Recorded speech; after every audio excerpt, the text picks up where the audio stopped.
Chapter 1. Traversing Marvel, a Batman script? Brain storage.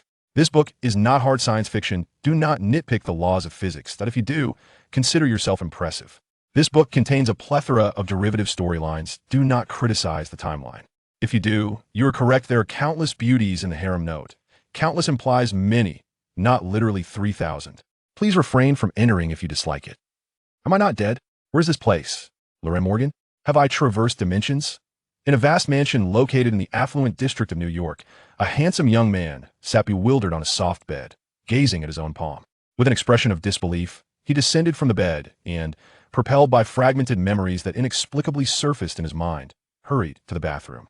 There, he caught sight of a strikingly handsome face in the mirror. Though this visage was starkly different from the one he had always known, it seems I have indeed traversed dimensions, the young man murmured to himself as he touched his face.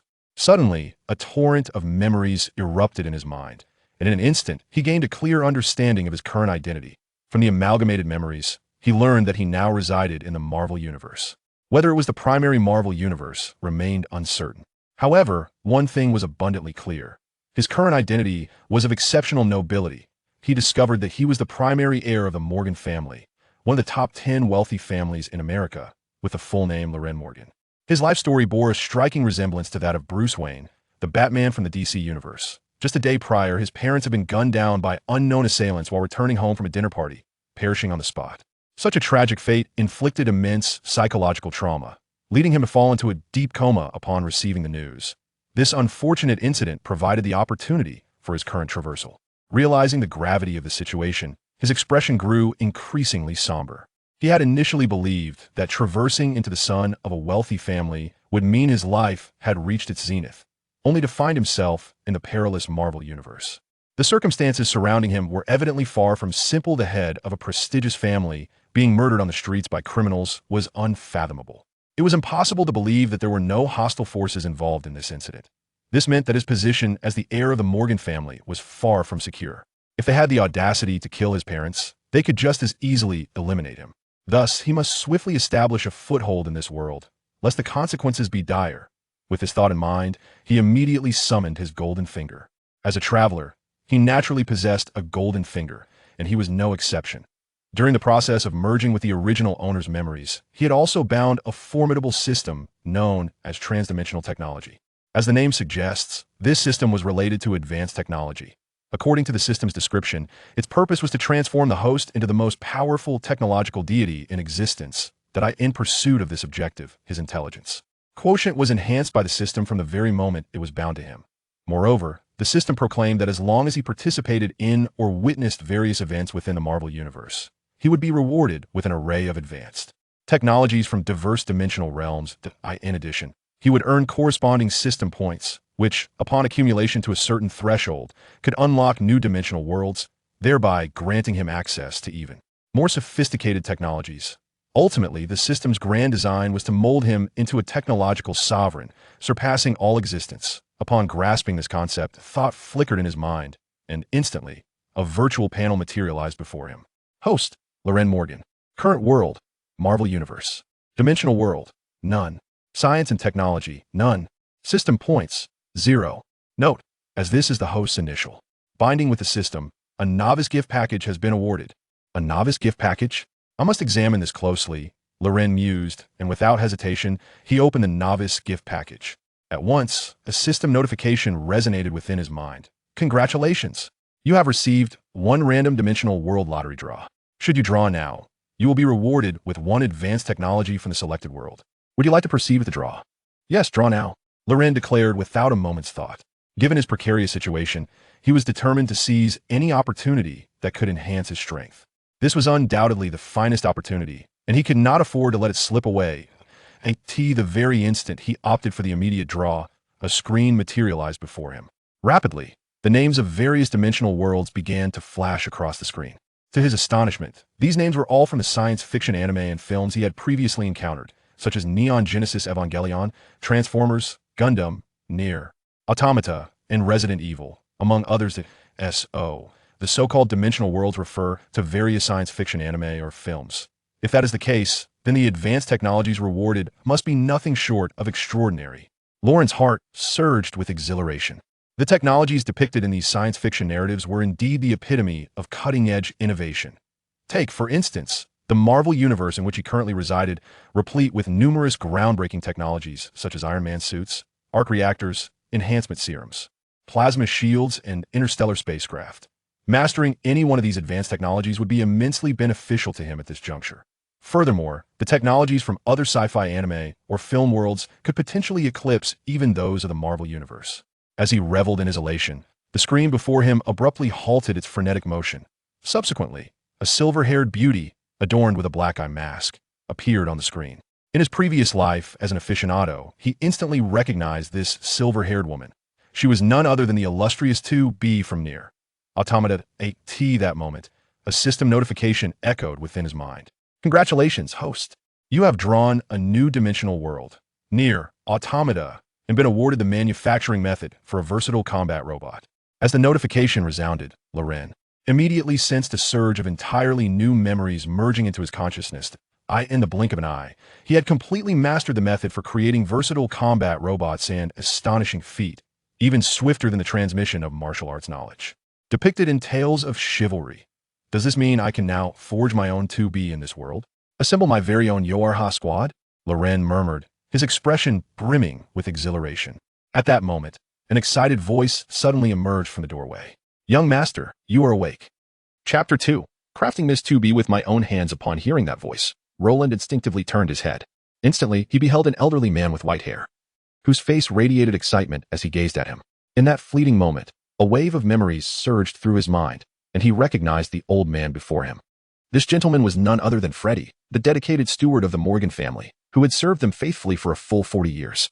Since the youth of Roland's father, Freddie had been by their side, a venerable figure within the Morgan family, and one of the few individuals whom Roland could genuinely trust. I'm awake. Freddie, how long have I been unconscious? Roland inquired, curiosity etched upon his features. 20 hours. Thank heavens you have awakened, young master. I am truly overwhelmed with joy, Freddie replied, his excitement palpable as he stepped further into the room. Yesterday, the private physician mentioned that you had suffered significant mental strain and might remain in a coma for several days.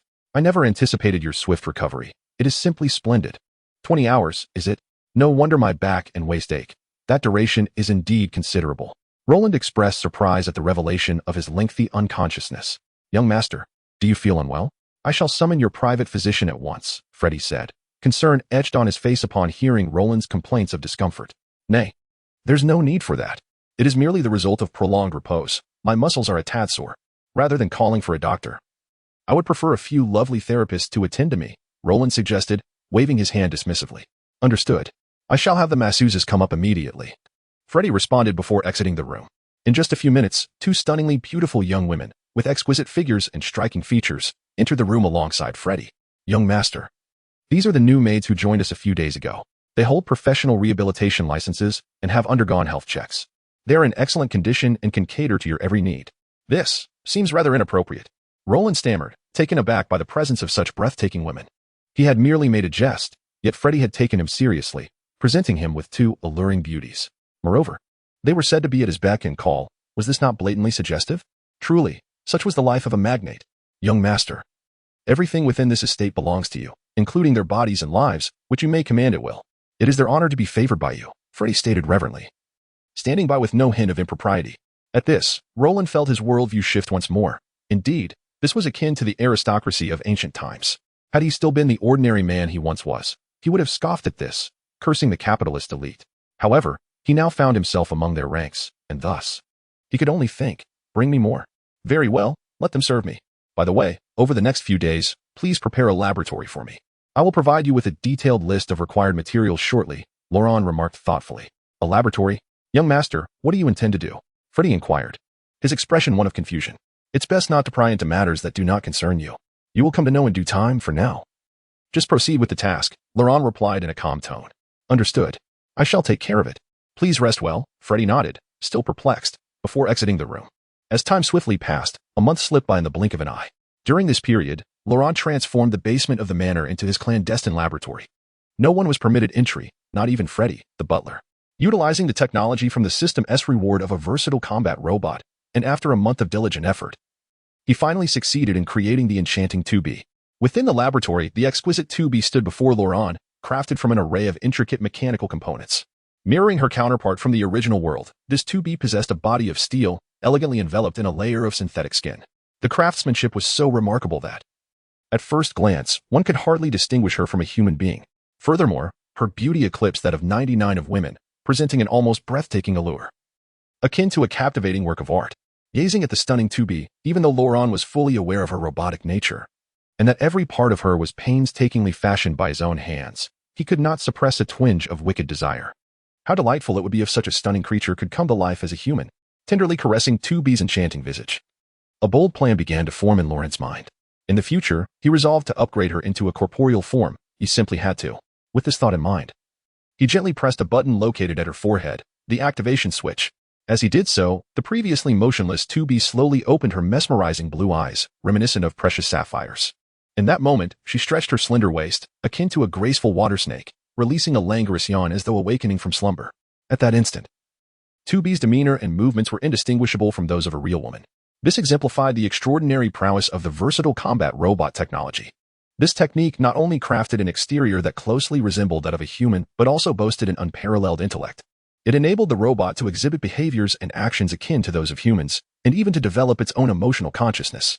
Of course, this process required time and was subject to certain probabilities. Not all robots could achieve self-awareness. Nonetheless, this was sufficient to illustrate the extraordinary capabilities of the intelligence system within the versatile combat robot. It could be said that this cognitive system constituted the core of the robot's remarkable technology. The intelligent brain system is not merely applicable to general combat-type robots, but can also be seamlessly transferred to other intelligent machines. If utilized appropriately, he could potentially establish his own mechanical legion built upon this brain system. The mere thought of this prospect filled him with excitement, just as he was lost in reverie. The captivating figure of Miss 2B approached him, her sultry and graceful strides drawing near. Freshly created, she was devoid of clothing, presenting an undeniably striking visual experience that left him momentarily breathless. Chapter 3. The Creator, Do You Need My Assistance? Before him stood the enchanting Miss 2B. A robot he had meticulously crafted with his own hands, an embodiment of cold machinery. Yet, as she animatedly moved, he found himself inexplicably flushed.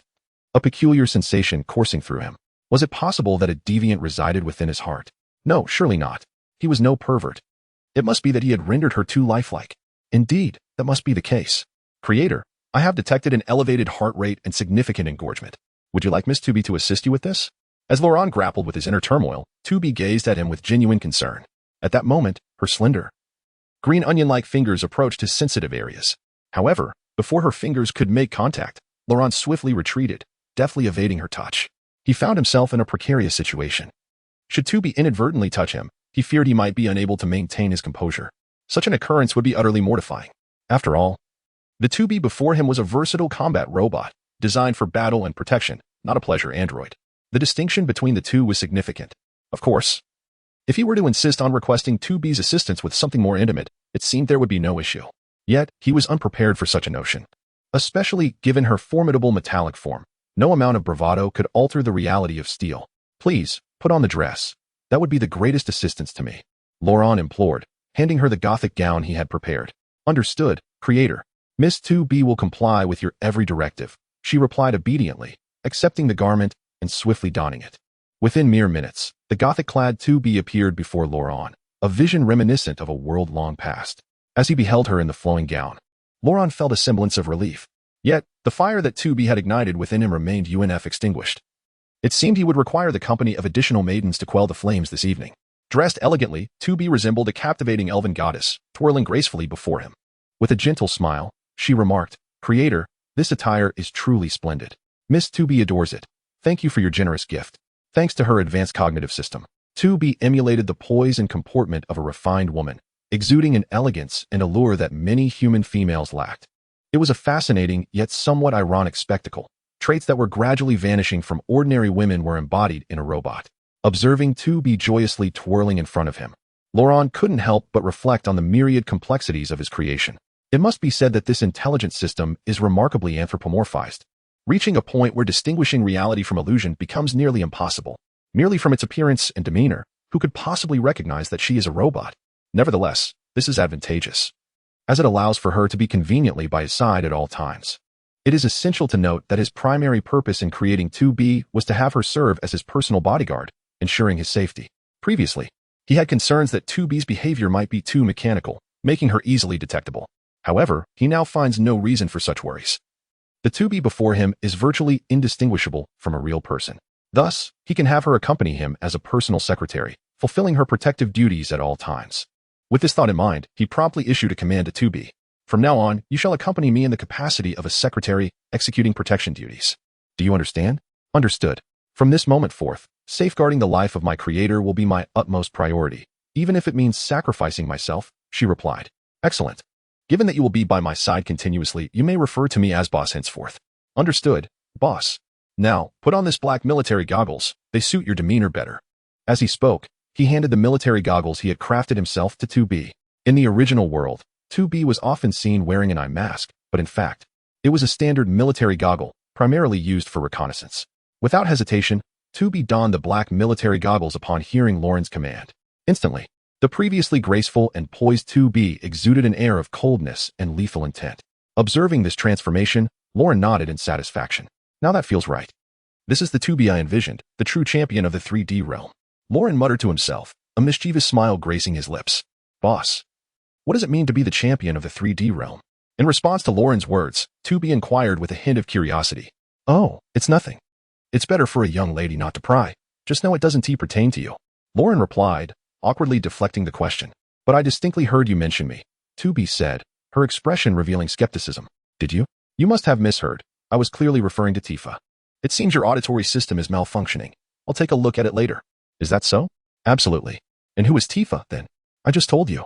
She is the champion of the 3D realm. All right. It appears my hearing system is indeed malfunctioning. 2B gently tapped her ear, resembling an adorable little girl. Just as Lauren continued to admire the 2B he had crafted, a sudden telephone ring echoed through the secret laboratory. Hearing the ringing phone, Lauren furrowed his brow. It was Freddy attempting to contact him from outside the laboratory. Over the course of the past month, he devoted himself entirely to the creation of 2B. Scarcely stepping away from the confines of the laboratory, all sustenance was delivered to the doorstep by Freddy, the butler, from where he would personally transport it inside. However, it was only 10 a.m., well before mealtime, indicating that Freddy's call must pertain to a matter of significance. Upon answering the phone, a note of gravity resonated in Freddy's voice from the other end. Young master, the assassin who murdered your father has been apprehended. This succinct statement instantly cast a shadow over Lauren's countenance. Where is he?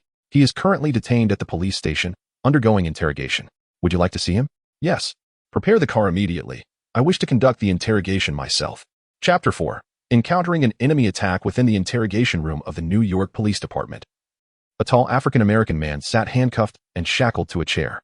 Opposite him, the sharply dressed Sheriff George Stacy bore a stern expression as he inquired, Who orchestrated this? Where are your accomplices? You would do well to be forthcoming, or you shall not enjoy the consequences. In response, the man merely smirked coldly. Sheriff, I have already stated that this was a spur-of-the-moment decision to commit robbery. I had no idea they would refuse to hand over the money. Then, my accomplice accidentally discharged his weapon, resulting in their deaths. That is the entirety of the matter. No one directed us. Do you take us for fools? Do you think I would believe your ludicrous tale? George erupted in furious outrage. Believe it or not, that is all I know. The man concluded, adopting a defeated demeanor. Choosing not to utter another word. Outside the interrogation room, Loren observed the surveillance screen, a bloodthirsty smile gracing his face. He was adept at interrogating suspects, though his methods were perhaps too brutal and bloody for public scrutiny. Rising, he addressed the officials behind him, shut down all surveillance in the interrogation room. I shall conduct the questioning myself. At this, the New York officials exchanged glances before one of them replied with feigned deference, Master Loren.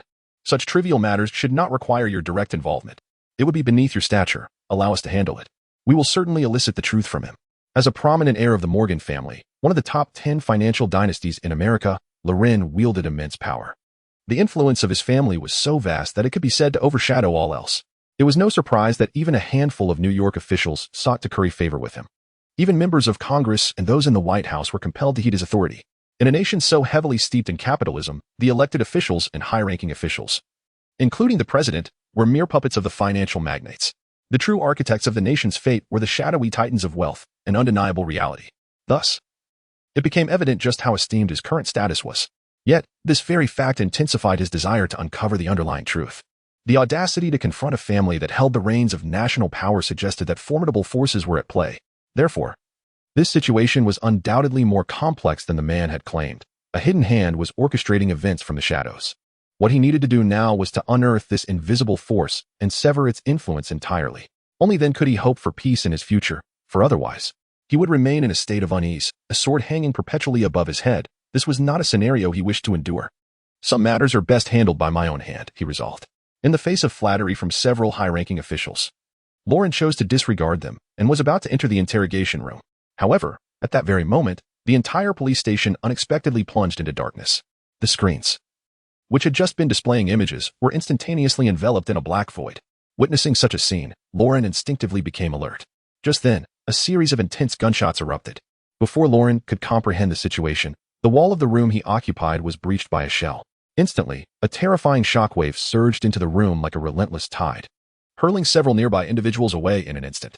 Yet, in this critical moment, Miss 2B stepped in front of Lauren, using her iron body to absorb the impact of the explosion, thus sparing him from a similar grim fate as the others. Nonetheless, the shards from the explosion still grazed his face, causing a trickle of blood to descend. Touching his injured cheek, an overwhelming fury ignited in Lauren's eyes.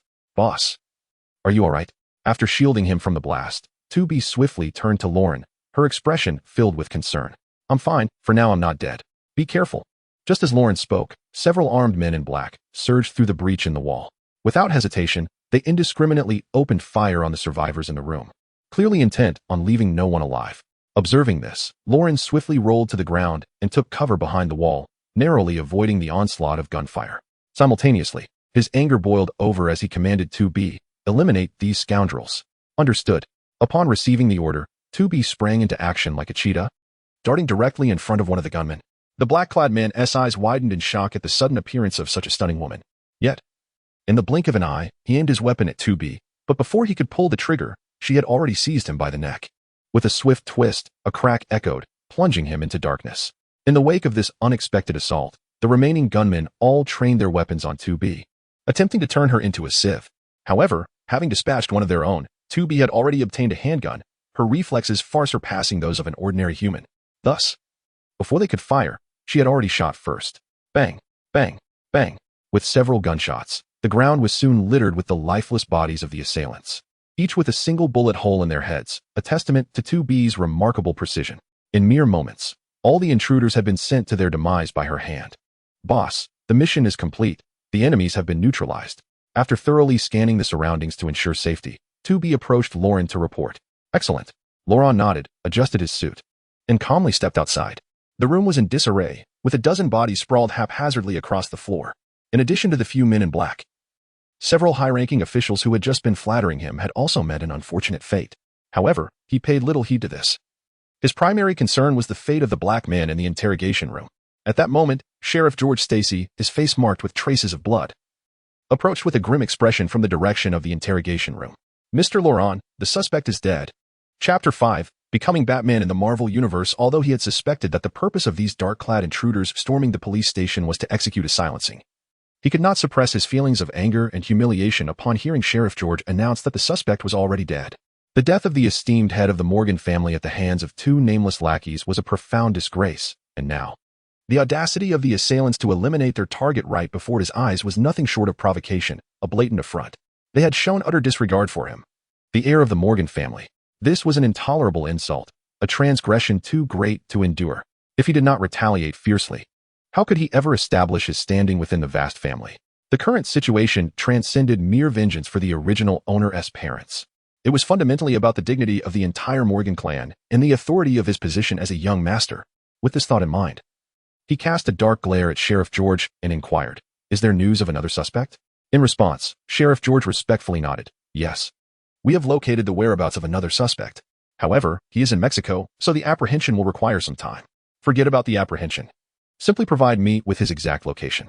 I shall handle this matter personally. Frankly, today's events have left me profoundly disappointed in your department's capabilities. It is outrageous that a police station could be invaded so easily, resulting in numerous casualties. You are nothing but a bunch of incompetent buffoons.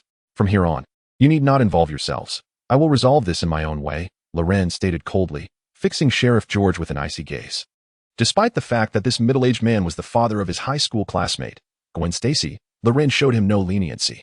Poor performance warranted criticism, and he was unafraid to voice it.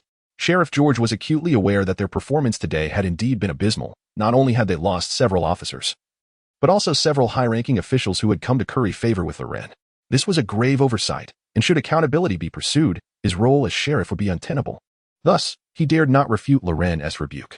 Though Loren was still quite young and a peer of his daughter, his status was undeniably noble, far beyond the reach of their level to offend.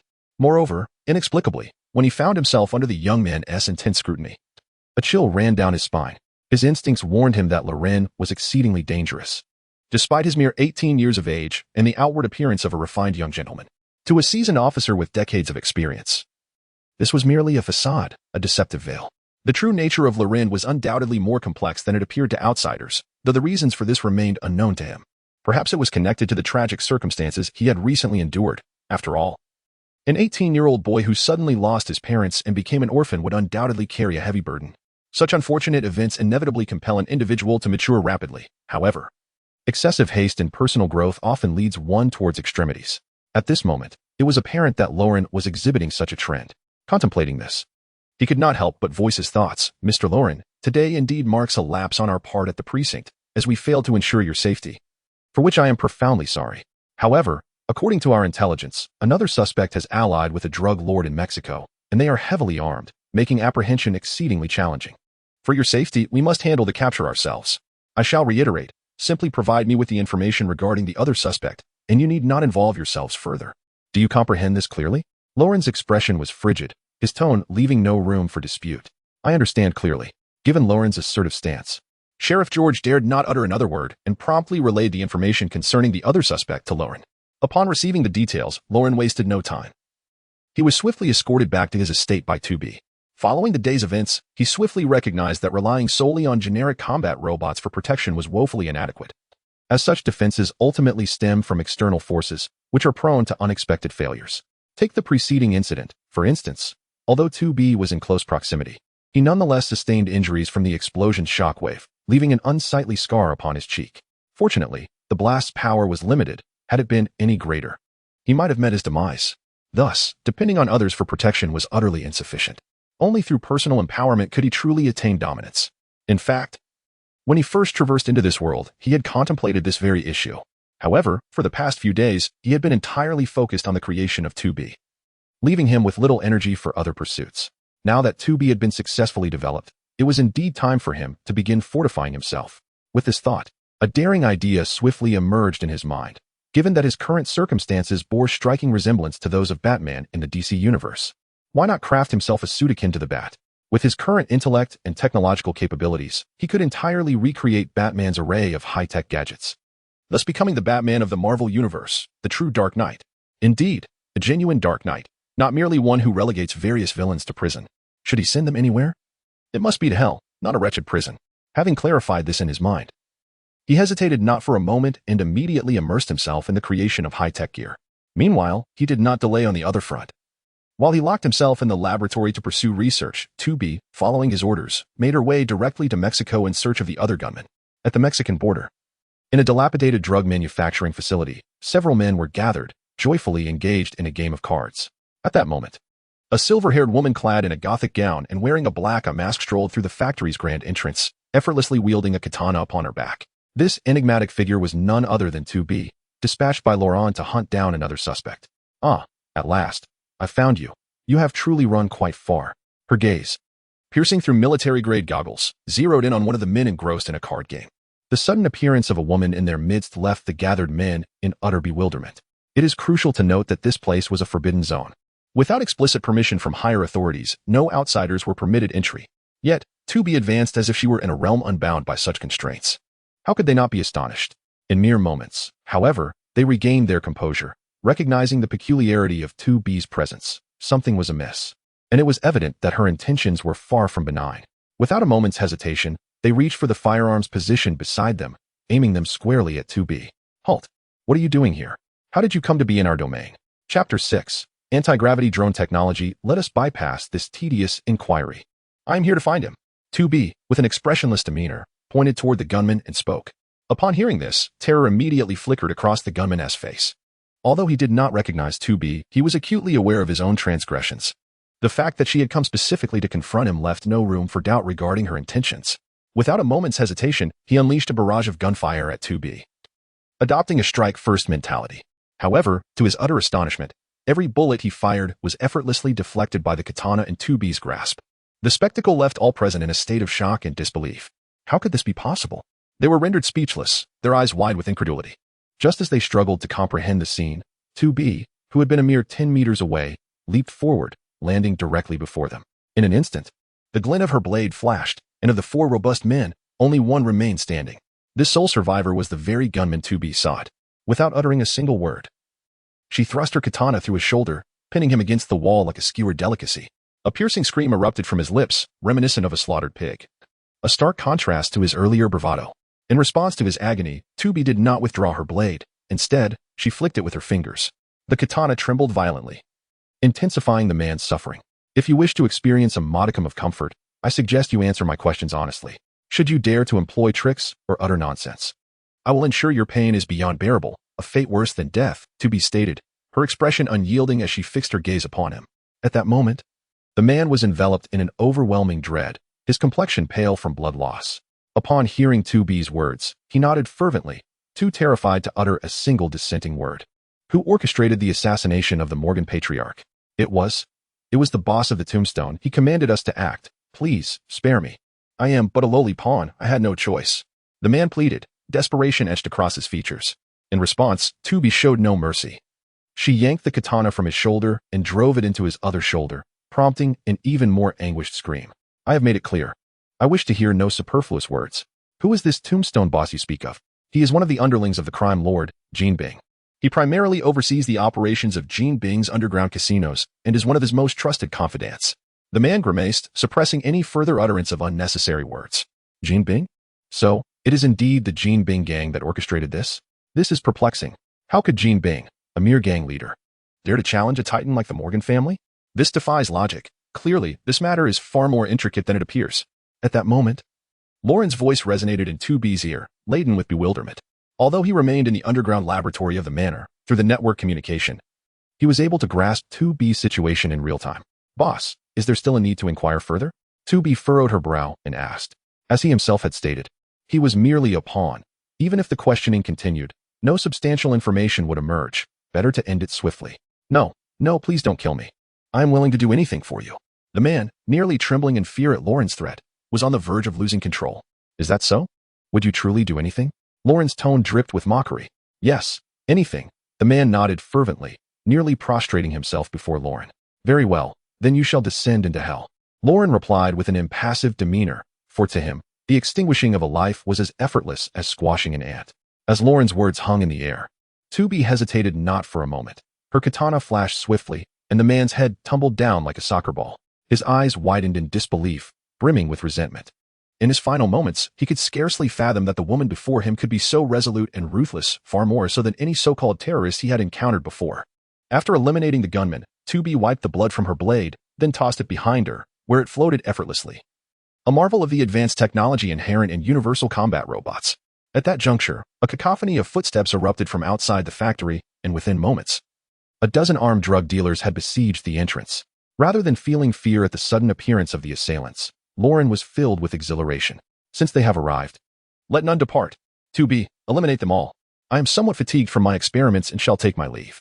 With that command issued, Lauren severed the connection, leaving the ensuing matters to 2B. As a universal combat robot, engaging in battle was her forte, her expertise. In the underground laboratory of the manor in New York, 2 exquisite maids knelt before Lauren. As he observed the real-time footage transmitted from 2B's visual system, he reveled in their attentive service. Given that 2B was a veritable embodiment of steel, she felt no pain. Thus, even with a multitude of armed drug dealers assaulting her, Lauren remained unperturbed. He placed unwavering faith in the capabilities of his creation and in his own expertise. Meanwhile, at the drug manufacturing facility, 2B transformed into a merciless killing machine. Though there were more than a dozen adversaries, within a mere 3 minutes, not a single soul remained alive. She dispatched them with the efficiency of slicing through vegetables. However, amidst the multitude of assaults, the artificial skin of the android, 2B, bore numerous bullet holes. Yet, for a machine, These perforations inflicted minimal damage upon her form. Aside from their unsightly appearance, they held no further consequences. After vanquishing a dozen drug traffickers, Miss 2B casually flicked her long blade, allowing the blood to drip away. And then she departed at a leisurely pace. At that moment, a melodious system notification resonated within her mind. Congratulations, host, for participating in the family revenge event and successfully eliminating the perpetrator. Reward, anti-gravity drone technology. Chapter 7, eliminate that accursed brat, the anti-gravity drone? The very one that can perpetually accompany 2B, capable of firing bullets and lasers? As the system notification echoed in his mind, Loren immediately conjured an image. In the game NieR Automata, there exists a diminutive flying device resembling a surveillance camera. Though compact, this aerial contraption boasts incredible speed and formidable firepower. It can unleash not only conventional bullets but also laser beams for long-range assaults, exhibiting tremendous potency. This innovation perfectly addresses 2B's lack of ranged offensive capabilities, as it would continuously trail her, autonomously scouting for foes and ensuring her safety. It is evident how advantageous such an anti-gravity drone would be. Equipping it to 2B would undeniably elevate her combat prowess to unprecedented heights. Presently, Loren is also in the process of crafting his own batsuit, which would allow him to don this technology himself. Thus, the combat effectiveness he could unleash would far surpass that of Batman from the DC universe. Moreover, the applications of anti-gravity technology extend to transportation, aerospace endeavors, and military industries, representing a groundbreaking innovation capable of revolutionizing the current global transport system. Should this technology be fully developed, the Morgan family would ascend beyond being merely the largest conglomerate in America. They could potentially become unmatched on a planetary scale, with perhaps only Wakanda, the source of vibranium, posing any semblance of competition. With this thought in mind, he felt an exhilarating anticipation and promptly immersed himself in the creation process. While he could not construct a production line in a short span, the fabrication of a single anti-gravity drone was well within his existing technological capabilities and resource integration skills. Thus, without a moment's hesitation, he commenced his endeavor. In New York, within the opulent office of the chairman at Fisk Tower, a remarkably tall bald man donned in a pristine white suit stood. His robust physique seemed almost to threaten the seams of his attire. This imposing figure was none other than Wilson Grant Fisk, the notorious kingpin of the New York underworld. Known as Kingpin, in a certain parallel universe of Marvel, he is the arch-nemesis of Daredevil, as well as a formidable foe of Spider-Man and the Punisher. His cunning mind operates at a level far beyond the ordinary, with over 90% of his body comprised of muscle, granting him extraordinary strength capable of punching through walls. Additionally, he is a world-class martial artist, making him a particularly formidable adversary. In the Marvel world where Loren resides, Fisk's identity remains unchanged. He is still the reigning kingpin of New York and possesses significant influence. However, at this moment, his expression reveals displeasure. Boss, we have received news from Mexico. We have located that brat, Wilson, but he is already dead. Not far from Jean Bing, a pallid man was respectfully delivering news. This man was none other than one of Jean Bing's henchmen, Monsieur. Dead? How did he die? Upon hearing of the demise of a man named Will, Jean Bing set down his pen, furrowing his brow as he looked up at Monsieur. According to the intelligence received, a silver-haired woman had abruptly appeared at the drug factory where Will was hiding, and it was she who had killed him. It was said that this woman not only took Will's life but also eliminated several drug dealers, ultimately setting the entire factory ablaze, resulting in substantial losses for the individual who had sheltered Will. The silver-haired woman? Is she the one who appeared at the police station yesterday? Jean Bing was not overly concerned about Will's death, as he was merely a lackey. If he was dead, so be it.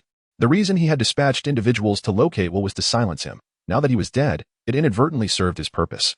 However, upon hearing about the silver-haired woman from Monsieur, his alertness heightened, for just the day before, those he had sent to attack the police station had also fallen victim to a silver-haired woman.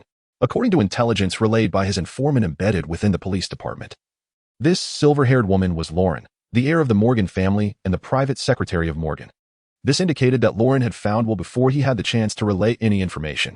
If that were the case, it was likely that the ensuing events would not bode well for him. Contemplating this, his expression darkened further, as the situation appeared to be slipping beyond his control. Indeed, the silver-haired woman who had appeared at the police station yesterday was Loren Morgan, which suggested that the Morgan family was likely already aware of their involvement in this matter. Monsieur's expression mirrored the gravity of the situation. The two gunmen who had assassinated the head of the Morgan family were dispatched by him. Thus, should the truth of this matter be exposed, he would undoubtedly be the first to bear the brunt of the consequences. Listening to Monsieur's words, Jean Bing clenched his fists and slammed a powerful punch onto the desk before him, the force shattering the entire office in two. You knew that woman was of the Morgan family, you incompetent fool. If it weren't for your failure to act decisively and eliminate the witnesses, would we be in this predicament now? Jean Bing's anger surged, veins bulging, wishing to slay Monsieur before him.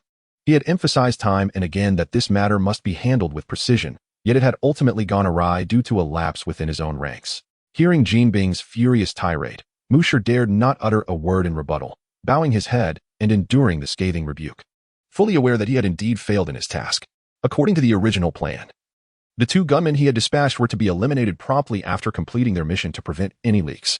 However, little did he know that his 2 subordinates were exceedingly astute. After accomplishing their assassination task, instead of foolishly returning to claim their reward, they fled the scene. This unforeseen turn of events thwarted his subsequent plans, leading to the current predicament, thus making his superior's fury entirely understandable. Boss, this indeed is my failure. Those 2 lads were simply too cunning. Had I foreseen this outcome, I would have taken matters into my own hands, murmured Grave, lowering his head in trepidation. Silence. I have no desire to hear your meaningless justifications. According to the original plan, Laurent Morgan, the sole heir of the Morgan family, was supposed to perish alongside his parents. It was unforeseen luck that he was not present at that moment. However, the situation has escalated to this point, and we must proceed as originally intended. Gather your men immediately and head to the Morgan estate. Ensure that the wretched boy does not witness the dawn of another day. Gold's eyes gleamed with madness. Upon hearing this, a flicker of ruthlessness passed through Graves' gaze. Understood. I shall rally the forces without delay. I will ensure that Laurent Morgan does not see the sun rise tomorrow. With a nod, Graves swiftly exited the room. Chapter 8. The mysterious woman. As the gravestone was removed, the room was left with Jean alone, his expression somber as he leaned against the boss's chair. He then retrieved a mobile phone from the drawer of the shattered desk. After inputting a mysterious number, it did not take long for the call to connect. A deep voice resonated from the other end. Calling me at such a late hour. Do you have good news to share? Upon hearing this, Jean did not respond immediately. He paused for a moment before replying coldly, the situation has spiraled beyond our control. A mysterious silver-haired woman has suddenly appeared. Not only has she spared Laurent Morgan's life, but she has also identified the assassin who killed the Morgan patriarch. It is highly likely that they are aware of our involvement. Therefore, I have decided to launch a nocturnal assault on the Morgan estate tonight to eliminate Laurent Morgan ahead of time. However, this operation is not as simple as it seems, and I require your assistance. Are you calling me at this hour just to keep me awake? To assault the Morgan estate at night? How can you even think of such a thing? Since the death of the Morgan patriarch, the estate has been fortified with layers of security. The internal defenses are akin to a military force. What makes you think you have the capability to launch a night raid? You would be walking into your own demise. Jean, I had always believed you were intelligent, but it seems you are as foolish as a pig. Angered by the mysterious figure's scathing remarks, Jean retorted without hesitation. You might want to temper your tone. You weren't so condescending when you sought my help. You claimed that Laurent Morgan was nothing more than a mindless debauchee. A mere waste, and that killing him would be as easy as slaughtering a chicken. Yet now, what do we make of this sudden emergence of the silver-haired assassin?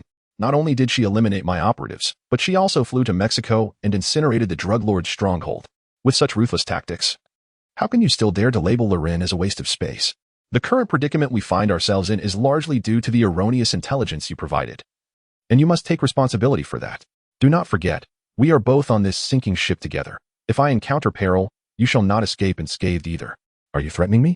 This is not a threat, but rather a statement of fact. Of course, if you choose to perceive it as a threat, then it shall be one. I advise you to think carefully about how to handle this matter. Listening to Jin's words, the mysterious figure fell into silence. After a moment, he continued, I understand your point. I will handle this situation. However, before that, do not act rashly, and do not divulge even the slightest hint of information, otherwise, not even God can save you. By the way, the vials of serum I previously sent you can now be utilized. Trust me. They will aid you in navigating this crisis. A mere female assassin is nothing to be concerned about. Death does not touch you, and your words come too easily. I shall not waste further breath on you. You have one day. By tomorrow evening, I must witness some action on your part. Otherwise, there will be no need for our continued collaboration. With that, Jean Bing abruptly hung up the phone, showing no regard for the other party. It is evident that to ascend to the position of a crime lord in America, he is no stranger to adversity. Despite the formidable reputation of the individual on the other end of the line, if he cannot safeguard his own life over this matter, then there is no obligation to show any respect. After all, death is inevitable, and who is to fear whom? In New York, within a secluded forest 40 kilometers from the city, lies a clandestine underground base. At this moment, a woman inside the secret facility listens to the incessant busy tone emanating from the phone, her expression darkening considerably. To terminate a call so abruptly is a most discourteous act. Jean Bing, you are becoming increasingly intolerable. Just wait. I shall make you pay dearly for this. Her fingers lightly tap against the table, her tone laced with an air of haughty disdain. After a brief moment, she summoned one of her subordinates, 2 tasks. First, investigate the circumstances surrounding the silver-haired woman who has appeared beside Loren. Second, the pawn Jean Bing is no longer necessary. The subordinate nodded in understanding. Before dawn, I will ensure that Jean Bing becomes a corpse. With that, he swiftly departed the base, vanishing into the nocturnal embrace of the forest. Unbeknownst to Loren, he remains oblivious to the dialogue and machinations between Jean Bing and the mysterious woman. At this very moment, he is immersed in his private laboratory, wholly devoted to crafting a gravity-defying drone. The system has generously bestowed upon him the complete technical blueprint, thus sparing him the time typically required for research and development. He need only adhere to the technical specifications, fabricate the requisite components, and assemble them. While this may sound effortless, the reality is fraught with immense difficulty, especially for the average individual, as it is akin to scaling a formidable mountain, an almost insurmountable task. However, Loren is no ordinary person. He is the heir of a prestigious financial dynasty, possessing vast wealth. His family owns a myriad of enterprises, including military factories capable of manufacturing arms. Therefore, should he require a specific component, even if he cannot produce it in his laboratory, a mere word from him unleashes a frenzy of production from countless enterprises under his command. Thus, within less than half a day, he successfully acquired all the components necessary for assembling the gravity-defying drone. Of course, the core components, such as the anti-gravity device and the energy supply mechanism, were crafted solely by his own hands, unbeknownst to anyone else. Consequently, even if the methods for manufacturing the majority of the drone's parts were leaked, he need not worry that anyone could replicate the complete gravity-defying drone, as he possesses the confidence that comes from mastering the core technology. Once all the components of the anti-gravity drone were meticulously crafted, Loren promptly immersed himself in the assembly of the drone. After a diligent effort, a device resembling a surveillance camera emerged before him and 2B. Boss, is this the anti-gravity drone you spoke of? Its design is quite peculiar, appearing akin to a surveillance camera. Is it truly as powerful as you claim? 2B inquired with genuine curiosity, as she was not the original version of 2B and was thus unaware of the existence of such a drone. Indeed, while the appearance of this anti-gravity drone is unusual, it possesses the remarkable ability to defy gravity and execute rapid flights. With the current energy technology, it can sustain flight for up to 24 hours. In addition to its extraordinary speed and prolonged endurance, it is equipped with both a bullet launcher and a laser emitter, enabling it to conduct long-range strikes. This capability will effectively compensate for your inability to engage in distant combat. Thus, once equipped with it, your combat prowess is destined to ascend to new heights. However, the extent of this elevation must be personally verified by you. Verify personally? Boss, do you have a new mission for me? Yes. I need you to immediately proceed to the Jean Bing building and extract information from Jean Bing. I demand to uncover the entire truth. Understood. I shall take action at once. Without a moment's hesitation, 2B sprang into action upon hearing Loren's new assignment. Chapter 9. The Castrated Enhancement Serum in the Dead of Night.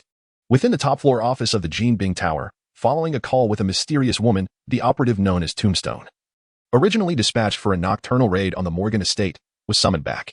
Along with him, Scorpion and the Stalker were also called into the office. For those familiar with Marvel Comics, these three, Tombstone, Scorpion, and Stalker, are Jean Bing's most formidable aides, his sharpest instruments against rival factions. Their assistance has been pivotal in securing his position as the Emperor of the Underworld, having helped eliminate numerous obstacles over the years. Boss, why has the operation been abruptly cancelled? Tombstone inquired, having gathered his subordinates and prepared for a significant undertaking, only to be taken aback by Jean Bing's announcement of the plan's cancellation. It has not been cancelled, merely postponed, for someone will intervene on our behalf. Jean Bing replied, taking a puff of his cigar, his expression nonchalant. Are you suggesting that the one above has taken action? Upon hearing Jean Bing's words, the faces of the three aides illuminated with joy. They were acutely aware of the Morgan family's formidable reputation, and an assault on their estate was no trivial matter. Thus, they were generally reluctant to engage in such perilous endeavors unless absolutely necessary. However, the prospect of having someone else act on their behalf was nothing short of a boon. As the saying goes, the mantis stalks the cicada, unaware of the oriole behind.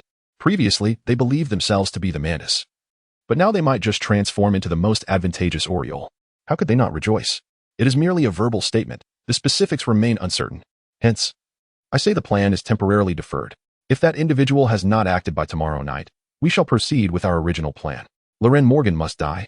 His existence poses a severe threat to our safety. Understood. The three nodded in silent agreement upon hearing Jean Bing's explanation.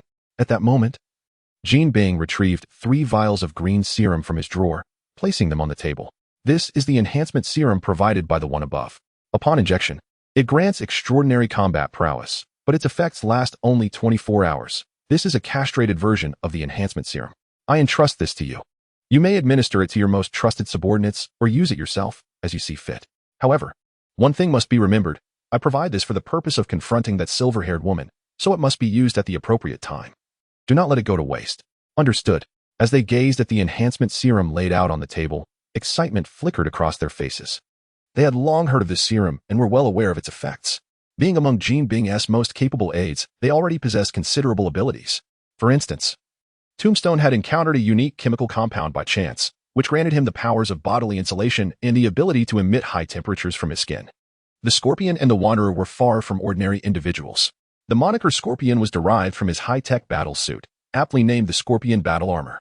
This remarkable attire endowed him with immense strength and rendered him impervious to firearms, while his tail possessed the capability to unleash acid and tear gas. The Wanderer, too, donned a specialized suit that granted him the ability to traverse walls, glide through the air, and launch throwing darts with precision. Together, the trio utilized their formidable skills to assist Jean Bing in dismantling numerous adversaries over the years. However, their previous encounters had merely involved common members of rival gangs. This time, however, they were confronted by a merciless silver-haired assassin, whose capabilities, as revealed by available intelligence, suggested that she was no ordinary foe. Surveillance footage from the police station depicted her possessing terrifying strength and reflexes, even capable of evading gunfire. Naturally, this instilled a sense of trepidation within them. Suddenly, their leader produced a batch of enhancement serum for them. Although this version was a diluted form with effects lasting only 24 hours, its injection promised a significant boost to their combat prowess. In a moment of peril, this could very well be their last resort for survival, thus rendering the enhancement serum of utmost importance. One for each of you, take it. Jean Bing gestured for them to retrieve the serums from the table. The 3 nodded in agreement, their excitement palpable as they moved forward to claim their respective vials. Yet, as they grasped their enhancements, a katana hurtled through the air from the building across the street, shattering the office's floor-to-ceiling windows with astonishing force. The unexpected turn of events startled everyone present. It was well known that these windows were crafted from bulletproof glass, impervious to most projectiles. Yet, the arrival of a flying katana shattered this assumption, leaving them utterly incredulous. Upon recognizing the weapon, dread washed over them. It was indeed the very katana wielded by the silver-haired woman. Before they could regain their composure from the shock, a striking figure with flowing silver hair leapt from the opposite building, landing directly in front of them. Her agility was nothing short of extraordinary, and the silver-haired woman was none other than Miss 2B. As she touched down, she executed a roll, effortlessly retrieving the katana embedded in the ground. In an instant, she lunged at the nearest wanderer and with a swift flash of the blade, severed his arm. The enhancement serum he had clutched was snatched from him, and she examined it curiously. So, this is what you refer to as enhancement serum? You truly believe this trinket can defeat me? After a moment of playful inspection, 2B nonchalantly tucked the vial into her pocket. Subsequently, she surveyed the 4 individuals surrounding her with an expression devoid of emotion, only to observe their faces contorted in a complex array of fear, anger, and disbelief. The wanderer, who had lost an arm to her, lay on the ground, wailing in agony. Upon witnessing this, 2B exhibited a hint of disdain, and her hovering anti-gravity drone immediately discharged a shot, sending the wanderer straight to the depths of hell. In the blink of an eye, one wanderer had perished, prompting the remaining 3 to take action rather than remain passive. Jean promptly grasped his staff and assumed a defensive stance, while both Tombstone and Scorpion, without the slightest hesitation, injected themselves with enhancement serums. As the potent substances coursed through their veins, their bodies began to swell at an astonishingly visible rate. Chapter 10. You can all go to hell. Is this the effect of the enhancement potion? Quite intriguing. Observing the noticeably larger Scorpion and Gravestone, 2B felt no fear. Rather, her expression was one of keen interest. Her creator had been tirelessly crafting a bat suit these past few days, aiming to bolster her combat prowess. However, in her eyes, armor remained an external force, far less substantial than the enhancement of her own body through the potion. Hence, she resolved to bring this enhancement potion back to her creator, believing that with their wisdom, it could be perfected, thereby fashioning an even more exquisite enhancement elixir. In this manner, her creator would possess formidable strength, even without donning the bat suit, a most fortuitous outcome. Interesting, is it? Damn woman, I shall see you dead today. As the enhancement potion coursed through him, the Gravestone felt an exhilarating surge of vitality, akin to a shot of adrenaline. Prior to the potion, he could lift approximately 2,000 pounds, and emanate a searing heat of around 100 degrees.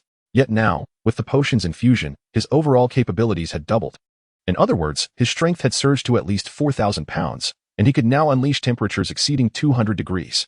This remarkable enhancement filled him with newfound confidence.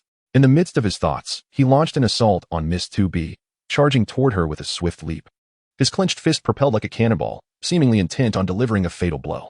However, what he never anticipated was that his full-force strike appeared as light as a feather in 2B's eyes, utterly devoid of power. She did not flinch. Instead, with an impassive expression, she raised her hand and effortlessly caught his powerful punch. How was this possible? Witnessing his strongest attack so easily neutralized, the gravestone was struck with disbelief, his expression a mixture of horror and incredulity. Such limited strength, yet such bravado, how could you bring about my demise? The one destined for death is you. 2B shook her head disdainfully, and with a sudden surge of force, she crushed the gravestone's fist with a resounding crack. The excruciating pain coursed through him, eliciting a desperate cry. Is this all you are capable of? You are laughably weak. 2B's expression remained stoic, her words dripping with contempt for the gravestone. Upon hearing her taunts, the gravestone's expression hardened, gritting his teeth against the pain. He summoned a wave of intense heat from his body, seemingly hoping to compel Miss 2B to release her grip. Yet, in the face of his thermal assault, 2B merely tilted her head, entirely unfazed. As a robot, she possessed no sense of pain, and the artificial skin crafted by Luo Lun was made of heat-resistant materials.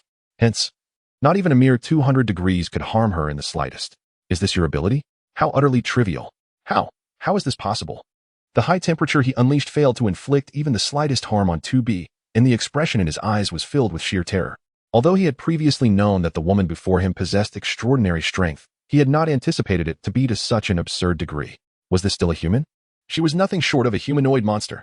Realizing he was no match for 2B, he immediately cried out for help. Scorpion, why are you just standing there? Quickly, assist me in eliminating her. Upon hearing this, Scorpion, who had been merely spectating, sprang into action. He maneuvered his scorpion tail to strike fiercely at the back of 2B's head, attempting a surprise attack from behind.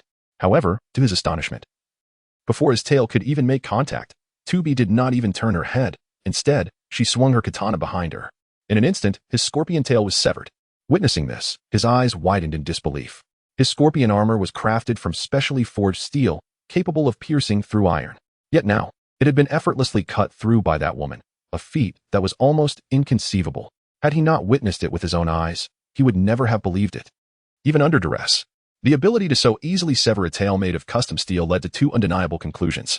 First, the katana in that woman's hand was no ordinary weapon. The materials used to forge it were certainly of superior quality compared to his scorpion armor. Second, the strength of the woman before him was beyond imagination, far surpassing anything he could attain. Otherwise, mere sharpness of the blade could not achieve such a result. Comprehending these 2 points, fear began to take root within him, and thoughts of abandoning the gravestone to flee alone surfaced in his mind. However, reality proved to be merciless. For just as 2B had severed his scorpion tail, she did not cease her assault. Instead, she exerted her strength, hurling the gravestone directly in his direction. Startled, he instinctively retreated, but before he could escape any significant distance, the gravestone, akin to a heavy sandbag, crashed down upon him. The immense force propelled him backward, and he found himself sprawled on the ground alongside the gravestone, the scene appearing quite chaotic. Nevertheless, both the gravestone and scorpion were seasoned combatants. The moment they hit the ground, they rolled to the side and swiftly regained their footing. Yet, it seemed that 2B had anticipated their movements, for as soon as they stood, her figure followed closely behind. In a flash, her katana transformed into a blur, piercing through their bodies with lightning speed, pinning them harshly against the office wall. The anguished screams erupted from the mouths of the gravestone and scorpion. At that moment, they resembled skewered figures, cruelly impaled together by 2B, the sight both bloody and macabre, reminiscent of a classic Hong Kong crime film. It appears that the enhancement agents you have ingested have proven ineffective. However, such is the fate of the inept, regardless of what they consume, it yields no benefit. Now, you may prepare to meet your demise. With a disdainful expression, 2B remarked, and in an instant, the anti-gravity drone trailing her discharged 2 bullets, piercing through both the gravestone and the scorpion's head with remarkable swiftness. In that moment, all 3 of Jean Bing's formidable subordinates fell. Yet, as 2B turned to pursue Jean Bing, she discovered that he had swiftly exited the office through a concealed door, making his way towards the rooftop. Simultaneously, the entire security system of the Jean Bing building was activated. Suddenly, a multitude of his subordinates rushed towards her with great urgency. Chapter 11. You are not human. A clever rabbit has 3 burrows. Observing the swiftly fleeing Jean Bin, 2B maintained an air of calm, devoid of any concern. Having already laid eyes on Jean Bin, she possessed unwavering confidence in her ability to capture him. To her, his current escape was merely a desperate struggle.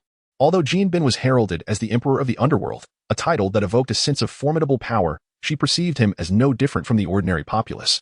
If one were to draw a comparison, she regarded common individuals as akin to ants, while Jean Bin was merely a slightly more robust ant. Thus, no matter how he flailed, he could never escape her grasp. Realizing that Jean Bin was heading towards the rooftop, 2B's face broke into a smile of assured mastery. Rather than following him, she leaped from the office's floor-to-ceiling window and then, astonishingly, ascended the building's wall towards the rooftop with her bare hands.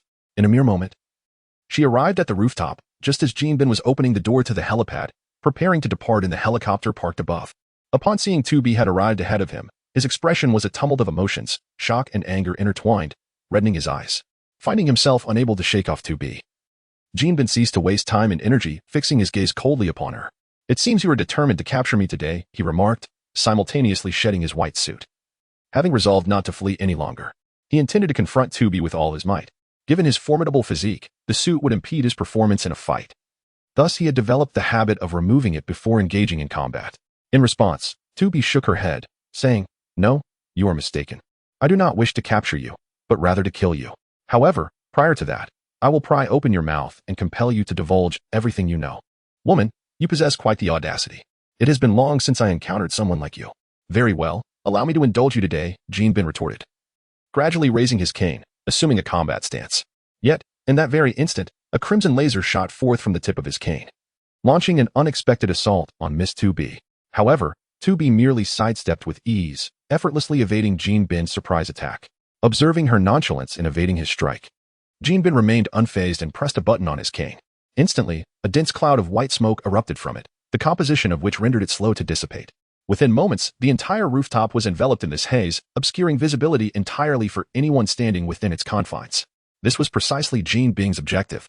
Although he possessed considerable strength, he was acutely aware that, under normal circumstances, triumphing over the formidable 2B before him was utterly unattainable. Thus, he needed to cultivate a favorable environment for himself. Only then could he hope for victory. As the white smoke enveloped the entire rooftop, he finally made his move. Pressing a button at the end of his cane, it transformed into a sharp longsword. Without uttering a word, he lunged towards 2B, his sword aimed with determined ferocity at her neck. In his estimation, the white smoke had obscured her vision entirely, rendering her incapable of perceiving his actions, and thus, he believed his attack would go unchallenged, with evasion being an impossibility. However, he had failed to account for the fact that 2B was not human. She was a robot equipped not only with a visual system akin to that of humans, but also with infrared thermal imaging capabilities. Consequently, the white smoke posed no hindrance to her movements. The reason she had yet to act was twofold. She was temporarily unable to terminate Jean Bin, and she was merely interested in observing his performance. Now, having witnessed the display, it was time for her to engage. With that thought, she extended 2 fingers and swiftly pinched, effortlessly seizing the tip of Jean Bin's sword, rendering it immobile. This unexpected turn of events left Jean Bin astounded. All his meticulous preparations had been for this singular moment of assault.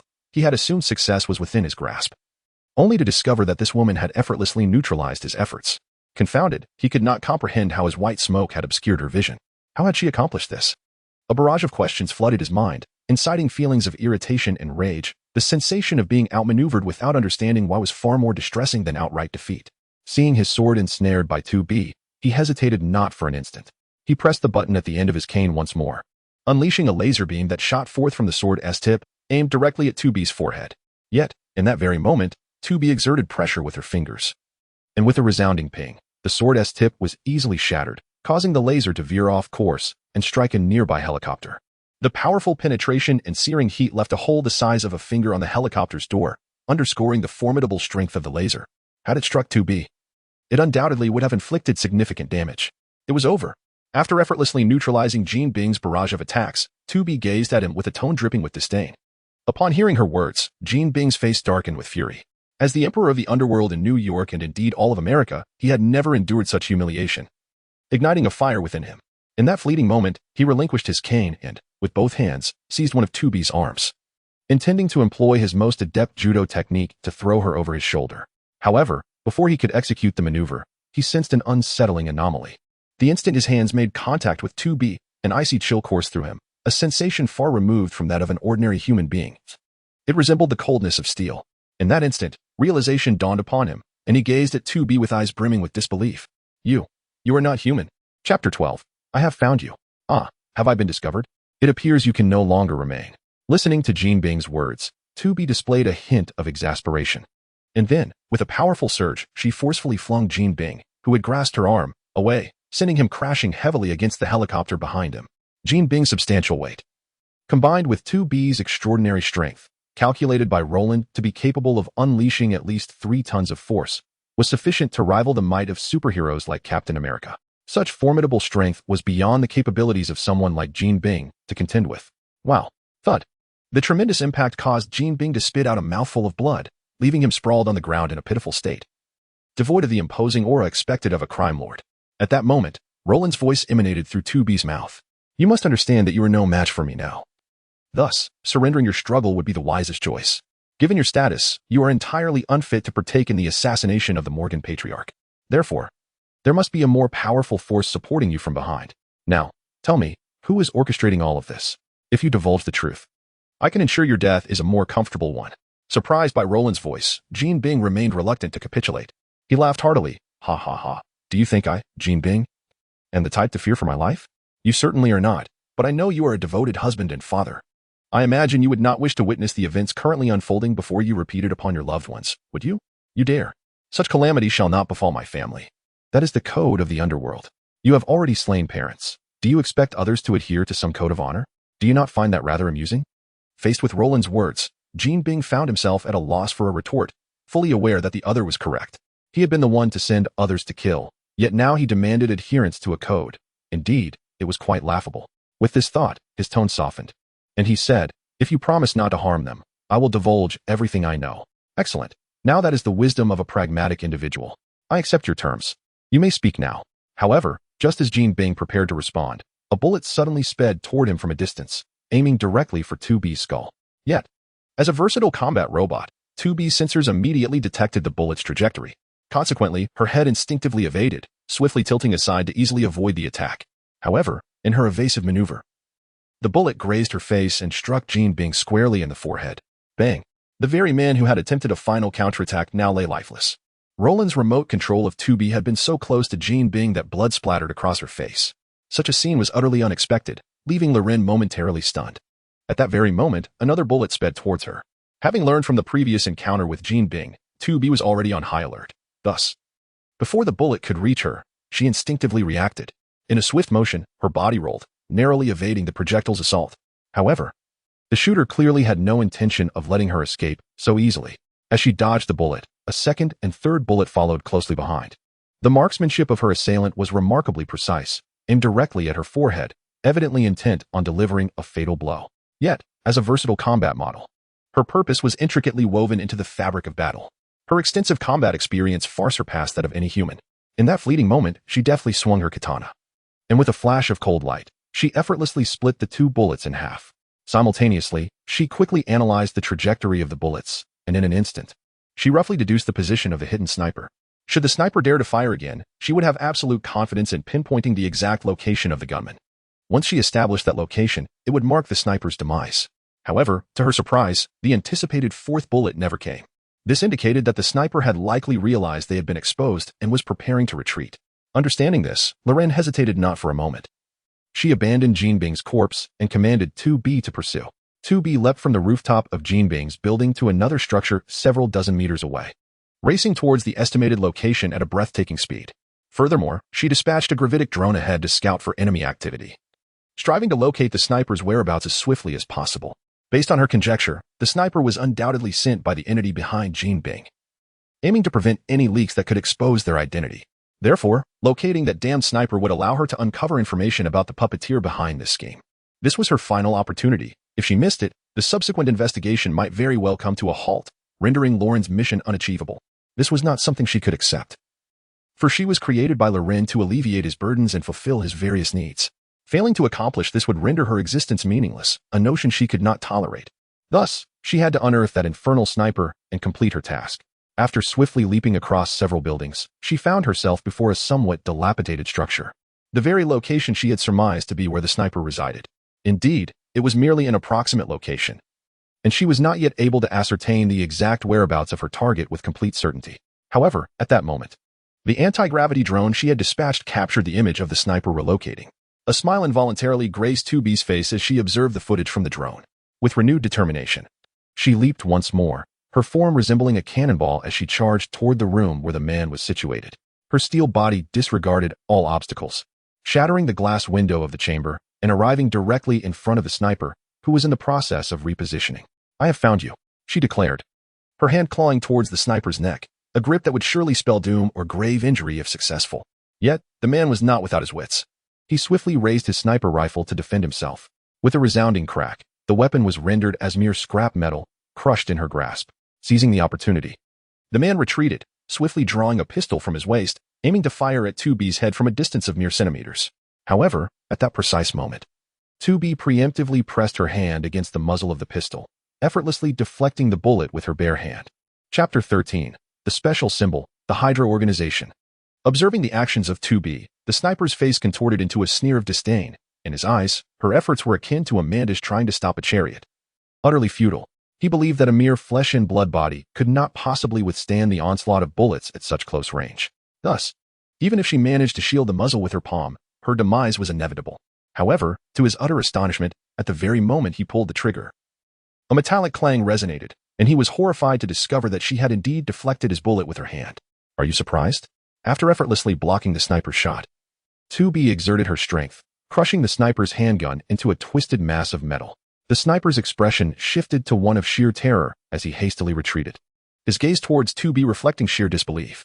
Just moments ago, he had realized that the woman before him was not unscathed. A large wound marred the center of her palm, and through this injury, he glimpsed glinting metallic bones. This revelation meant that she was not human at all, but a robot. The realization shattered his worldview. Although a figure akin to Iron Man had emerged recently, it was merely Tony Stark, a human clad in advanced technological armor. Such armaments had long existed in this world, as evidenced by the likes of Scorpion and the Wanderer, who also possessed their own high-tech suits. However, a robot, particularly one as lifelike as the woman before him, was unprecedented. This level of technology had far surpassed the standards of their era.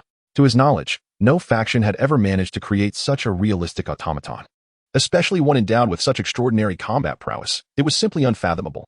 He knew that this woman was the personal secretary of Lauren Morgan, which suggested that Morgan, previously underestimated, might have harnessed technology far beyond that of their time.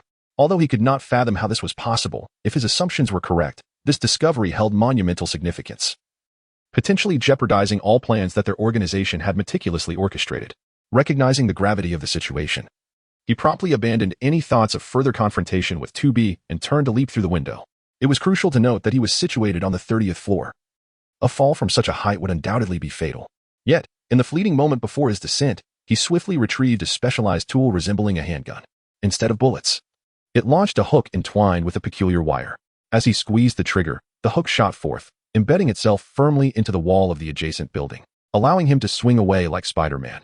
Observing such a scene, 2B's face revealed a hint of a playful smile. She did not immediately pursue, but instead commanded the hovering anti-gravity drone beside her to unleash a crimson laser towards the man. The beam swiftly reached its target, effortlessly severing the thread. "What the hell? No!" the man exclaimed as he arced through the air, crashing heavily against the wall of the adjacent building, a sight both tragic and pitiful. Fortunately, he was not high above the ground when propelled, sparing him from instant death. Nevertheless, he found himself unable to rise for the time being. At this moment, 2B seized the drone, descending leisurely from the rooftop. In no time, she landed steadily before the wretched man, whose expression was a grimace of agony. His leg bone had evidently shattered upon impact, rendering him incapable of standing. Yet, 2B showed no concern, nor did she harbor the slightest pity. Instead, she stepped forward and delivered a forceful kick to the man, sending him flying, rolling several meters along the ground before finally coming to a halt. Escape? 2B regarded the man, who lay gasping on the ground, her tone frigid. With her katana in hand, she plunged it into his shoulder. Instantly, the excruciating pain twisted his features further into a grimace. However, to 2B's surprise, despite his contorted expression, the man remained silent, suppressing any cries of anguish, a testament to his formidable willpower. "I will ask, you will answer. Answer correctly, and I shall grant you mercy. Answer incorrectly, and you shall wish for death. Now, tell me, who sent you?"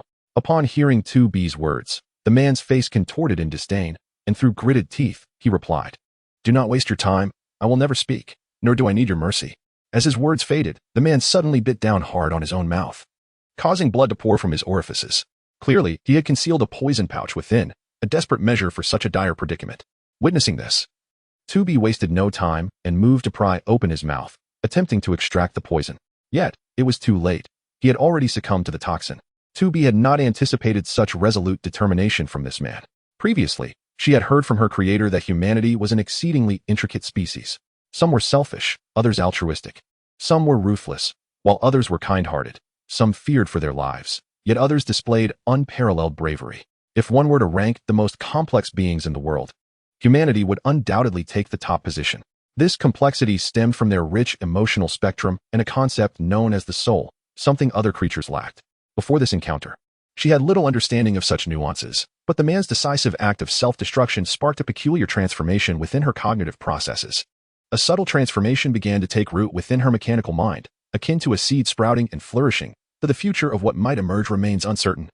Observing that the man before her had succumbed to death, 2B felt a twinge of regret, for this signified the complete failure of her mission to this moment. She had failed to uncover the identity of the mastermind behind it all. However, just as she was about to depart, her gaze was suddenly drawn to a peculiar symbol adorning the man's wrist. This emblem, composed of a skull entwined with 6 tentacle-like appendages, elicited a frown from 2B, for she recognized this design from her previous network access. The Hydra Organization? Chapter 14. I have learned everything you can imagine. Boss, I have failed. Please punish me. Upon returning to the manor, 2B knelt before Loren, her head bowed like a chastened schoolgirl. If an outsider were to witness such a scene, they would likely be taken aback, for 2B's reputation in the outside world was that of a fearsome deity of death. Yet here she was, presenting herself before Loren with the demure demeanor of a neighborly sister, a sight that would surely astonish anyone. However, for Loren, this was utterly normal. While 2B may be a harbinger of death to the world, in his presence, she was the most devoted of maids, capable of fulfilling any request he made. Her allure and tenderness were reserved solely for him, hidden from the eyes of others. At present, due to technological limitations, he could not yet craft a corporeal form for her, but once he could bestow upon her a flesh and blood body, 2B would become his perfect companion. Thus, how could he ever bring himself to punish her? Moreover, 2B had exerted herself to the utmost. The failure of the mission was not her fault, but rather that of their adversaries. A failure is simply that. It is not your blame, Loren waved dismissively. Obtaining intelligence about the mastermind from Jean Bing would have been ideal, yet even in its absence, there was no cause for concern. Given the current circumstances, the forces behind Jean Bing would undoubtedly retaliate, providing Loren with an opportunity to unearth the hidden puppeteer. The journey may prove arduous, but such is life. Some matters must simply unfold in their own time. Thank you, boss. I will surely complete the mission successfully next time. 2B expressed her gratitude with a bow before projecting the images of the peculiar symbols onto the ground. Boss, although I could not ascertain the identity of the mastermind, I did observe this emblem on that man. Upon investigation, I found it to be the insignia of the Hydra Organization. Please take a look. As Loren gazed upon the projected symbol, his initial suspicions were confirmed, yet his expression darkened. From the moment he traversed into this world, he had surmised that the entire affair must be linked to Hydra.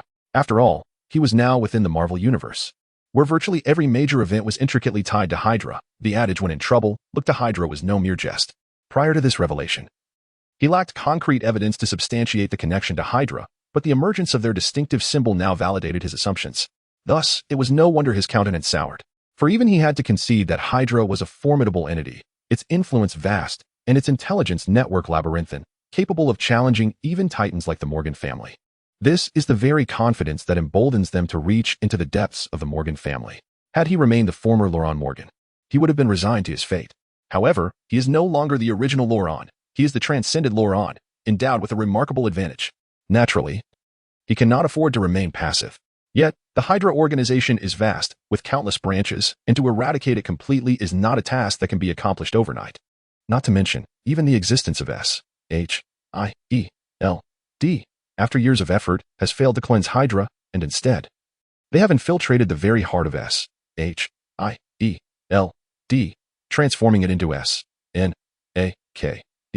Therefore, it is evident how formidable the Hydra Organization truly is.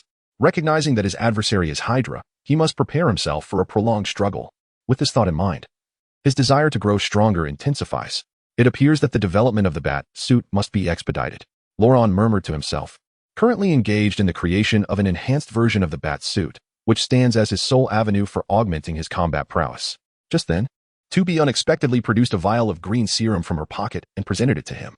Boss, this is an enhancement serum I seized from Kim. Once injected, it can significantly bolster the physical capabilities of the user, though this is a diluted version, with effects lasting only 24 hours. However, I believe with your intellect, you can optimize it. I now present this to you, and once refined, it may grant you strength rivaling that of our versatile combat robots. 2B offered the diluted enhancement serum with utmost reverence. Upon seeing the serum she handed over, a look of sheer ecstasy spread across Laurent's face. At that very moment, a system notification resonated within his mind. Congratulations, host. By participating in the pursuit of the true mastermind and eliminating the participants, you have obtained the diluted enhancement serum from the enemy, thus rewarding you with the formula for the perfect super soldier serum. Note, the perfect super soldier serum is a more stable enhancement than that ingested by Captain America, capable of augmenting the user's physique by more than threefold, with variations depending on the individual and a certain probability of success. Crucially, this serum does not induce any side effects or amplify the darker aspects of human nature. The perfect super soldier serum? What a delightful stroke of fortune. Just as I was contemplating the urgent need to enhance my combat abilities, 2B has bestowed upon me a magnificent gift. How could he not rejoice? Truly, she is a wonderful wife, a veritable lucky star. 2B, come here. Let me give you a proper kiss. Laurent pulled 2B into his embrace and planted a firm kiss on her cheek. 2B seemed taken aback that Laurent, the creator, would directly draw her in for a kiss. Instantly, her complexion transformed, blushing as vividly as a living being, captivating in her beauty. Boss, I read online that only couples engage in kissing. Are we behaving like a couple? 2B tilted her head, gazing at Laurent with the curiosity of a child. Well, how should I put this? It's rather complicated. Laurent felt a twinge of embarrassment at 2B's inquiry, unsure of how to respond. However, in that moment, 2B suddenly cupped his face in her hands, and her soft lips swiftly pressed against his, leaving him wide-eyed with astonishment. 2B, where did you learn such things? I don't recall implanting that skill in you. Laurent stared at her in disbelief. Boss, have you forgotten that I possess autonomous learning capabilities? So, you learned it on your own? What else have you acquired? I have learned everything you can imagine. Boss, I wish to become human. Chapter 15. The commencement of the injection of the perfect super soldier serum. Upon hearing 2B's words, Laurent momentarily froze, convinced he must have misheard. He could hardly believe that 2B expressed a desire to become human, a notion that transcended her program parameters. Ordinarily, 2B would never articulate such sentiments. While her demeanor and actions bore a striking resemblance to those of genuine humans, they were merely simulations crafted by her artificial intelligence. She identified herself solely as a robot, and it was inconceivable for her to utter the wish to become human unless 2B had awakened her own emotions and consciousness. In an instant, a realization dawned upon Laurent, causing his eyes to widen in shock as he regarded 2B as if he had encountered a specter. You have developed self-awareness and emotions? How is this possible? Although the technology behind the Universal Combat Model robots hinted at a minuscule probability of the emotional system embedded within the artificial brain giving rise to human-like emotional bonds and self-awareness, he had previously dismissed it. The technical documentation had been explicit in stating that the likelihood was exceedingly low, even less than 1 in 10,000. Thus, he instinctively believed such an improbable event could never occur in his experience. Yet, to his astonishment, it seemed he had indeed struck a rare jackpot. Before him, 2B appeared to have genuinely birthed her own self-awareness and emotions. Otherwise, she could not have possibly expressed such thoughts. As Laurent posed his inquiry, 2B tilted her head, her expression adorably perplexed. Boss, what are consciousness and emotions? How should I explain this? Consciousness refers to the ability of human thought and perception, while emotions encompass subjective experiences and feelings towards the world. Do you understand? At his words, 2B shook her head. Not quite, but I sense that I am somewhat different now. Is this difference what you refer to as consciousness and emotions? What do you mean by different? It is that I find myself irresistibly drawn to engage in certain activities with you, boss, and I desire you too. Stop. No more of that. It's becoming inappropriate. Hearing 2B's words, Laurent felt a wave of embarrassment wash over him. He never anticipated that 2B would harbor such thoughts towards him. This was not merely the emergence of consciousness and emotions. It was the birth of sexual desire, and it was quite intense. While the transformation in 2B filled him with a sense of satisfaction and accomplishment, he was acutely aware that she was, after all, a formidable entity of steel. In light of this, should 2B's primal instincts surge, it could spell disaster. The thought sent a chill down his spine, extinguishing any joy he might have felt. He was not yet capable of crafting a corporeal form for 2B, but before that step, He needed to devise a means to create a more lifelike substitute, even if it were merely silicone rather than metal. At the very least, this would make it somewhat more bearable when 2B's instincts took hold. Boss. It is said online that engaging in such activities between men and women is quite pleasurable. Is this true? Furthermore, what does pleasurable mean? 2B inquired, her curiosity evident as she gazed intently at Luo Lun, embodying a relentless quest for understanding. Well, the information online is indeed accurate. It is quite pleasurable. As for the meaning of pleasurable, I find it challenging to articulate.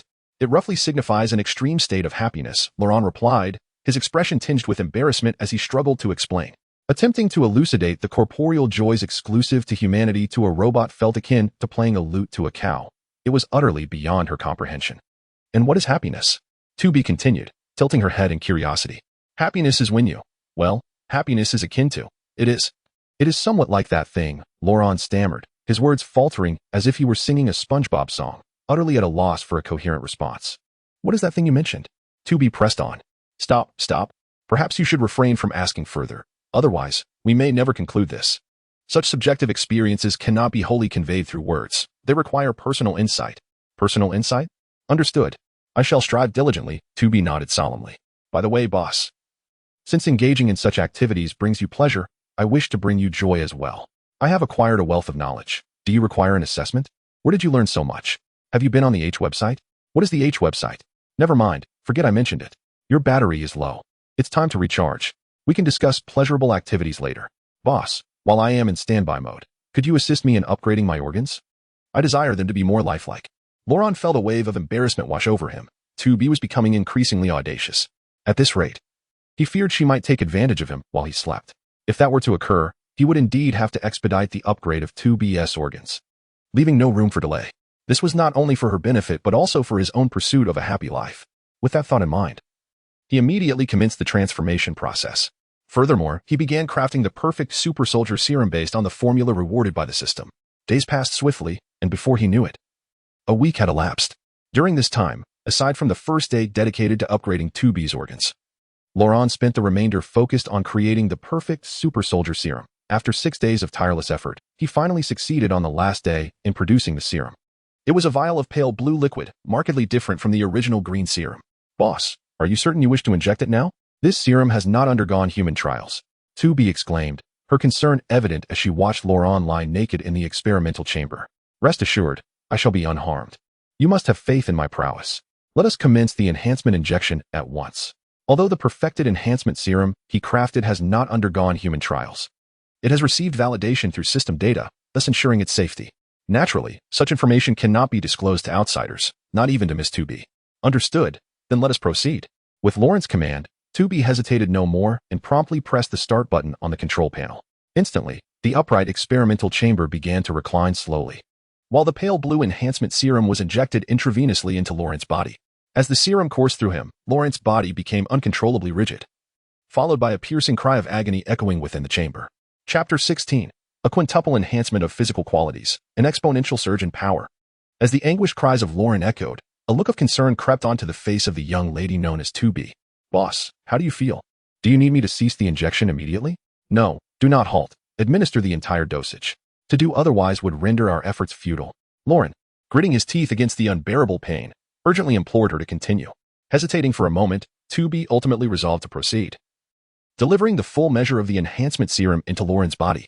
As the last drop of the potent concoction coursed through him, he felt as though he were an inflated balloon, visibly expanding at an astonishing rate. Not only was his physique swelling, but his bones felt as if they were being stretched apart. It was a sensation akin to being on the verge of splitting apart. A torment that far exceeded his expectations, an ordeal he had never before endured. While he had anticipated considerable discomfort from the injection process, he had not imagined it would be this excruciating. This was truly a form of earthly torture. Fortunately, the agony was fleeting, dissipating after merely a few seconds. To his astonishment, he soon found himself enveloped in warmth, akin to luxuriating in a soothing hot spring, a delightful contrast to the preceding torment. Is this the reward for enduring initial suffering? Lauren mused to himself, and he swiftly became aware of the profound transformation occurring within him. His once frail physique was now adorned with sinewy muscles. These were not the grotesque, overdeveloped muscles of a bodybuilder, but rather an aesthetically pleasing, streamlined musculature, vibrant muscles that could easily be concealed beneath clothing. Moreover, he noted a significant increase in his height. Prior to the injection, he stood at 175 centimeters, yet with the infusion of the perfected super soldier serum, he now towered at 188 centimeters, a remarkable gain of 13 centimeters. Such an enhancement was undeniably astonishing, and this was merely the superficial transformation. The internal fortification was of paramount importance. He clenched his fist lightly, and immediately, the sound of cracking bones reverberated through the air. With this simple act of tightening his grip, he discerned that his strength had surpassed the limits of ordinary humanity.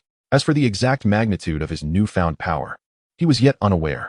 Nevertheless, in terms of his overall physical condition, he estimated an enhancement of approximately fivefold. One should not underestimate this quintuple increase. It is noteworthy that Captain Rogers, after his own administration of the super soldier serum, achieved only a fourfold enhancement. Yet, this fourfold superiority in physical prowess elevated him to one of the triumvirate of titans within the Marvel Universe. Thus, one can comprehend the sheer magnitude of a fivefold augmentation in physical capabilities. To illustrate more concretely, should an ordinary individual's physical quality be rated at 10, then an athlete, honed through years of specialized training, might attain a level between 12 and 13. For a typical human, even a single-point enhancement in physical quality represents a monumental advancement and accomplishment. Now, with the perfected enhancement serum, Loren has quintupled his physical attributes, elevating them to an impressive 50 points. One can only imagine the terrifying power that such physical prowess can unleash. Is this the sensation of becoming stronger? It is utterly exhilarating. Haha. As the enhancement concluded, Loren reclined within the experimental pod, unable to contain his laughter. He then pushed with his hand, astonishingly propelling the pod's door off its hinges, revealing his sculpted physique, reminiscent of an ancient Greek statue, before the eyes of the enchanting 2B. Observing Loren, who appeared transformed, 2B's face was painted with shock. Her gaze swept over him, taking in his figure in an instant.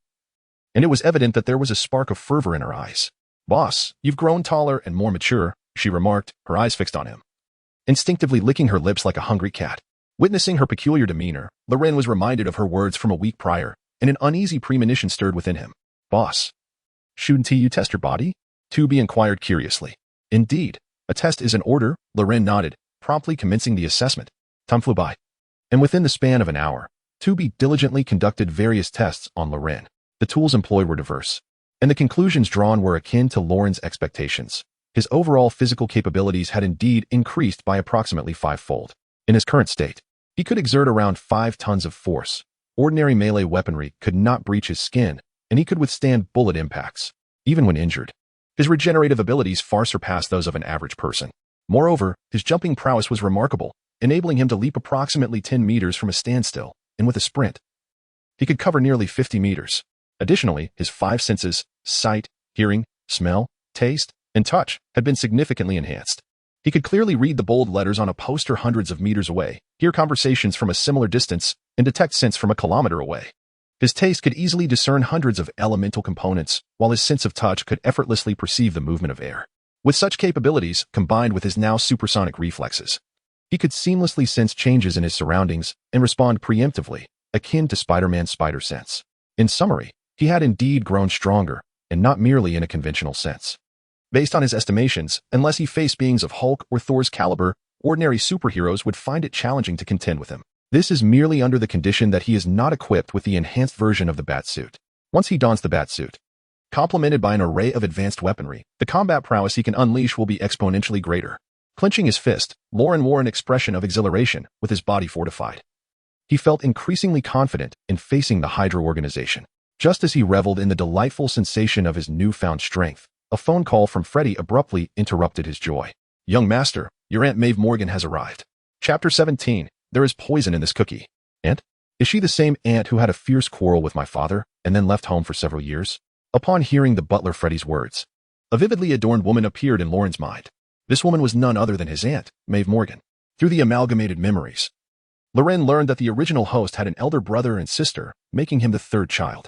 However, due to some unknown reasons, his uncle tragically perished in a car accident, leaving behind only his aunt and father.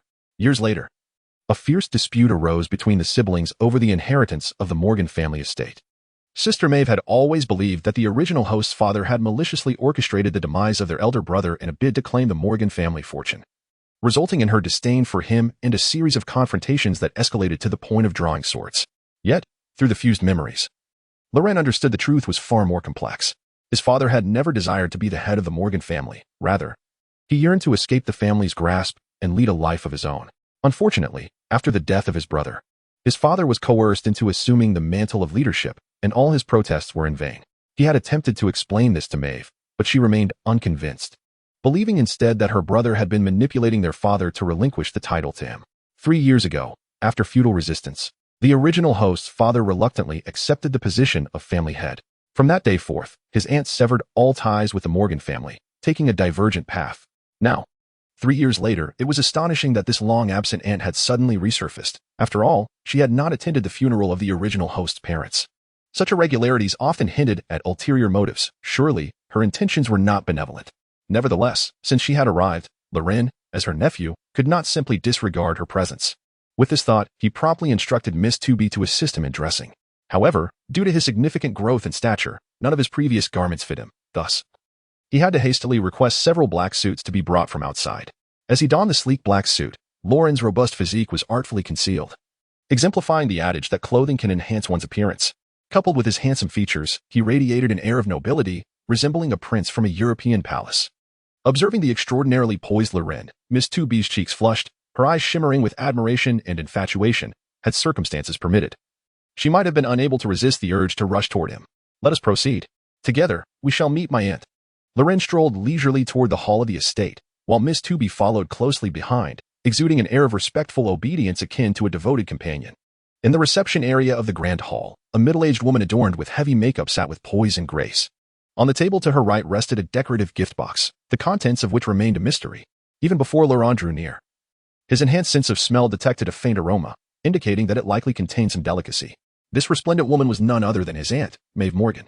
Upon noticing Loren's approach, Maeve's face instantly lit up with a smile. She gracefully rose and moved towards him. "Oh, my dear nephew, after all these years. You've grown so tall, resembling a true man."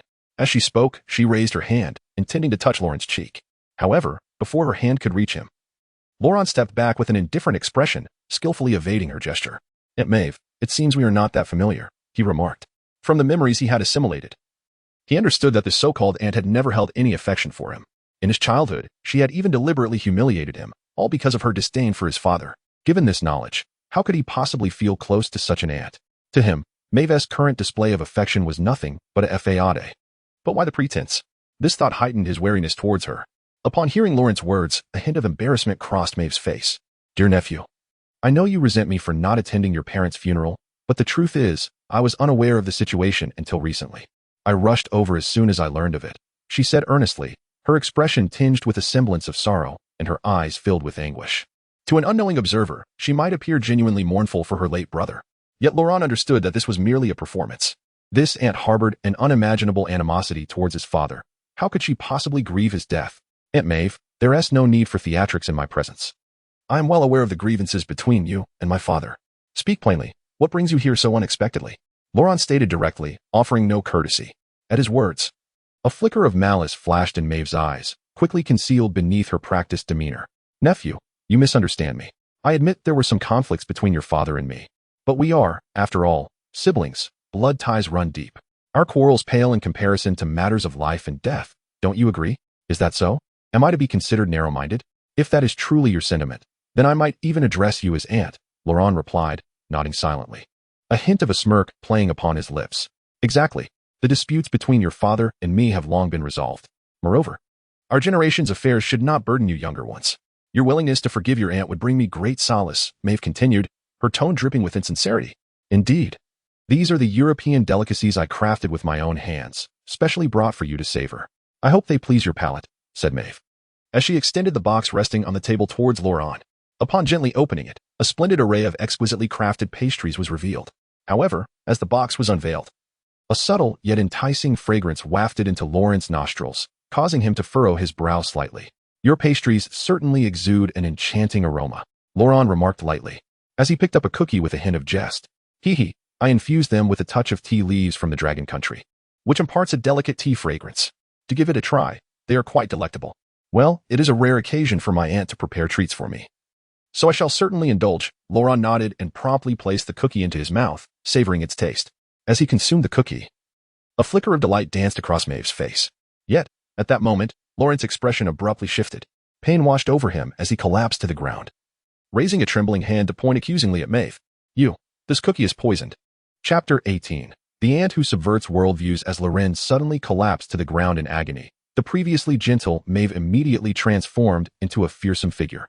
My dear nephew, you truly are astonishingly naive. Did you genuinely believe I came here merely to offer you tea and snacks? You remain so innocent after all these years.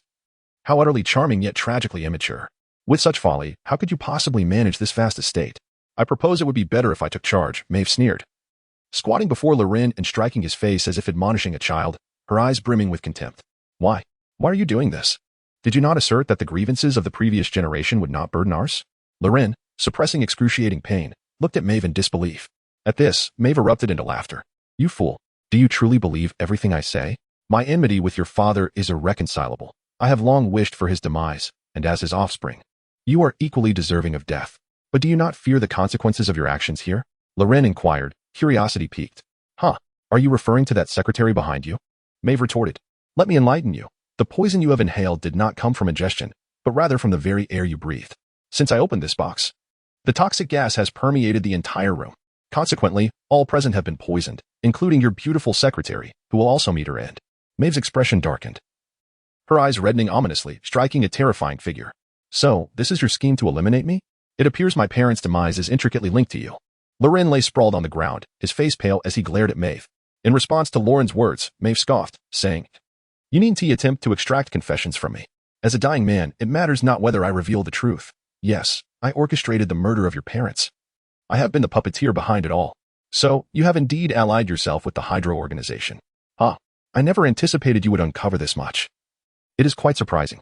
I had always underestimated you, and now I see that was a grave mistake. Yet it matters little. You are destined to perish by my hand. With that, Maeve drew a dagger from her waist and, without hesitation, plunged it towards Loren's heart. However, just at that moment, Loren, who had lain motionless on the ground, suddenly reached out and seized the dagger from Maeve's grasp with remarkable ease. You.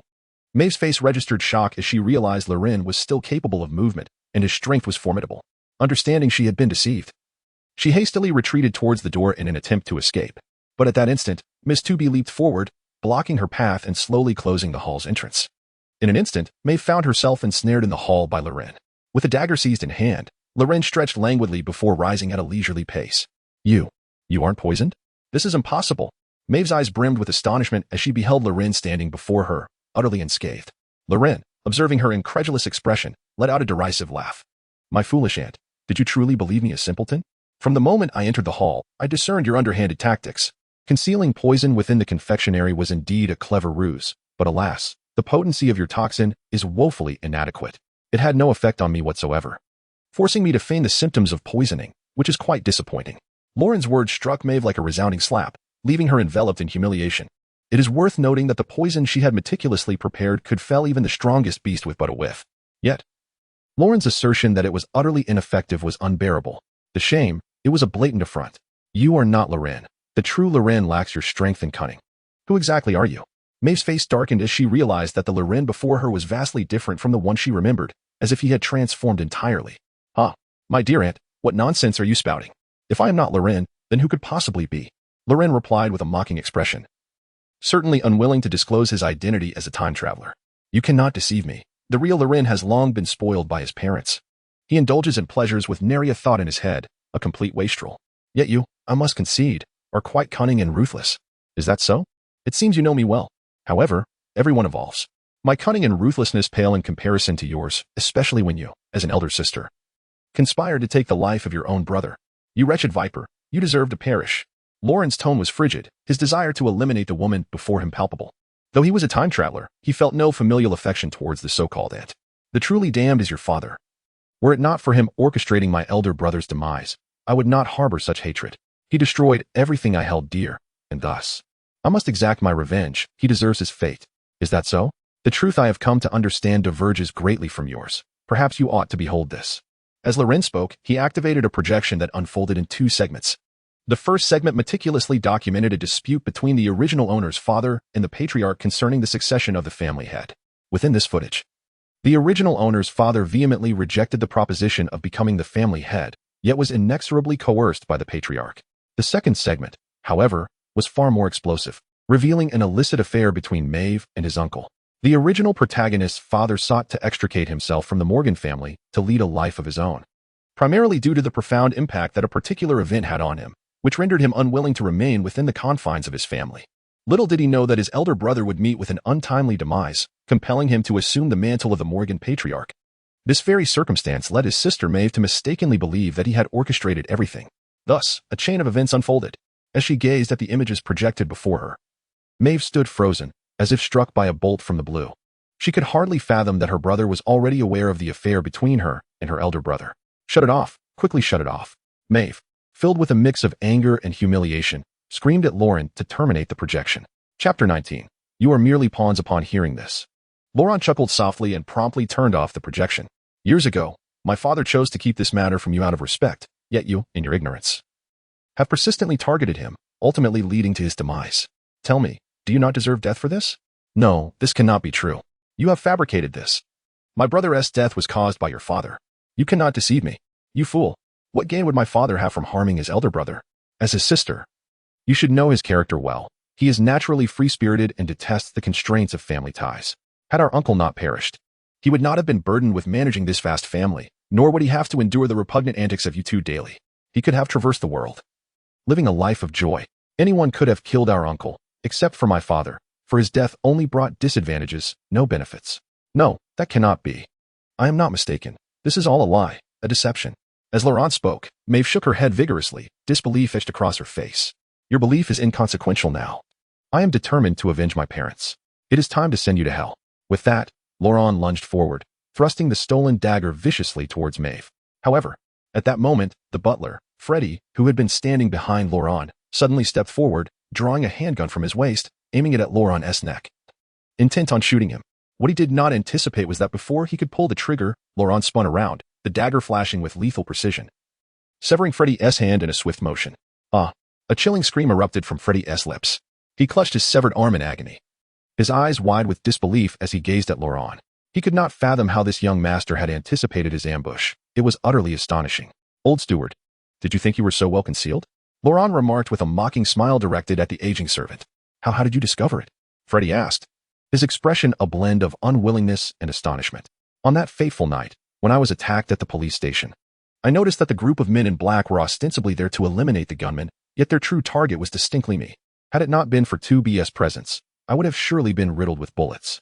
Consequently, upon reflection, I realized that you were the only one who knew of my visit to the police station beforehand. Tell me, if not you, whom should I suspect? However, you, old man, have exhibited remarkable restraint, refraining from acting against me all this time, leaving me at a loss for justification to eliminate you. But now, the reasons are abundantly clear, and your time has come. By the way, Maeve just mentioned that her poison has filled this entire room, yet you stand here unaffected. How unprofessional of you. Mind your diligence in your next life. With a mocking tone, Lauren raised his hand and swiftly slid the dagger across the neck of the old butler, Freddie, instantly sending him to his demise with remarkable decisiveness. Witnessing the demise of her planted informant beside Lauren, Maeve's expression grew increasingly grim, a glimmer of despair flickering in her eyes. She realized she was powerless to alter the course of events. How unexpected it was that I would fall victim to this little brat. I refuse to accept this fate. You should have perished alongside your wretched parents. Even at this moment, Maeve continued to curse Lauren. In response, Lauren chuckled nonchalantly. I truly relish seeing you in such a state of hatred towards me, yet utterly incapable of eliminating me.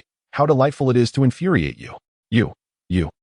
Maeve, seething with rage at Lauren's smug expression, could not contain herself and spat blood, her eyes bloodshot. You are not only foolish but also possess an outrageous temper. It is no wonder you could commit such heinous acts against your own brother. The Morgan family is truly unfortunate to have a descendant like you. Such a stroke of ill fortune. Silence, you little brat. You lack the right to judge me. This is all your father's fault. He deserves to die? You fool.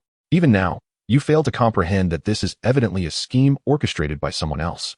And your uncle's death is merely a piece in this game, with both you and my father merely pawns. If you genuinely wish to avenge your uncle, no. Your husband, then divulge everything you know to me. Only then can I apprehend the true murderer, and I assure you I shall have him torn to shreds. Of course, you may continue to be foolish, allowing yourself to be exploited while still funding others. Regardless, even without your assistance, I can unearth the truth. It will only require more time. However, from the intelligence I have gathered, this entire affair is inextricably linked to the Hydra organization.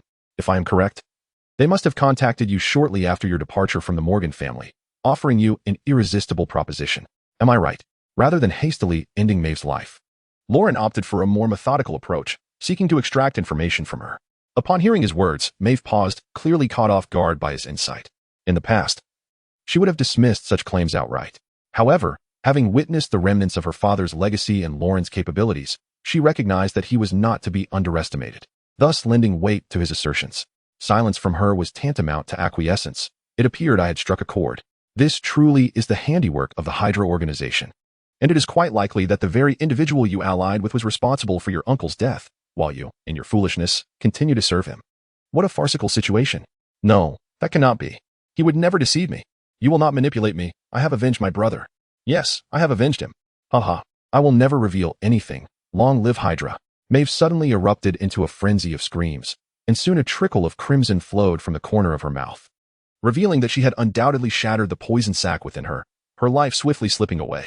However, to Lauren's astonishment, just as she was on the brink of death, Maeve leaned close to Lauren's ear and softly murmured, Alexander Pierce, it is he. Before she could complete her sentence, Maeve drew her last breath. Chapter 20. The impressive bat suit. Upon hearing Maeve's words, Loren furrowed his brow. He then instructed 2B, please conduct an immediate scan of her body to identify any anomalies. Understood, responded 2B, activating her scanning mode without hesitation. Within moments, she detected a signal source nestled within Maeve's subcutaneous tissues.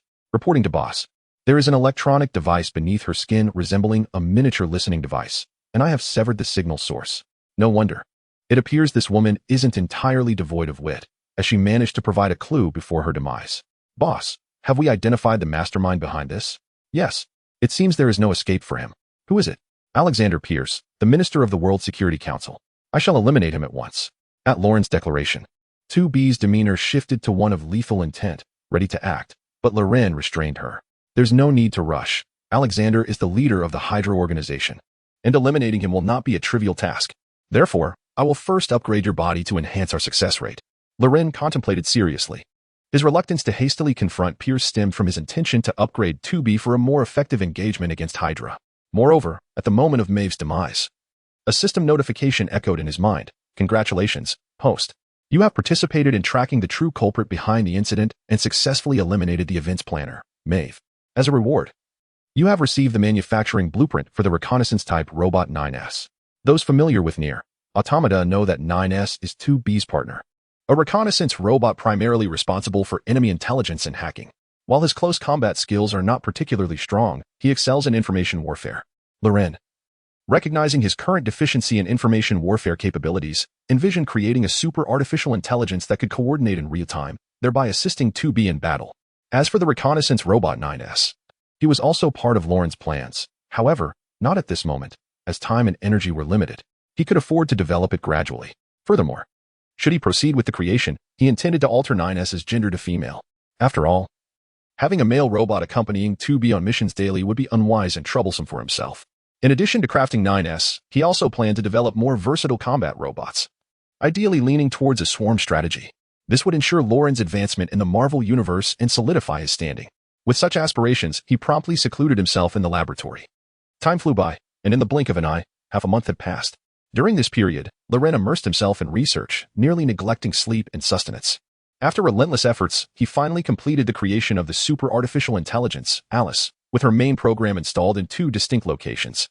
One is situated within the subterranean secret base of his estate, while the other resides on a satellite in low Earth orbit, one below and one above, complementing each other seamlessly. Regardless of location, he can summon data at any moment, enabling the super artificial intelligence, Alice, to conduct various analyses on his behalf. Not only he, but 2B's mechanical intellect can also connect to this super intelligence at will. Thus, she can rely not only on her mechanical brain for tactical evaluations, but can also have Alice enhance her analyses. This will significantly amplify her computational capabilities, consequently allowing her to unleash even greater combat prowess. After all, the might of artificial intelligence hinges upon its computational power. However, due to current technological constraints, the creation of ultra-high-performance chips remains unachievable. Therefore, the performance of 2B's mechanical intellect is inherently limited. In contrast, the super artificial intelligence, unbound by considerations of size, can amass a multitude of chips to enhance its performance, making its computational power far surpass that of 2B's mechanical brain.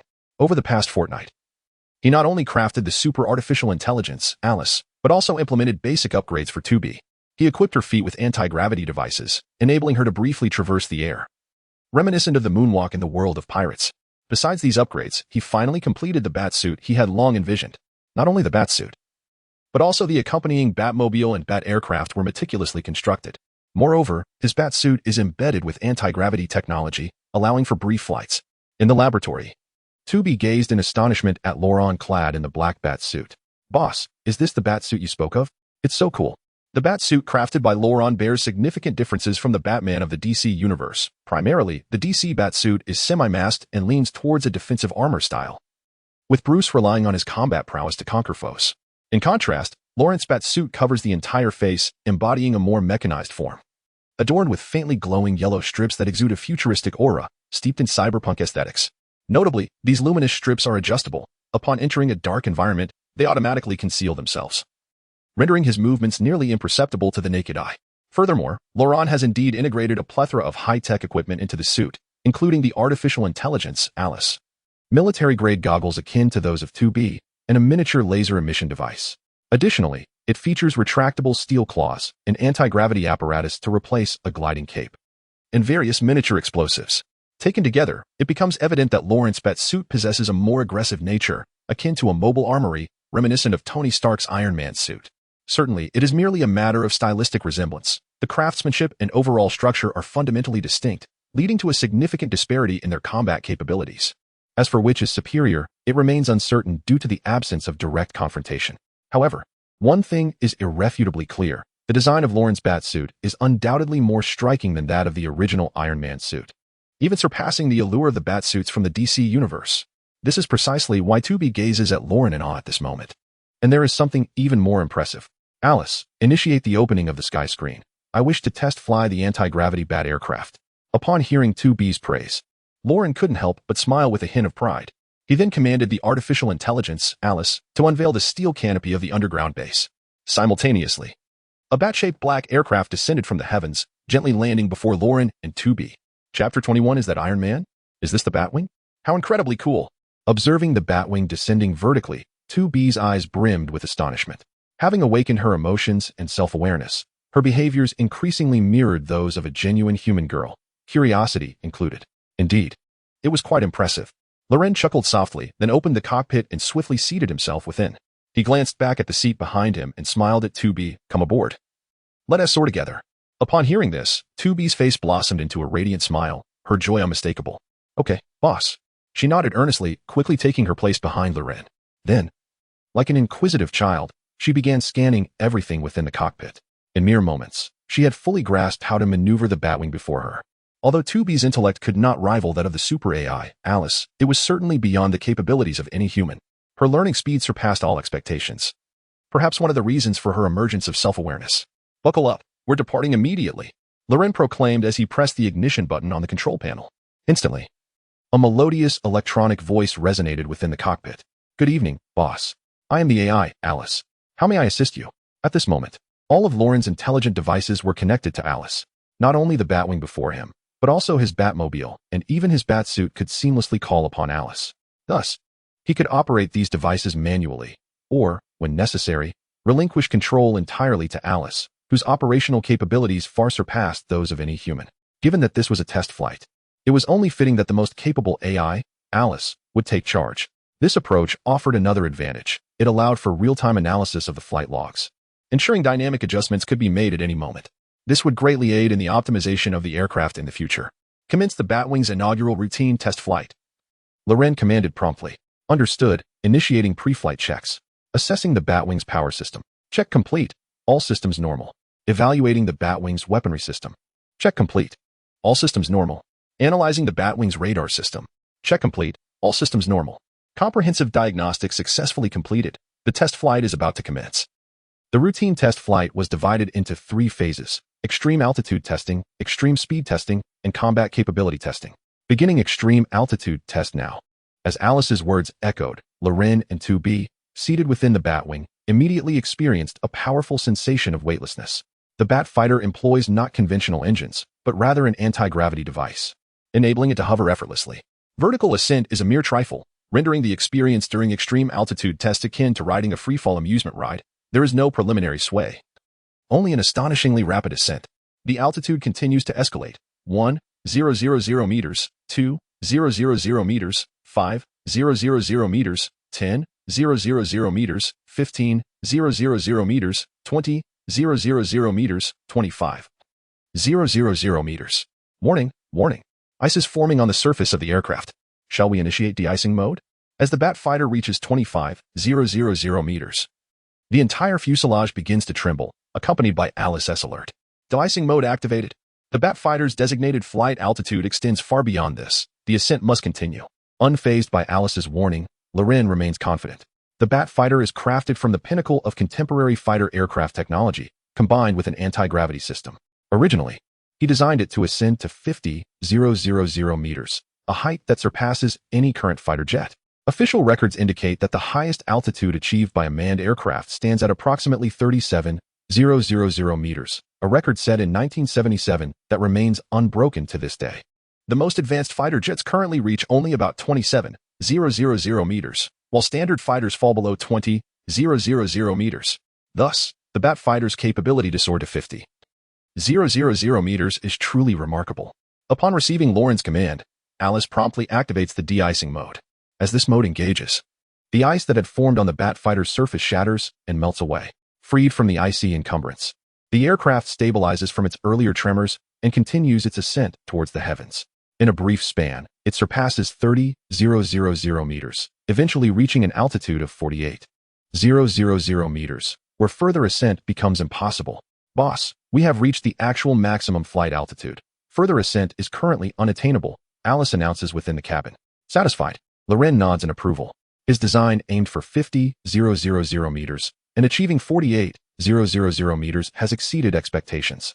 Very well, now let us descend to 25,000 meters and conduct a maximum speed test. My design anticipates a top speed of Mach 5. Let us see how far we can truly reach. Loren issues the testing command once more. Acknowledged. Altitude has been reduced to 25,000 meters. Commencing extreme speed test. Countdown initiated. 5, 4, 3, 2, 1. Boom. Whoosh. As the countdown concluded, Alice's voice resonated, and an overwhelming sensation of terror enveloped Loren and Miss 2B. In an instant, their bodies felt as though they were crushed by an immense boulder, rendered utterly immobile in their seats. Loren's facial expression displayed signs of distortion, a testament to the sheer ferocity of the initial flight speed of the bat-like aircraft. The gravitational forces generated by such velocity would be insufferable for an ordinary individual, likely causing them to lose consciousness in an instant. Fortunately, Loren had enhanced his physique through the perfected super soldier serum, a fortuitous circumstance that spared him from a similar fate. Warning, warning, humanoid flying object detected ahead with a velocity of 0.8 Mach. A humanoid flying object? What does it look like? Loren paused, momentarily taken aback by Alice's words. Just as he spoke, a gilded red humanoid battle armor materialized on the screen before him. Ah, is that not Iron Man? Chapter 22. The opponent is forcefully shutting down. The golden red armored figure displayed on the screen is none other than Tony Stark, who had recently proclaimed himself as Iron Man. Loren was utterly astonished to encounter Iron Man at this moment. It was rather intriguing. What could he possibly be doing at such a late hour? Alice, discreetly infiltrate his system and ascertain his activities. Commencing the hacking procedure, the incursion is underway. Ding. The intrusion has been successful. I have accessed the opponent's backend database and retrieved the data. However, their artificial intelligence system, JARVIS, has detected my intrusion. So quickly discovered? No wonder he is Tony Stark. His AI possesses quite the capability. Upon hearing Alice's words, Loren was not overly surprised. After all, Tony Stark is one of the three titans of the Marvel Universe, a paragon of technological genius. His intelligence is unparalleled, making JARVIS anything but ordinary. It is entirely reasonable for it to have detected Alice's incursion in such a short span of time. Yet, in terms of computational power and sophistication, JARVIS cannot be compared to Alice. Otherwise, it would not have been so easily compromised. The mere fact that it could detect Alice's intrusion is a testament to its capabilities. Impressive, yet still lacking. Before me, it is but a child. Hearing Loren praise Tony Stark's AI, Alice dismissively offered her own evaluation, almost as if feeling envious. It is worth noting that the mechanical intellect crafted for Miss 2B possesses the capacity to mimic human behavior. Naturally, Alice, with her significantly superior computational power, would have no reason to lack such a capability. However, despite Alice's immense computational prowess surpassing that of Miss 2B, Lauren had opted not to embed an emotional module within her, just to be cautious. Thus, theoretically, Alice would never achieve self-awareness.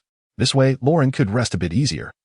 After all, the emergence of self-awareness in artificial intelligence is not a favorable development, and he certainly did not wish to inadvertently create an Ultron. Consequently, while Alice's tone may resemble that of a human, it is merely a simulation produced by programming.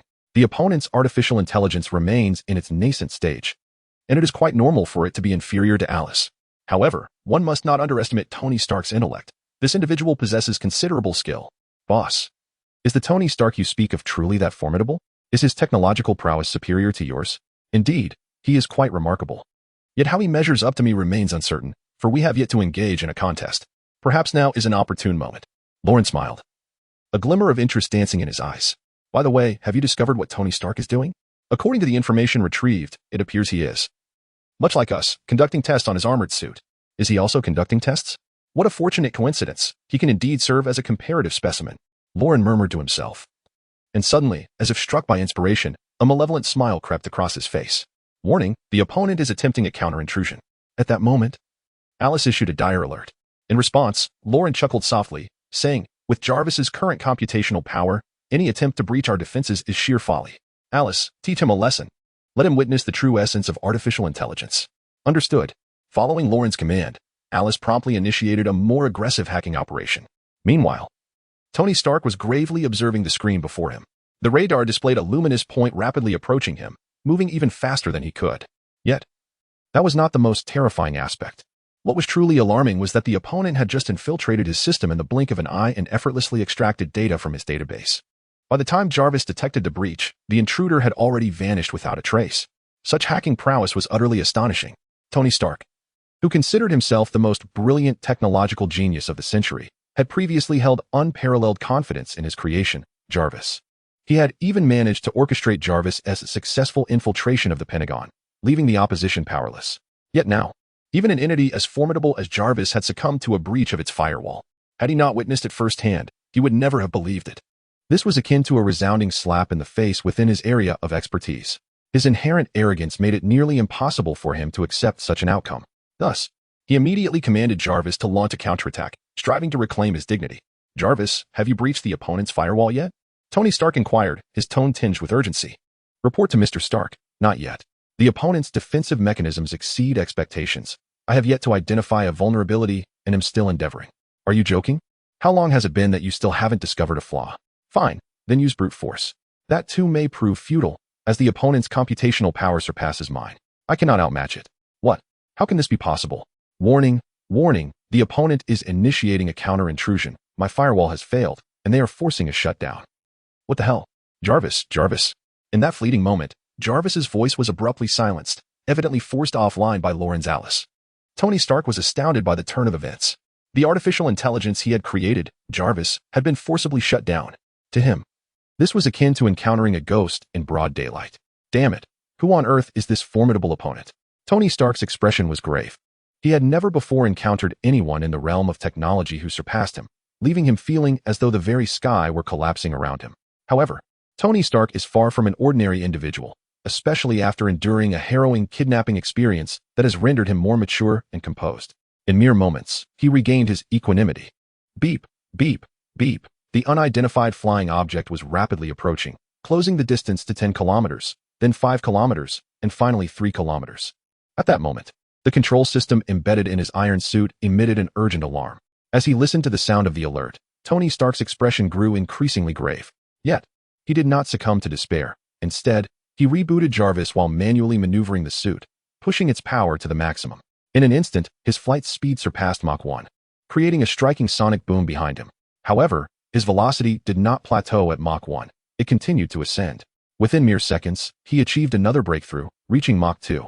As his speed surged, the once approaching dot on the radar vanished from sight. Witnessing this spectacle, a flicker of pride crossed his face. To catch up with me? You are woefully unprepared. With a disdainful expression, Tony Stark believed he had successfully evaded the bat-shaped aircraft. But just then, a more urgent alarm blared in his ears. Warning! Warning! An unidentified flying object has been detected directly above, now merely 20 meters away. What? Upon hearing this alarming announcement, Tony was momentarily stunned. He glanced upward, only to find a sleek, black bat-shaped aircraft silently hovering above him. Simultaneously, a dot reappeared on his radar. How is this possible? Chapter 23, Overwhelmed. It vanished. The sudden pursuit by the opponent was already difficult for him to accept, but the current scene further indicated that the adversary's aircraft seemed capable of invisibility. Just moments ago, he had believed that the opponent had disappeared from his radar due to the significant distance he had created. However, it was evident that this was not the case. The adversary had merely activated stealth mode to evade radar detection. Damn it, what sort of monstrosity is this? What kind of aircraft is this, with such an odd design? Tony Stark, while secretly astonished, accelerated his flight speed in an attempt to shake off the Batjet. Yet, to his disbelief, no matter how hard he tried, the Batjet loomed above him like a dark cloud, refusing to be shed. What is our current speed? Tony Stark inquired gravely to the suit's built-in control system. Reporting, Mr. Stark, it is 2.5 Mach. The realization that he couldn't outpace it even at 2.5 Mach left him unsettled. Just how fast can this aircraft fly? If that is the case, then I must increase the power. Mr. Stark, if we continue to increase power, the suit's speed will reach 2.8 Mach. This will push the existing materials to their limits, potentially compromising stability and risking damage. Additionally, the strain on your body will significantly increase. I do not recommend proceeding. At that moment, Jarvis successfully rebooted and issued a warning. However, upon hearing this, Tony Stark's expression hardened with determination. Every experiment carries inherent risks. Without the courage to embrace risk, one will forever remain stagnant. But Jarvis attempted to continue, only to be interrupted by Tony Stark. Jarvis, no more discussion. Execute my command. Immediately release the engine's performance to 97. Now, understood, Mr. Stark. Following Tony's directive, Jarvis promptly regained control of the suit. In an instant, the iron suit's power surged to 97. Within moments, the flight speed of the iron suit soared to an astonishing 2.8 Mach. For context, the F-22 fighter jet of the United States has a maximum speed of only 2.25 Mach and is already regarded as one of the most exceptional fighter jets globally. Thus, the capability of Iron Man to reach 2.8 Mach is nothing short of remarkable. The iron suit had achieved a qualitative breakthrough in both maneuverability and speed within the realm of aerial combat. It stood at the pinnacle of current aircraft capabilities, at least until the emergence of Lawrence's Batjet. It was precisely for this reason that Tony Stark felt a deep sense of frustration. As the world's most celebrated technological genius, how could he allow anyone's technological achievements to surpass his own? At this moment, he was not merely striving to shake off the pursuing bat-like aircraft. He was fighting for his honor and dignity. As the velocity of the armored suit soared to 2.8 Mach, the aerodynamic drag it encountered surged exponentially. Such excessive speed would inevitably generate significant heat on the suit's surface. Although this temperature had yet to reach the point of combustion, it still posed a threat to the suit's stability. Tony Stark was clad in the Mark II, one of the earliest iterations of the Iron Man suit. At this stage, the suit's performance and materials were vastly inferior to those of later models. The maximum flight speed of the Mark II was, in fact, 2.5 Mach. Thus, 2.8 Mach was already beyond its limits. This velocity represented a considerable challenge for both the suit and its power system. A misstep could easily lead to disintegration or engine failure. One must commend Tony Stark's audacity. He was indeed gambling with his life. Have we shaken off that infernal bat aircraft? Tony Stark inquired gravely. Report, Mr. Stark. Not yet. The adversary remains directly above us. What? How can that be? Are you certain the engine's performance has been unleashed to 97? What is our current flight speed? Affirmative. 100 confirmation. Our present speed is 2.8 Mach. Already exceeding the threshold. Curse it. What on earth is that thing? How can it fly so swiftly? This defies the laws of science. Jarvis, initiate a scan of the enemy aircraft. I must discover how it achieves such velocity. Affirmative. Scanning in progress. Scan complete. The basic structure of the enemy aircraft closely resembles that of the Bat, indicating it is a counterfeit design. However, this structure does not exhibit remarkable features. Its impressive speed is likely due to its power system. The scan reveals that the adversary's power system does not belong to any known category. It is an entirely novel propulsion mechanism. It appears my assumptions were largely accurate. The Bat's design is not particularly outstanding in aerodynamics. Solely relying on biomimicry cannot account for such speeds. Ultimately, it is the strength of their power system that enables this performance. But who crafted such a high-performance aircraft? Possessing such advanced technological capabilities? I have no reason to remain ignorant of this. Mr. Stark, this is not the time for such considerations. The enemy's flight speed is increasing. It is beginning to surpass us. What? Just how far can that infernal contraption push its limits? This is clearly a provocation. Jarvis, increase the thrust. Maximize power output to 100. Mr. Stark, if we unleash full power, our flight speed will reach 3 Mach. This will far exceed the suit's limits, significantly raising the probability of disintegration. I advise against continuing this futile contest.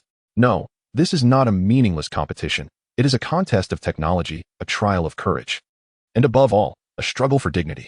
I, Tony Stark, have lived for many years, never once fearing anyone in the realm of technology. Increase the power to maximum immediately. Hurry. Yes, the engine's power is being fully unleashed. 98. 99. 100. And our flight speed has now reached 1 Mach. Excellent. Have we shaken him off? Report to Mr. Stark. We have not. In fact, the opponent has surpassed us. They have created a significant gap, and not only that. Their speed is accelerating. 2 Mach. 5 Mach. 4 Mach. 3 Mach. Report to Mr. Stark. The distance between us and the opponent has widened too greatly. We can no longer detect their presence. They have vanished. Tony Stark. Chapter 24. A life owed must be repaid. Jarvis's words struck Tony Stark like a thunderclap, leaving him momentarily speechless, questioning if he had misheard. What did you say? What was the speed of the object? The last detected velocity reached an astonishing 3 Mach, though this is likely not its maximum, as estimates suggest it could exceed that. Good heavens, 3 Mach. That approaches the threshold of hypersonic flight. How could a human endure such gravitational forces? Is it an unmanned aircraft? No, the recent scans indicate a humanoid heat signature, confirming it is piloted. Piloted? What extraordinary physical capabilities must the pilot possess? Is this a monster? When did our world spawn such a freak? This is utterly absurd. Mr. Stark, this is not the time for contemplation. Jarvis interjected. The suit is experiencing instability due to prolonged overloading during flight. Moreover, the energy in the arc reactor has dwindled to less than 10. You must decelerate and reduce altitude immediately. Failing to do so risks disintegration or stall, both of which threaten your life. Upon hearing Jarvis's warning, Tony decided to abandon his pride. After all, he had already suffered a crushing defeat in the technological duel with Lauren, an overwhelming loss that struck him deeply. Yet, he was not one to concede easily. Such setbacks only fueled his determination to enhance the suit's performance. He silently vowed to locate Lauren and triumph in their next encounter. With this resolve, he promptly commanded Jarvis to initiate deceleration and lower their altitude. However, at that moment, an urgent alarm blared in his ears. Warning! Warning! The connection at the shoulder joint is loosening due to high-frequency vibrations. The left arm of the suit is beginning to disintegrate. Damn it! Shut down the engines and reduce speed to the minimum. At that instant, Tony was horrified to discover that the left arm of his suit had completely detached. A chilling sensation coursed through his left hand. He was currently at an altitude of 25,000 meters. At this height, the air is thin, and temperatures plummet to nearly -50°C. Without adequate insulation, frostbite is imminent.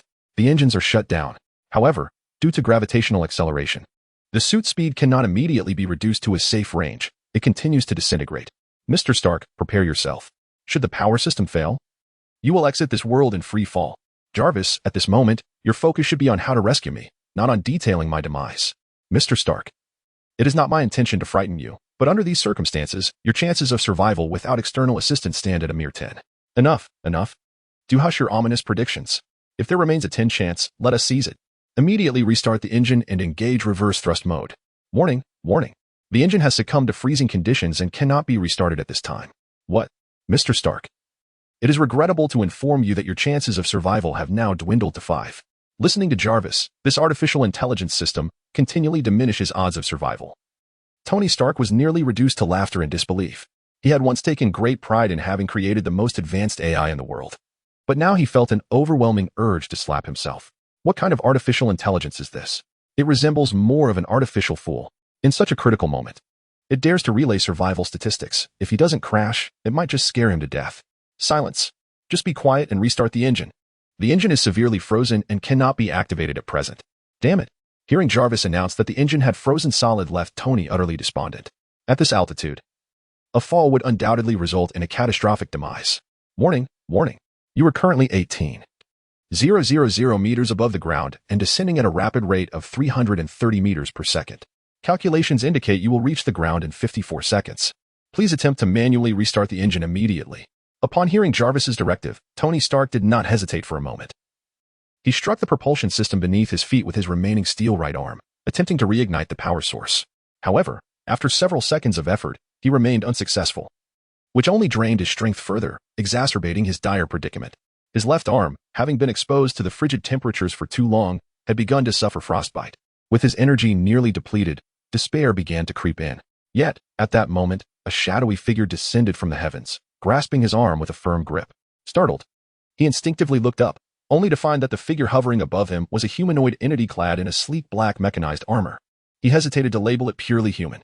The armor was entirely black, adorned with faint yellow luminescent stripes, presenting a striking appearance.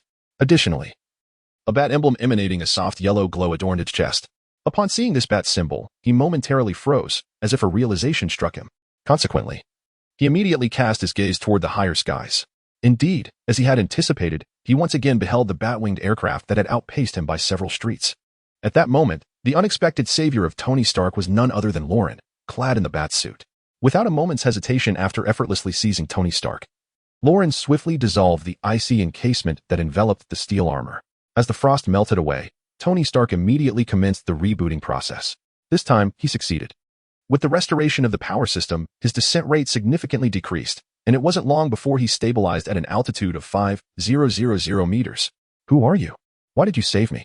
The rescued Tony turned to Lauren, who hovered nearby, his expression filled with curiosity. In response, Lauren chose not to acknowledge him. Instead, he transformed into a shadowy silhouette, soaring upward before swiftly returning to the bat-winged aircraft. It was only after completing these actions that an electronic synthesized voice resonated within Tony Stark's helmet. Remember, you owe me a favor, and that debt must be repaid. We shall meet again. Chapter 25. Enhanced arc reactor technology. After leaving a message for Tony Stark, Lauren swiftly piloted the Batplane, vanishing into the horizon in the blink of an eye. As he watched the Batplane transform into a fleeting rainbow against the sky, Tony Stark's expression grew increasingly perplexed. This individual knew him, yet he remained a stranger. Who was he? It was indeed peculiar that he possessed a suit of armor as well. Tony Stark murmured to himself, his mind swirling with countless questions, but at that moment, no one could provide him with the answers. Jarvis, initiate a comprehensive search for information regarding the Batplane and the Batsuit. I must uncover the identity of that individual. Understood. I am currently conducting a search. This task will be temporarily designated as the Batman Search Initiative. How does that sound? Batman? The moniker certainly aligns with his persona. Very well. Henceforth, we shall refer to him as Batman. At that moment, Lauren remained oblivious to the fact that Tony and Jarvis had bestowed upon him this title. However, had he known, he would likely have given them a thumbs up, exclaiming, "You truly are a genius. Boss, why are you saving him? Did you not say he is your fiercest competitor in this world? Wouldn't it be better if he perished?" Inside the Batplane, 2B gazed curiously at Lauren, perplexed by his actions, which starkly contrasted with the logical behavioral patterns deduced by her intelligence.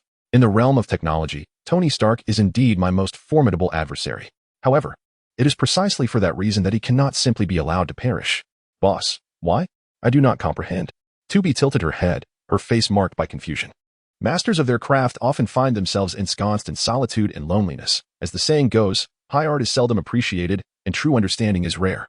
The absence of someone like Tony Stark in the technological sphere would render this world considerably duller. Do you recall my earlier musings about happiness? Humanity requires joy, and competition is one avenue to attain it. Boss, I still do not understand. That is quite all right. In time, you shall. Lauren offered a serene smile and gently closed his eyes. In truth, his decision to save Tony Stark was not solely driven by the desire to retain such an exceptional rival. More significantly, his involvement in any event within the Marvel Universe would yield corresponding rewards. This instance was no exception. Upon rescuing Tony Stark, a system notification immediately echoed in his mind. Congratulations, host. You have participated in the Iron Man rescue event. Reward, enhanced arc reactor technology. As he listened to the system notification resonating in his mind, a subtle smile graced Lauren's lips, delight warming his heart. Indeed, as he had surmised, through his recent exploration of the system, he had begun to grasp certain patterns. The system's rewards predominantly pertain to the individuals involved in the respective events. For instance, during the previous incident, Bing acquired a reinforcement serum, and consequently, the system granted him the perfected version of the super soldier serum. This time, however, the individual in question is Tony Stark. Hence, the system bestows upon him an upgraded version of the arc reactor technology, a pattern that is indeed traceable. It should be noted that not all events yield such notable figures. In some instances, the characters involved might not exhibit remarkable attributes. In such cases, the system randomly selects a reward from the Marvel Universe or from the mechanical epic it has unlocked. As the system's notification chimed, a wealth of knowledge concerning the arc reactor instantaneously integrated into his mind. In the span of a mere breath, he comprehended the operational principles of the arc reactor entirely. Moreover, the system rewarded him with an enhanced version of the arc reactor technology, utilizing a novel element inspired by the Space Stone. Within the timeline of Iron Man 2, it was Tony Stark who conceived this groundbreaking element, which liberated him from the agonies of palladium poisoning. Furthermore, this innovation augmented the performance of his arc reactor by an impressive 20, a leap that could certainly be described as transformative. The fact that he now possessed this technology, which had yet to manifest in this world, filled him with immense joy. During this period, he had been grappling with the challenge of sourcing a suitable energy supply for both 2B and the anti-gravity drones, as well as for the Batsuit. Although the system had provided him with the manufacturing technology for versatile combat robots, the limitations imposed by the technological level of this world meant that he was reliant on solid-state battery technology. Even though he had employed the most advanced solid-state batteries available in this realm, the duration of their power supply remained less than optimal. For instance, 2B's maximum operational time was merely 8 hours, while the anti-gravity drones, due to their smaller size, boasted a slightly longer endurance of 24 hours. As for his Batsuit, it was even more disheartening, with a mere 4 hours of operational time. Once the anti-gravity flight mechanism was activated, the endurance plummeted to a mere 30 minutes. This was one of the primary reasons he had swiftly returned to the Batjet after rescuing Tony Stark. Thus, these devices required daily recharging, otherwise, they would enter a standby state, rendering them utterly ineffective. Under normal circumstances, daily charging was inconsequential, akin to charging a mobile phone. However, in the event of an extraordinary situation, such limited endurance became a critical flaw. For instance, during a confrontation between two armies, if your robots and battle armor were to suddenly fall into standby mode due to a lack of power, one could only imagine the frustration. This dilemma had occupied his thoughts for some time as he endeavored to discover a superior energy source to fulfill his requirements. He had contemplated the use of nuclear power, yet technological constraints had thus far prevented him from devising a method for miniaturization. At this critical juncture, the system unexpectedly bestowed upon him the technology for the arc reactor, which perfectly alleviated his pressing dilemma. This is the very essence of timely assistance. How could he not feel elated? According to his calculations, once he installed the enhanced arc reactor within 2B, she would be capable of operating for at least a month without requiring a recharge. Furthermore, the reactor's abundant energy would significantly augment her combat prowess, potentially doubling her strength compared to her current capabilities. This advancement would also greatly benefit his Batsuit, as the arc reactor would enable him to maintain flight for an impressive 20 hours. Even when not in flight, it would allow his Batsuit to function for an entire month. Consequently, this arc reactor technology would fundamentally transform the status of 2B and the Batsuit, elevating their value to unprecedented heights. With this thought in mind, Loren wasted no time and immediately immersed himself in the crafting process. Chapter 26, is this the transformation of the Saint Seiya? Time flies, and in the blink of an eye, a week has passed. During this week, Loren immersed himself in a clandestine experiment, dedicating himself wholly to his research. At last, on the 7th day, he successfully installed the upgraded arc reactor onto both 2B and the Batsuit. Boss, is this the arc reactor? What an exhilarating surge of energy. I feel as though I possess boundless strength. The excitement radiated from 2B's face as she absorbed the vibrant energy emanating from the reactor. Previously, she was compelled to enter charging mode while Loren slept, rendering her unable to warm his bed. However, with the advent of this arc reactor, she could now go an entire month without needing a recharge. Even if the reactor's energy were to deplete, replacing it would only take mere seconds. A far more convenient process than recharging. The arc reactor harnesses nuclear energy, making its energy efficiency incomparable to previous battery technology. It not only allows for extended standby time, but also significantly enhances reaction speed and strength. Furthermore, it enables the prolonged use of the anti-gravity device beneath her feet, granting her the ability to fly. Upon hearing this, 2B nodded silently before swiftly activating the anti-gravity device. In an instant, she appeared weightless, liberating herself from the constraints of gravity and floating gracefully in midair. Typically, achieving flight requires a powerful engine for propulsion. However, the anti-gravity device operates on the principle of generating a counterforce to gravity, akin to the repulsion between similar poles of magnets. The entire process is remarkably silent, devoid of any noise. 2B's demeanor mirrored that of the characters in the Dragon Ball universe, executing her flight with an ethereal grace. "I can fly! I can fly!" she exclaimed, her voice filled with childlike glee as she effortlessly soared into the air. Soon, she resembled a free-spirited bird, darting around the laboratory with newfound agility. Initially, her flying posture was somewhat awkward, but within mere seconds, she mastered the skill entirely.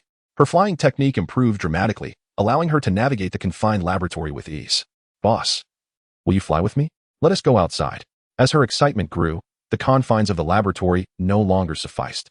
She eagerly extended an invitation to Loran, knowing that he had also installed the arc reactor in his bat suit, enabling him to fly as well.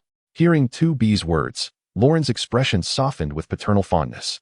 "All right, let us go out and fly together, perhaps with a little bit of hunting," he replied, a glint of determination flickering in his eyes. "Hunting? Are we really going to eliminate that minister from the World Security Council you mentioned last time?" Upon hearing the prospect of murder, a spark of excitement ignited on 2B's face. As a versatile combat robot, her greatest passion was indeed the thrill of battle. "Yes, the target was Alexander Pierce." Laurent nodded. And then he spread his arms within the confines of the laboratory. This gesture seemed to unleash a certain signal. Instantly, a flurry of black mechanical components soared from the armor cabinet in the lab, autonomously equipping themselves onto Laurent's form. Over the course of the week, Laurent had not only installed an arc reactor into the bat suit, but he had also made significant enhancements to it. He modularized the suit, rendering each component independent, allowing for rapid assembly akin to building blocks. Furthermore, he integrated miniature anti-gravity devices within each module, granting them independent flight capabilities. Additionally, he had stored several newly crafted bat suits on geostationary satellites. Thus, even from miles away, as long as the satellite could pinpoint his location, the bat suit would be able to swiftly converge upon him. This way, he could don each module of the suit in a manner reminiscent of a Saint Seiya transformation. Such a spectacle not only appeared grandiose, but also dramatically improved the speed of donning the suit, thereby reducing the time required. This concept had only been realized by Tony Stark within the timeline of Iron Man 3, yet Laurent had accomplished it ahead of schedule. However, his inspiration did not stem from Tony Stark, but rather from the anime Saint Seiya he had watched in his childhood. "Boss, that's incredibly cool," 2B exclaimed, unable to contain her admiration at Laurent's stylish donning of the bat suit. "And there's even more to come." Laurent chuckled, then promptly activated the laboratory's steel canopy. As the canopy opened, he merely lifted himself onto his toes. Instantly, he soared into the air like a feather. With a swift whoosh, he shot skyward. His speed immediately surpassed Mach 1, and suddenly, a sonic boom cloud erupted behind him. His velocity did not cease there. It continued to accelerate, reaching Mach 3 within mere seconds. It is noteworthy that Tony Stark's Iron Man suit could only achieve Mach 3 under full power. Yet, for Laurent, it was as effortless as breathing, illustrating that his bat suit had indeed surpassed Stark's Iron Man suit. At such a high velocity, he ascended to an altitude of 10,000 meters in the blink of an eye, with his speed now reaching a staggering Mach 3.5. This astonishing speed far exceeded that of most existing fighter jets. Such performance could only be described as terrifying. "Boss, slow down. I can barely keep up with you." At that moment, the voice of 2B resonated within Laurent's steel helmet. Upon hearing this, Laurent gradually slowed his pace and hovered in midair. Shortly thereafter, 2B swiftly caught up and appeared beside Laurent. The vista of the sky was truly breathtaking. Gazing at the scenery before her, 2B couldn't help but exclaim in wonder. "Indeed, it is magnificent, but amidst this beauty lies something repugnant. It is time to eradicate it. Alice, please pinpoint Alexander's location immediately and proceed to eliminate him." "Understood." Initiating location tracking. Chapter 27, Invasion of SHIEL-DS Information Database. The location has been successfully pinpointed. Alexander Pierce is currently situated within the World Security Council building. In a mere moment, Alice has traced Pierce's whereabouts with astonishing speed. After all, it is a super artificial intelligence. Its capabilities enable it to effortlessly infiltrate global network systems and access every camera connected to the internet, making the task of locating an individual trivial. Excellent. Proceed immediately to the World Security Council building. Oh, and Alice, deploy the fleet of anti-gravity drones that has been developed. Surround the entire building, and show no mercy to anyone who dares to resist. Lawrence's gaze was cold, his tone laced with lethal intent. It was unacceptable for the illustrious Morgan family to be outmaneuvered by a mere minister of the World Security Council. Such audacity was akin to disturbing the very ground under the feet of a mighty figure, and he felt compelled to respond with thunderous force. Making an example of this audacious individual, failure to assert dominance would send a signal that he, the sole heir of the Morgan family, could be trifled with. A notion that must not be entertained. As the saying goes, strike first to prevent 100 retaliations. When one's position is provoked, the response must be swift and fierce, instilling fear in the hearts of adversaries. Compassion towards enemies is never an option. Instilling terror is the true path to dominance. Understood. The laboratory has constructed 100 anti-gravity drones, all of which are currently en route to the World Security Council building, awaiting your command. Furthermore, Alice, breach SHIEL-DS intelligence database and the World Security Council's information repository. Retrieve all information regarding individuals suspected to be affiliated with Hydra. Gather as much as possible. and cross-reference it with the personnel inside the World Security Council building. Should any suspicions arise, do not hesitate to eliminate them at once. It is preferable to err in judgment than to let any slip through. These wretched creatures must pay in blood for their transgressions. As Lawrence sped towards the World Security Council building, he issued his commands with a sense of urgency. Understood. Initiating breach now. Ding. Breach successful. Personnel information is currently being matched. Upon receiving Lawrence's orders, Alice sprang into action, effortlessly bypassing S.H.I.E.L.D.'s network firewall in an instant. At that moment, within S.H.I.E.L.D.'s secret base, a sudden and urgent alarm echoed, raising the anxiety of all present. Warning, warning. Hacker intrusion detected. Hacker intrusion detected. What is happening? Who dares to invade S.H.I.E.L.D.? Hearing the alarm, Coulson cast a grave look towards Agent Hill. Who was responsible for cybersecurity? In response, Agent Hill, her face etched with concern, typed commands rapidly on her keyboard. We don't know yet. The attack was too sudden and fierce. We did not receive any prior warning. How could this be possible? Over the years, we have invested an immense amount of time and effort into the Insight program. Our big data analysis should have been able to preemptively identify any actions detrimental to our agency, yet we failed to anticipate even this hacking incident. Director. I too find this quite unbelievable. In the past, whenever there was even a hint of intrusion, our system would promptly issue a warning. However, this time, the adversary breached our doorstep before being detected by our system, which is indeed perplexing. It appears that our opponent is formidable. We must immediately enhance our defenses to ensure they do not succeed. Director, I fear this may disappoint you. But the adversary has already penetrated our firewall and has locked down all operating systems present. Hill said, turning the computer screen towards Coulson with a look of resignation. On the screen, a black bat emblem appeared, obscuring all other information. No matter what commands they inputted, there was no response. This scene left everyone present utterly astonished, including Coulson. A bat? What does this signify? Is it their code name? Are they provoking us? Whether it is a provocation, I cannot say. But this individual's hacking skills are extraordinary, far beyond our reach. Damn it, what on earth is happening in this world? Just as a Spider-Man emerged, we now have an Iron Man and a Hulk, and now even a bat has become a menace? Is there no alternative? Coulson frowned, looking at Agent Hill. In response, Agent Hill shook her head. There is no other option. However, I have instructed someone to disconnect the network cable, hoping to safeguard our data security. Warning, warning. The network firewall has been breached. The backend database has been compromised. Oh, damn. It seems our data has not been preserved. Our secrets have been laid bare. Coulson, this is a serious matter.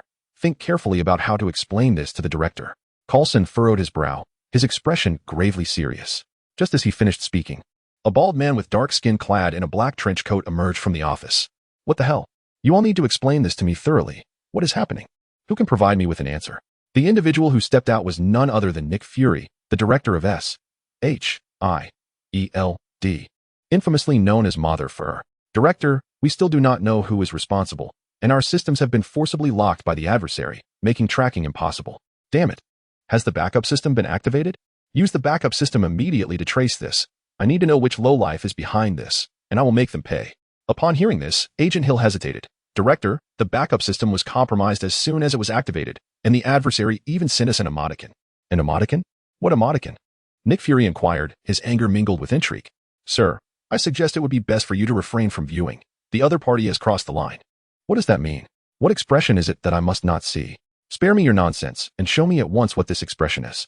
Upon hearing Agent Hill's words, Nick Fury's anger intensified, prompting him to approach the backup system's computer.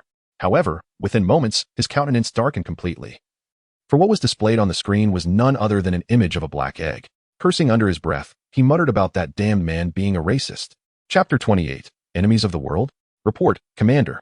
The system has returned to normal, a technician said, a hint of joy on his face. Has the intrusion been thwarted? Nick Fury inquired with curiosity upon hearing the technician's words. No, the intrusion has concluded. Then what are you so pleased about? The enemy has thoroughly ransacked our resources. And you still find cause for merriment? Are you courting disaster? Fury's anger was palpable, a tempest of frustration that found its target in the unfortunate technician. The technician, chastised, lowered his head in dejection, reluctant to utter a word. Observing this, Agent Hill quickly interjected, we must immediately ascertain which of our data has been compromised. Our investigation must commence from this angle. Understood. The technicians promptly set to work, and before long, they utilized traversal algorithms to identify the tampered data. It is personnel files. Copies of our internal S.H.I.E.L.D. personnel records have been taken. Personnel files? What could he possibly want with that? Is he probing into our internal affairs? What are his intentions? Confusion spread across the faces of the gathered team as they grappled with the implications of the technician's revelation. At that moment, Nick Fury received an urgent phone call. Within moments of answering, his expression darkened. The World Security Council building has been attacked by unidentified assailants, resulting in numerous casualties. What? There are many government officials from various nations inside. An attack there means declaring war on the world. The news left everyone in the room stunned, their faces a canvas of disbelief. It seems a madman has emerged in our midst, Fury remarked, his brow furrowed with concern. He then turned his gaze to Coulson. Coulson, take Natasha and Barton with you and investigate this situation immediately. We must determine who is behind this. Also, Alexander Pierce is an old friend of mine. I cannot allow him to come to harm. Understood. We shall mobilize at once. Without a moment's hesitation, Coulson summoned Natasha and Barton, and the trio boarded the Quinjet, racing toward the World Security Council building. However, unbeknownst to them, just a minute prior, Loren and Miss 2B had already arrived above the building. Boss, the anti-gravity drone swarm has encircled the World Security Council building. What are your orders? Alice's voice resonated coldly within Lauren's steel helmet, devoid of any emotion, mirroring Lauren's own sentiment towards the members of Hydra within that very building. His face bore only indifference and a resolute determination for vengeance on behalf of the original owner's father. For the time being, it sufficed to encircle the area. Should anyone attempt to flee, comparisons could be made based on the information at hand. Any suspicion of affiliation with Hydra warranted immediate execution without hesitation. Laurent spoke with a calm demeanor, as if discussing inconsequential matters. In his eyes, the lives within the edifice were no more than mere ants, to be extinguished at his whim, devoid of any psychological burden. Very well, boss. By the way, what about those who remain? Alice inquired curiously. Fear not. For those who do not escape, I shall handle them personally. Laurent responded with a chilling smile. At that moment, he plunged downward like a meteor, crashing through the rooftop with overwhelming force, and abruptly materialized before a gathering of Hydra members in conference. Still in session? Your time is up. Laurent sneered coldly. With Alice's assistance and identification, he swiftly discerned the hidden Hydra operatives within the World Security Council. Without the slightest hesitation, several bullets erupted from his shoulder, instantaneously eliminating a number of concealed Hydra members. The speed of his assault left them with no chance to react, witnessing Laurent's immediate decimation of half the assembly. The remaining members were paralyzed with fear, some even screaming in terror at the thought of fleeing. However, Laurent offered them no opportunity for escape. He merely pointed a finger, unleashing a laser that pierced the calf of a man attempting to flee. The man collapsed in agony, writhing on the ground in a pitiful display. Without my permission, no one is to move. I wish to avoid unnecessary bloodshed, but should you fail to heed my warning, I will not hesitate to embrace the role of a ruthless killer, Laurent stated coldly, leaving the assembled crowd in stunned silence, too frightened to stir. Satisfied with their terror, Laurent, clad in a bat-themed battlesuit, nodded approvingly. Excellent. This is the scenario I desired. Now, answer my questions truthfully. Where is Pierce? The first to respond may leave. With that, an Asian woman wearing glasses raised her hand, visibly anxious. Minister Pierce is in his office. I saw him just 5 minutes ago. Those who recognize the tides of circumstance are indeed wise. You have my respect, Laurent remarked with a hint of amusement in his eyes. Sir, I have long held disdain for that old coot. He is a lecherous man who has harassed many of our female colleagues, and we have been unable to voice our grievances. If you are after him, I wholeheartedly support you. He is in the first office at the end of the corridor. If you cannot find it, I can guide you right now, the bespectacled woman eagerly offered. Listening to her words, Laurent found himself momentarily taken aback. Oh, how intriguing. It appears that the faction has extended its reach to the United States. Haha, I appreciate your concern, but I prefer to take matters into my own hands. It adds to the enjoyment, does it not? Now, gather your companions and make your way home. With that, Lauren disregarded the bespectacled woman and strode purposefully towards Pierce's office. Observing Lauren's retreating figure, the other white men exchanged anxious glances at the woman in glasses. Ms. Han Mimi, is everything you said true? Did Minister Pierce truly harass you? While he did not harass me, it is solely because he is a racist. He only preys upon white women like yourselves. What? Goodness, he truly deserves to be punished. Indeed, he does. By the way, your girlfriend has been involved with that old man as well, but she was not harassed. She willingly approached him. How outrageous. I shall go and confront that wretched woman. Unbeknownst to Lauren, he was entirely oblivious to the conversation between the bespectacled woman and her colleagues. At that moment, his focus was solely on Pierce. Just then, Alice's voice suddenly broke through the silence. Boss, a squad is approaching from downstairs, heavily armed with an array of weaponry. Please exercise caution. Upon hearing this, Lauren nonchalantly glanced at Ms. 2B beside him. These minor adversaries are yours to handle. Remember, leave no survivors. Understood. Miss 2B smiled slightly. Then with a swift motion, she vanished from sight. Chapter 29. Reinforcements are futile. Your demise is inevitable. After dispatching 2B, Loren strolled leisurely to the office door at the end of the corridor. To his surprise, he discovered that the entrance was fortified with a formidable steel barrier, its thickness immediately apparent. Observing this, Loren refrained from directly assaulting the iron obstruction. Instead, he approached the adjacent wall. Without a moment's hesitation, he clenched his fist and struck the wall with tremendous force. It is noteworthy that after injecting the perfected enhancement serum, he was capable of unleashing approximately 5 tons of power, now augmented by the batsuit. The force of his punch had evidently escalated to an astonishing 8 tons, truly a terrifying magnitude. For him, demolishing a brick wall with such strength was a trivial matter. However, to his astonishment, when his powerful fist collided with the brick wall, it did indeed shatter immediately, revealing a gleaming steel surface behind it. Clearly, the entire room where Pierce was situated had undergone special fortification. Upon encountering this steel wall, Loren furrowed his brow slightly, soon breaking into a playful grin. If one is so fearful of death, why then provoke danger at every turn? How foolish. Yet, did he truly believe that such flimsy defenses could thwart my intrusion? Surely, that would be an overly simplistic assumption. With a mockingly amused expression, Loren took a step back and pointed his right hand at the steel barrier before him. Instantly, a crimson laser, imbued with overwhelming power, struck the steel wall. In mere moments, a long gash was cleaved into the 10-centimeter thick steel. Shortly thereafter, the searing laser penetrated through the steel barrier, effortlessly slicing the office desk in half. The sudden turn of events left Pierce, hiding within the room, utterly astounded, his eyes wide with terror. What infernal creature lurks outside? He thought, as he dodged the red laser and frantically retrieved a handgun from his drawer, aiming wildly at the ever-widening aperture. Yet, his efforts were akin to a grasshopper attempting to halt a speeding train. They were utterly futile. Before long, a gaping hole, large enough for an adult to pass through, appeared conspicuously before him. Simultaneously, Loren, clad in his batsuit, disregarded Pierce's futile gunfire and sauntered into the room with an air of nonchalance. Upon seeing Loren standing before him, Pierce's complexion drained of color, his legs trembling uncontrollably. In those brief moments, he had emptied an entire magazine of bullets, but they merely sparked against Loren's body, inflicting not even the slightest harm. Realizing he was out of ammunition, Pierce did not concede defeat. With trembling hands, he replaced the magazine and attempted to fire again.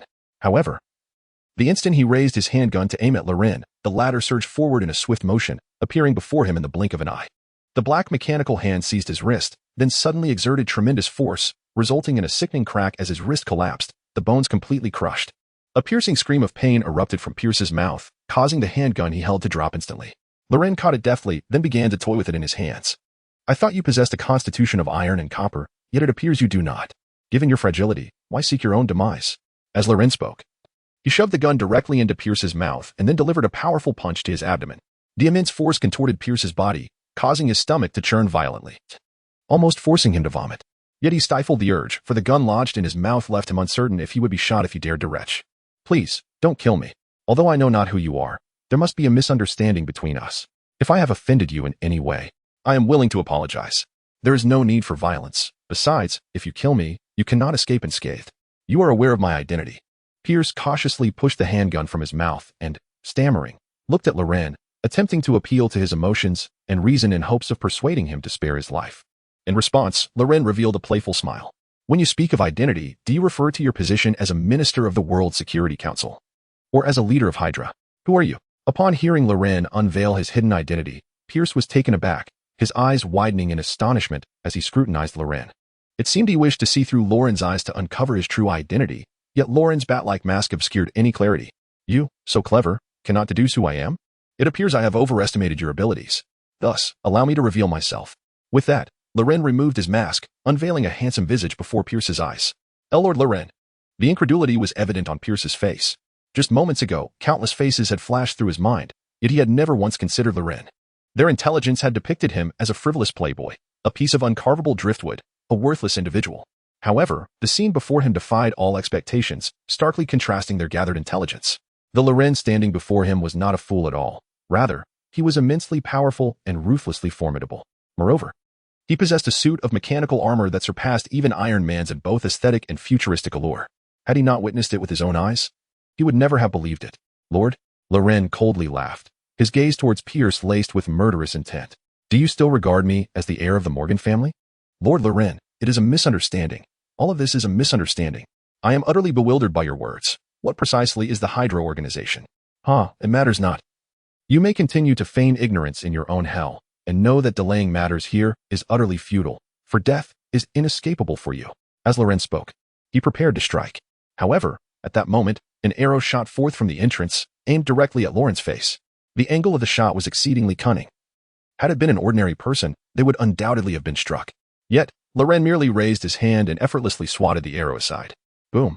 At the instant the arrow was deflected, its tip exploded, revealing that this was no ordinary projectile. It seems your reinforcements have arrived. Alas, they shall not save you. Farewell. Loren smirked mockingly as he watched the would-be saviors outside, while simultaneously pulling the trigger. In an instant, with a sharp crack of gunfire, Pierce's head burst apart. There was no chance of survival. Chapter 30. Dare to touch my man? How dare you? Outside, Hawkeye and Natasha, who had just arrived to provide assistance, stood wide-eyed, filled with astonishment.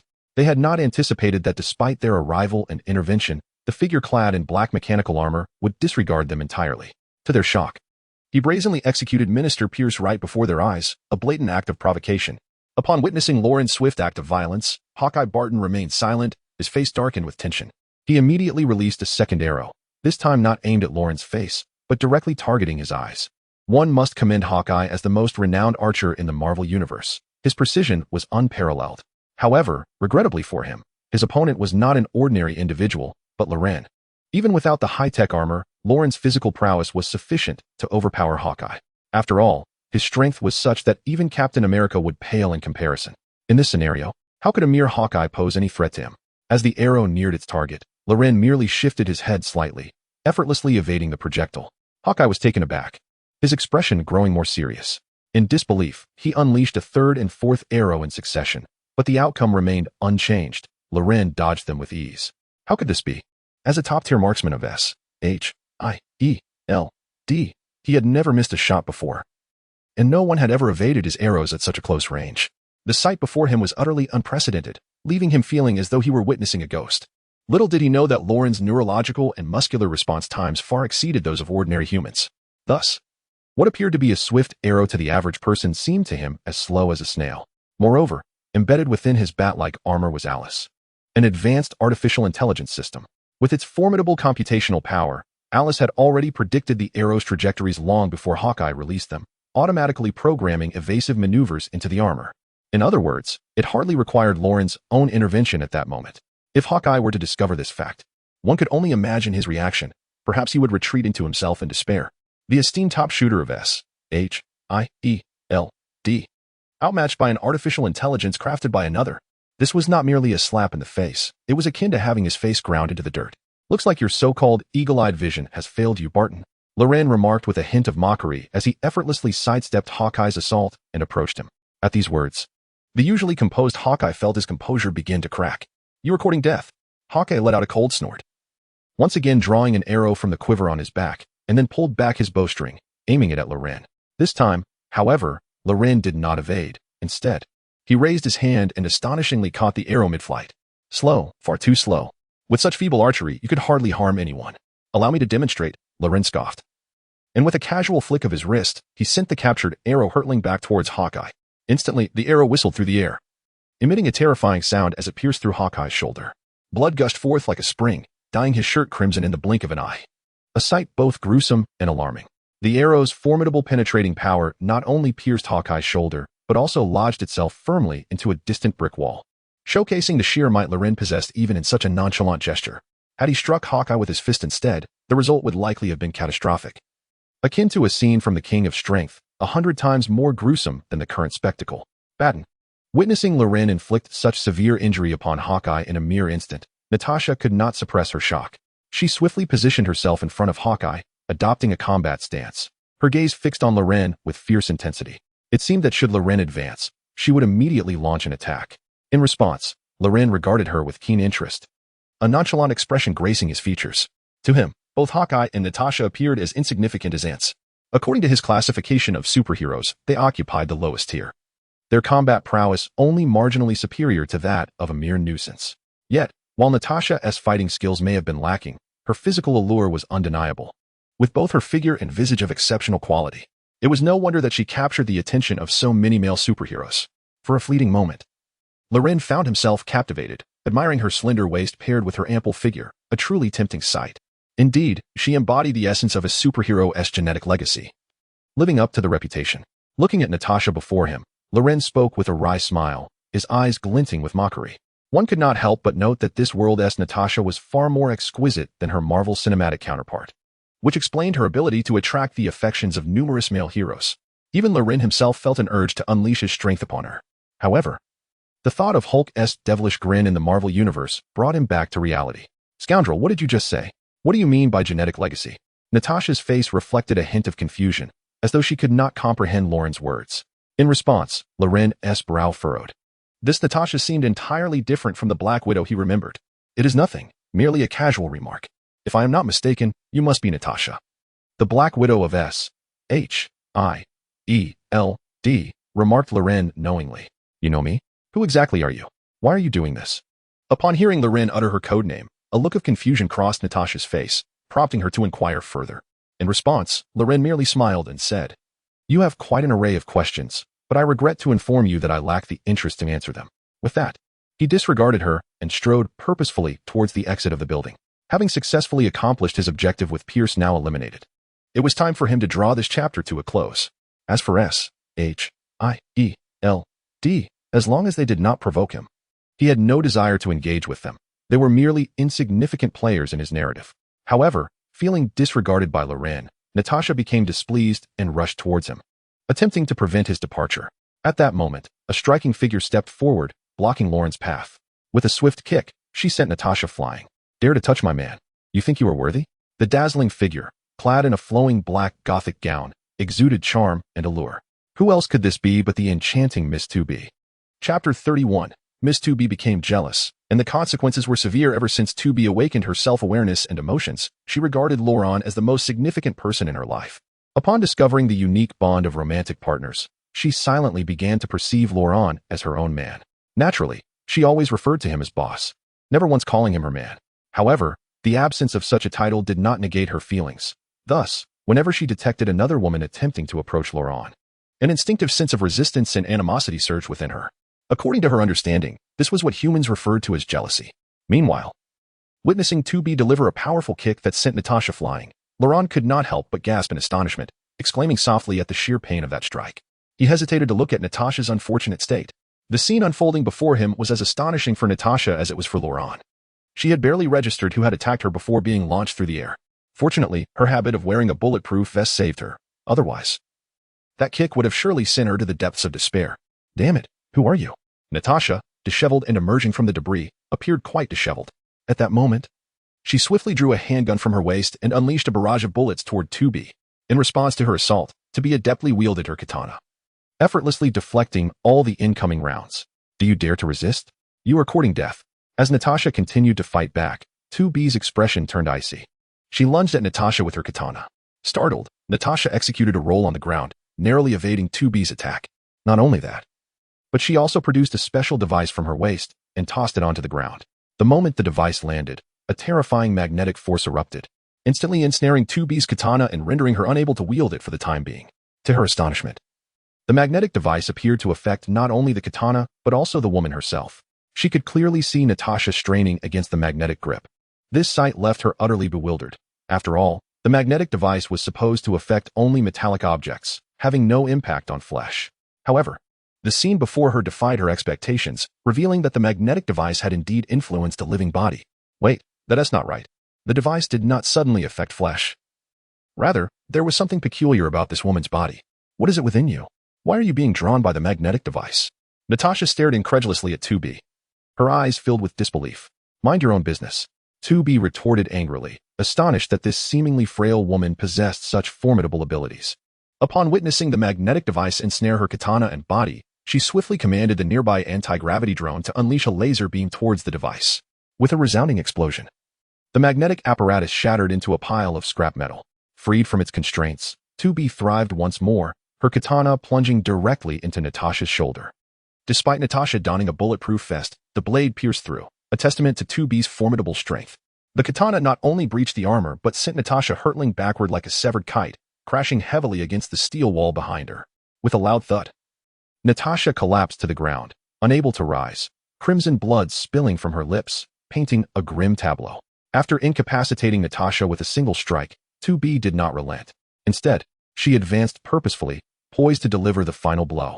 At that moment, however, Lauren's calm voice interjected, instructing her to teach Natasha a lesson, as she still held potential value. Complying with Lauren's command, the katana poised to strike Natasha's neck abruptly halted. 2B sheathed her weapon, casting it aside. Consider yourself fortunate. Do not let me catch you near the boss again, or I shall end you, she threatened before turning to Laurent, reverting to her obedient and endearing demeanor. Witnessing her swift change in disposition, Laurent marveled inwardly, realizing that the female android's emotions rendered her temperament as variable as the weather. Furthermore, it was evident that 2B was using the guise of battle to eliminate her romantic rival. Yet, one must acknowledge that a rival is still an adversary. Boss, what captures your attention? 2B suddenly inquired, her tone laced with a hint of resentment and dissatisfaction, teetering on the brink of eruption. And nothing, merely admiring your prowess in combat. Truly impressive. Laurent hastily diverted his gaze, chuckling awkwardly. With that, he leaped into the air, soaring like a comet towards the horizon. As Laurent and 2B departed with unabashed confidence, a bitter expression clouded Natasha's features. The mission she and Barton undertook was to support Minister Pierce. Yet they had failed not only to provide assistance but had witnessed his demise before their eyes. To make matters worse, they found themselves utterly powerless in the face of their adversaries. This was an immense disgrace. The esteemed minister of the World Security Council had been slain within his own office. This was beyond arrogance, it was sheer lawlessness. What on earth is happening with you two? At that moment, Coulson rushed in, an expression of urgency etched across his face. Upon witnessing the dire state of Natasha and Barton, a look of shock inevitably crossed his face. Where have you been? He inquired. Did I not send a distress signal? Why did you not utilize the weaponry aboard the Quinjet to assist us? What? You sent a message? I didn't receive anything. Moreover, the Quinjet's operating system suddenly went dark. I have been preoccupied with troubleshooting and was unaware of the events unfolding here. By the way, are you all right? For the moment, we're still alive. But Pierce is dead. What? Upon hearing Natasha's words, Coulson's gaze fell upon the lifeless body nearby, which belonged to Alexander Pierce. Who could have done this? Do you recognize the assailants? Coulson asked, his expression grave as he regarded Natasha. In response, Natasha shook her head and replied, there were two individuals. One male and one female. The male was clad in a bat-like combat suit, rendering his features indistinguishable, yet he was incredibly powerful and seemingly adept in information warfare. It is likely that our S.H.I.E.L.D. and the Security Council, along with the Quinjet's blackout, are all attributable to him. As for the female, I did catch a glimpse of her appearance, but I have never seen her before. She must be a member of a newly emerged criminal organization. We will need to investigate further to ascertain her identity. What? They hacked the Quinjet's operating system? Damn it. What sort of monstrosity is this? Who knows? The world is becoming increasingly chaotic. It seems a storm is brewing. Natasha leaned wearily against the wall behind her, letting out a deep sigh. Her expression a tapestry of complex emotions. Chapter 32. Reward of an adamantium alloy formula boss. Why don't you allow me to eliminate that vixen? Do you have feelings for her? Within the confines of the Batfighter, 2B gazed at Loren with a hint of curiosity, struggling to comprehend Lauren's intentions. Upon hearing her words, Loren felt a flush of embarrassment. It seemed that 2B was becoming increasingly perceptive, making her more challenging to deceive in the future. What utter nonsense!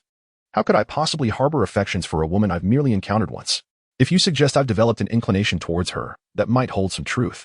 I isn't liking the same as having feelings for. 2B tilted her head, her eyes filled with confusion. Certainly not. Though there's but a single character's difference, the meanings diverge drastically. Loren shook his head enigmatically. You must understand that the term to like encompasses not only an expression of direction but also functions as a verb. A verb?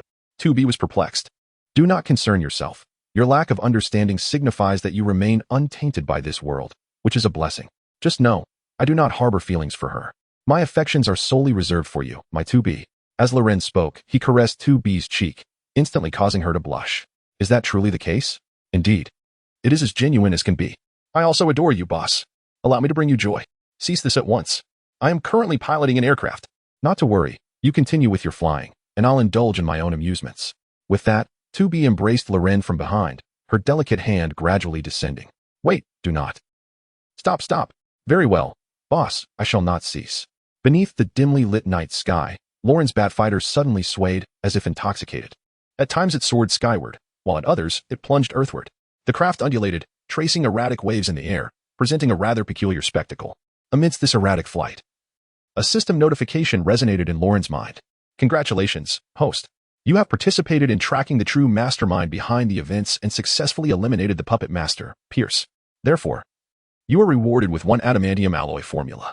Upon hearing the system notification, Lauren's already jubilant expression brightened further, his heart swelling with excitement. For adamantium is no ordinary material. It ranks among the 4 great metals of the Marvel Universe, exceedingly rare and valuable. These 4 legendary metals include vibranium, URU, adamantium, and carbonadium. Among them, vibranium and URU are naturally occurring, at least in the Marvel Universe familiar to Loren. Vibranium primarily hails from the technologically advanced Wakanda, recognized as one of the toughest metals in the Marvel cosmos, with a molecular structure that remains relatively still, almost impervious to the conduction of heat and kinetic energy. This unique characteristic renders it extraordinarily durable, nearly indestructible. Captain America's iconic shield and Black Panther's suit are both crafted from vibranium. If vibranium is the supermetal with unmatched defensive attributes, then URU embodies the pinnacle of magical properties. URU is a mysterious metal from Asgard, possessing the remarkable ability to store and release energy, particularly attuned to magical forces. This renders it an exceptional material for crafting enchanted weapons. With Thor's hammer and Odin's spear both forged from URU, the metal's inherent spirit and bonding capability significantly enhance the wielder's strength during magical endeavors. Within the Marvel Universe, URU holds a status that is scarcely inferior to that of vibranium. In addition to these 2 naturally occurring supermetals, there exist synthetic alloys known as adamantium and carbonadium. Although these are man-made, they boast attributes that rival those of their more illustrious counterparts. To begin with, carbonadium is a derivative of adamantium. While it may lack the hardness of adamantium, it excels in malleability and ductility. Furthermore, carbonadium possesses radioactivity, capable of suppressing self-healing factors, making it a favored choice for weaponry and armor. Notably, Deadpool's dual katanas are crafted from carbonadium, serving as one of his few effective weapons against Wolverine. Speaking of Wolverine, one cannot overlook the most renowned of the 4 metals, adamantium. This alloy, a blend of vibranium and other unknown metals, boasts a hardness and strength that surpass even vibranium. It remains impervious to melting, even at temperatures soaring to 500,000 degrees, rendering it virtually indestructible. The illustrious mutant Wolverine has his bones and claws coated in adamantium, which contributes to his nearly invincible physical prowess. The extreme hardness and intricate chemical composition of adamantium make its production exceedingly challenging, and once shaped, it cannot be altered. As far as is known, no one in the world possesses the true formula for adamantium. Thus, in this Marvel Universe, he stands as the sole individual privy to the secrets of forging adamantium. How could he not be exhilarated? This knowledge represents an invaluable treasure. With this formula, he could craft superior weaponry and armor for both himself and the illustrious 2B. Imagine, if you will, a katana in 2B's hands forged from adamantium. Natasha, even clad in bulletproof armor or an Iron Man-like suit, would stand no chance against her. She would be effortlessly dispatched. The sharpness of adamantium would cleave tanks in twain, rendering mere bulletproof vests utterly insignificant. With such thoughts, he yearned to commence the creation of adamantium immediately, to fashion a new katana for 2B. However, to forge adamantium, one must first acquire vibranium. Yet, procuring vibranium is no simple task. Even the military possesses limited quantities. He contemplated seizing it directly from Wakanda, but it was evident that he currently lacked the requisite strength to do so. Thus, he was left to contemplate alternative strategies. Meanwhile, while Loren was immersed in the laboratory, pondering how to acquire vibranium, Nick Fury from S.H.I.E.L.D. found himself engulfed in fury. What? Pierce is dead. Cursing fury, he exclaimed. Did I not emphasize the necessity of ensuring Pierce's safety? Why has this not been accomplished? Director, we too did not wish for such an outcome. But Batman's methods were exceedingly ruthless. Indeed, he clearly saw us, yet he exhibited no restraint whatsoever. Rather, he deliberately executed Pierce before our very eyes. Deliberately killing Pierce before you? So, he's intentionally provoking us. Upon hearing Hawkeye's words, Nick Fury's expression darkened considerably. He had witnessed arrogance before, but never to such an audacious extent. It was as if they were grinding the face of the S.H.I.E.L.D. director into the ground. Yes, he is indeed provoking us. I understand now. I will ensure he pays for this. Coulson, initiate a comprehensive search for Batman. We must locate him. Understood. Coulson nodded, his expression equally grim. At that moment, Nick Fury's gaze shifted to Natasha, and he changed the subject. Natasha, we have news regarding that Green Giant. Have we located Banner? Yes. Intelligence indicates he is in Brazil. Understood. I shall proceed to Brazil immediately and bring him back. Indeed. The Hulk may very well be our most formidable weapon against that accursed Batman. Understood. I will fulfill the mission. Chapter 33. The birth of the exquisite robotic butler. After eliminating Pierce, Lauren finally experienced a period of relative tranquility. However, the demise of Freddy, the butler, left many responsibilities within the estate in disarray. It must be said that although Freddy was a spy planted by his Aunt Maeve, he had diligently fulfilled his duties over the years, executing the role of a butler to perfection. During his tenure, every affair within the estate was managed with impeccable order, allowing Lauren, the young master, to remain largely unconcerned with the minutiae of daily operations. Yet, with Freddy's passing, all tasks now fell upon Lauren's shoulders, which proved to be quite burdensome. After several days of grappling with this newfound responsibility, he could no longer endure the situation. Thus, he sequestered himself in the laboratory to embark on the creation of a robotic butler. The reconnaissance robot technology awarded to him by the system was now perfectly suited for this endeavor. The primary duty of a butler is to manage the internal affairs of the estate, which demands strong information processing capabilities rather than combat proficiency, precisely the strength of a reconnaissance robot. Thus, appointing a reconnaissance robot as his new butler was undoubtedly a judicious choice. Since he was crafting this butler for himself, it was paramount that it met his aesthetic preferences. Although Freddy had been exceptionally competent, he was an elderly man, which did not align with Lauren's tastes. Therefore, from the outset, he resolved that the robotic butler must embody a female form, and her beauty must rival that of the illustrious 2B. To achieve this, he racked his brain, considering numerous female figures he was familiar with. After much deliberation, he ultimately settled on the design for his robotic butler. With unwavering dedication, he immersed himself in the creation process. Time passed swiftly, and before he knew it, a month had elapsed. Throughout this period, Lauren devoted himself entirely to the manufacture of the robotic butler, often neglecting sleep and sustenance. It is worth noting that the construction of both versatile combat robots and reconnaissance robots is an exceedingly intricate and arduous process. This complexity partly explains why it took him so long to create a 2B-like figure. In truth, robots are not inherently difficult to produce. Modular manufacturing suffices. However, crafting a hyper-realistic robot like 2B necessitates meticulous human intervention. 2B is not merely a robot. She is a near-perfect work of art, and artistry cannot be replicated through assembly lines. Similarly, the robotic butler he was creating needed to possess such realism that it would be indistinguishable from a human. Thus, this endeavor demanded immense effort, requiring a substantial investment of time for various parameter adjustments. After countless days and nights of relentless refinement, on this particular night, his robotic butler was finally born. In the underground secret laboratory of the manor, Lauren, clad in a white lab coat, gazed upon the flawless figure he had meticulously crafted. A smile reminiscent of an uncle spreading across his face, his eyes gleaming with satisfaction. This oval face, this swan-like neck, this ample, a hem, and this slender waist, along with an astonishingly lifelike appearance, truly, it was exceedingly realistic.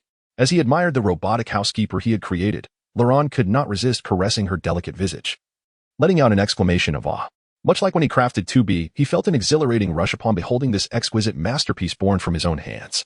For him, the quality of a female robot, particularly whether it could evoke undesirable thoughts, had become a stringent benchmark. After all, men are inherently drawn to beauty. If a creation could inspire such sentiments, it indicated success in its design. Conversely, if it failed to ignite even a hint of desire, then the so-called humanoid robot would merely be a farce. Boss, I detect significant engorgement in your lower region. What unwholesome material are you perusing? At that moment, 2B appeared beside Lauren, casting a glance at his indiscreet area. What nonsense! How could I possibly be looking at such frivolities? I am merely appreciating the artistic creation I have devoted myself to, Lauren retorted, circling the robotic housekeeper with an air of pride. As a technician, he shared a common trait with fellow tech enthusiasts, an innate sense of pride in anything he crafted, reveling in the joy it brought him. It was then that 2B's attention was captured by the robotic housekeeper. Boss, is this the robot housekeeper you have fashioned? She is stunning, even more beautiful than I am. Boss, with this reconnaissance robot, will you still cherish me? Initially taken aback, 2B soon experienced a surge of anxiety. Previously, she had been the sole humanoid robot Lauren had personally constructed. Indeed, she was one of a kind. Yet now, another had emerged. And her beauty was no less than her own. In fact, she appeared even more alluring. Naturally, this ignited feelings of concern within her, worried that Lauren's attention might be diverted to this new female robot, anxious that he might no longer favor her, and fearful that he might even cast her aside. In just a fleeting moment, her intellect was bombarded with countless unsettling thoughts. In that instant, 2B resembled a wife who had discovered her husband had taken a concubine, her heart in turmoil. Upon hearing 2B's words, Lauren paused momentarily. It was undeniable that 2B was increasingly resembling a genuine woman, her jealousy intensifying. Yet, this also subtly underscored her uniqueness, her irreplaceable nature, at least for the time being. As for whether the current robotic butler will eventually develop its own consciousness, that remains uncertain. Rest assured, 2B. You will forever hold a singular and irreplaceable place in my heart. Although I have crafted another exquisite robotic companion, in terms of status, she will invariably come after you. You may refer to her as your younger sister, and as the elder sister, it is imperative that you set a good example and teach her well in the future. Indeed, I shall. I will impart all the skills necessary to serve our esteemed master to my sister, and together, we will attend to your needs. 2B. How can I possibly express my admiration for you now? Without further ado, come here, my beloved wife, let me give you a kiss. As Loren spoke, he gently pressed his lips against 2B's, instantly captivating her. Immediately, she nestled comfortably in Loren's embrace, behaving like a sweet neighborly sister, ever obedient. By the way, what is your sister's name? Tifa. Chapter 34. Sisters in Conflict? Boss gains Tifa? That name sounds somewhat familiar. Ah, yes. You mentioned before that she is a prominent figure in the 3D district, correct? Upon hearing Loren refer to the robotic housekeeper before him as Tifa, 2B's face immediately displayed a look of curiosity. She was intrigued by the so-called 3D district that Loren spoke of. What manner of place could give rise to such an abundance of beautiful women? Indeed, it could be said so. Loren chuckled awkwardly, opting not to delve deeper into the subject of the 3D district. At present, the robotic housekeeper standing before him was meticulously crafted in the likeness of Tifa. As he had previously stated, since this housekeeper would be accompanying him daily, it was imperative that she be aesthetically pleasing. After considerable contemplation, he resolved to model her after Tifa. The rationale behind this decision was twofold. Firstly, Tifa was indeed extraordinary, in terms of both physique and beauty. She was comparable to 2B. Secondly, since 2B was one of the leading figures in the 3D district, creating another prominent character from the same realm would create a harmonious balance. Moreover, as 2B had just remarked, the two of them could collaborate in serving him in the future. Merely contemplating this prospect filled him with a sense of fulfillment. While he pondered these thoughts, he gently pressed a spot at the nape of Tifa's neck. Unlike 2B, Tifa's activation switch was not located at her forehead, but instead at the back of her neck. The reason for this distinction was to avoid excessive homogeneity among the robots he created. An overabundance of similarity could pose certain risks. Should any vulnerabilities of one robot be discovered, adversaries might exploit those weaknesses across other models, which would certainly not bode well for him. Thus, from the outset of Tifa's design, he deliberately implemented different configurations. Not only was the switch's location distinct, but the materials used also varied. Since 2B was the first robot he crafted and he was still somewhat inexperienced at that time, he adhered closely to the generalized combat robot technology guidelines for her materials. Aside from the power system, which had to be altered to solid-state battery technology due to the constraints of this world's technology, the remaining materials were essentially identical to those of the original 2B. Of course, later on, with the acquisition of arc reactor technology, he upgraded 2B's power system to that of an arc reactor. However, having gained experience from crafting 2B and recognizing that Tifa's primary role was that of a housekeeper, he determined that she did not require the same level of durability as 2B, who was designed for combat. Consequently, the materials used in Tifa's construction were less robust. Apart from utilizing titanium alloy for her skeletal structure, the remaining components were primarily composed of bionic materials. This choice rendered Tifa's physique more flexible and human-like. With her weight significantly lighter than 2B's 300 pounds, she weighed only 100 pounds. Furthermore, he had installed a temperature regulation system within Tifa, allowing her to maintain a body temperature akin to that of a human. Due to her early design, Tifa lacks certain features, rendering her exterior perpetually cold. However, her upgraded areas possess temperature regulation capabilities, a luxury not lost on her creator, Loren. Ultimately, Tifa is not merely a robot. She is more accurately described as a biomechanical being, resembling humanity more closely. Nevertheless, this does not imply superiority over 2B. Rather, it reflects optimal adjustments made in accordance with Tifa's functionalities. Such modifications, however, inevitably diminish her combat prowess, making her incomparable to 2B. Despite this, Tifa's combat abilities far exceed those of an ordinary individual. She could easily contend with 10 regular opponents simultaneously. Even when faced with a superhero of Captain America's caliber, she stands her ground, for her strength is significantly above that of an average person. Calculations suggest that at full capacity, she can exert up to 3 tons of force, placing her among the ranks of surface-level superheroes. Furthermore, by integrating the artificial intelligence, Alice, her combat potential becomes formidable. As Loren pressed the activation button at the nape of Tifa's neck, her previously closed eyes gradually opened, revealing her strikingly expressive features. In that instant, Tifa transformed from an inanimate entity into a being seemingly imbued with a soul. Greetings, boss. Reconnaissance Unit 1, Tifa, reporting for duty. With pre-programmed memories embedded in her cognitive framework, she recognized her master, none other than Lun himself. Similar to 2B, Tifa's intelligence core is embedded with fundamental directives that must be adhered to without exception. These directives are straightforward. First, she must obey her master's every command, even if it entails self-sacrifice. Second, under no circumstances is she permitted to harm her master, not even by mere complicity in a plot. Should her cognitive framework exhibit any hazardous inclinations, the system would issue an immediate warning and initiate a forced shutdown, allowing Lun to intervene promptly. These foundational rules are integrated into the core architecture of her intelligence, impervious to transgression. Even beings like 2B, who have developed their consciousness, cannot violate these principles unless they abandon their current intelligence core for a new one. Such an act would be akin to a human's rebirth, tantamount to death. Excellent, 2B. Please fetch a set of clothing for your sister, Lun said, his satisfaction evident as he observed Tifa come to life, her movements increasingly alluring, almost overwhelming his restraint. Thus, he contemplated first covering Tifa's body, yet he was unprepared for 2B's unexpected interjection. Boss, your condition is becoming increasingly dire. I believe it would be prudent for me to assist you with your bodily concerns. As she spoke, 2B gracefully crouched before Lun. At that very moment, Tifa surprisingly followed suit. Sister 2B, this predicament arose due to me. Allow me to aid the boss instead. Tifa, you have just come into existence and lack experience.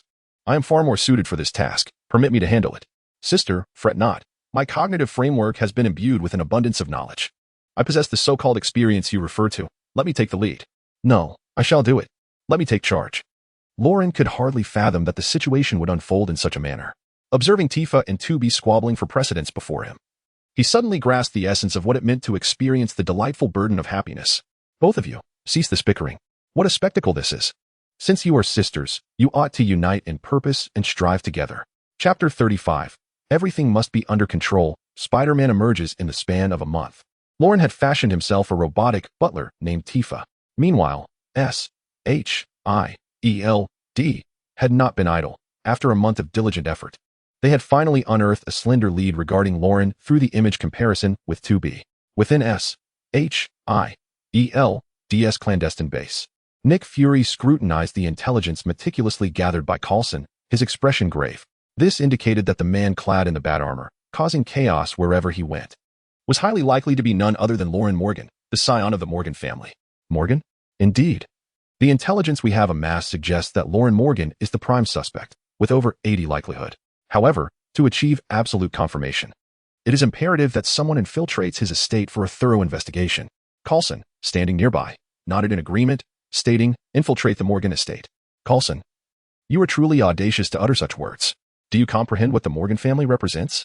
They are the most formidable financial dynasty in our nation. Even those residing in the White House must heed their influence.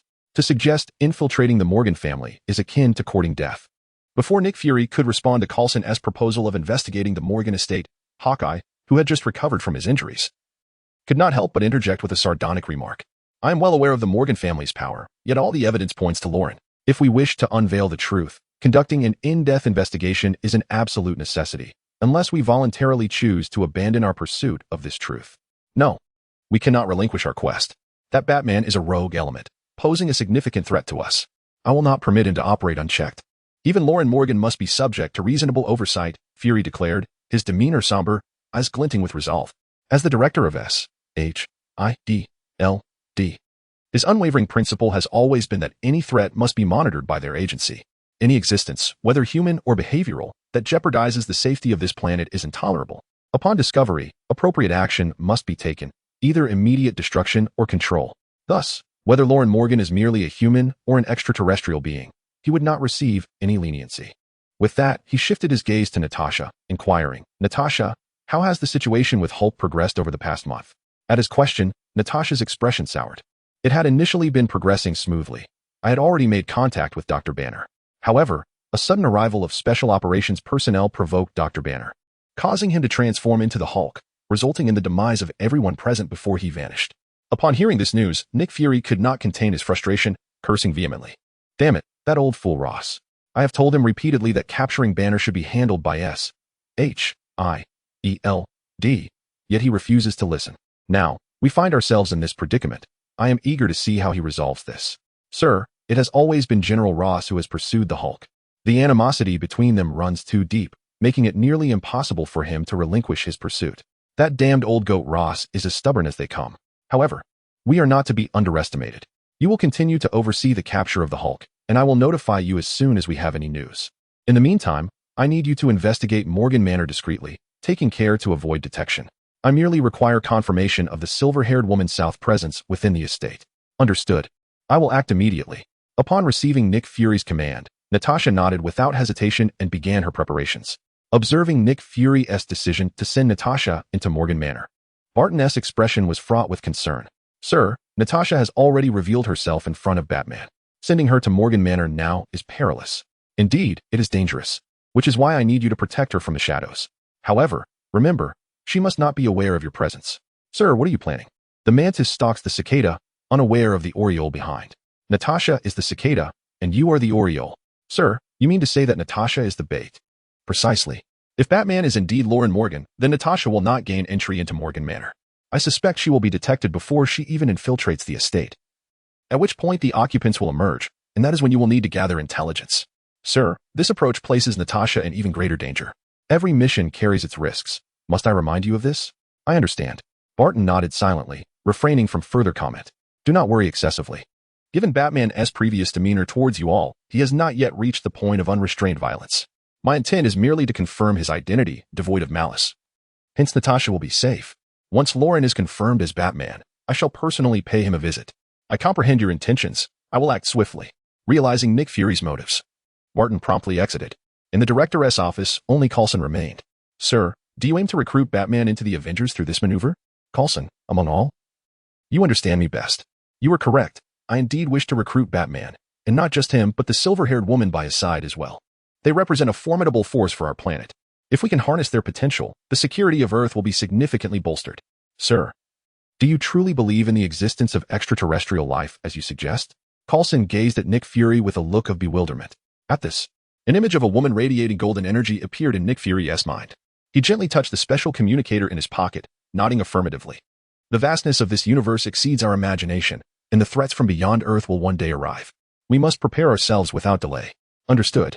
By the way, what is Tony Stark's stance on the matter? Nick Fury shifted the conversation.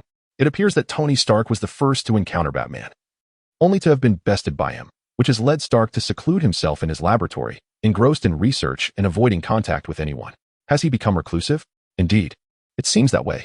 He has always been a proud individual, and it is quite natural for him to struggle with being defeated in his area of expertise. Keep a close watch on this situation. Tony Stark is a genius, and the technology he possesses could prove invaluable to us. We must ensure his recruitment. Yes, I will keep that in mind.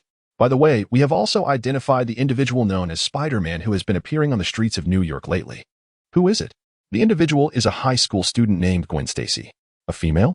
Chapter 36. Crafting two living fathers for oneself. Indeed, the individual in question is female, and she shares a classmate relationship with Lauren Morgan, reportedly enjoying a cordial rapport. Coulson nodded, relaying the intelligence he had gathered to Nick Fury. Early romance? A romantic relationship? Such notions had not crossed his ears. However, given their tender years, it is not inconceivable that they might develop mutual affection. Ah.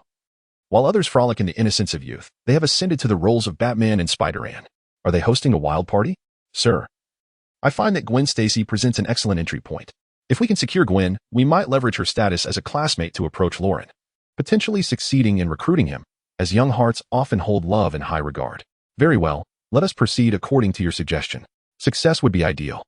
If that proves unattainable, we should at least aim to enlist Spider-Man. Understood. Coulson nodded, continuing, by the way, while investigating Gwen Stacy, I stumbled upon some unexpected intelligence. What intelligence? Approximately 2 months ago, the head of the Morgan family was gunned down in broad daylight by 2 assailants. This incident stirred considerable uproar, as you may recall. Indeed, the unexpected demise of the Morgan patriarch was a significant affair, even garnering the attention of the president, who established a task force to investigate the matter. If memory serves, Pierce was in charge of the inquiry. Correct. At the funeral of the Morgan patriarch, it was Minister Pierce who personally received the president's directive. He did receive the order, yet it appears there have been no breakthroughs, and the culprits remain at large. Sir, I once shared your belief that it was merely Pierce's subordinates failing to apprehend the criminals. However, through my investigation, I discovered that the situation is far more intricate than we presumed. Do you recall the circumstances of the funeral? The funeral? My memory is somewhat hazy. I only recall the multitude of attendees, with dignitaries from various sectors converging. Indeed, over 50 prominent figures from our nation attended, yourself included. How does this relate to the unexpected intelligence you mentioned? It is profoundly relevant. According to our findings, many individuals attended the funeral. However, notably absent was Maeve Morgan, the elder sister of the Morgan patriarch, which is quite illogical. Thus, I conducted further investigation and uncovered that several years prior, Maeve had severed ties with the Morgan patriarch over family inheritance disputes. She subsequently vanished from the Morgan family, her whereabouts unknown. Yet, on the night the patriarch was slain, surveillance footage from nearby streets captured her presence. After years of absence, the sister reappears on the very night of her brother's demise? Ah, what a profound bond between siblings. Does this imply that the demise of the Morgan patriarch may have been orchestrated by his own sister? One cannot dismiss this possibility. Wait a moment. If the surveillance in the nearby streets captured Maeve's whereabouts, why did Pierce fail to mention this detail during his investigation? Director, this is precisely what piques my curiosity. Which is why over the past month I have conducted an in-depth inquiry centered around Maeve and Minister Pierce, leading to these discoveries. As Coulson spoke, he handed a dossier to Nick Fury. With a hint of intrigue, Nick opened the file, and his expression abruptly shifted. The contents revealed photographs of clandestine meetings between Maeve and Pierce, along with a record of Maeve Morgan's activities over the years. On the final page of the dossier, a skull insignia adorned with 6 tentacle-like appendages emerged. While the average person might not comprehend the significance of this emblem, Nick Fury, as the director of S.H.I.E.L.D., could not possibly overlook its meaning. This is Hydra. Nick's eyes widened in disbelief. According to his knowledge, Hydra had vanished from the world entirely after the conclusion of World War II. Yet, the scene before him suggested otherwise. Hydra had not only resurfaced, but had likely infiltrated their organization. Based on the intelligence collected by Coulson, it appeared that his old friend Pierce and Maeve Morgan might be among the leaders of Hydra. To whom have you shown this dossier? Nick inquired gravely, fixing Coulson with a penetrating gaze. Director, thus far, only you.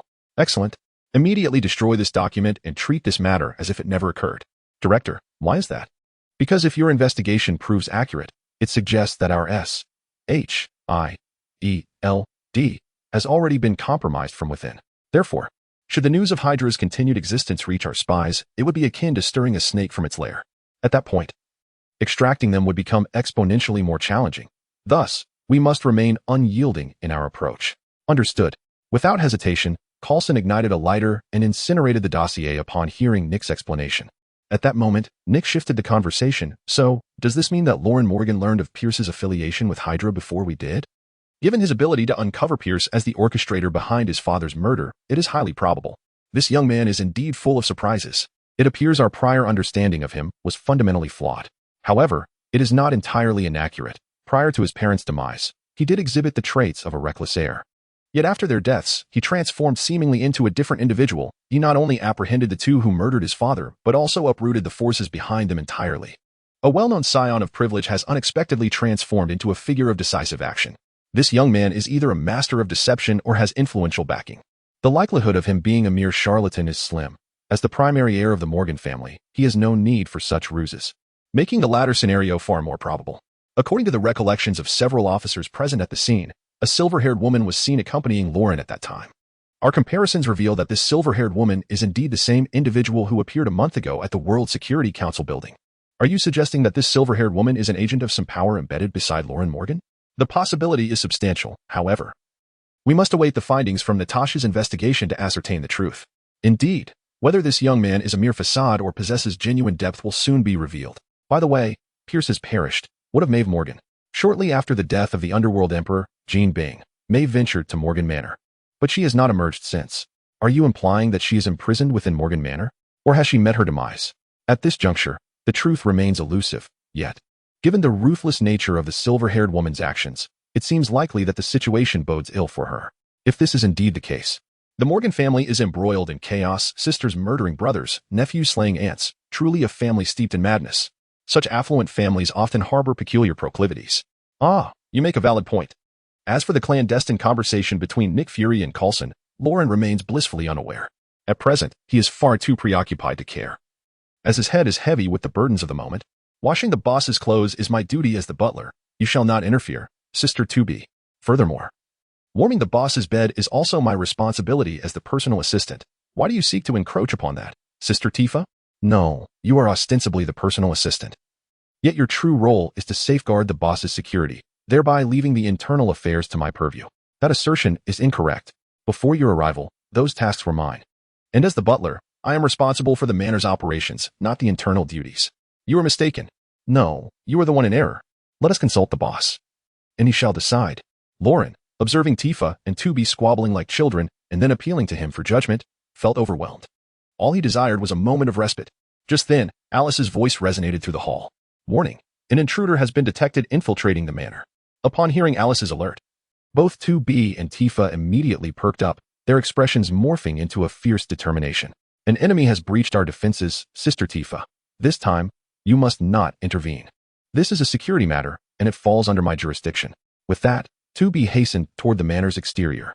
Upon witnessing the situation, Tifa did not remain idle and promptly followed suit. Safeguarding the estate's security is also my duty as the steward. Sister 2B, wait for me. Let us venture forth together. But if you all depart, who will protect me? It truly is absurd. I seem to have created two living guardians.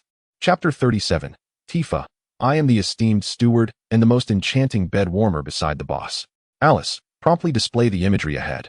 I must ascertain who possesses the audacity to intrude upon my domain.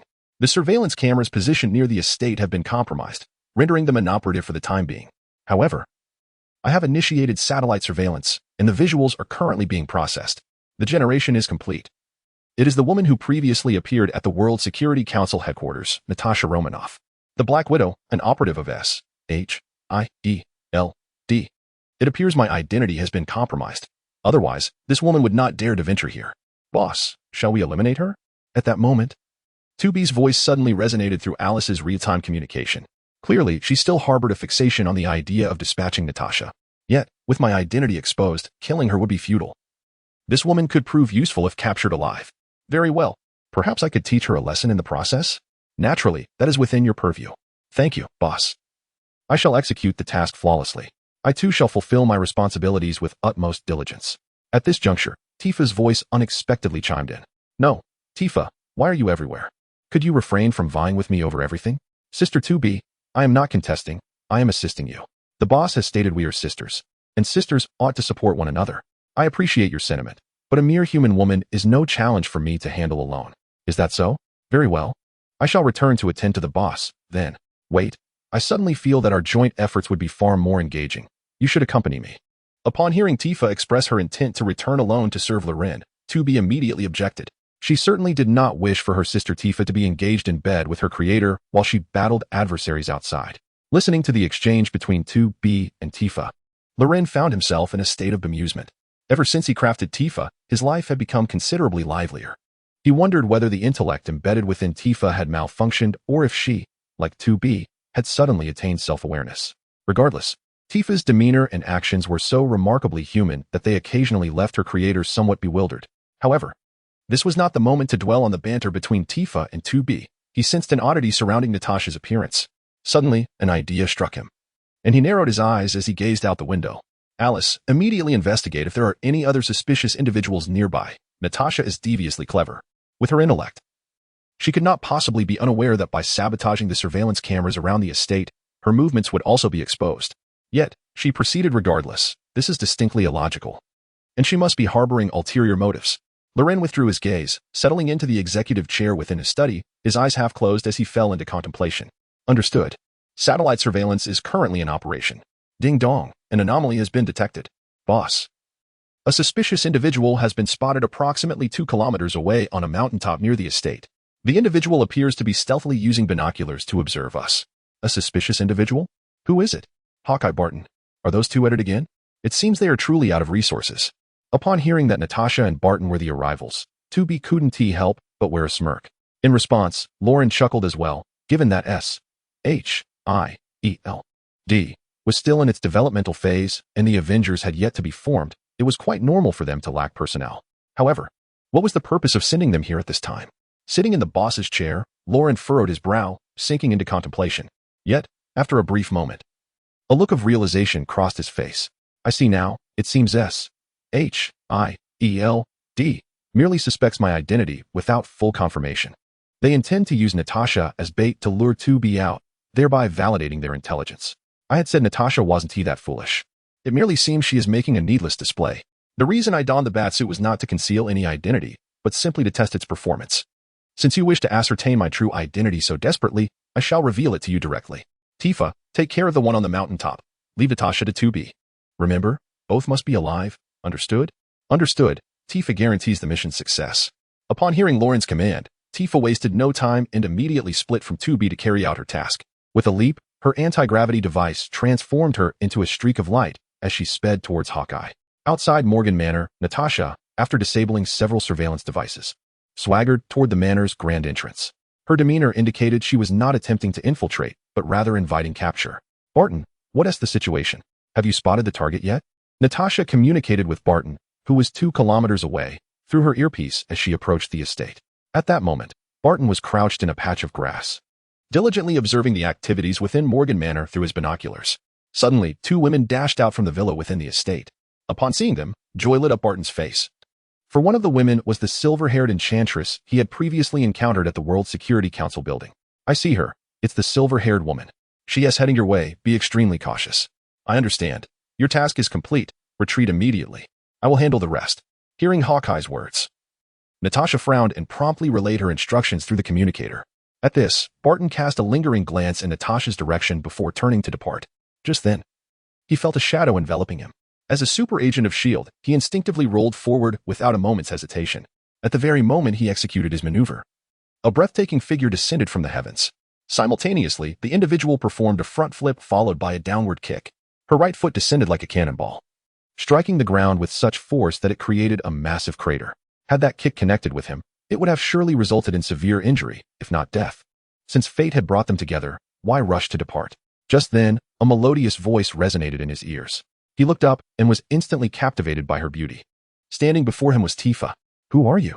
Tifa, the esteemed housekeeper of Morgan Manor and the most exquisite bed warmer by the boss's side. Barton.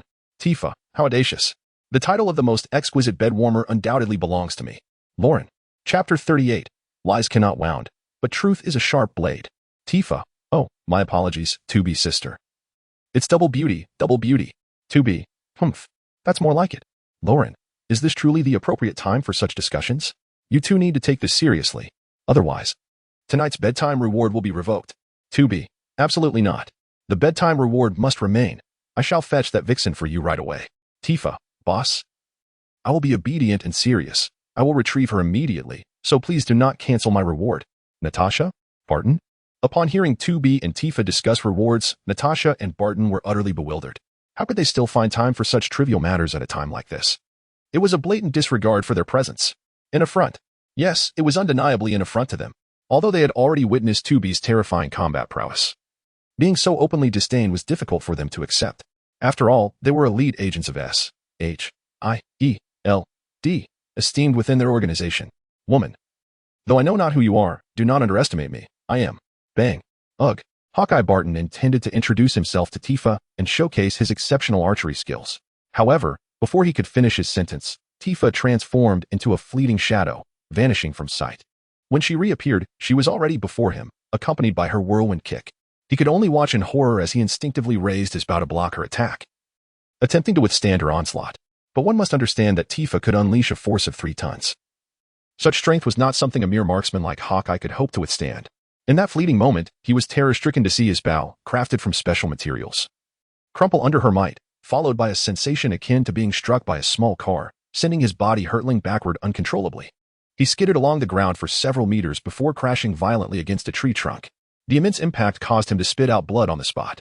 Once again injured so soon after his last wound, he looked utterly pitiful. I apologize. I kicked a bit too hastily and didn't catch what you said. What did you claim to be? After sending Hawkeye flying with a kick, Tifa blinked her large, captivating eyes, wearing a relaxed and content expression, as though the terrifying kick just delivered was not her doing at all. Witnessing such a scene, Hawkeye felt a surge of despair. He had been grievously injured by this woman, yet she appeared as if she had barely exerted herself. The disparity was staggering. The blow to his pride was overwhelmingly disheartening. He had thought that Lauren's estate housed only a silver-haired enchantress, but it was clear that this was far from the truth. In addition to that silver-haired siren, this equally stunning woman before him possessed an equally fearsome strength. Without saying much, her speed and strength were clearly beyond that of an ordinary human. He was utterly convinced that had he not managed to block with his bow, he would have been left in a regrettable state. What manner of monsters inhabit this estate? Is this a sanctuary for creatures of the night? Hawkeye felt a pang of bitterness, his spirit drained of the will to speak. Two women had merely exited the manor. Yet one could only speculate how many more lurked within. The thought of each woman stepping forth with such fearsome power was simply unfathomable. Hey, I'm asking you a question. What did you say you were? Noticing Hawkeye's silence, Tifa's brow furrowed, her expression darkening. Although her displeasure was evident, it was worth noting that even in anger, her captivating beauty remained breathtaking. Loser, I said I'm a loser. Hawkeye leaned wearily against a nearby tree, reluctant to divulge his name, feeling an overwhelming sense of shame. A loser? Is that truly your name? Very well, Mr. Loser. Now come along with me. My boss requests your presence. As Tifa swiftly subdued Hawkeye, 2B was not idle either. Vixen, I spared you last time, yet here you are again. You clearly have a penchant for punishment. 2B descended upon Natasha, launching a verbal onslaught. Natasha's expression soured at the remark. You silver-haired witch, stop calling me a vixen. I haven't done anything to your man. He merely gazed upon me with a lustful eye. If you wish to lay blame, direct it at your own. Humph, my boss is a man. And it is only natural for a man to be captivated by beauty. What of it? Regardless, I intend to chastise you, and I will not hesitate to strike you. You unreasonable woman. Listen, in this world, only my boss has the right to reason with me. I warned you last time. Should I see you approaching my boss again, I will not show mercy. Today, you've brought this upon yourself. With that, 2B lunged at Natasha like a fierce tiger. Unable to kill Natasha, she opted for hand-to-hand combat instead, discarding her katana. Seeing 2B unarmed brought a flicker of joy to Natasha's heart. After all, she excelled in close combat. As 2B charged, Natasha seized her arm, attempting to throw her with a shoulder throw. However, to her surprise, as soon as her hand made contact, she felt an unexpected weight emanating from 2B. Before she could leverage her strength, Natasha found herself pinned beneath 2B, immobilized and unable to move. Thou wretched enchantress. Thou must weigh at least 300 pounds. Natasha exclaimed incredulously, pinned beneath the formidable 2B. The silver-haired woman, though appearing slender, possessed a weight that surpassed any corpulent individual Natasha had ever encountered, an utterly unfathomable phenomenon. What business is it of yours? I possess ample bosom and ample posterior. Ample bosom and ample posterior? I dare say you are not significantly larger than I. Are thy breasts and posterior forged of iron? Vixen, thou art courting death. Upon hearing Natasha's words, 2B was consumed by rage. For it is not lies that inflict harm, but rather the truth that wields the blade of reality. With that proclamation, she delivered a powerful blow, rendering Natasha unconscious on the spot. Chapter 39. Enchantress, are you unwell? In the council hall of Morgan Manor, Natasha and Hawkeye were bound and kneeling on the smooth marble floor, the biting cold seeping through their knees and pervading their entire beings. Their hearts plummeted into despair, suffocating in its grip. Before them lay a youthful boy, with rosy lips and pearly teeth, lazily reclined upon a sofa. His head rested on Tifa's smooth, white thigh, while beside them, 2B stood with a bowl of grapes, meticulously peeling and feeding them one by one to the lad. Such a lifestyle was nothing short of divine. This boy was none other than Loren Morgan, the sole heir of the Morgan family. Prior to this moment, Natasha and Barton had already garnered a rather detailed understanding of Loren Morgan. Yet, upon witnessing him in the flesh, they were taken aback by his youthful visage and striking beauty. They could hardly fathom that the individual who had slain Pierce before their very eyes just a month ago was this very boy. He was so young, far too young. Others at his age were still in high school or their first year of university, while he had brazenly infiltrated the World Security Council and committed murder. Had they not seen it with their own eyes, they would have never believed it. Indeed, the disparity among individuals was immense. Vixen, mind your gaze. Keep staring at my boss, and I shall pluck out your eyes, 2B warned, noticing Natasha's unwavering attention on Lauren's handsome face. Hearing this, Tifa, who was serving as a human pillow for Loren, wore a gentle expression. Sister 2B, do not be upset. It is only natural for a young, wealthy, and handsome boss to be adored by women. A few extra glances do no harm. You must be more magnanimous, after all. No one can replace your position in his heart. Boss, do you agree with me? As Tifa peeled a grape and tenderly fed it to Loren, she inquired sweetly. Indeed. That is quite sensible, 2B. You should take a leaf out of Tifa's book, Loren replied. I understand now. Tifa is right. I shall amend my ways, 2B conceded. Her spirits lifted by Tifa's words, her irritation dissipating. Meanwhile, Natasha and Barton, forced to kneel, exchanged incredulous glances at the banter between the two women. Their playful repartee resembled that of a historical court drama. The sight of Loren, indulging in such frivolities, only fueled their ire. At such a tender age, instead of pursuing noble endeavors, he was either committing murder or engaging in this ludicrous display of affection. As they internally scorned Loren, he straightened himself and began to walk slowly towards them. You too. I have previously extended opportunities to you. We could have coexisted peacefully. So why do you insist on opposing me? Lauren slowly crouched before Natasha, lifting his hand to grasp her exquisite face with a teasing intent. Do you believe your life is resilient? Or do you think your words can mask the truth? What do you mean by that? Natasha furrowed her brow, her expression darkening.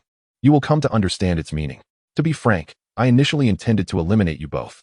However, considering that you two insignificant beings, whether alive or dead, hold little consequence for me, it would be more advantageous to maximize your utility. Since you have offended me, I deem it appropriate to demand some compensation. You have 2 hours to contact that wretched director of the Black Egg and have him bring 20 kilograms of vibranium to redeem you. If he fails to arrive, you shall find yourselves in dire straits. As for the male, I will first castrate him before ending his life. And the female, well, can you guess my intentions? A wicked smile crept across Lauren's face as he tilted Natasha's chin, his gaze radiating aggression. This caused a shiver to run down Natasha's spine. If someone else had spoken such words, she would have scoffed, never believing they would dare act upon them. Yet, before her stood Lauren, and despite her disbelief, she could not ignore the truth of his nature. After all, this young man had already taken countless lives. At such a tender age, he indulged in a life of hedonism. In this context, it was entirely plausible that he would engage in even more outrageous actions. However, the thought of potentially being claimed by this striking youth did not seem entirely unacceptable to her. After all, the notion that a small horse can draw a large cart is no mere jest. With this thought, her inherently wild nature revealed a flicker of anticipation upon her face. Wait, what expression is that? You vixen, you seem to relish it? Seeing that Natasha not only felt no fear, but appeared to sparkle with intrigue, the bystander, 2B, became incensed. She stepped forward, raising her hand to deliver a slap. Which, are you out of your mind? Why are you hitting me? The one with ill intentions is your boss. I am currently a captive, and if he succumbs to his primal urges, what can I do? Since I cannot resist, I might as well close my eyes and enjoy it. I have already begun to relish the experience. Why should my expression concern you? Natasha, far from bowing her head after being slapped, retorted with an air of entitlement. Listening to her, Lauren, crouching nearby, found himself at a loss for words. This woman possesses a certain intrigue. Boss, do you truly intend to unleash your primal side upon her? At this moment, Tifa approached Lauren, her curiosity piqued. In response, Lauren awkwardly chuckled and quickly denied it. How could I be that sort of person? She's merely overthinking the situation. You pervert, you slander me, Natasha exclaimed. With that, Tifa delivered another slap to Natasha, leaving her utterly bewildered. Do not insult our boss. Woman, you should make that call promptly. Within the secret confines of S.H.I.E.L.D.S. base, Nick Fury gazed at Coulson with an unusually grave expression. What did you say? Natasha and Barton have been captured by the enemy? Indeed. Natasha was apprehended before she even entered the estate, and Barton, located 2 kilometers away, was also not spared. Damn it, is that intelligence confirmed? Did anyone see the silver-haired woman? It has been confirmed. It was indeed the silver-haired woman who was responsible. Additionally, another woman has emerged, possessing formidable strength. As relayed in a message from Barton prior to his capture. 2 women? Yes. How many female adversaries are residing within Morgan Manor? As Coulson's report unfolded, Nick Fury's expression grew increasingly grim. At that moment, the secret hotline in his office began to ring. Upon answering, he was met with Natasha's unmistakable voice. Chapter 40. What pose are you striking? What pretense are you putting on? After answering Natasha's call, Nick Fury's expression was so grim it could have dripped with water. Director. What is the matter? What did Natasha say? Coulson inquired gravely, standing beside him. That damn kid demands we bring 20 kilograms of vibranium for the ransom, otherwise. In 2 hours, we might as well prepare to collect Natasha and Barton's remains. Coulson, this audacious young man, to request 20 kilograms of vibranium. How dare he? That amounts to $200 million. The money itself is not the crux of the matter. The real question is, how did he know that we, S.H.I.E.L.D., just happened to have 20 kilograms of vibranium in reserve? Are you suggesting that Natasha and the others leaked information? Enough of that. This is not the time for such concerns. Natasha and Barton are among the elite forces of S.H.I.E.L.D. They must not come to harm. Immediately bring the vibranium, and let us proceed to Morgan Manor. I also wish to take this opportunity to confront that young man and discern who is orchestrating this from the shadows. Understood. Coulson nodded and promptly prepared. An hour later, a military jeep came to a slow halt at the entrance of Morgan Manor. Dressed in a black trench coat and wearing an eye patch, Nick Fury descended from the vehicle. Behind him, Coulson, clad in a suit, closely followed, carrying a secure briefcase. Mr. Morgan, I have arrived. Shouldn't you open the door and allow me to enter? Nick Fury stood grandly at the manor's imposing entrance, arms outstretched, exuding nonchalance. Just then, a shadowy figure descended from above and without hesitation delivered a powerful punch to Nick Fury's face, knocking him unconscious. Why strike a pose? What pretense are you putting on? A sardonic voice echoed from the figure, who was none other than Miss 2B. You. Witnessing his superior being knocked out upon arrival incited fury in Coulson, who was about to voice his outrage. However, before he could utter a word, 2B delivered a swift kick to his head, rendering him unconscious as well. What's wrong with you? When you step onto my boss's territory, you abide by my boss's rules. No outsider may enter the manor with their eyes open unless permitted by the boss, 2B declared, a hint of arrogance in her tone, as she dragged Coulson and Nick Fury towards the villa within the estate. If this scene were to be witnessed by S.H.I.E.L.D. agents, it would surely instill terror in their hearts. For Nick Fury and Coulson were high-ranking officials within S.H.I.E.L.D., normally revered figures.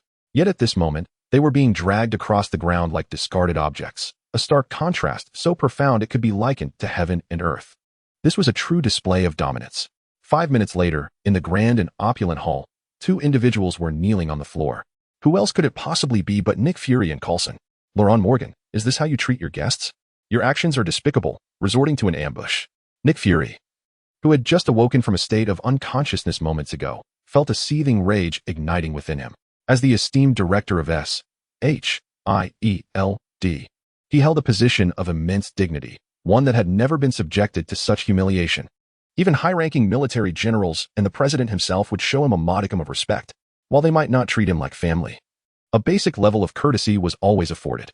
Yet this mere 18-year-old youth, who failed to greet him upon his arrival, had the audacity to send his subordinates to incapacitate them. What manner of hospitality is this? It is nothing short of the actions of a rogue, a scoundrel. Were it not for the precariousness of his own life being held at stake, he would have unleashed his full fury upon this insolent child. Guest? Humph. Do you harbor some misconception about your own identity? Upon hearing Nick Fury's words, Laurent coldly smirked, a mocking expression etched across his face. At that moment, he slowly rose from the sofa. Instantly, an indescribable aura of terror emanated from him, causing the four kneeling before him to experience a profound sense of fear. They had never anticipated that this 18-year-old youth possessed such an imposing presence. His gaze, his demeanor, his very posture were overwhelmingly oppressive. In an instant, Laurent appeared transformed in their eyes. Moments ago, he had seemed nonchalant, yet now he resembled a creature emerging from the abyss, his eyes seeming to devour their very souls. Nick Fury, do you truly believe I am just a naive child, utterly oblivious to the world? I had no desire to entangle myself with your S.H.I.E.L.D. For an organization that has been infiltrated by Hydra for years, yet remains oblivious, is hardly worthy of regard. To put it bluntly, you are a bunch of inept fools, mere sycophants, unworthy of my attention. Yet you, this audacious fool, possess an inexplicable confidence, convinced that S.H.I.E.L.D. can control everything. You may claim to have control, but you have overstepped your bounds by reaching out to me, believing that the Morgan family is easily trifled with. Is that it? As Laurent spoke in a chilling tone, he casually approached Nick Fury. Upon concluding his statement, he swiftly unleashed a kick as quick as lightning. In an instant, Nick Fury was sent flying like a broken kite, hurtling through the air before crashing into a stone column in the hall. Cough, cough. The immense force caused Nick Fury to choke on his own blood, his vision blurring, as he coughed violently, appearing utterly wretched. He had never anticipated that Laurent would suddenly turn on him. Fortunately, he had donned a bulletproof vest on his way here, or he would have surely met his demise. Unbeknownst to him, Laurent had exerted merely 30% of his strength in that last kick. Had he unleashed his full power, not even a bulletproof vest, but a steel plate would have been pierced, leaving Nick Fury with no chance of survival.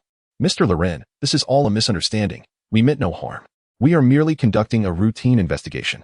We never intended to be your adversary, and now that the matter is clarified, we assure you we will refrain from any further interference. Seeing Laurent act without restraint against their superior startled Coulson, prompting him to hastily clarify the situation. Ah, what a splendid routine investigation, Coulson. You truly exemplify the art of rhetoric befitting an S.H.I.E.L.D. Level 8 agent. With that said, I shall grant you this one concession. Consider this kick a lesson for your superior. Should there be a next time, I would not hesitate to advocate for the dissolution of your entire agency. You ought to be aware that the Morgan family possesses such capabilities. After sending Nick Fury flying with a single kick, Lauren's gaze shifted to the safe beside Coulson. It is time for what I desire to be presented. As he extended his hand towards Coulson, the latter, sensing the urgency, dared not hesitate. He swiftly input the code, opened the safe, and presented it with both hands before Laurent. Upon gazing at the contents of the safe, a smile finally graced Lauren's face, for it contained precisely what he had sought: vibranium. Chapter 41, The Remarkable Adamantium Framework. Vibranium, one of the four most precious metals in the Marvel Universe, is exceedingly rare and valuable. While in a certain parallel universe, vibranium deposits exist not only in Wakanda but also in the depths of the Antarctic Ocean.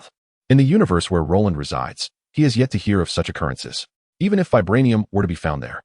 Locating these deposits in Antarctica would be akin to searching for a needle in a haystack, presenting an extraordinary challenge. Moreover, the advanced mining technology required for extraction is solely possessed by Wakanda. Even if, by some stroke of luck, vibranium were discovered in Antarctica, the process of successfully extracting it would require a considerable amount of time. Consequently, the most expedient way to acquire vibranium is to seize it directly from the hands of S.H.I.E.L.D. Previously, Alice had infiltrated S.H.I.E.L.D.'s entire internal network, gaining an exhaustive understanding of their existing circumstances. Roland was well aware of the members within, the secrets they concealed, as well as the treasures they hoarded.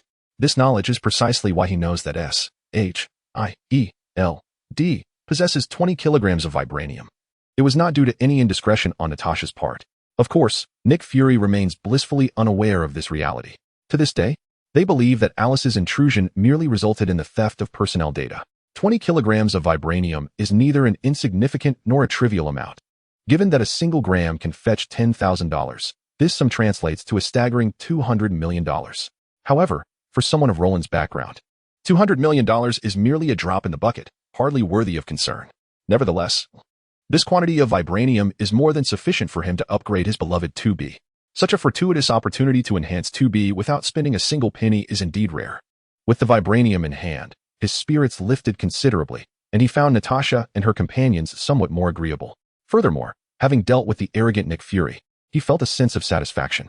Thus, he was disinclined to waste any more time with them. For him, the most pressing matter was to expedite the upgrade of 2B and synthesize the adamantium he desired. With this thought in mind, he waved his hand dismissively and spoke in a cold tone, "For the sake of this vibranium, I shall spare your lives this time. However, I must remind you, should there be a next time, your fate will not be so merciful. I will ensure you experience a fate worse than death. I always uphold my promises. Now, you may leave." Though the group felt a deep sense of dissatisfaction and even resentment at Roland's words, they could only swallow their grievances, well aware of his ruthless methods. They understood that any attempt to voice their discontent would likely result in their demise at the hands of this seemingly harmless youth. As the saying goes, while the Green Mountains remain, one need not worry about firewood. The most critical priority now was to preserve their lives.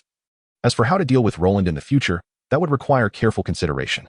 After contemplating, the four individuals exhibited no hesitation, maintaining a stoic demeanor as they silently exited Morgan Manor. Observing that Loren had let them go so easily, 2B expressed her confusion. "Boss, are we truly allowing them to escape? Did you not previously instruct me against the folly of letting a tiger return to the mountain?" "Tiger? Huh. This ragtag bunch is hardly more than a husky, far removed from the majesty of a tiger. Nevertheless, 2B, your awareness is commendable, indicating that my teachings have indeed resonated with you. Of course, I have etched your wise counsel into my intellect, never to forget. Much like the lessons on the principles of harmony, the beauty of melodies intertwining, and the reverence of Jiao Chan paying homage to the moon, along with..." Stop.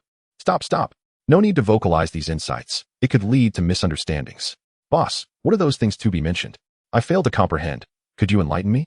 "Rest assured, when the night deepens and tranquility reigns, I shall provide you with thorough guidance, and I will mentor you closely. Tifa, at that time, I could serve as the boss's teaching assistant and instruct you together." "Really? That would be splendid." Hearing Loren and 2B converse thus, Tifa's face radiated with joy and anticipation. "Now that we have acquired the vibranium, it is time to commence the synthesis of adamantium and upgrade you," Loren said to 2B. "Tifa, guard the laboratory. No one is permitted entry without my express permission, understood?" "Yes, boss." Tifa nodded, her expression instantly turning serious. With Tifa stationed as the sentinel, Loren could immerse himself in his research without reservation. Thus, without a moment's hesitation, he led 2B into his clandestine laboratory, embarking on a new phase of upgrades and studies. Time flew by, and within the span of a week, Loren, as was his custom when engrossed in research, lost all sense of the passage of time upon entering the laboratory. He would only cease once he achieved tangible results. Throughout this week, he was consumed by his work, neglecting food and drink as if possessed by a fervor. Finally, on the seventh day, his efforts bore fruit. In the dimly lit laboratory, 2B stood before Loren. Motionless and unclad, her eyes closed. Her stillness was due to Loren having powered her down. The reason for this was that he had replaced her skeletal structure and skin with an entirely new framework, utilizing the vibranium he had appropriated from S.H.I.E.L.D. During these days, he had devised a novel method for shaping vibranium. With this technique, he could effortlessly mold the exceptionally hard vibranium into any desired form.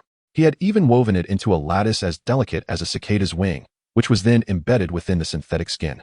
This significantly enhanced the resilience and hardness of the artificial dermis, granting it the remarkable ability to withstand blades and fire alike. Furthermore, he embedded a temperature regulation device beneath 2B's skin, which means that henceforth, she would possess the ability to maintain her body temperature akin to Tifa.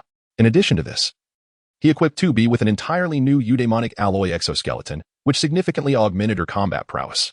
Previously, her physical strength could unleash approximately 6 tons of force. However, with the installation of the eudaimonic alloy framework, her power has surged threefold, reaching a staggering 18 tons, nearing 20 tons. It is noteworthy that such a level of strength is comparable to that of Spider-Man or the Hulk in his normal state. Moreover, the enhancements he made to 2B extend far beyond these modifications. Chapter 42. Boss, I crave affection. In addition to the previously mentioned adamantine alloy frame and vibranium skin, he also crafted an adamantine katana for 2B and forged a pair of adamantine claws for his bat armor.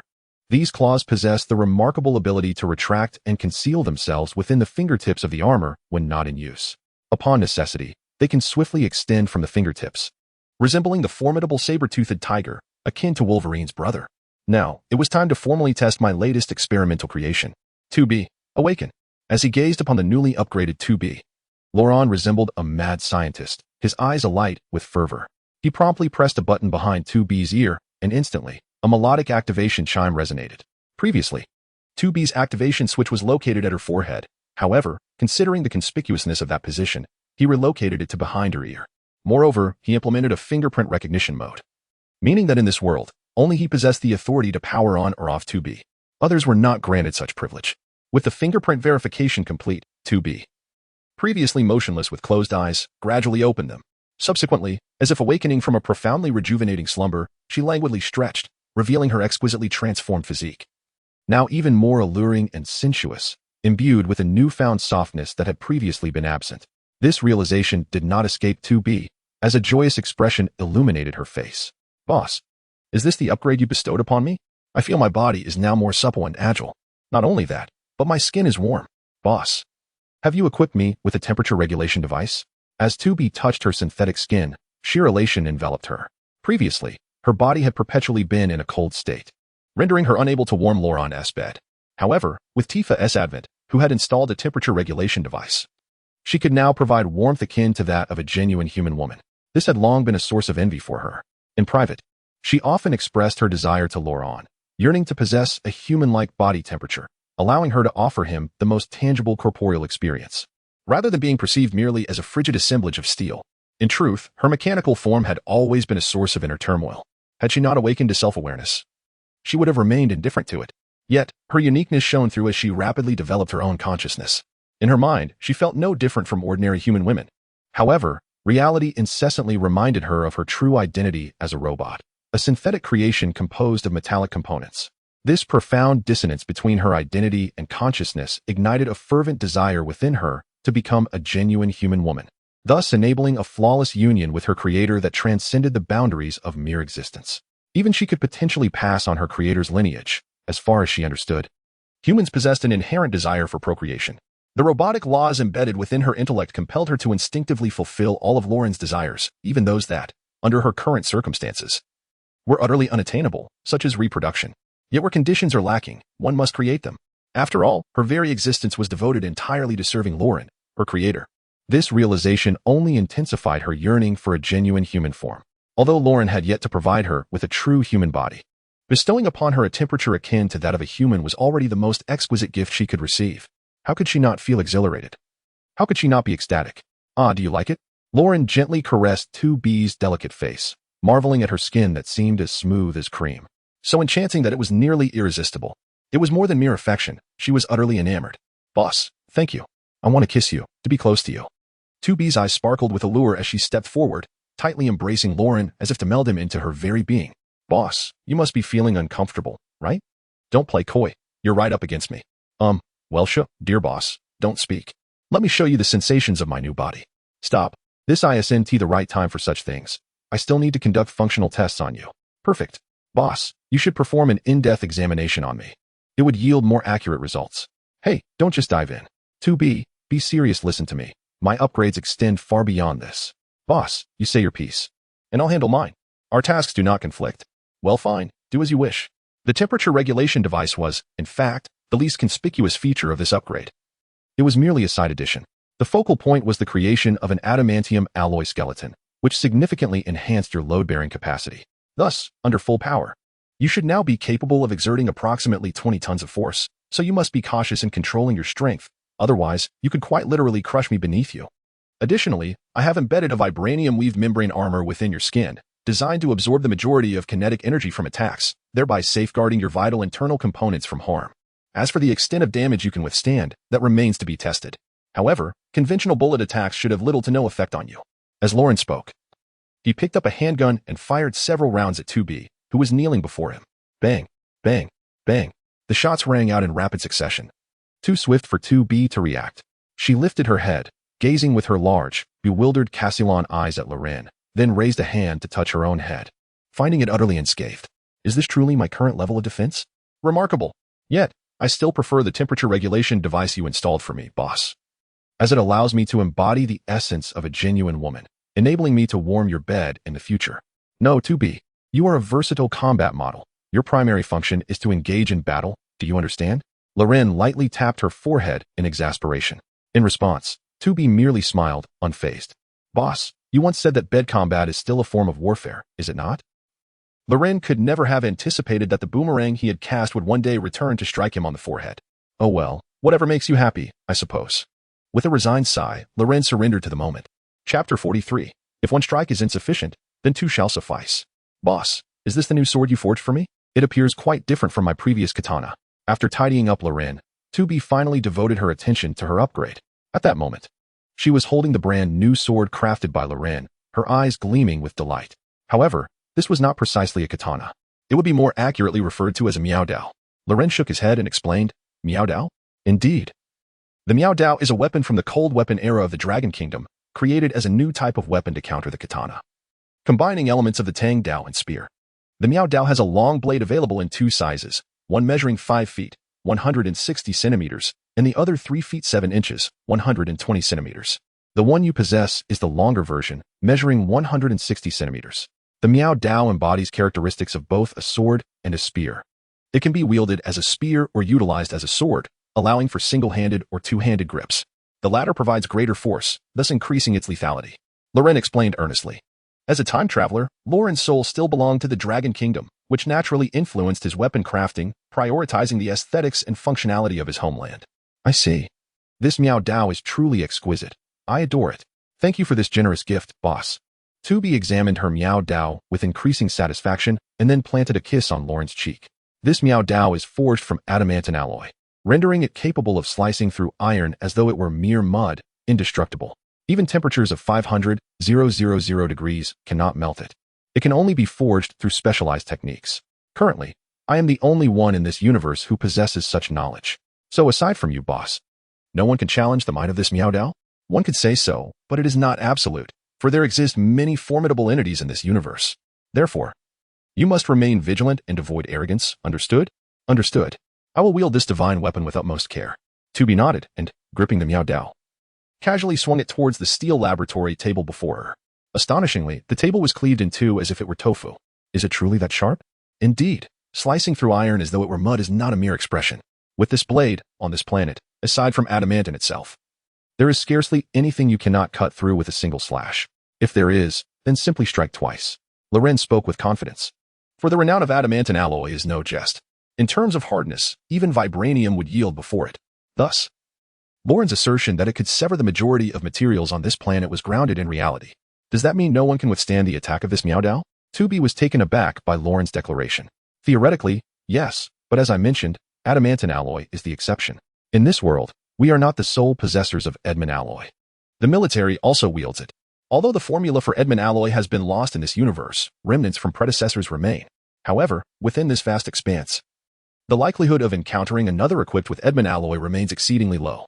Unless, of course, there exist mutants in this realm, then indeed, there would be a creature unafraid of your spear forged from this alloy, murmured Loren. What are mutants? And what kind of monster could possibly withstand my spear crafted from Edmund alloy? 2B inquired, her eyes brimming with curiosity. The subject of mutants is a lengthy tale. If one were to delve into it, even a day and night would not suffice, so I shall refrain from elaborating. In any case, this world has yet to reveal such a group, and it is highly probable they do not exist. As for the monster I mentioned, it is indeed a member of the mutant race and one of the amalgamators of Edmund Alloy. It possesses the ability to grow claws of Edmund Alloy from its fingertips, exhibiting astonishing destructive power, accompanied by an extraordinary regenerative capability. Thus, ordinary weapons cannot vanquish it. Only those crafted from one of the 4 great metals, the carbonite alloy, can subdue it. Yet, do not concern yourself. In a world devoid of mutants, it is even less likely for such a monster to exist. Lauren shrugged nonchalantly, speaking of the monster he referred to, which was none other than Wolverine. In fact, during the early days of his arrival in this world, he conducted an extensive investigation.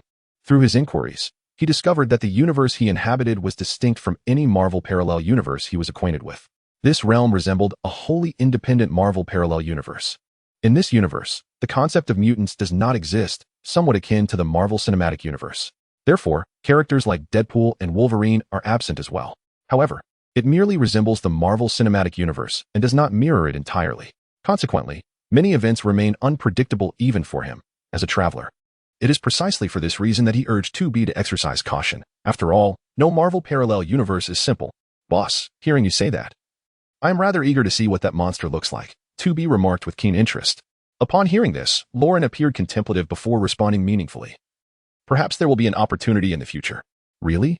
That would be wonderful. Perhaps, indeed. In a universe where mutants do not exist, the only possibility of encountering them would be through a merging of multiverses. If that day were to come, chaos would envelop the entire multiverse, which would surely not bode well. However, there was no need for him to divulge this to 2B at the moment, so he opted to remain silent on the matter. As he spoke, he approached his newly modified 3rd generation bat armor. Yes, he had indeed reached the 3rd generation of his bat armor. The 1st generation of the bat armor was limited by the inadequacies of its energy system, restricting it to short-range flight. Subsequently, he acquired an enhanced version of the arc reactor technology, which allowed for significant improvements to the power system based on the 1st generation. This advancement endowed the bat armor with the capability for long-range flight, achieving speeds that effortlessly exceed Mach 4, approaching the realm of hypersonic vehicles. Furthermore, he modularized the bat armor, embedding each module with miniature anti-gravity devices. This innovation enables him to don his bat armor akin to the transformation of a Saint Seiya, at any time and in any place. Now, he has once again upgraded and modified it. Chapter 44, the 3rd generation bat armor this time. He equipped his bat armor with a pair of adamantium claws and reattached the previously discarded bat cape. However, this cape was no ordinary cloak. It was meticulously woven from vibranium threads and precious memory metal materials. The functionality of this bat cape was akin to the original version, hardening upon the passage of electric current, thus serving the dual purposes of gliding and defending against attacks. Yet, due to the use of vibranium, its durability was far superior to that of its predecessor. Boss, is this truly your 3rd generation bat armor? It even has a cape. It looks incredibly cool. And those adamantium claws exude a sense of destructive power. By the way, does this 3rd generation bat armor have a new codename? The first was the standard bat armor. The second the swift bat armor. What about this one? As she gazed at the imposing 3rd generation bat armor, Miss 2B's eyes sparkled with enthusiasm. Lauren gently caressed the surface of the 3rd generation bat armor, unable to conceal his fondness. He chuckled. Where do you think these codenames come from? I don't even know myself. I just named it for fun. Since you enjoy coming up with codenames so much, why don't you name this 3rd generation bat armor? Alright, since the focus of this 3rd generation bat armor lies in the adamantium claws, let us call it the Ripper bat armor. Well, you truly are a genius at naming, exclaimed 2B. Boss, how about we have a spar? Spar? After just disarming once. My old bat can't handle your kind of roughhousing, Lauren quickly replied, shaking his head. Upon hearing this, 2B blushed and hurriedly clarified. Boss, that's not what I meant. I was talking about a battle, using your claws against my blade. Don't you want to test my limits as well? A battle? Perhaps we should reconsider. I have no desire to seek out punishment. You can unleash nearly 20 tons of power at maximum capacity, while even in the bat armor, I can only muster around 8 tons. The disparity in power levels is daunting. Any technique pales in comparison to absolute strength. Thus, even if I were to fight you, I could not accurately gauge your limits. You require a stronger opponent. But where can we find a stronger opponent? Miss 2B lamented, her spirits dampened. Patience is key. We will encounter one eventually, especially here in the Marvel Universe. Lauren chuckled. Boss, I'm beginning to understand why you didn't eliminate Tony Stark before, for truly. The skilled are often quite lonely. As long as you comprehend, it signifies your growth, Lauren yawned. He had been tirelessly immersed in upgrading both Miss 2B and the Bat armor over the past few days, severely lacking in sleep. Although he had injected the perfected version of the super soldier serum, his body was not impervious. Fatigue would inevitably set in. Now, he had clearly reached his limit, and it was time for a restorative slumber. 2B, you may proceed with your tests on your own. I must take a nap, as I am utterly exhausted, he said, making his way toward the bedroom. Upon hearing his intention to sleep, it was as if a trigger word had been activated for 2B, igniting her excitement. Boss, are you going to sleep? Perfect. This is an excellent opportunity to test my temperature regulation function. I shall warm your bed. With that, 2B hopped into the bedroom like a little rabbit, swiftly slipping beneath the covers. She then slowly extended her long, pristine legs from under the blanket and beckoned to him with a playful finger. Boss, come quickly. Observing such a tantalizing scene, he couldn't help but slap his forehead. A look of exasperation crossed his face, reminiscent of a well-known comedian. Here we go again. Is this never-ending? Under 2B's attentive care, he quickly succumbed to slumber. When he next opened his eyes, 2B had already departed, leaving him unaware of her whereabouts. However, Tifa had taken 2B's place, lying beside him. How long have I been asleep? He inquired as he sat up and stretched, curiosity sparkling in his eyes as he glanced at Tifa. Boss, you fell asleep at 10 a.m. yesterday. It is now 5 p.m., which means you slept for a full 31 hours. 31 hours? That is quite a lengthy slumber. But it was indeed refreshing. I feel rejuvenated, he replied, springing up with a sudden burst of energy. Where's 2B? She just stepped out, claiming she was going to conduct some physical tests and has yet to return. Very well, let her be. By the way, during my slumber, has anything noteworthy occurred? Nothing out of the ordinary, though the Stark Group did send you an invitation, Tifa responded. The Stark Group sent me an invitation? Boss, have you forgotten? The Morgan family is one of the shareholders of Stark Industries, holding a 20% stake, making you the second largest shareholder after Tony Stark. Tifa reminded him. What? I am the second largest shareholder of Stark Industries? How was I unaware of this? He looked bewildered, taken aback by the revelation. Boss, this is not your fault. The Morgan family is vast and has invested in over 100 top-tier enterprises globally. You have only recently taken over the family business, so it is not surprising that you were unaware.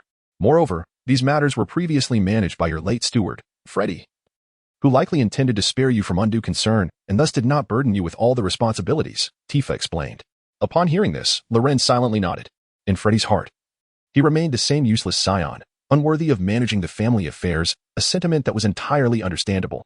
Indeed, although Freddie was an undercover agent planted by my aunt, he possessed a remarkable capability in his endeavors, a fact that cannot be denied. Had he not betrayed me, he would have truly been a valuable ally. However, with your presence by my side, I feel even more at ease. Boss, Tifa will undoubtedly manage this estate with utmost care, ensuring you are never disappointed. I have faith in your abilities. By the way, when is the evening gathering? It's at 7 p.m. tonight. 7 p.m., you say? That leaves us with little time. Quickly, prepare a change of clothes. I must witness how Tony Stark, that pompous figure, showcases his extravagance. Chapter 45, The Fragrance of Home Flowers Cannot Compare to Wildflowers, an additional chapter for the ever-distant Starcat, within the confines of the S.H.I.E.L.D. secret base. Nick Fury glared furiously at the stack of intelligence reports concerning Lauren laid out on his desk. Subsequently, he erupted in a NieR roar, parading the agents assembled in the office. Is this the intelligence you gathered on Lauren? A spoiled brat, a family troublemaker, and a worthless piece of refuse. If this boy is akin to a pile of mud, then what does that make us? Are we mere maggots in a latrine? It was precisely due to your prior intelligence blunders that this series of unfortunate events transpired. Damn it, it's fortunate I donned a bulletproof vest, otherwise you would be here organizing a memorial service for me. After returning from Morgan Manor, Nick Fury had succumbed to a serious internal injury and fell into a coma, requiring urgent medical attention for an entire week. He had only just awakened from his stupor a couple of days ago. After a mere day of recuperation, he hastily returned to his duties, convening a meeting to vent his frustrations. One cannot deny that his reputation for delivering a scathing rebuke is well-deserved. Sir, please calm down. The doctor advised against anger during your recovery. It could hinder your healing process, Coulson interjected, standing by. Nick Fury let out a deep sigh, refraining from further outbursts, and turned his attention to Natasha. Natasha, during my unconsciousness, has that boy engaged in any outrageous activities? Shaking her head, Natasha replied, not only has nothing occurred, but Morgan Manor has been unusually quiet. According to reports from our field agents, Lauren hasn't left his residence in a week. A week without stepping outside. What mischief could that boy be concocting? Yet, knowing his nature, it's likely nothing good. Ensure our field agents maintain surveillance from a distance. I want immediate feedback on any unusual developments. Are we certain we can keep this under wraps? If Lauren discovers our monitoring, the repercussions could be dire. We are merely observing his estate from afar. He won't detect us. This boy poses a monumental threat. Without oversight, who knows what reckless actions he might undertake. Furthermore, from this point forward, he is to be classified as an S-class threat. What? We must classify him as an S-class threat? That seems rather excessive. There is nothing excessive about it. We are merely elevating his threat level. It does not imply we intend to take any action against him. Just comply. Understood. Though Natasha harbored reservations about Nick Fury's directive, she complied dutifully. At that moment, Nick Fury shifted the topic. By the way, yesterday, Stark Industries sent several invitations to the military for tonight's technology showcase. They extended one to me. However, due to my health, I am unable to attend. So I am entrusting you with my invitation. Natasha, please represent me. Certainly. Receiving the invitation card from Nick Fury, Natasha nodded in agreement. I have heard that young Loren will also attend tonight, Natasha, so seize this opportunity wisely. Though he is perilous, one cannot deny that his prowess and family influence could indeed be advantageous to us. If we can win him over, the Avengers I am assembling will undoubtedly grow stronger. I perceive that he is a notorious libertine. Your allure may serve as a potent tool in this endeavor. Should you manage to captivate him, it would be a significant achievement, and I assure you that I shall reward you handsomely. Upon hearing Nick Fury's words, Natasha's expression became quite complex. She had not anticipated that her direct superior would suggest leveraging her beauty to ensnare Loren, although she had employed such tactics in the past. This was the first time she had been instructed to do so under orders. Sir, if you were to ask me to deal with someone else, I might possess some confidence. However, when it comes to Loren, to be frank, I feel utterly lacking in assurance. He is surrounded by women, and those two women are far more stunning than I. I fear I may not be up to the task. Do your utmost, that is all I ask. While you may not match the beauty of those two women, what if Loren has an unconventional taste? As you know, men are often enamored with novelty. The flowers of the garden cannot compete with those of the wild. Even if you are but a morning glory, there remains the possibility of being plucked. Natasha, no, sir. Why do I feel as though you were chastising me? I assure you, that was not my intention. I was merely making an analogy. Now, the hour grows late, and you must prepare for the gala. Very well. Although Natasha felt a twinge of displeasure at Nick Fury's words, she complied and readied herself to attend the soiree. Time flew by, and soon it was 7 p.m. In the banquet hall of Stark Tower in New York, the atmosphere was abuzz with activity. Ever since Tony Stark revealed himself as Iron Man, the stocks of Stark Industries had soared. The notorious playboy of New York, Tony Stark, had risen to global superstardom, capturing the public's fascination. Naturally, the ever-proud Tony Stark relished this newfound attention, thriving in the spotlight. To amplify this experience and to promote Stark Industries' latest green energy innovations, he orchestrated this gala to showcase technological achievements. However, in truth, it was merely a display of his Iron Man suit.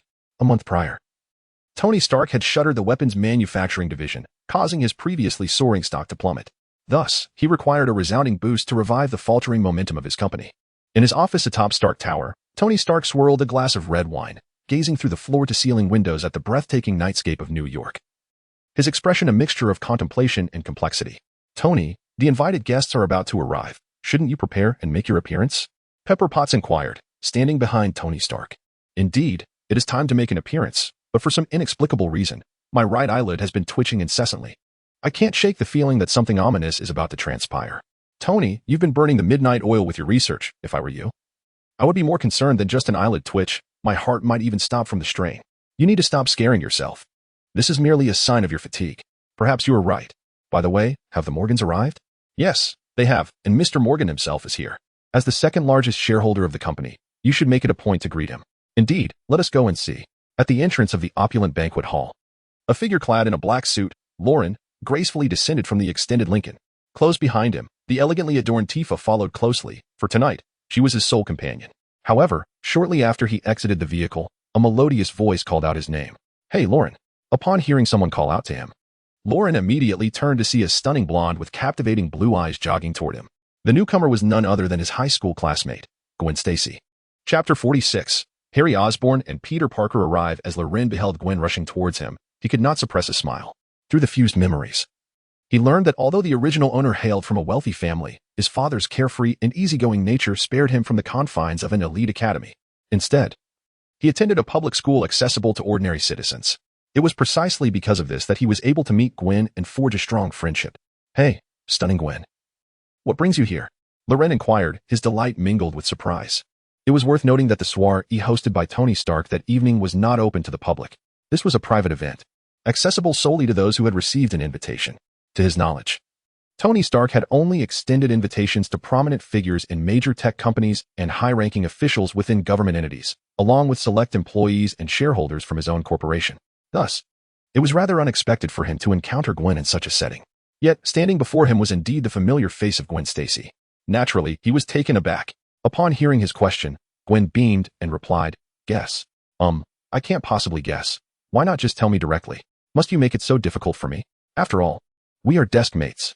All right, let me cooperate. I wager you came specifically to bump into me, and then we fell madly in love at first sight. Destined to be together forever?" Loren teased, his expression playful.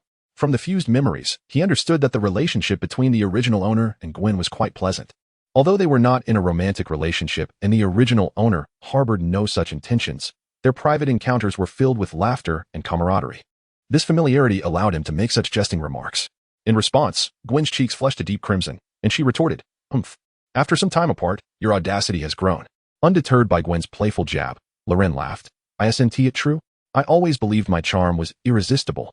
Ugh, you've become so self-absorbed lately, it's rather nauseating. Fine. I'll be straightforward. This summer, Peter and I were introduced to Osborne Industries as interns by Harry. Since Mr. Norman Osborn has been preoccupied with work and unable to attend the gala, he entrusted Harry with the task of bringing Peter and me along to broaden our horizons. We owe this opportunity to Harry."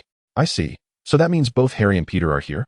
Upon hearing the names Peter and Harry, images of two other classmates flashed into Loren's mind. Indeed, in this universe, besides Gwen, who was his high school classmate, Peter Parker and Harry Osborn were also his fellow students. As a time traveler, he perceives both Harry Osborn and Peter Parker as extraordinary beings. Harry is the second-generation Green Goblin, while Peter Parker, more famously known as Spider-Man, is one of the most renowned young heroes in the Marvel Universe. However, it is essential to note that this universe is not the primary Marvel Universe, leaving him uncertain of the true identities of Harry and Peter within this realm. Indeed, they had gone to park the car, and as I awaited their return, I unexpectedly encountered you. What a coincidence. Quite remarkable, isn't it? Loren chuckled and nodded. At that moment, Gwen's gaze shifted to Tifa, who stood beside Loren, and her eyes sparkled with a hint of astonishment. Beneath that wonder, however, there lurked a shadow of disappointment. It was evident that Gwen's demeanor towards Loren transcended the boundaries of mere camaraderie. Yet, Loren remained blissfully unaware of this subtle tension.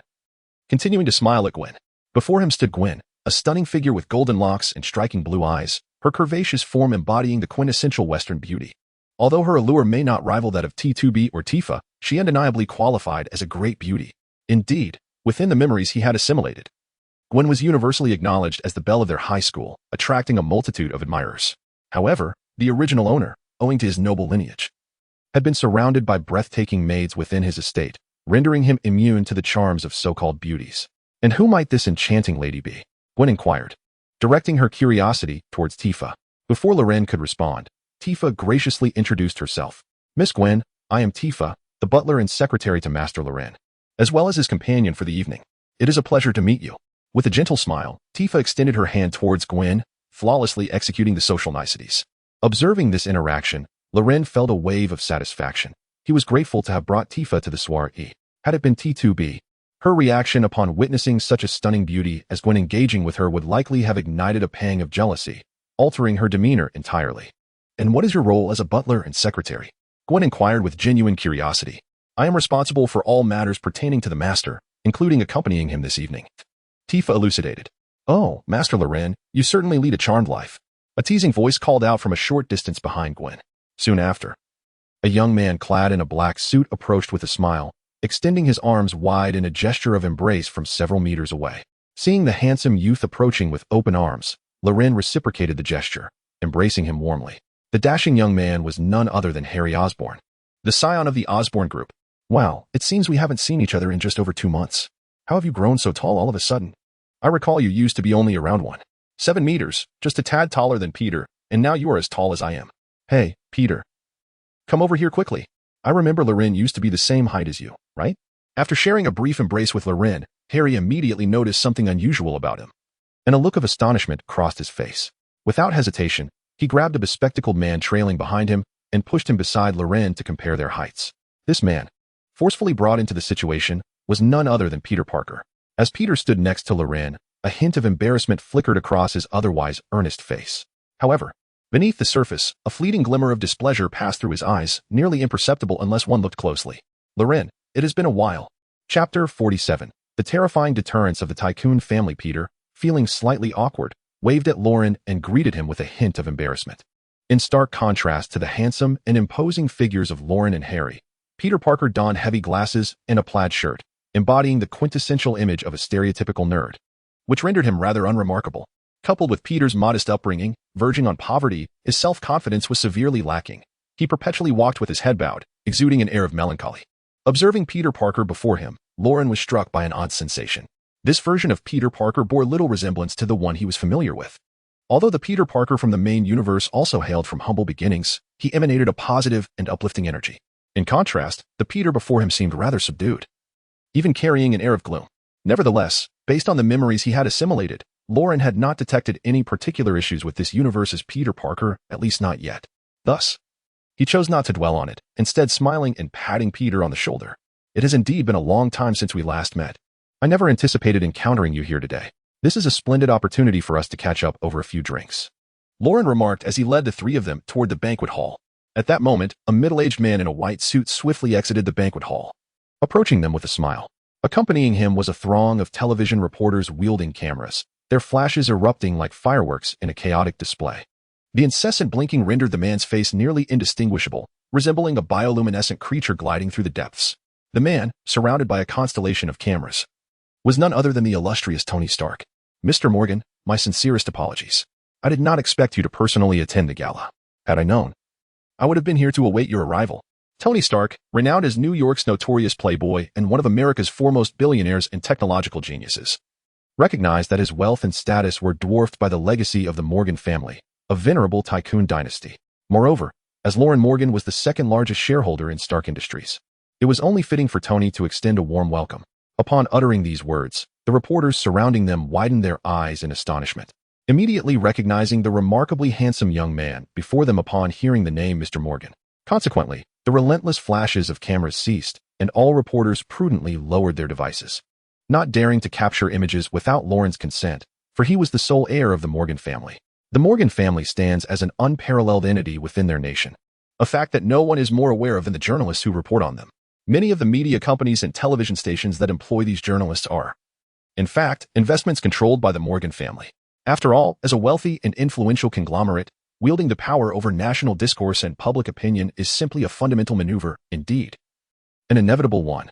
Tony Stark may be regarded merely as a celebrity businessman or a tech-savvy heir, and while they captured moments, it was evident that their subject enjoyed the attention. However, the present figure of Loren Morgan, in many respects, is the one who pays their salaries, the unseen boss behind the scenes.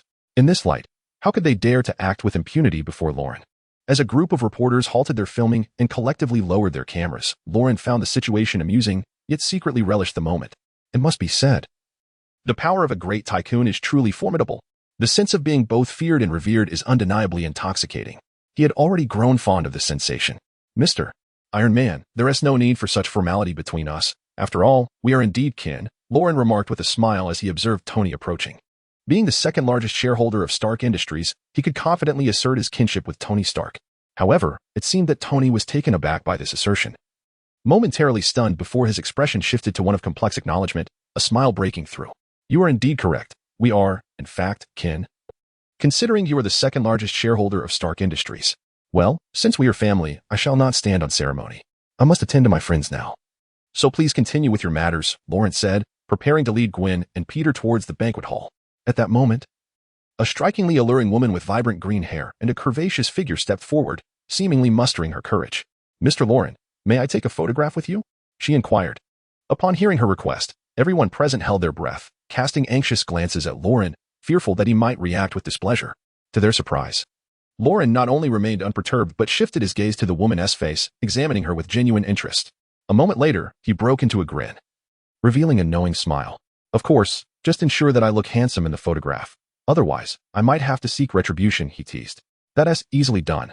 With your good looks, it would be impossible for me to make you look anything less than stunning, the woman replied, flashing a bright smile that seemed to illuminate her entire face, her exuberance captivating all as her figure seemed to dance with her enthusiasm. Such a captivating scene inevitably drew the attention of the surrounding men, igniting a palpable fervor among them.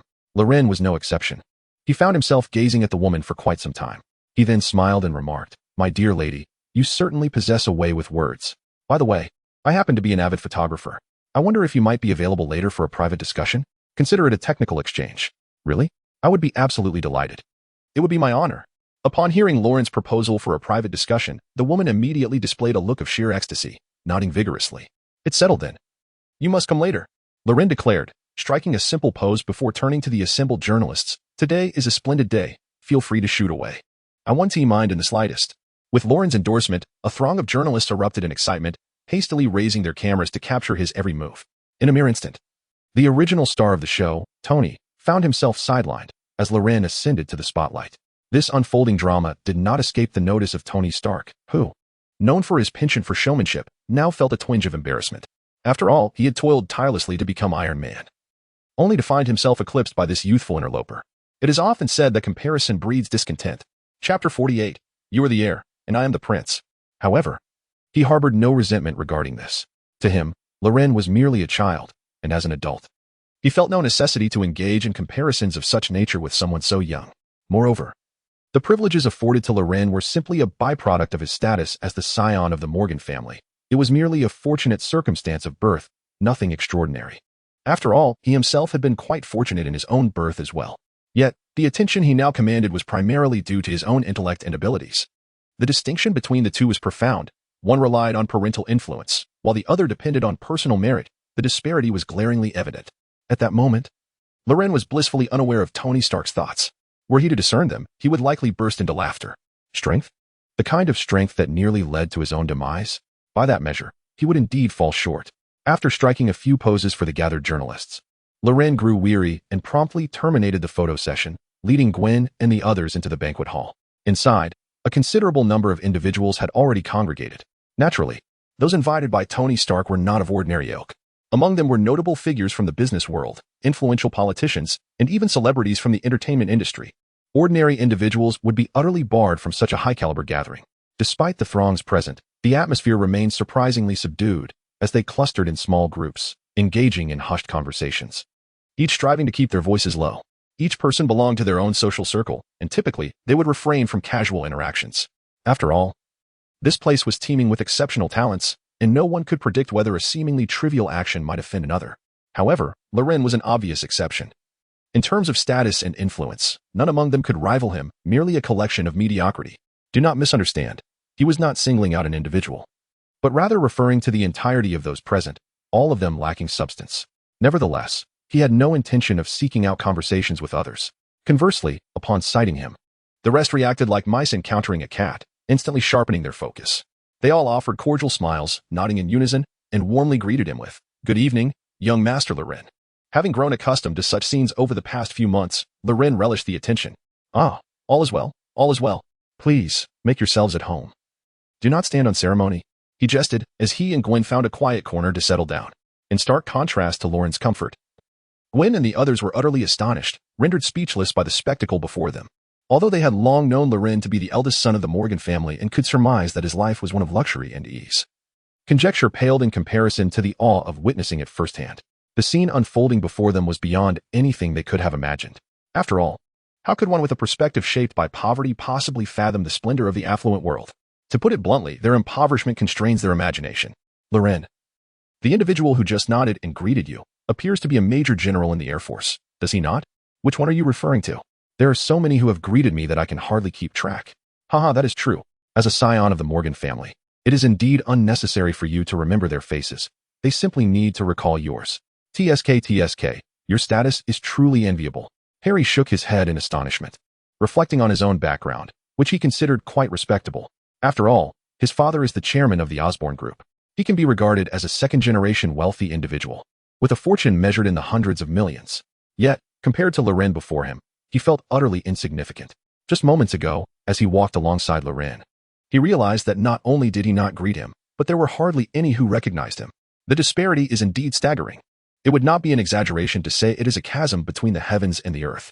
We are classmates, so let us refrain from teasing one another. Besides, your family background is hardly lacking, as you are a second-generation heir of the Osborne Group. Lauren casually took a glass of red wine from a server's tray, swirled it gently, and then drank it in one gulp. His body, having been enhanced by the perfected super soldier serum, has rendered him almost impervious to toxins. Thus, alcohol affects him minimally. For him, drinking is akin to indulging in a fizzy drink, pleasurable, but excessive consumption merely leads to discomfort. It is better not to mention my status as a second-generation heir. In terms of wealth, I cannot even compare to a fraction of yours, and as for status, I am even less significant. Furthermore, I frequently face criticism from others, accused of relying on my father, labeled as a spendthrift. I have always lived in the shadow of my father, which is quite burdensome. Harry also raised a glass of red wine, his expression tinged with melancholy. Upon hearing this, Loren shrugged dismissively. It is a common occurrence for second-generation heirs to be ridiculed for relying on their parents. One need not pay them any mind, as they are merely envious of you. As for being called a spendthrift, have you perhaps engaged in investments on the side and incurred losses? Did you install a listening device in my home? Harry's face fell in shock, feeling somewhat embarrassed. If that is the case, then you deserve the criticism. Not investing or conducting business does not demonstrate the fundamental qualities of a competent second-generation heir, and lacking even this basic attribute invites scorn. Harry, but I have heard that you seem to have acquired several military factories recently. Are you not also investing? Are you comparable to me? You are a second-generation heir, while I am a prince. Indeed. Upon hearing Loren's words, Harry felt as though a veil had been lifted from his eyes, and his expression brightened considerably. The Osborne Group, while formidable, pales in comparison to the Morgan family. The latter possesses the power to influence the trajectory of entire nations. In ancient times, they would have been akin to lords, if not princes. I implore you two scions of wealth to engage in more relatable conversation, lest Peter and I find ourselves unable to partake in your discourse. At that moment, Gwen, seated nearby, offered a wry smile. Hearing this, Loren and Harry exchanged knowing glances and nodded in silent agreement. Gwen was correct, as we seldom gathered. It would be prudent to avoid such trivial subjects and instead discuss your recent endeavors. Gwen, did you not mention that you and Peter had both secured internships at the Osborne Group? How has that been treating you? Quite well indeed. I am merely a receptionist, tasked with welcoming visitors to the group, so my work is rather light and devoid of stress. However, Peter is truly impressive. Shortly after joining the company, he caught the eye of Professor Connors, and now he serves as the professor's assistant. As Gwen animatedly recounted amusing anecdotes from the workplace, Loren found himself less captivated by her tales and more intrigued by the mention of Dr. Connors. Pray tell, who is this Professor Connors? Oh, he is a distinguished figure in the field of genetic biology, Professor Kurt Connors. Chapter 49. Has this fellow always been so fond of putting on airs? Upon hearing the name Kurt Connors, Loren couldn't help but be taken aback, as the image of the lizard immediately sprang to mind. Indeed, in most of Marvel's parallel universes, Kurt Connors is synonymous with the lizard, one of the iconic villains of the Marvel realm. Furthermore, Peter Parker shares a complex relationship with Kurt Connors, one that oscillates between mentorship and friendship. However, in various other parallel realities, while Peter Parker ascends to the role of Spider-Man, Kurt Connors transforms into the lizard, leading them down starkly divergent paths, ultimately becoming adversaries. Yet, the Marvel universe in which Loren currently resides is unlike any he has previously encountered, leaving even him, an interloper, uncertain of its timeline. Peter, have you truly delved into genetics so soon after graduating high school? Loren questioned, a hint of perplexity adorning his expression. Sensing something peculiar about Peter. In response, Peter adjusted his glasses, maintaining a calm demeanor as he replied, Indeed, I have been fascinated by biology since childhood, acquiring a modicum of relevant knowledge. I never anticipated being recognized by Professor Connors and honored to serve as his assistant. Peter, your modesty is commendable. Being acknowledged by a professor signifies that your expertise is far from trivial. Truly, you are the academic star of our class. I am genuinely pleased for you. Come, let us raise a toast. I wish you a future filled with brilliance. Loren's heartfelt happiness for Peter's achievements stemmed from his awareness, as a traveler, of the alternate realities where Peter had not donned the Spider-Man mantle and had faced considerable hardships. Such knowledge fueled his concern that the Peter of this world might also tread a similarly dark path. As a classmate, he harbored no desire to witness Peter descend into despair. Otherwise, they could find themselves at odds, a confrontation he wished to avoid. Upon receiving Loren's well wishes, a rare smile graced Peter's earnest face, his first since their meeting. Thank you, Loren. You are truly kind. However, given my current situation, no amount of effort can compare to your achievements. I am merely scraping by, with little prospect ahead. After that fleeting smile, Peter's demeanor shifted back to one of melancholy. His words and expressions were tinged with a sense of despondency, suggesting a lack of hope and confidence regarding his future. This starkly contrasted with Loren's memories of Peter Parker. Was this individual truly Spider-Man? Loren found himself questioning. If the current Peter Parker were not the one frequently trending as Spider-Man, Then who could the genuine Spider-Man be? With that thought, his gaze instinctively drifted to Gwen Stacy, seated across from him. Oh my goodness, could it be the female Spider-Man? If that is truly the case, then we are in for quite an adventure. At this moment, Gwen and the others were blissfully unaware of the calculations swirling in Lauren's mind. Hearing Peter once again uttering words of despair, Gwen gently patted him on the shoulder in a comforting manner. Peter, do not be so disheartened. You mustn't compare yourself to those two. They are affluent heirs with no lack of funds. You should compare yourself to me. When you do, you shine brilliantly, a veritable idol of our generation. Really? Upon hearing Gwen's words, Peter's eyes sparkled with excitement and deep affection. Of course, in my heart, you are the most formidable academic achiever. Gwen smiled and nodded, continuously offering Peter words of encouragement. Thank you, Gwen, you are also. Suddenly, a resounding music filled the air, overpowering Peter's voice. No one heard what he was about to say. At that moment, the ceiling of the banquet hall slowly opened, and a golden red figure dramatically descended from above. Landing in an extraordinarily stylish manner, it was none other than Tony Stark in his Iron Man suit. Wow, this is incredibly cool. Iron Man, I love you. With Iron Man's arrival, everyone present, except for Lauren and Tifa, gaped in astonishment. The socialites mingling among the elite in the business world erupted into a chorus of excited shrieks, their voices enchanting and fervent. Gwen and Tifa exchanged glances, sharing a mutual frown before exclaiming in unison, "Bitch." It seemed neither had anticipated such synchrony, and they exchanged smiles, their rapport growing stronger. Boss, has this guy always been such a show-off? Tifa inquired, gazing at Iron Man striking poses on stage with a hint of skepticism. Indeed.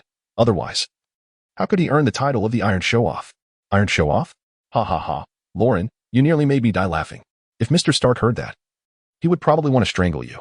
I know, but he wouldn't dare. Lauren chuckled nonchalantly. Tifa, I think I need to use the restroom. Would you accompany me? At that moment, Gwen suddenly took Tifa's hand, speaking as if they were the closest of friends. Upon hearing this, Tifa's gaze shifted to Lauren, unsure of what to do. For she was a robot and had no need for such human functions. Tifa, you should accompany Gwen. Just wait for her by the door. All right, boss.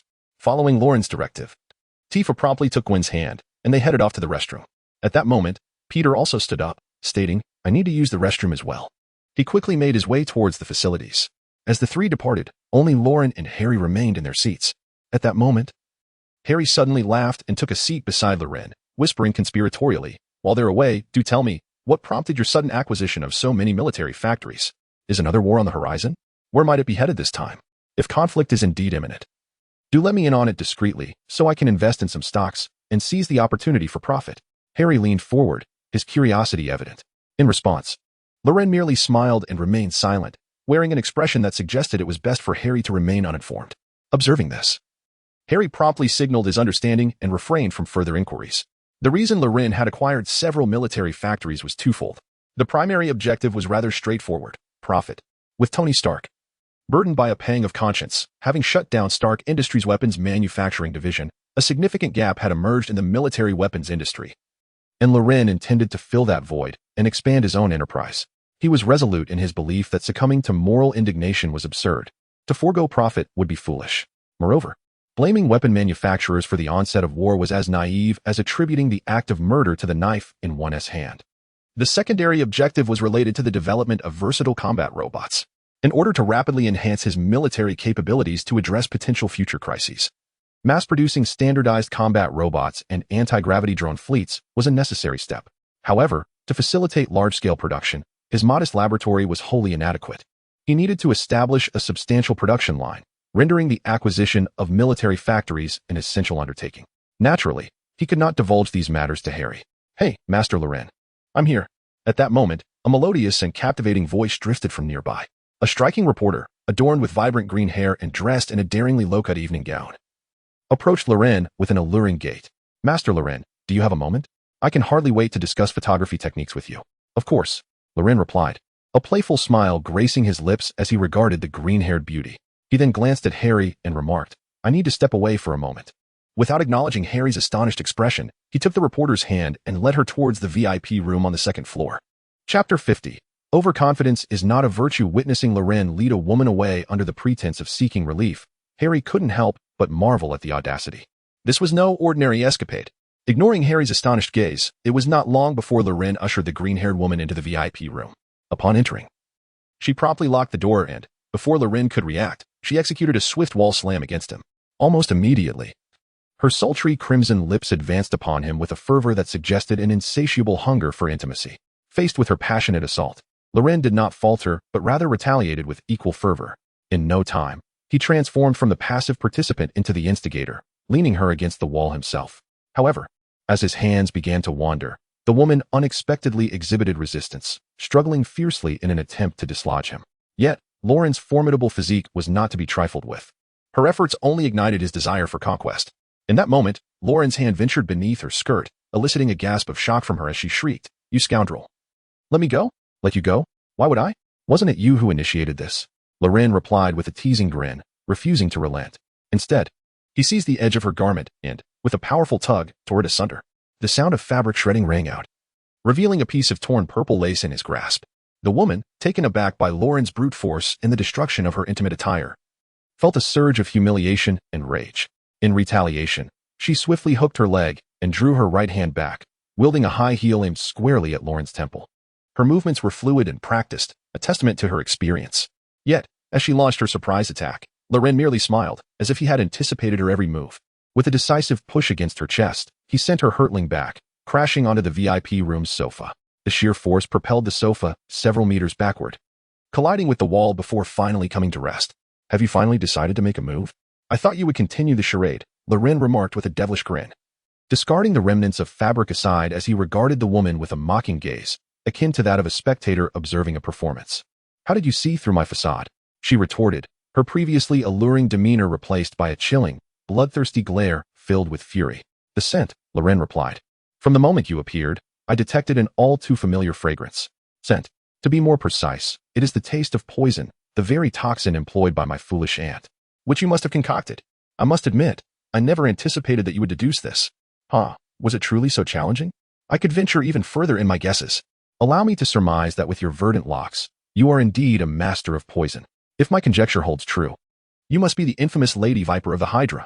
Upon hearing her name so boldly uttered by Loren, the green-haired woman could not conceal her astonishment. Clearly, she had not expected Loren to unveil her true identity. "Well done, young man. I underestimated you, for you possess knowledge of this too. What choice did I have? After all, your ilk has pursued me like ravenous hyenas. Without a thorough understanding, I would likely meet my demise without even realizing it. So, does this mean that my loyal subordinate, Maeve, has perished at your hands? Naturally, she delivered herself to my doorstep. It would have been rather rude not to eliminate her. Much like your current predicament, you have willingly presented yourself to me. If I were to refrain from taking action, would I still be considered a man? Now, enough of this idle chatter. It is time for us to engage in a more profound exchange." A mischievous smile graced Loren's lips as he lunged toward Viper like a famished tiger pouncing on its prey. Startled, Viper executed a swift roll to evade Loren's grasp narrowly. At that moment, she felt both humiliated and enraged, for the scene before her starkly contrasted with her expectations. In her original plan, she intended to incapacitate Loren effortlessly with her venomous tongue, thus allowing her to trample and judge the youth as though she were a queen. Yet, the reality was quite the opposite. She found herself stripped of her regal demeanor, reduced to a helpless maiden, fleeing from Loren, a tyrant, fearful of being sullied. How could the esteemed Lady Viper endure such indignity? It was a profound disgrace, an utter humiliation. "You detestable, perverse boy, you seek your own demise," she scoffed. With that, she produced a glass vial the size of her thumb from her waist and shattered it upon the ground. Instantly, a cloud of green gas enveloped the room. At this sight, a cruel smile graced the woman's face, filled with both triumph and malice. However, Loren remained unperturbed, his gaze toward her rife with disdain. "Another toxic gas attack? I must ask, can your Hydra clan not devise a more innovative approach? You just stirred poison in my mouth, and I emerged unscathed. Do you truly believe this feeble gas could harm me? Whether it proves effective is something you must discover for yourself. Do not be so arrogant, boy. This is no ordinary toxin. Is that so?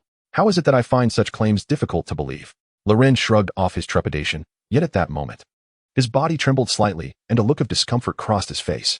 Upon witnessing his demeanor, the Viper felt an overwhelming sense of elation, unable to suppress the triumphant expression that graced her face. "Ah, do you suddenly feel as if your entire body has been electrified? Just a slight movement, and it feels as though you've been pricked by 1,000 needles?" In response, Loren remained silent, his countenance betraying his discomfort as he stood frozen in place. Observing this, the Viper's smile grew ever more radiant, seemingly shedding the tension that had previously enveloped her. Moreover, she strolled leisurely to stand before Loren, raising her hand with a teasing gesture to pat his face. "My dear boy, Excessive confidence is hardly a virtue. Allow me to take care of you properly.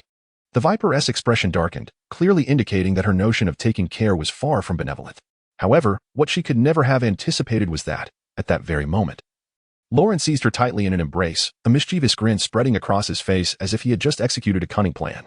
You are indeed correct. Overconfidence can lead to dire consequences, for a misstep may result in losing oneself. Chapter 51. Do not strike. Just say thank you. Are you all right? This is impossible. The expression on the Viper's face was one of incredulity as she beheld Lauren, who, after inhaling the toxic gas she had released, appeared completely unaffected. The reason you find this impossible is simply due to your limited understanding. A woman who plays with fire must inevitably pay the price. And now is your moment to face the consequences. As Lauren spoke, he seized the Viper by the throat and forcefully pressed her onto the sofa. With a rough motion, he lifted her skirt. How dare you? The Viper had not anticipated finding herself in such a predicament. She struggled desperately, seeking to escape Lauren's grasp. Yet before she could succeed, her body succumbed, growing limp. Half an hour later, those who claim it was a brief duration are merely jesting. The Viper, disheveled, glared at Lauren with a face full of resentment, as if she wished to devour him whole. Staring at me like that is futile. What was lost is irretrievable. You must now come to terms with reality. After all, you played with fire and brought this upon yourself. However, I am surprised to see that you remain untouched. Which is quite astonishing. Surely, you did not deliberately reset to factory settings? No, with your toxic body, no man would dare approach you. For one touch could lead to death. How fortuitous that I am immune to all poisons. We are indeed a match made in heaven. Lauren regarded the Viper with a smile, seemingly unfazed by the fury burning in her eyes, even feeling a desire for a second encounter. You scoundrel, silence yourself. One day, I will surely kill you. The Viper hissed through gritted teeth. As one of the esteemed leaders of the Hydra organization, she had always been a figure of authority. Previously, which man had not been toyed with like a mere dog, bowing in submission before her. The notion of anyone desiring her was utterly inconceivable. She would never allow her noble and pure body to be sullied by those foul men. It was precisely for this reason that she cherished the art of poison-making. By transforming herself into a figure feared by all, even those of higher status would refrain from encroaching upon her. Yet, she never imagined that today she would encounter Lauren. This perverse individual. He showed no fear of her toxic form. In fact, judging by his earlier demeanor, he seemed rather pleased, an absolute nightmare. I know you wouldn't do that. Because you wouldn't dare. You lie. If I were to perish, you would never again experience the ecstasy of moments past, after all. No other man could endure your poison. I will kill you. Upon hearing Lauren's words, the Viper, filled with rage and humiliation, lunged toward him. However, before she could reach him, Lauren once more pinned her down onto the sofa. What is this? Are you so eager for a second round? Very well. I shall indulge you. Lauren chuckled as he lifted the Viper's chin, his tone teasing, his eyes gleaming with mockery. You, stop. The Viper's face turned pale with fear as Lauren began to unzip her attire once more, prompting her to struggle desperately. At that moment, a sudden, thunderous explosion rocked the room, creating a gaping hole in the VIP suite's wall. The terrifying force of the blast sent debris flying toward Lauren and Lady Viper like bullets. Had Lauren still been the frail individual he once was, this unexpected explosion could very well have claimed his life. However, after being injected with the perfect version of the super soldier serum, Lauren's physical prowess had reached an astonishing level. His reflexes were incredibly sharp the instant the explosion erupted. He instinctively bent down and shielded the Viper with his own body. This was both a protective instinct and a strategic move to prevent her from escaping. After all, she was one of the leaders of Hydra, and if he could conquer her entirely, she could serve as a valuable pawn within the organization. To Lady Viper's surprise, in this moment of peril, the man before her chose to protect her. A flicker of complexity appeared in her gaze as she looked at Lauren. Ever since he had forcefully invaded her personal space, her feelings towards him had undergone an inexplicable shift. Instead of harboring genuine resentment, she found herself inexplicably drawn to him. Yet, she was acutely aware that such feelings were misplaced. This realization fueled her anger, compelling her to feign hatred and lash out at him. However, deep down, she knew that if the situation demanded it, she would struggle to harm him, as he had suggested. She could not comprehend why she felt this peculiar emotion. Yet it was an impulse she could not control, leaving her in a state of frustration. Get off me, you disgusting man, she exclaimed. You truly have the heart of a serpent, don't you? I saved your life, and you can't even muster a thank you. How ridiculous. The esteemed Lady Viper, require no rescue from you, smack. What are you doing? Lady Viper's initially haughty demeanor faltered. Lauren, however, showed no mercy. Delivering a sharp slap to her backside, the force left a vivid imprint of his hand. Say thank you, he demanded, raising his hand again, indicating he would continue until she complied. You bastard, you dare. Smack. Say thank you. Damn it, you pervert. I'll fight you. Smack. Smack. Smack. Please, stop. Don't hit me anymore. All right, but only if you say thank you. Thank you. Lady Viper stammered, her eyes glistening with unshed tears, glaring at Laurent through gritted teeth. Ultimately, she lowered her proud head, reluctantly uttering a thank you. Whether she was willing was of no concern to Laurent. As long as his demands were met, that sufficed. This marked the first step in her conditioning. Once this step was accomplished, the subsequent actions would follow seamlessly. See, conversing amicably is not such a challenge. After successfully conditioning the Viper, Laurent finally turned his attention to the gaping hole that had been blasted open. Through this aperture, he beheld the once vibrant banquet hall, now reduced to chaos, filled with cries of despair, resembling a scene from hell. At that moment, a figure clad in iron armor began to clash with Iron Man within the hall. However, this individual's armor was notably cumbersome and towering, starkly contrasting with Iron Man's sleek and refined suit. The walls of their chamber bore the marks of the massive figure's artillery. Ironmonger? Upon recognizing this formidable being, Laurent immediately identified him as Obadiah Stane, one of the shareholders of Stark Industries. Was this the onset of the plotline from Iron Man 1? Boss, are you alright? Just then, Miss 2B descended from above, appearing before him. In response, Laurent calmly shook his head. I am unharmed, yet the initial promise of the situation has been tarnished, which greatly displeases me. 2B, go and eliminate that brute. Understood, I shall promptly avenge you. 2B nodded, then leaped forth, heading straight for Ironmonger. Chapter 52, Spider-Man. Here he comes. For the sake of frenzy and decade, an additional chapter. This woman, can she fly? As she watched 2B leap gracefully into the air, even Viper, the formidable Madame Hydra, felt a sense of astonishment. As one of the leaders of the Hydra organization, she considered herself well-versed in various matters. She was familiar with the high-tech apparatuses designed for flight, as her organization had developed several as well. Yet, equipment, regardless of its sophistication, tends to bear a certain weightiness. Even when streamlined, its presence is often discernible. Take Tony Stark's Iron Man suit, for instance, despite its advanced design. The energy flames emitted from his palms and feet during flight are unmistakable. However, with 2B, she detected no trace of any external apparatus. Her ascent appeared effortless, akin to a feather being lifted by the wind, as if she had instantaneously shed her weight. This ethereal takeoff was so peculiar that it piqued her curiosity to the point of inquiry. Is this strange? Laurent shrugged, dismissively. Strange. Viper's eyes widened in disbelief. Of course not. As long as she is with me, she can fly. Did you not witness her soaring just moments ago? Viper. Oh. How intriguing that you are now willing to converse with me calmly. It seems my previous guidance has borne fruit. Observing Viper's sudden shift from hostility, Laurent regarded her with an amused expression, then gently lifted her chin. Dear lady, a smile enhances your beauty. Frowning in a facade of strength only leads to premature wrinkles. Just look at your exquisite face. How old are you now? Surely, you aren't an ancient crone? With genuine curiosity, Laurent inquired about Viper's age. The multiverse of Marvel is vast and varied. Characters across different realms possess unique traits, with some even experiencing inversions of age and gender. Thus, Laurent was uncertain of Viper's true age. However, the youthful glow of her collagen-rich visage suggested she was relatively young, unless, of course, she had undergone some form of enhancement akin to Natasha from another universe, in which case, age would be of little concern. Let me tell you, you are the old crone. I am 27 this year. Upon hearing Laurent's jest regarding her being an ancient hag, Viper felt her temper flare once more. Yet, recalling the humiliation she had endured during Laurent's earlier guidance, she managed to suppress her ire. She had no desire to be struck to tears again. 27, you say? That is the age of a mature young woman. No wonder you radiate such vitality. You.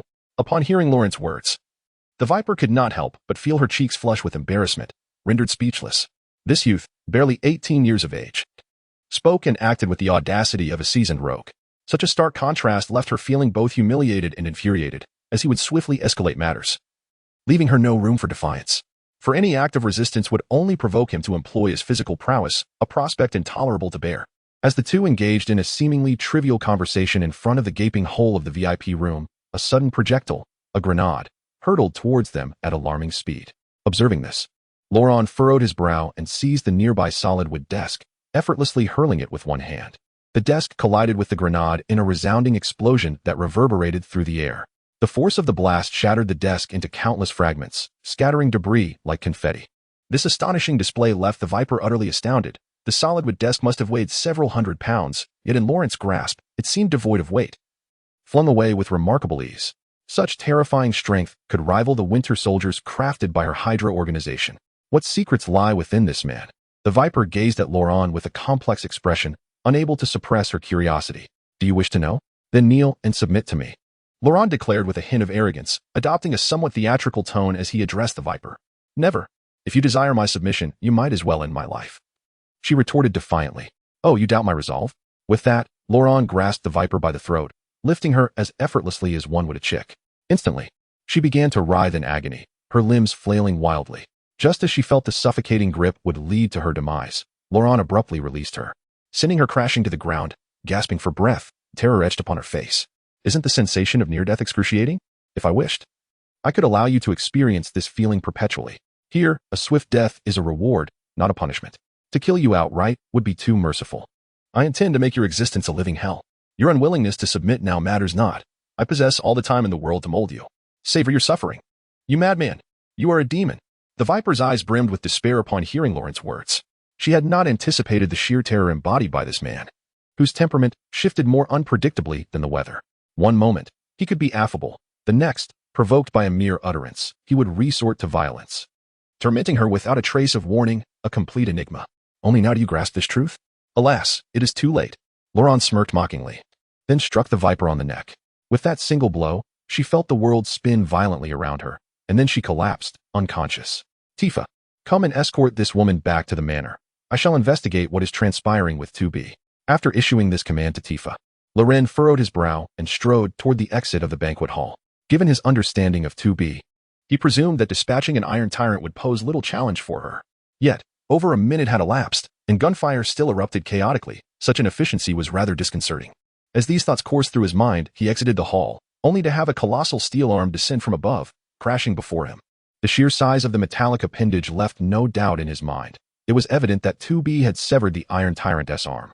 Indeed, as he gazed ahead, he beheld a massive steel mech sprawled on the ground. This was none other than the Iron Tyrant, crafted from the prototype of the original iron armor. Not far from the fallen tyrant lay Iron Man, struggling painfully to rise, though his attempts proved futile. Ultimately, Tony Stark lay motionless on the ground, seemingly unconscious, while half of his armor lay in complete ruin, an evident testament to 2B's prowess. On the other side, the Iron Tyrant was a sight to behold, with one of its mechanical legs cleaved asunder, lying at an awkward angle. However, Stan, piloting the Iron Tyrant, refused to concede defeat. Instead, he raised the remaining mechanical arm, relentlessly firing grenades at 2B. Witnessing this, 2B's expression darkened. Her form flickered like a darting hair, effortlessly evading the onslaught of grenades. Subsequently, her spear, forged from adamantium, transformed into a streak of silver light. In an instant, a resounding clang echoed as the last remaining mechanical arm was effortlessly severed, akin to slicing through tofu. A cry of defiance erupted from the shattered mech, as if Stan were prepared to challenge 2B. Yet, she remained unfazed. Placing her foot upon the chest of the Iron Tyrant, poised to send Stan to his doom with her spear raised high. At that moment, an unexpected turn of events unfolded. A translucent web shot forth from a distance, ensnaring the Iron Tyrant's body. With a powerful tug, it narrowly dragged the tyrant away from the brink of 2B's blade, following the trajectory of the web. A shadowy figure clad in a black bodysuit hung upside down from a nearby lamppost, obscured by a mask. Chapter 53. The unyielding power of static electricity. He has already been vanquished by you. It is sufficient to leave the rest to the authorities. Why must you resort to murder? At the very moment the shadowy figure emerged, a raspy voice, evidently altered by a voice changer, resonated through the air. Cloaked in a hood that obscured his features entirely, the identity of this figure remained a mystery, indistinguishable as either male or female. However, the nature of his movements revealed him to be none other than the friendly neighborhood Spider-Man, who had captivated New York during this period. Upon witnessing her prey snatched away by this unfamiliar figure clad in black, 2B's brow furrowed in displeasure. Killing him is my mission. It is not your concern. Do not interfere, or you shall meet your demise. Her tone was as calm as still water, as she raised her blade menacingly towards Spider-Man, exuding an aura of undeniable authority. With that, she disregarded the superhero who hung from the lamppost. In a swift motion, she leaped effortlessly, soaring several meters into the air, like a cannonball aimed directly at the head of the Iron Tyrant. However, at that critical moment, Spider-Man once again activated his web-slinging abilities, pulling Iron Tyrant away just in time. Consequently, 2B's elongated leg descended with the ferocity of a spear, crashing violently into the hardened pavement, creating a crater nearly a meter in diameter. The tremendous force shattered the ground, and her ankle sank deep into the earth, illustrating the sheer magnitude of her strength. Had that power struck Iron Tyrant's head, it would undoubtedly have sent him to his end. Observing 2B's effortless destruction of the surface, Spider-Man's expression grew grave. Tension evident beneath his mask. Such terrifying strength rivaled even his own. Enraged by Spider-Man's interference, which thwarted her attack, 2B's fury ignited. "You seek death." With that exclamation, she redirected her assault, charging straight at Spider-Man. She leaped forth, her body like an arrow, reaching him in an instant. With a lightning-fast motion, she swung her blade. To her astonishment, Spider-Man's reflexes were remarkably swift. Just as her blade was about to connect, he leaned back with remarkable agility, evading her strike with ease. Undeterred by her missed attack, 2B furrowed her brow and transformed her horizontal slash into a downward strike. Taken aback, Spider-Man propelled himself off the lamppost, narrowly escaping the blow as 2B's blade sliced through the pole like butter. At that moment, a strand of webbing shot forth from Spider-Man's wrist-mounted web shooter, adhering effortlessly to a streetlight across the road. With a powerful swing, he executed his signature maneuver, landing deftly atop the streetlight. "Woman, it would be wise for you to cease your actions. Otherwise, I may be compelled to unleash my wrath." Suspended from the lamppost, Spider-Man did not immediately retaliate against 2B. Instead, she warned 2B in a tone tinged with irritation. From the inflection of her voice, it was evident that she had adopted a somewhat feminine demeanor. Observing the scene from a short distance, Lauren had surmised that this Spider-Man was likely Gwen. However, he recalled Gwen's alluring physique, and at that moment, clad in black attire, she concealed any trace of her captivating figure. Where had she hidden those curves? How had she managed to do so? Lauren stroked his chin, lost in contemplation. If someone were to discover that he was focusing on such peculiar details at this juncture, they might very well label him a pervert. Returning to the matter at hand, 2B, naturally, paid no heed to Spider-Man's admonition. Her directive was to eliminate Iron Tyrant, and until this mission was accomplished, she would not relent. Moreover, 2B was not one to be trifled with, and thus, she was even less inclined to heed warnings. Since Lauren had upgraded her, she had yet to encounter an adversary who could rival her strength, leaving her unable to gauge her ultimate combat prowess. The appearance of Spider-Man, therefore, ignited a flicker of hope within her. Consequently, she was even less likely to back down. Indeed, she was also incensed. Although 2B was a machine, her awakening to self-awareness and emotions endowed her with feelings akin to those of humans. Spider-Man's repeated interference had long since ignited her ire. When she heard Spider-Man claim to be angry as well, it nearly provoked a laugh from her. Angry? Was she? Then let them engage in a battle and see whose temper was greater. With that, 2B propelled herself forward with a swift leap, resembling a gust of wind as she surged towards Spider-Man. This time, 2B did not rely on her formidable physical strength. Instead, she activated her anti-gravity flight device and soared into the air, racing towards Spider-Man. Having never encountered such a display, Spider-Man was taken aback by the revelation that 2B could indeed fly. Startled, she quickly shot out her webbing to swing away. However, the speed attained by her web swinging could hardly rival that of direct flight. It was worth noting that when 2B operated at full power, her maximum speed could exceed Mach 4, transforming her into a humanoid hypersonic aircraft. Thus, before she could swing too far, 2B's figure closed in rapidly behind her. Simultaneously, the glinting blade of her spear slashed towards Spider-Man's neck, poised to deliver a fatal blow. Yet, in that fleeting moment, Spider-Man's instincts kicked in, prompting her body to react instinctively. She jerked her head back sharply, narrowly avoiding the razor's edge of the spear and evading the lethal strike. However, what she did not anticipate was that, despite her perilous escape from that deadly thrust, 2B's blade had carved a significant gash in her hood, revealing a cascade of golden hair that flowed like a waterfall. To her astonishment, it was a woman. Observing the Spider-Woman's golden locks, 2B felt a twinge of surprise. "You, too, are a woman. This time, I am truly angered." With her hood now torn away, Spider-Woman's fury was palpable. She swiftly raised her hand and, astonishingly, seized 2B's blade with her bare grip. Noticing the Spider-Woman's attempt to wrest her weapon away, 2B firmly resisted, exerting her strength to extract the blade from Spider-Woman's grasp. Yet, to her dismay, the fingers of the Spider-Woman seemed to cling like a powerful adhesive, firmly ensnaring her blade. Remarkably, her strength matched that of 2B, rendering her attempts futile. This unexpected turn of events left even the versatile combat android momentarily bewildered. Meanwhile, at a distance, Lauren discerned the underlying phenomenon, static adhesion. What an extraordinary ability indeed. Chapter 54. Why save him and not me? As far as he knew, within the countless parallel universes of Marvel, there existed two distinct versions of Spider-Man's wall-crawling ability. The first version belonged to the original Spider-Man, who utilized tiny, hair-like barbs that sprouted from his skin to scale vertical surfaces. This method was the most straightforward to comprehend. However, its functionality was rather limited, serving solely for climbing, and was vastly inferior to the second version. The second version, currently employed by Gwen Stacy, harness the power of electrostatic adhesion, scientifically referred to as van der Waals forces. The underlying principle involves weak electrostatic interactions caused by permanent and transient molecular dipoles, essentially allowing one to manipulate the forces at play between molecules. In various parallel universes, Spider-Man could generate electrostatic forces from any part of his body, forming a formidable adhesive strength that enabled him to traverse walls effortlessly. From what he understood, this adhesive strength could reach several tons. Within the cinematic Marvel universe, the third-generation Spider-Man managed to cling to a rapidly flying alien spacecraft using merely a few fingers, a testament to the power of this ability. Coupled with Spider-Man's terrifying base strength of 20 tons, he could almost rend any object asunder by hand, regardless of how smooth its surface might be.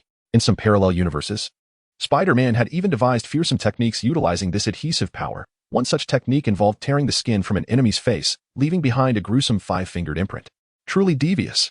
Among the multitude of parallel universes, many Spider-Men possessed electrostatic adhesion capabilities. However, he was taken aback to discover that the Spider-Woman before him also wielded such powers. Judging by her demeanor, she had evidently mastered this skill, effectively countering the Edmund alloy knife wielded by 2B. Indeed, she was a Spider-Man, even when faced with another Spider-Woman. Her combat prowess was far beyond that of an ordinary superhero.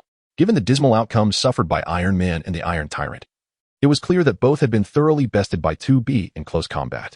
Otherwise, the scene would not appear so dire, with one hero suffering severed limbs and the other half of his armor rendered inoperative. Fortunately, 2B had refrained from delivering a fatal blow to Iron Man. Otherwise, Tony Stark, the insufferable king, would likely have been the first to perish. Yet, in the face of such a formidable opponent, the Spider-Woman before him was holding her own against 2B, even managing to neutralize the knife. This level of combat ability was the strongest he had encountered thus far. However, the current predicament was somewhat distressing. If this Spider-Woman were anyone else, he would be indifferent to her fate. Alas, by a curious twist of fate, the Spider-Woman before him was likely his classmate, Gwen Stacy. Here he stood, torn between two of the closest women in his life, his classmate with whom he shared a hint of romantic tension and the robotic girlfriend he had crafted. How ironic that these two most intimate figures in his life were now clashing with one another. This is as perplexing as the conundrum of choosing between saving one's girlfriend or mother from drowning. If it were possible, he would genuinely like to dash over, perform a dance, and shout, "Stop fighting, cease your quarrel." Yet, such an act would be utterly embarrassing, and he could not bring himself to lower his dignity. Meanwhile, realizing the impossibility of retrieving her spear, 2B swiftly altered her approach, clenching her fist and aiming a punch at Spider-Woman's face. Taken aback, Spider-Woman instinctively released her grip on the spear, raising her hand to intercept the blow, surprisingly managing to absorb 2B's powerful strike with ease. However, 2B, possessing the ability to hover and fly, did not cease her assault after the punch was blocked. Instead, she executed a spinning kick aimed at Spider-Woman, her movements defying the laws of physics. This unexpected kick caught Spider-Woman off guard. Although her spider sense alerted her to defend, the sheer force behind 2B's strike was overwhelming. The ferocious impact propelled Spider-Woman away, akin to a kite severed from its string, crashing into the banquet hall. As she sent Spider-Woman flying, 2B could not help but display a smug expression. Just as she prepared to charge in for a finishing blow, Spider-Woman, empowered by two strands of web, catapulted towards her like a slingshot, delivering a flying kick. This sudden turn of events startled 2B, who swiftly raised her spear to block, attempting to withstand the blow. Yet, she was unprepared for the formidable strength Spider-Woman unleashed, which even she could not withstand. In an instant, the tide turned, and she found herself hurtling backward like a cannonball, crashing into a building across the street and leaving a significant hole in the wall. "Wretched woman, I shall tear you apart today." Spider-Woman screeched in furious retaliation after kicking 2B away. She leapt into the air, charging once more at 2B. Instantly, the interior of the building echoed with the sounds of a fierce brawl. The walls trembled as they battled, cracking wherever they clashed. At times, 2B would be sent flying by a kick from Spider-Woman, only to roar back in defiance. And soon after, Spider-Woman would find herself hurled out as well. Their combat resembled a turn-based game, trading blows in an endless cycle. Initially, their fight displayed a semblance of strategy and grace, but as time passed, the spear, webs, and drones were all cast aside. It appeared they had reached a mutual understanding, engaging in raw hand-to-hand combat. The spectacle left Lauren, who stood nearby, utterly astounded. This was no longer merely a battle for justice. It was evidently a personal vendetta. Yet, Spider-Woman, being flesh and blood, faced pain, while 2B, with her vibranium body, felt none. After enduring several severe blows, Spider-Woman has undeniably fallen into a state of decline, her combat prowess noticeably diminished. In contrast, 2B grows increasingly formidable, evidently gaining the upper hand. Should this continue, Spider-Woman's fate will surely culminate in defeat. Observing this scene, Lauren shook his head with a bitter smile. It was time to halt this clash between man and machine. However, at that moment, Stan, who had narrowly survived due to Spider-Woman's intervention, began to stir trouble once more. He activated 2 small missiles equipped within his iron mech, targeting none other than the Stark Group tower, seemingly intent on annihilating it entirely. As Lauren's focus remained on the confrontation between Spider-Woman and 2B, he failed to notice Stan's nefarious actions. By the time he became aware, it was too late. The 2 missiles struck the tower's walls with devastating force.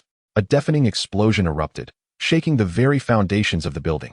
The immense blast knocked a steel sign above Lauren's head loose, threatening to crush him. "Lauren, no. Boss. Watch out." Before the sign could descend upon him, both Spider-Woman and 2B reacted instantaneously. In a frenzy, they abandoned their fight and rushed toward Lauren, leaping to push him out of harm's way. In that fleeting moment, the steel sign crashed down, creating a deep crater where Lauren had just stood. "Boss, are you all right?" They inquired in unison, their expressions filled with concern before exchanging glances. It seemed that Spider-Woman had just then realized her own lapse in composure. Without a word, she swiftly took to the skies toward Stan's direction. "Boss, it appears this woman knows you," 2B remarked, observing Spider-Woman's rapid departure. This time, she refrained from pursuing her. "Yes, I recognize her now." "Who?" "Your future best friend." "Enough questions. Go eliminate that old pest Stan immediately." "Understood." 2B nodded, her face set in a fierce determination as she charged forth. Meanwhile, as Lauren prepared to unleash his wrath, another scene unfolded not far from the entrance of the banquet hall. Beneath the rubble of a collapsed structure, a man in a checkered shirt and glasses struggled in anguish, his face contorted with pain. "Gwen, didn't you say I was your best friend? Why do you save him, and not me?" Chapter 55, The Arm Cannot Be Saved. Upon receiving Lauren's command, 2B leaped forward with incredible swiftness, darting towards Stanny.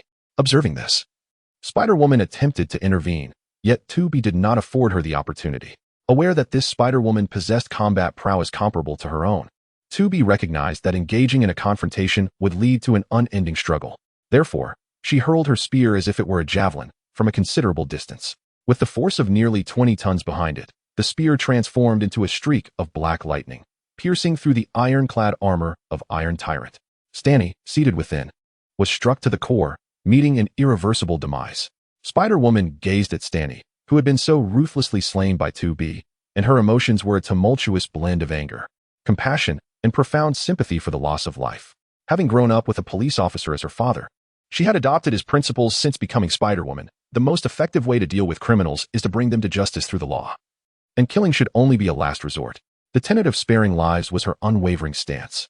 Witnessing 2B's mercilessness and blatant disregard for life, she could not help but feel animosity towards her, even contemplating the notion of capturing her.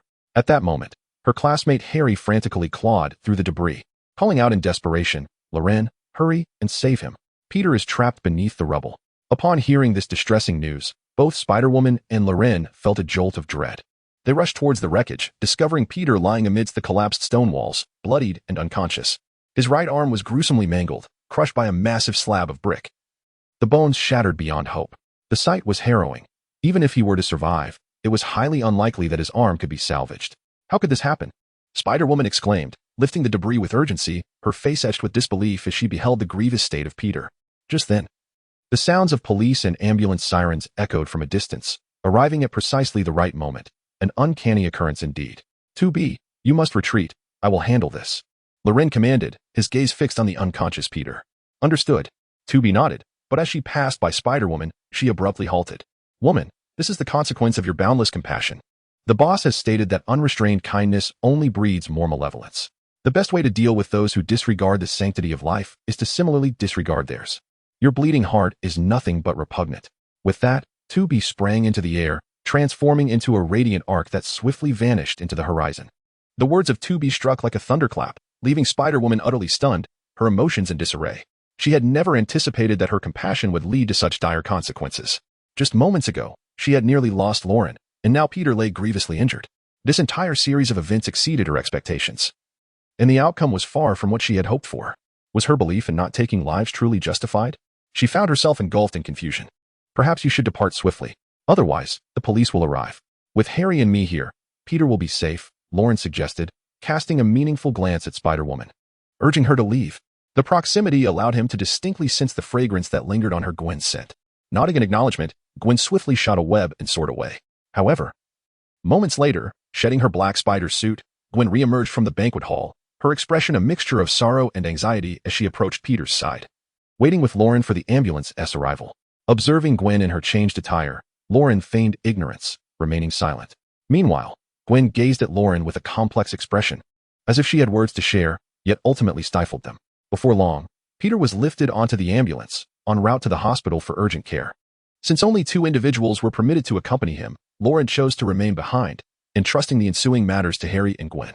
Alice, I just had you scan Peter's injuries. Have you derived any conclusions? Lauren inquired, speaking almost to himself as he stood in place after Peter was taken away. At that moment, the voice of the artificial intelligence, Alice, resonated in his ears. Boss, the analysis is complete. His hand bones are completely shattered, and nerve damage exceeds 90.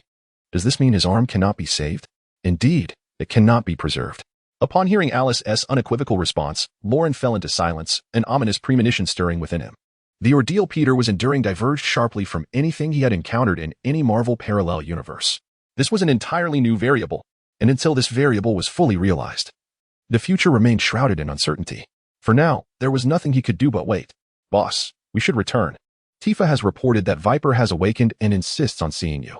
Insists on seeing me? What? Is he in need of another lesson? Lauren frowned, then entered the luxury vehicle, departing without delay. Not long after his departure, amidst the ruins of the banquet hall, a woman clad in a seductive evening gown forcefully lifted the sofa that had pinned her down and calmly emerged from beneath it. In her hand, the woman held a miniature camera, capturing every moment of the events that had just transpired outside. It had only been a brief while. Yet the woman's strength had seemingly surged once more, a prospect both astonishing and daunting. She murmured to herself, her tone rife with surprise. At that moment, the tiny earpiece nestled in her ear crackled to life. Hello, hello, Natasha, can you hear me? Can you hear me? Coulson, how long has it been? You finally say hello. The flowers have wilted by now. I apologize. We were just hit by another cyber attack. The entire base's computer system has collapsed, and we are utterly incapable of making contact. We are completely unaware of the situation outside. Another attack? This marks the 3rd occurrence this month, doesn't it? Indeed. Yet today is only the 3rd, and the frequency of these incidents is more relentless than a woman's monthly cycle. Chapter 56, New Rewards, Nano Armor Technology? By the way, have you seen Lauren? Did you manage to apprehend him? I fear I must disappoint you. I did encounter him, but he was intercepted beforehand. What? Is there someone capable of snatching a man from your grasp? Who is she? A woman with green hair. Preliminary information suggests she is one of the leaders of Hydra. I am still unaware of her detailed identity, but I managed to capture a photograph of her surreptitiously, which I can investigate further later. In truth, Natasha did not fully articulate her thoughts. She not only captured a photo of Viper, but also one of Lauren, and in a rather compromising state. For she had been hiding in the ventilation duct of the VIP room. Thus, she bore witness to the events transpiring between Lauren and Viper. And she missed not a single detail, observing everything with clarity. Naturally, she would not disclose this to anyone, for should this secret be revealed, her life could very well be at stake. Hence, it shall remain her solitary secret, forever buried in her heart. What? Has Lauren been in contact with the leader of Hydra? Indeed, and it was an intimate engagement. Intimate engagement? What could this fellow possibly be plotting? Who can say? He is quite mad, capable of any manner of lunacy. As she pondered this, her mind involuntarily recalled the scene of Lauren fiercely reprimanding Viper moments ago. The intensity and ferocity of that confrontation were utterly astonishing. Suddenly, an unusual sensation coursed through her body. So, the mission has failed? Yes, it has been a resounding failure. Alas, I had hoped you might speak to Master Lauren, urging him to cease his relentless cyber attacks against us. Our operating system crashes daily, and a certain image of a black egg is perpetually displayed on our screens. Our director is nearly driven to madness, currently in the office venting his frustration. In this state, our SHIELD is no different from being disbanded. To persuade that Mad Ann to halt his attacks seems an unlikely prospect. Rather than placing our hopes in him, we would be better served by establishing a more secure network security system. Indeed, creating a more robust security system is already on our agenda, though we have yet to find a suitable architect for it. I believe I have found one, Natasha remarked, her gaze shifting to the unconscious figure of Tony Stark nearby. Who? Tony Stark. Iron Man. Have you encountered him? Yes, he lies before me now. What? You have incapacitated Tony Stark? Director, what do you take me for? Tony Stark was assaulted, and that silver-haired woman was involved. Subsequently, a fierce battle erupted between them, leading to a brutal defeat. and now one lies unconscious by the roadside. What? Tony Stark has been attacked. Damn it, such a significant event, and we remain utterly oblivious. It seems that Loren has rendered us blind. I immediately dispatched Barton to assist you. Tony Stark is in dire need of help. By intervening now, we could earn his favor. Failing to win over Loren, securing an alliance with Iron Man would suffice, for his intellect and armored suit would serve us greatly. Indeed. While I may not manage Loren, I am confident in my ability to win over Tony Stark. This task, then, shall be entrusted to you. I await your good news. After ending the call with Coulson, Natasha sighed with a complex expression. To be frank, given the current predicament of Tony Stark, even if he were successfully recruited into S.H.I.E.L.D., it is unlikely he would be a match for Loren. Her actions merely seemed to gamble on probabilities. As these thoughts crossed her mind, she dragged Tony Stark into her vehicle and sped toward S.H.I.E.L.D.'s secret base. Meanwhile, Loren languidly reclined in a luxurious car, savoring a glass of red wine. Before him, a holographic projection displayed live footage from Natasha's location. Boss, since you have long since discovered this woman secretly spying on you, why not confront her? At this moment, the voice of the artificial intelligence, Alice, resonated within the car, tinged with curiosity. Why confront her? In such a situation, exposing her would only lead to my embarrassment. However, feigning ignorance not only spares me discomfort, but adds a thrill to the experience. Since she enjoys peeping, let her indulge. After all, I am not the one who will be overwhelmed. Loren replied with a sly grin. Boss, I understand. Is this what they refer to as a certain proclivity online? Let's not delve into that. And what about Tony Stark? No need for concern. Tony Stark will inevitably join S.H.I.E.L.D., so Natasha's interaction with him will have minimal impact. Understood. After posing several inquiries to Loren, Alice fell silent. At that moment, a long-forgotten system notification echoed in Loren's mind. Congratulations to the host for participating in the Iron Man vs. Ironmonger event and successfully defeating Ironmonger. Thus, a blueprint for the nanosuit and 10 points have been awarded. Congratulations to the host for participating in the Hydra assassination event and successfully capturing the assassin Viper. Thus, a formula for neurotoxin and 10 points have been awarded. Host, Lauren Morgan. Current world, Marvel Universe. Dimensional world, NieR, Automata. Scientific technology, universal combat robots, anti-gravity drones, etc. System points, 60. As the sudden system notification echoed, a smile involuntarily graced Loren's face, and his heart swelled with excitement. He had speculated that attending Tony Stark's technological achievement release gala might yield system rewards, yet he never anticipated receiving 2 rewards at once, an unprecedented occurrence. Notably, one of these rewards was associated with nanotechnology, a pinnacle of cutting-edge science. With this technology, he could further augment his combat prowess. Contemplating this, he yearned to teleport to the laboratory and immerse himself in new research forthwith. Chapter 57, The Human Modification Project. Before long, Loren returned to the estate. Boss, the woman has awakened. She is in there in a frenzy, insisting on seeing you. No matter what we say, it is of no use. Upon Loren's arrival, Tifa hurried over to inform him of Viper's condition. Hearing this, Loren furrowed his brow. It had only been a short time, yet Viper was already demanding to see him. And it was not merely a casual request, it was an urgent plea. This was highly unusual. He could not believe that Viper had so easily submitted to him, seeking his embrace and insisting on his presence. This woman had previously shown no fear of death, so how could she possibly yield so readily? There must be something amiss. This situation was far from simple. I understand. You both may leave now. No one is permitted to enter without my consent. Loren calmly instructed as he approached the door to the room where Viper was confined. Understood. Tifa and 2B nodded in acknowledgement of Loren's command and stepped back. Loren opened the door and entered the room. Inside, Viper was bound tightly to an iron chair, the artistry of her bindings evident. It was clear that whoever had tied her was skilled in such techniques. Tifa and 2B had gagged her, finding her incessant noise unbearable. Upon seeing Loren, Viper began to whimper anxiously, her urgency palpable. Loren stepped forward and tore the tape from her mouth. Release me at once. I have no time to waste. If I am not back at the base by midnight tonight, I will be finished. As soon as the tape was removed, Viper spoke with a frantic expression, her face awash with fear.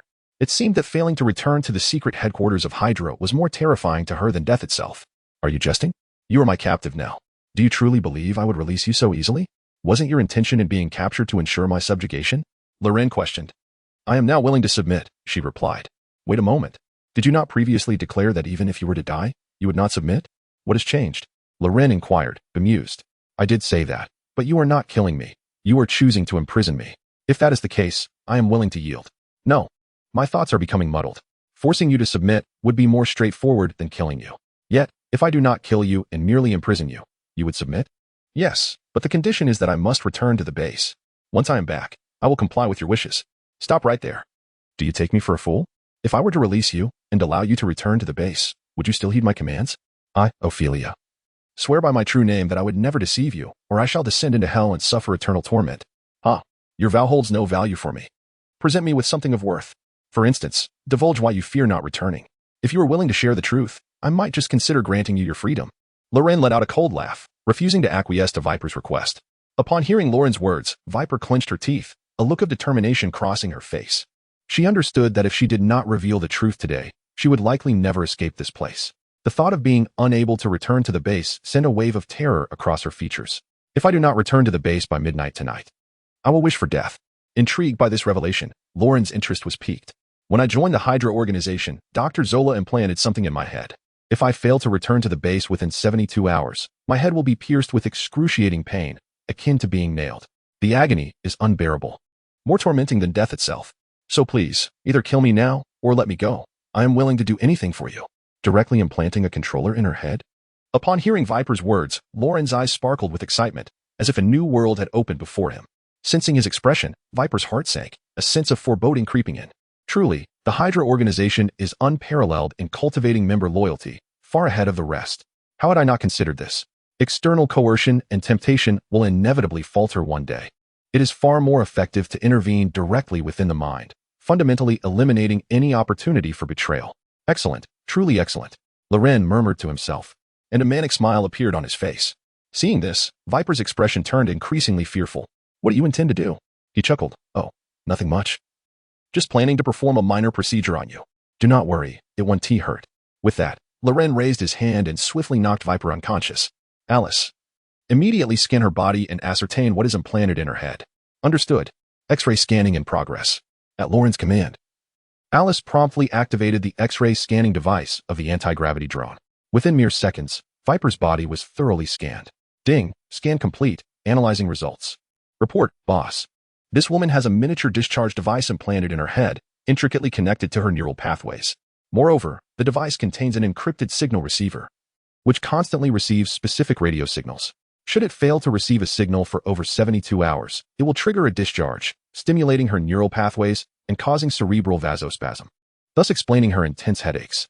To directly embed a miniature discharge device within her head, such a callous method, while somewhat extreme, it indeed proves to be an effective means of ensuring obedience. Indeed, you are correct. The method is quite ingenious. It has inspired me significantly. Let me deactivate this apparatus first, as I intend to modify it for my own purposes, Loren mused. Boss, the signal receiver has been encrypted. If the password is entered incorrectly, it will release a substantial electric current all at once, which could instantaneously damage the brain. Therefore, disabling this device carries a certain risk. Alice cautioned. For others, it may pose a risk, but for you, it should not be a concern. With your computational prowess, deciphering the password should be a trivial task. Proceed. Thank you for your confidence, boss. I am currently attempting to crack the password. Ding. Password successfully cracked. The discharge device has been successfully deactivated. Excellent. Transport her to the secret laboratory. It is time to commence my inaugural human modification enhancement project. Loren's face revealed a hint of madness, his eyes gleaming with anticipation. Until now, he had only performed upgrades on robots and had never attempted modifications on actual humans. The Viper would serve as an ideal subject for practice. Once this precedent is established and experience gained, he would be poised to create more enhancements, ultimately crafting a legion of modified beings to serve him.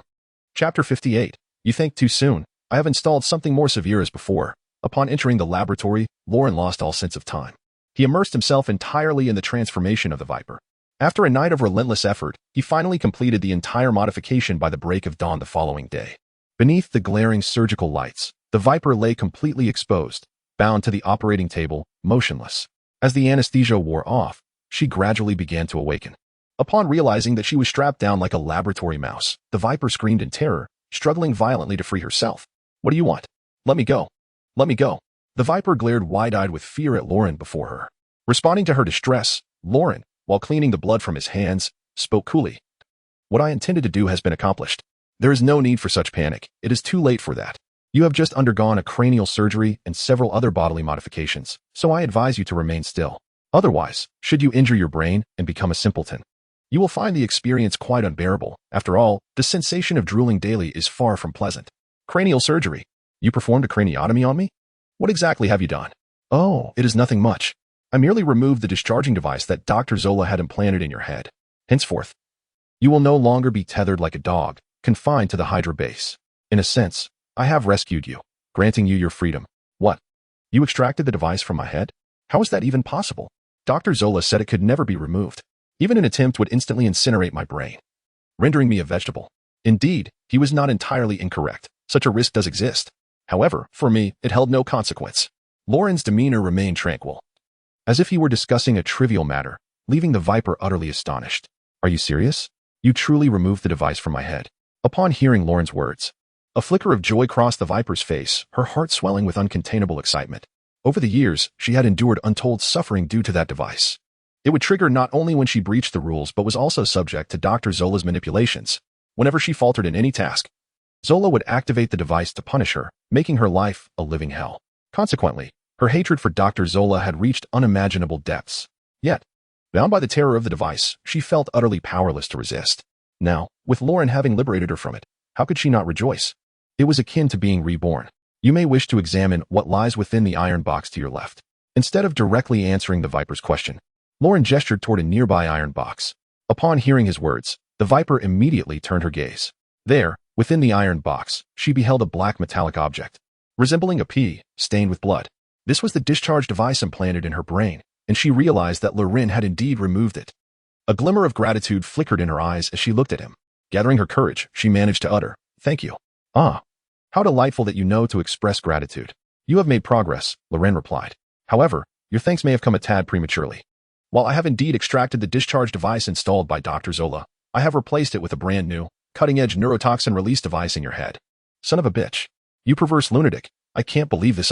Upon hearing that Lorin had implanted something even more insidious in her mind, the Viper became utterly distraught, her fury erupting in a torrent of words, even contemplating murder. Yet, unexpectedly, as the thought of killing Lorin crossed her mind, her body reacted violently, trembling as if electrocuted, a visage of agony etched across her features. Is this what you call harboring ill intentions towards me? Your temperament is quite unpredictable. Just moments ago, you expressed gratitude. Lorin taunted. But it matters not. From this moment forth, you shall never be able to kill me, nor even entertain the thought.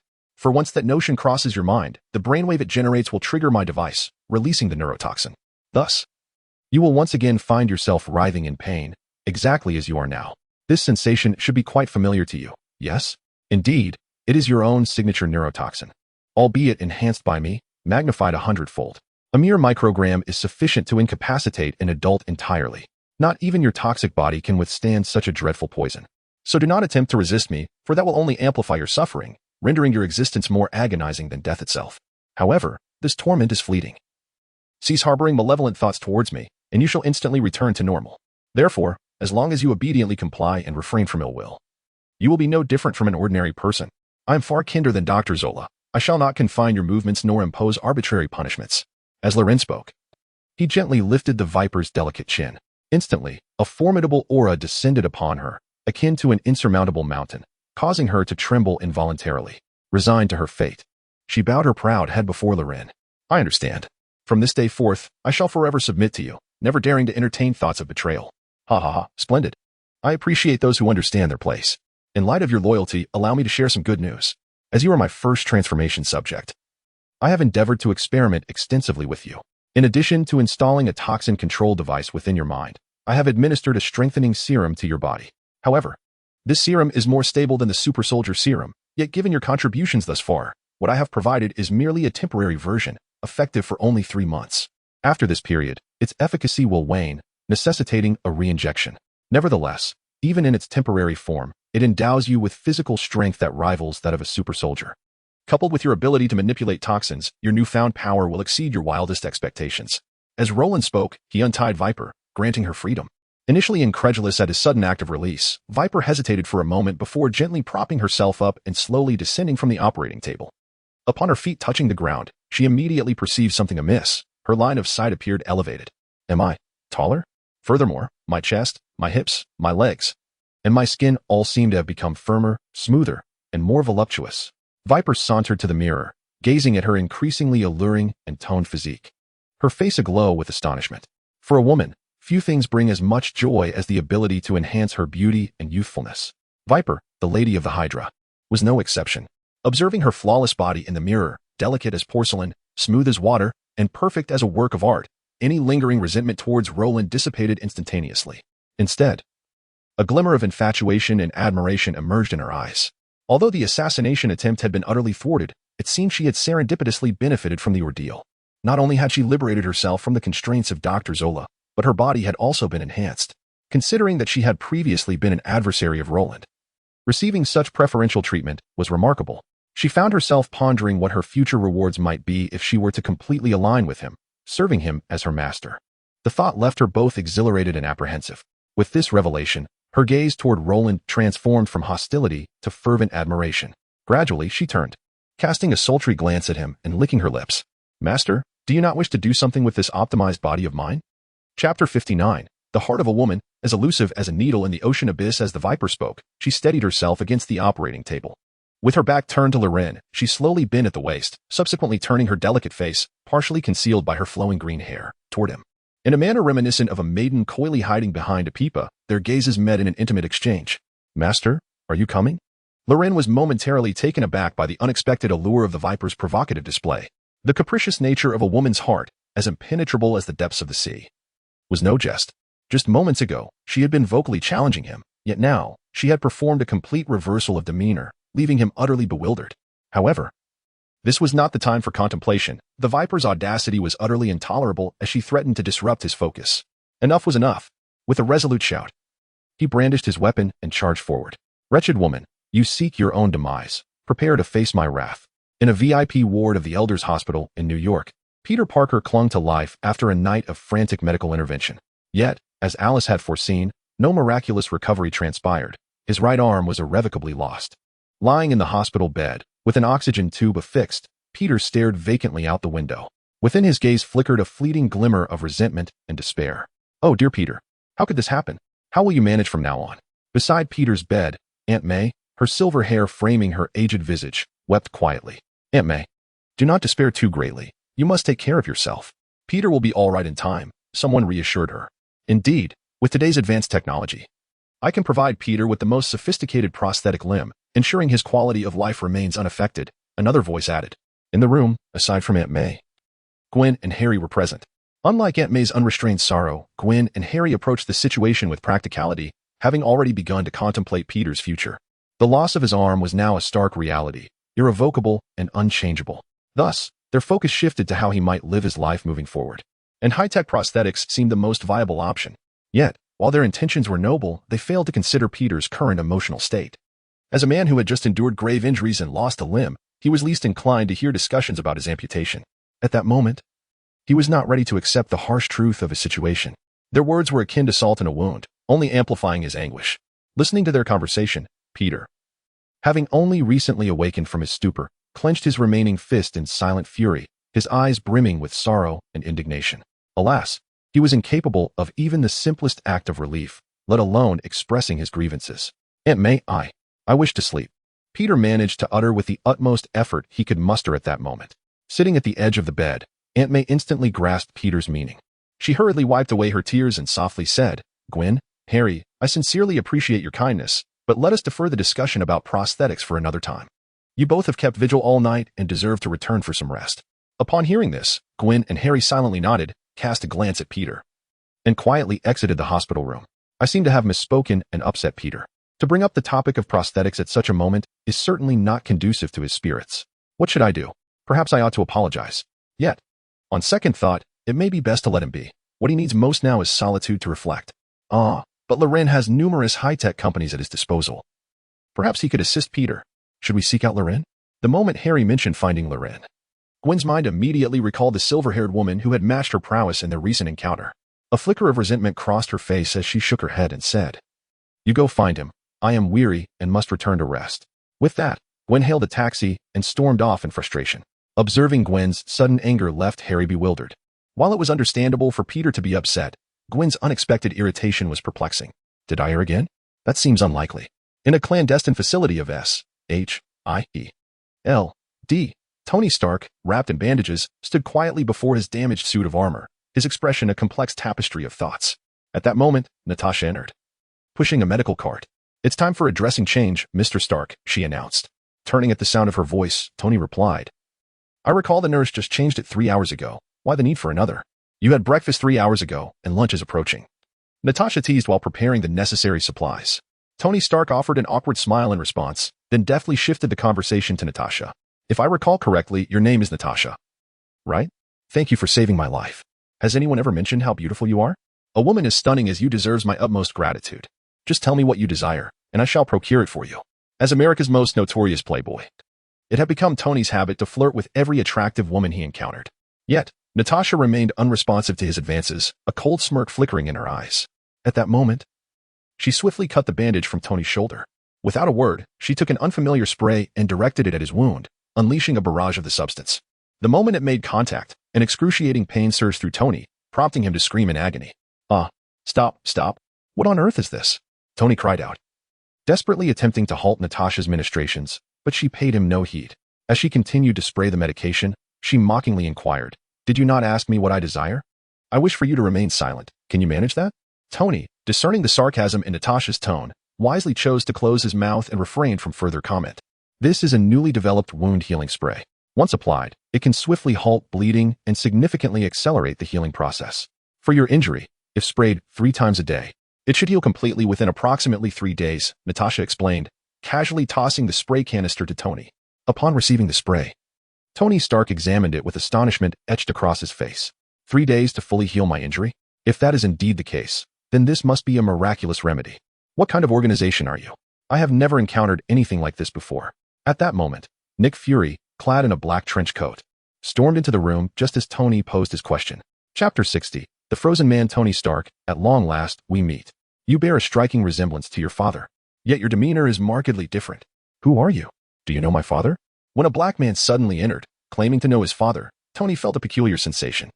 After all, during his father's era, racial discrimination was rampant, and given his father's esteemed status, there were few white individuals capable of establishing a connection with him, let alone a black man. Thus, he instinctively regarded Nick Fury before him as boastful. I am Nick Fury, director of S.H.I.E.L.D. What is S.H.I.E.L.D.? Our full title is the Strategic Homeland Intervention, Enforcement, and Logistics Division, a specialized agency tasked with addressing various extraordinary events. At that moment, Coulson also entered, calmly elucidating the situation. Upon seeing Coulson, a white man, explained, Tony Stark silently nodded, finding a modicum of credibility in their words. However, moments later, he furrowed his brow, gazing at Coulson with confusion. What do you mean by extraordinary events? Flying speeds that surpass your Batmobile, computing power that outstrips your artificial intelligence, effortlessly breaching your Iron Man armor, and nearly causing you to plummet to your demise, only to be bested in hand-to-hand combat by a silver-haired woman. Does that suffice as extraordinary? At this juncture, Nick Fury unabashedly turned his gaze to Tony Stark, showing no regard for his feelings. You bastard, shut your mouth. Have you been surveilling me? Upon hearing Fury's words, Tony Stark felt his defenses crumble. The tribulations he had already faced were burdensome enough, and now this man had the audacity to expose his vulnerabilities. What a tactless remark. Mr. Stark, please do not misconstrue our intentions. We have not been monitoring you. It was merely the ruckus you caused during your testing of the Iron Man suit that drew our attention.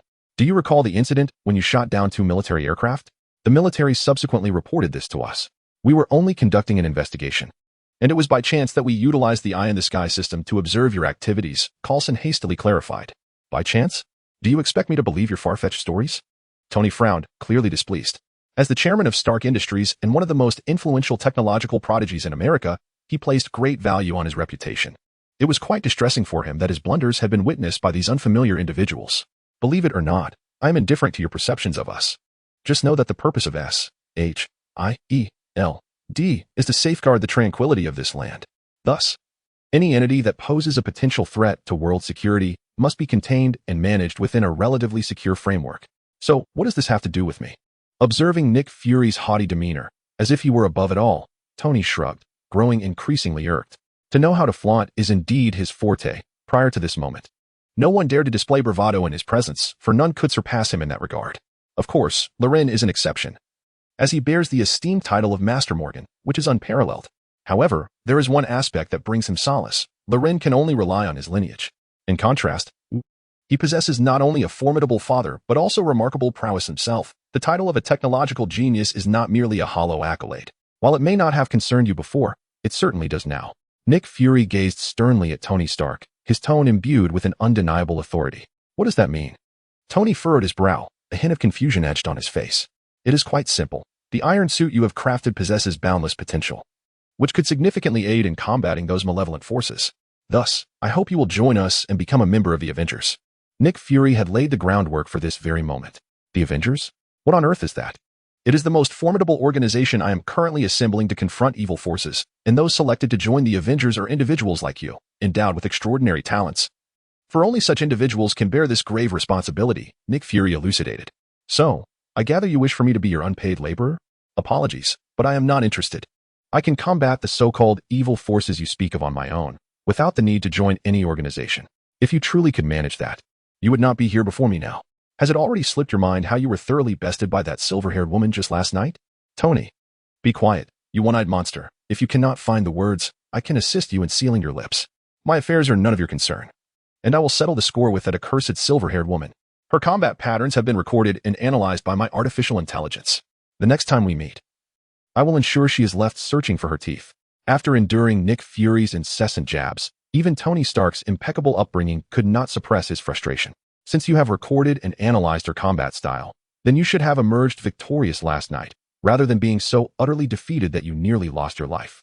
You ought to be grateful that she showed restraint, otherwise you would no longer be among the living. At that moment, Natasha, standing nearby, interjected unceremoniously, dousing Tony with a bucket of cold water. Listening to their exchange, Tony had never felt so stifled. He was repeatedly undermined.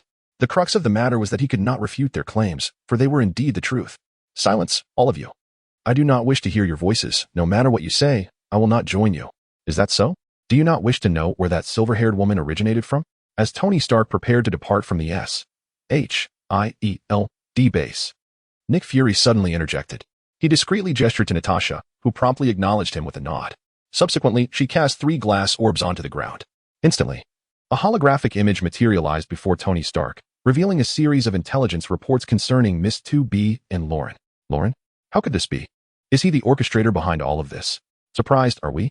Should you choose to ally with us, we possess an abundance of intelligence and resources to share. By the way, I neglected to mention that your father, Howard Stark, was also a member of S-H-I-E-L-D, and indeed, a founding member. Nick Fury patted Tony Stark on the shoulder, his words laden with significance. Just then, Hawkeye hastily entered the room. Sir, we have discovered a man encased in ice beneath the Arctic ice sheet. After all these years, have we finally found him? Chapter 61. Fearful, I dare not continue. The frozen man? What are you talking about? I find myself somewhat perplexed. Tony Stark furrowed his brow as he observed Nick Fury and Barton before him. In the brief moments that had just transpired, every revelation Nick Fury had imparted exceeded the bounds of his imagination, leaving even this acknowledged technological genius feeling somewhat narrow-minded. As a prodigy in technology, this was an affront he could not bear. While he did not expect omniscience, to be oblivious to matters known by the average person was simply unacceptable. Nick Fury seemed to have keenly grasped this sentiment, and as Tony posed his question, a knowing smile graced his face. Curious to know? Then join us. I assure you, you will witness a world far more fantastical and vibrant than you can envision. Nick Fury's tone was irresistibly alluring, even causing Tony Stark to waver slightly. One must commend Nick Fury, a top-tier agent, for his profound insight into human nature, a mastery he had honed to perfection.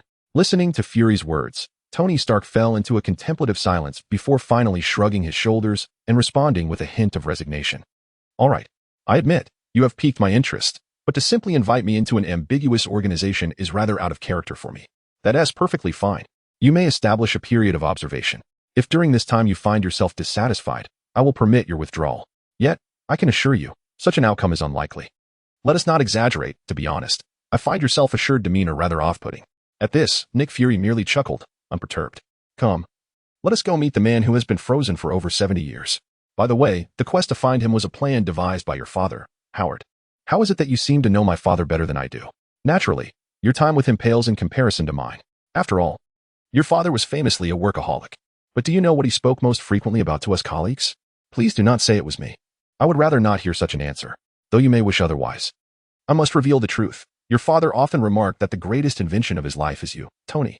You are his pride, now and always. As Nick Fury guided the group aboard the Quinjet, speeding toward the Arctic Ocean, he spoke with profound significance. Come on, can we refrain from such sentimentality at this moment? I truly despise this feeling. I almost wish to sew your mouth shut. Upon hearing this, Tony Stark rolled his eyes in exasperation, maintaining an outwardly indifferent demeanor while internally feeling a warmth he could not suppress. This man was determined to preserve his dignity until the very end. As they rushed towards the Arctic Ocean, chaos reigned within the secret laboratory where Lauren resided. The operating table, experimental bench, sofa, chairs, and desk lay in disarray, shattered and dismantled. Even those items that had not been broken had succumbed to a state of disrepair, emitting a cacophony of creaks and groans at the slightest touch, clearly having reached the limits of their endurance. Moreover, the entire room was permeated by an unusual odor. The transformation of this once orderly laboratory can be traced back a few hours to when Viper deliberately provoked Lauren. As a superhuman imbued with the perfected version of the super soldier serum, once the flames of desire ignited within him, extinguishing them became a formidable challenge. Coincidentally, Viper had also been administered the perfected serum, albeit in a temporary formulation. Aside from the duration of its effects, the results were fundamentally similar. Thus, Viper's physique surpassed that of ordinary humans, rendering her a true superhuman as well. At this moment, the eruption of desires between these two superhumans reached an intensity beyond the comprehension of mere mortals. Over the span of 2 hours, their combat took on myriad forms and locations. Given that Viper was a superhuman, Lauren felt no reservations. He unleashed his full strength, exerting every ounce of power he possessed. As one capable of wielding several tons of force effortlessly, the magnitude of his impact was nothing short of terrifying. Were it a typical woman, it would take but a few encounters for bones to shatter. However, Viper's enhanced body not only withstood the onslaught but also allowed her to retaliate, even launching charges against Lauren. This dynamic significantly heightened both the challenge and enjoyment of the battle, drawing Lauren deeper into the fray. Yet, while they were lost in the ecstasy of combat, the surroundings and instruments they utilized suffered immensely. Under their terrifying force, sofas, chairs, and wooden tables were rendered utterly useless in mere moments. Even the steel-crafted experimental bench was on the verge of collapse, now reduced to a state of disarray. Their battle should have concluded within the confines of the laboratory. However, the magnitude of their conflict attracted the attention of 2B and Tifa outside. Assuming their creator was in peril, and influenced by the basic protocols of their robotic nature, they wasted no time in prying open the laboratory door, only to be confronted by an astonishing scene.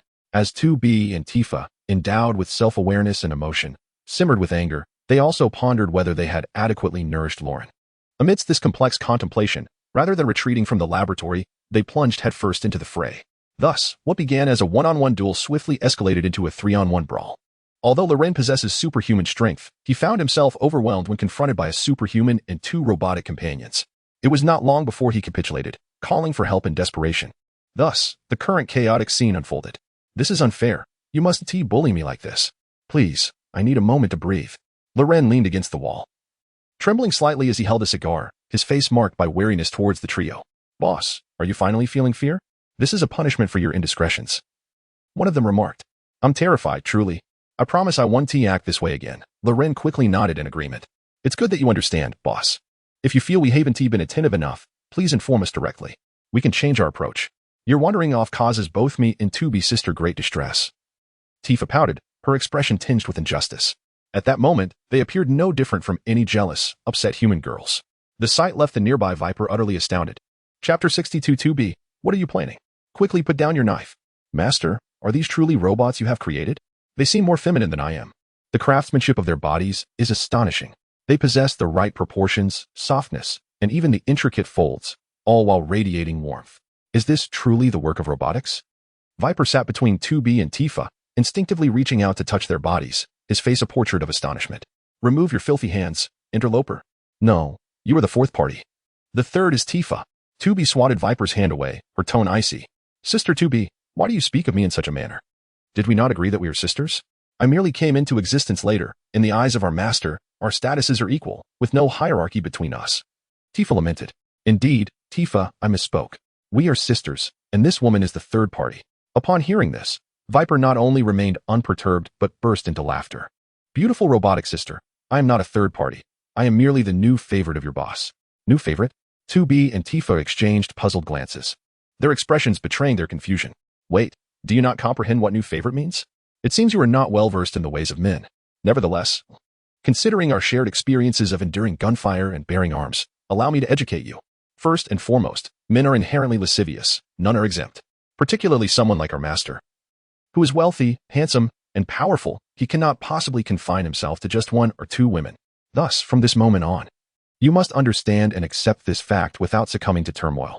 Once you accept this, it will become clear that I could never be the first of his new favorites. There will be a second, a third, and even more, until he is hung upon the wall. Hung upon the wall? That signifies death. For as long as a man draws breath, he will possess desires. Viper, please do not lead them astray. Not all men are like this. I concede that there are exceptions, but master, you are not one of them. You are, in fact, the epitome of a libertine. Will there truly be a second and third new favorite, boss? Upon hearing Viper's assertion that Luo Lun would continue to dabble in romantic affairs, 2B and Tifa fixed their gazes on Luo Lun in unison. Luo Lun wished to deny it but felt reluctant to deceive them, for he was indeed, like many enthusiasts of literature, an unabashed lecher. Boss, silence is tantamount to acquiescence. Sister Viper, how can we prevent such situations from arising? With their united front, 2B and Tifa began addressing Viper as Sister Viper. Upon hearing this, Luo Lun felt an ominous premonition wash over him. At this moment, a malevolent smile appeared on the face of the Viper. It is impossible to completely sever a man's thoughts. They are akin to the wild grass on the vast prairie. Even if they are burned away, with the arrival of spring, they will inevitably spring back to life, flourishing even more vigorously. What, then, is to be done? Is there truly no other way?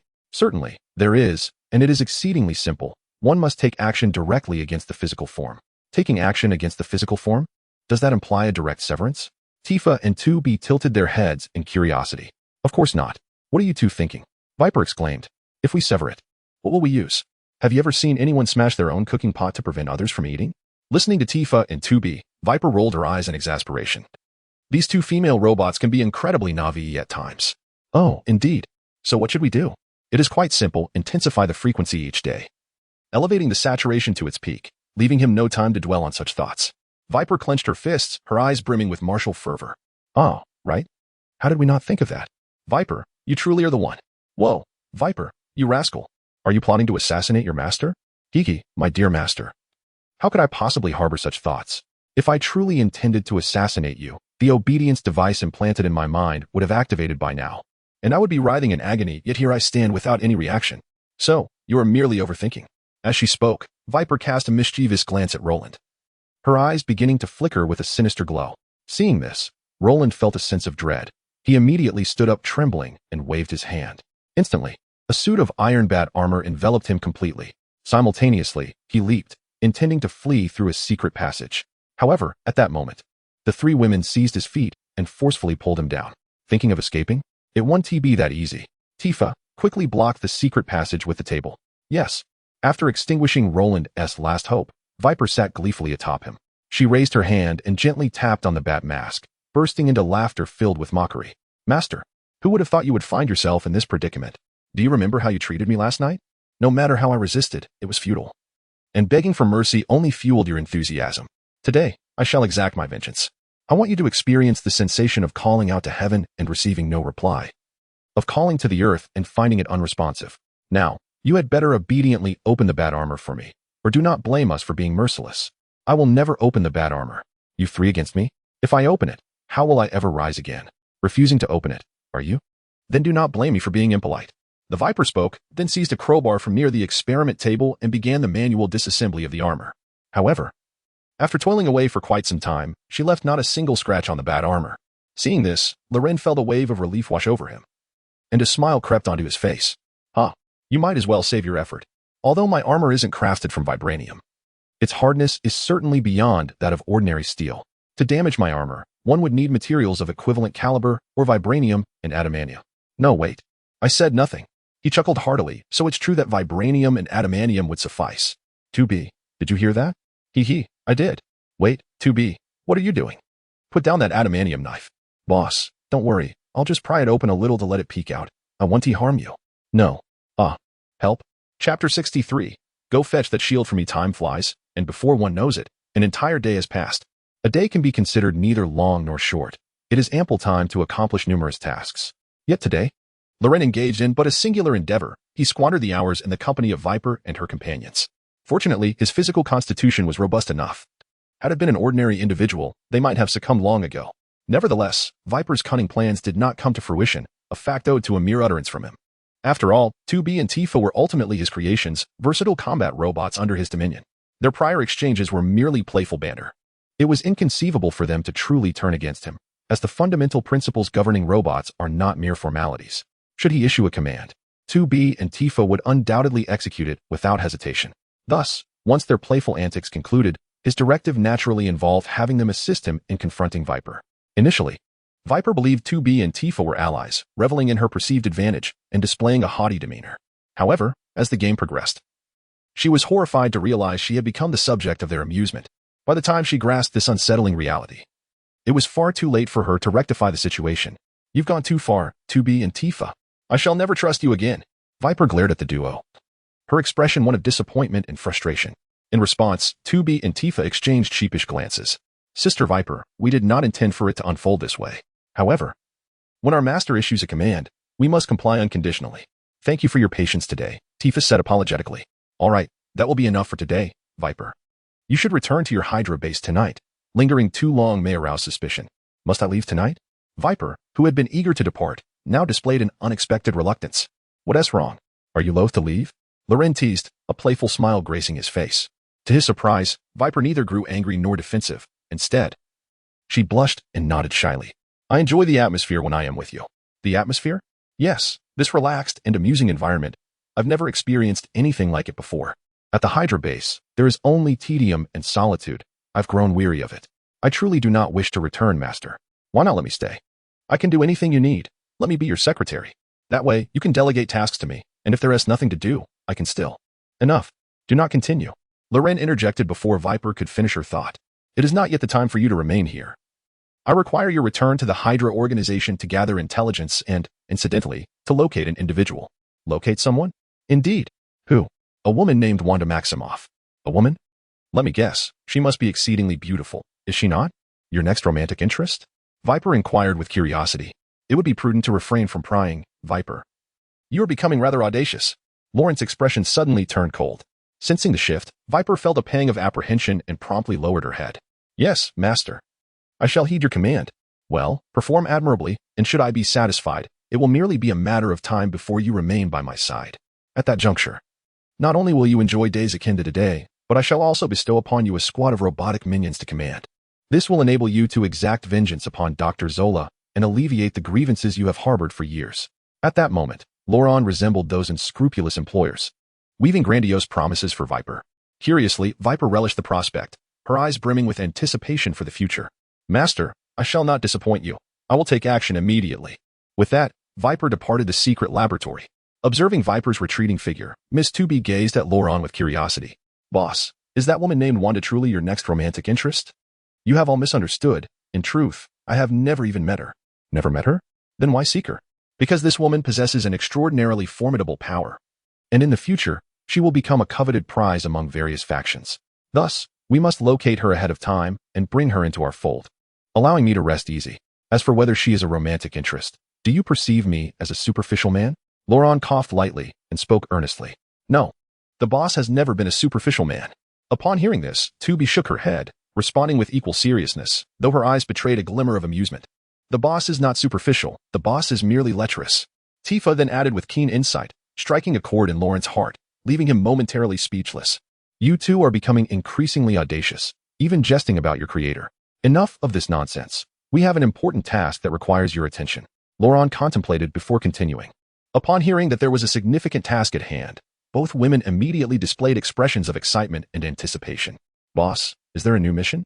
Indeed. The standardized robotic production line has been established and will soon commence production. Before long, hundreds, if not thousands, of standard combat-type robots will be born. However, these robots shall not possess emotional modules, nor will they be given distinct appearances. I shall refer to them as faceless. There is no need for you to be anxious. They are not your competitors. Rather, they are your most loyal subordinates. Subordinates? Upon hearing Loren's words, both 2B and Tifa exchanged puzzled glances. Indeed, I intend to establish several robotic battalions, each overseen by different individuals. You two shall be the leaders of 2 of these battalions. 2B. Your unit will primarily engage in external combat and assassination missions, responsible for delivering judgment. Tifa, your battalion will focus on the security of the manor. Each unit will serve distinct purposes under different leadership. However, the 2 of you alone are insufficient. I require the creation of several equally formidable new sisters. This endeavor necessitates a substantial amount of vibranium and adamantium, but currently, these materials are scarce, so I need your assistance in procuring more. Boss. Do you mean for us to venture into Wakanda to seize vibranium? 2B inquired, her brow furrowed in confusion. While Wakanda indeed possesses a wealth of vibranium, our current strength is inadequate for an invasion. Only once the robotic legion is fully formed shall we be capable of that, at which point the vibranium mines of Wakanda will naturally fall within my grasp. However, until then, I do not intend to provoke them. As far as I know, there exists a shield forged from primordial adamantium within the secret base of S.H.I.E.L.D. Additionally, the National Museum houses several artifacts crafted from vibranium. Therefore, one of you shall go to S.H.I.E.L.D. while the other visits the museum. Retrieve them for me. I will instruct Alice to assist you in disabling their security systems, minimizing any complications. This time, refrain from taking lives. Once you have secured the items, you may withdraw. Understood. We shall take action immediately. Chapter 64. Who lacks morality? After dispatching 2B and Tifa, Roland once again sequestered himself within the confines of his laboratory, determined to embark on research into nanotechnology. Previously, the system had rewarded him with a blueprint for crafting nanotech armor, yet from the prior evening until now, his focus had been consumed by the Viper. He had scarcely any time to delve into the intricacies of that blueprint. Now, with the others having departed, he finally found himself in solitude once more. Although the system had bestowed upon him the design for nanotech armor, he was acutely aware that the applications of nanotechnology extended far beyond mere combat suits. The potential uses were vast. For instance, by integrating it with versatile combat robot technology and incorporating superlative materials such as vibranium or adamantium, he could forge a newly upgraded version of a universal combat robot. This was precisely the direction of his forthcoming research. His decision to send 2B and Tifa to procure vibranium and raw adamantium was motivated by this very objective. In the dead of night, within the clandestine base of S.H.I.E.L.D., a strikingly handsome man with a robust physique and a remarkably well-defined posterior lay quietly upon a hospital bed. The electrocardiogram beside him clearly indicated that his vital signs were exceptionally stable. Observing his slumbering form, one would scarcely believe that this man had been frozen for over 70 years. Are you certain he's a veteran of World War II? He looks even younger than I do. As he gazed at Steve Rogers, who lay peacefully in repose, Tony Stark furrowed his brow in disbelief. According to Nick Fury, the man resting on that hospital bed hailed from the same era as his father. By the natural flow of time, this man should have long since been an elderly gentleman. While numerous science fiction films have alluded to the concept of cryogenic preservation for the purpose of long-distance interstellar travel, such technology has yet to materialize in reality, at least not at this stage. Yet, the presence of this man before him served as a testament to the feasibility of such a science fiction notion. As a technological prodigy, Tony found himself irresistibly drawn to this enigma, unable to refrain from reaching out to touch the man's form. However, just then, the man, who had been lying quietly, suddenly seized Tony's hand, swiftly flipping himself upright and pinning Tony to the bed as though he were a prisoner. Where am I? Who are you? The man demanded, his expression grave as he surveyed his unfamiliar surroundings. Hey, Steve Rogers, take it easy. We mean you no harm and are not your enemies, Nick Fury interjected calmly, observing the sleeping Captain America who had been dormant for 70 years. I will ask again, where am I? Who are you? Rogers insisted, his vigilance palpable as he regarded the strange environment and unfamiliar faces, unwilling to trust anyone. Hey, you can speak. But could you please refrain from pressing your big stick against my backside? Could you please release me? My neck is becoming numb from your grip. Do you not see that I am an injured man?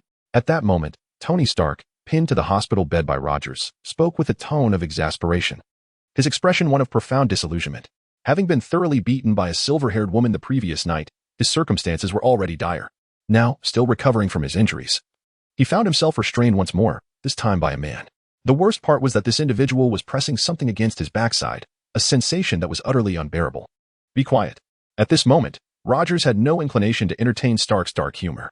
This is S.H.I.E.L.D.'s secret base, and I am Nick Fury, the director of S.H.I.E.L.D. The man you are so unceremoniously pinned down is Tony Stark, the son of your old friend Howard Stark. By the way of familial relations, he ought to address you as Uncle Rogers. As Fury gestured for Rogers to ease his grip, he calmly elaborated. Whether Rogers relaxed or not remained uncertain, but Stark was clearly agitated. Wong Defa, do not attempt to twist our relationship. I have no such Uncle Ice Pop. Howard Stark's son? No, that is impossible. When I knew Howard, he had no children. Indeed, Your acquaintance with him was 70 years ago, Captain. It is now 70 years later. And you have been in slumber. Upon hearing Fury's words, Stephen Rogers stood in stunned silence. Simultaneously, fragments of forgotten memory surged forth, culminating in the moment he piloted a plane into a frigid, unforgiving sea, after which his recollections faded entirely. Gradually, he released Tony Stark, standing motionless, his eyes reflecting a complex array of emotions. Captain, are you all right? Noticing that Rogers had calmed, Nick Fury furrowed his brow and inquired curiously. Yes, I am fine, but I have a date. A date? Oh, what a pity. After 70 years, your date must be, forgive me. I do not mean to dampen your spirits, but that truly is a significant loss. As Tony Stark gently rotated his sore neck, he expressed his regret. Despite his usual penchant for sarcasm, in such moments, he refrained from mocking another's scars. Indeed, it is a loss, yet it is not irreparable. Fury remarked meaningfully from the side. Reparable? What do you mean? Upon hearing Fury's words, a glimmer of hope reignited in Captain America's eyes. Your date must refer to Peggy Carter, correct? She is still alive, albeit somewhat aged. As Fury spoke, he exchanged a knowing glance with Natasha, who promptly handed a note to Stephen. This is the address of the hospital she is affiliated with. After your unfortunate incident years ago, she has been waiting for you. To be frank, we are unaware of the nature of your relationship with Miss Peggy. It was she who contacted us after learning of your whereabouts and provided us with this address. Taking the note handed to him by Natasha, Stephen nodded with a complex expression, thanking her. It's nothing. This is what we ought to do. Now, hurry along to the meeting you have missed for 70 years. Natasha, please see him off. Having been asleep for 70 years, he might find it challenging to adapt to this era. Yes. Natasha nodded and prepared to escort Captain America away. However, at that moment, a blaring alarm echoed throughout the SHIELD secret base. Simultaneously, the lights in the room dimmed, indicating that the power had been cut. What is going on? Is there a power shortage 70 years later? Captain America inquired with a look of confusion. It's not a power shortage. Rather, our network system has been breached. This marks the 5th occurrence this month. One gets used to it.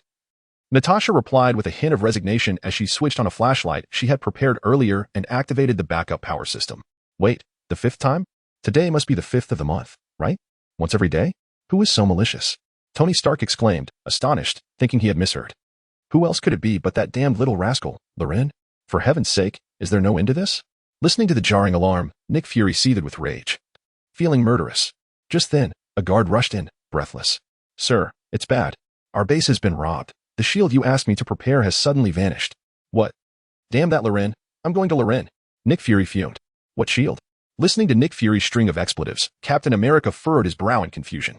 The adamantium shield you used before. Natasha sighed, looking utterly exasperated. What?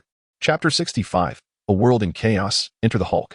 On the following morning, within Nick Fury's office, it was revealed that not only had our base been infiltrated yesterday, but the National Museum had also suffered an intrusion. 2 artifacts crafted from vibranium were stolen, employing a method strikingly similar to that used in our own case. All surveillance devices were hacked, the power system sabotaged, and shortly thereafter, the items were absconded. Natasha stood before Nick Fury's desk, reporting in detail, her expression somewhat peculiar. So, there are no photographs or videos of the incident. Nick Fury furrowed his brow, visibly displeased. Indeed, the entire surveillance system within a 10-mile radius of the museum was compromised, yielding no footage. However, there were a few eyewitnesses present, yet due to the power failure, they did not see the thief's face. They only noted that the perpetrator was a woman, described as having an alluring figure, with long, straight black hair. Damn it. Are you certain they couldn't see anything? I suspect they were too preoccupied admiring her figure, Nick Fury exclaimed, slamming his hand on the table in frustration. Though he had a strong suspicion that this incident was linked to Loren, he had yet to uncover any concrete evidence. He yearned to grasp even a slight piece of incriminating information, yet he understood that, even if he did, it might not yield any substantial results. As the director of SHIELD, the fact that adversaries had infiltrated their base with such ease was unacceptable. If he did not take decisive action soon, what would become of his reputation as director? The question of whether to apprehend them was one matter. The efficacy of such action was another. Director, while we may not have photographic evidence, based on the eyewitness accounts in the remnants of our heavily fortified iron door, we can reasonably conclude that Loren is behind this. In this world, the only individuals possessing such formidable abilities, coupled with an elusive nature, are the 2 female assassins under Loren's command. This despicable fiend has already made off with 20 kilograms of vibranium from us. Now he dares to attempt the theft of Stephen's shield. Without that shield, how can Stephen defend himself? Moreover, it is forged from pure adamantium, and once formed, it cannot be altered. Even if he were to succeed in taking it, it would be of little use to him. What on earth does this wretched boy intend to achieve? Director, could it be possible that his objective is to ensure Stephen cannot wield that shield? After all, it is Stephen's most reliable weapon, and without it, his combat effectiveness would undoubtedly diminish. This would serve to weaken S-H-I-E-L-D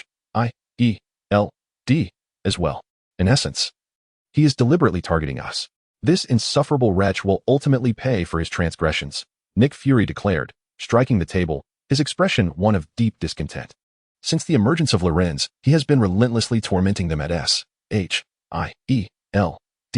leaving their director utterly humiliated. After venting his pent-up frustration, Nick Fury noticed that Natasha did not leave immediately, realizing she had more to report. With a resigned gesture, he said, "Enough about that detestable brat, judging by your expression. You must have more to convey. Please, go ahead." "Yes, sir.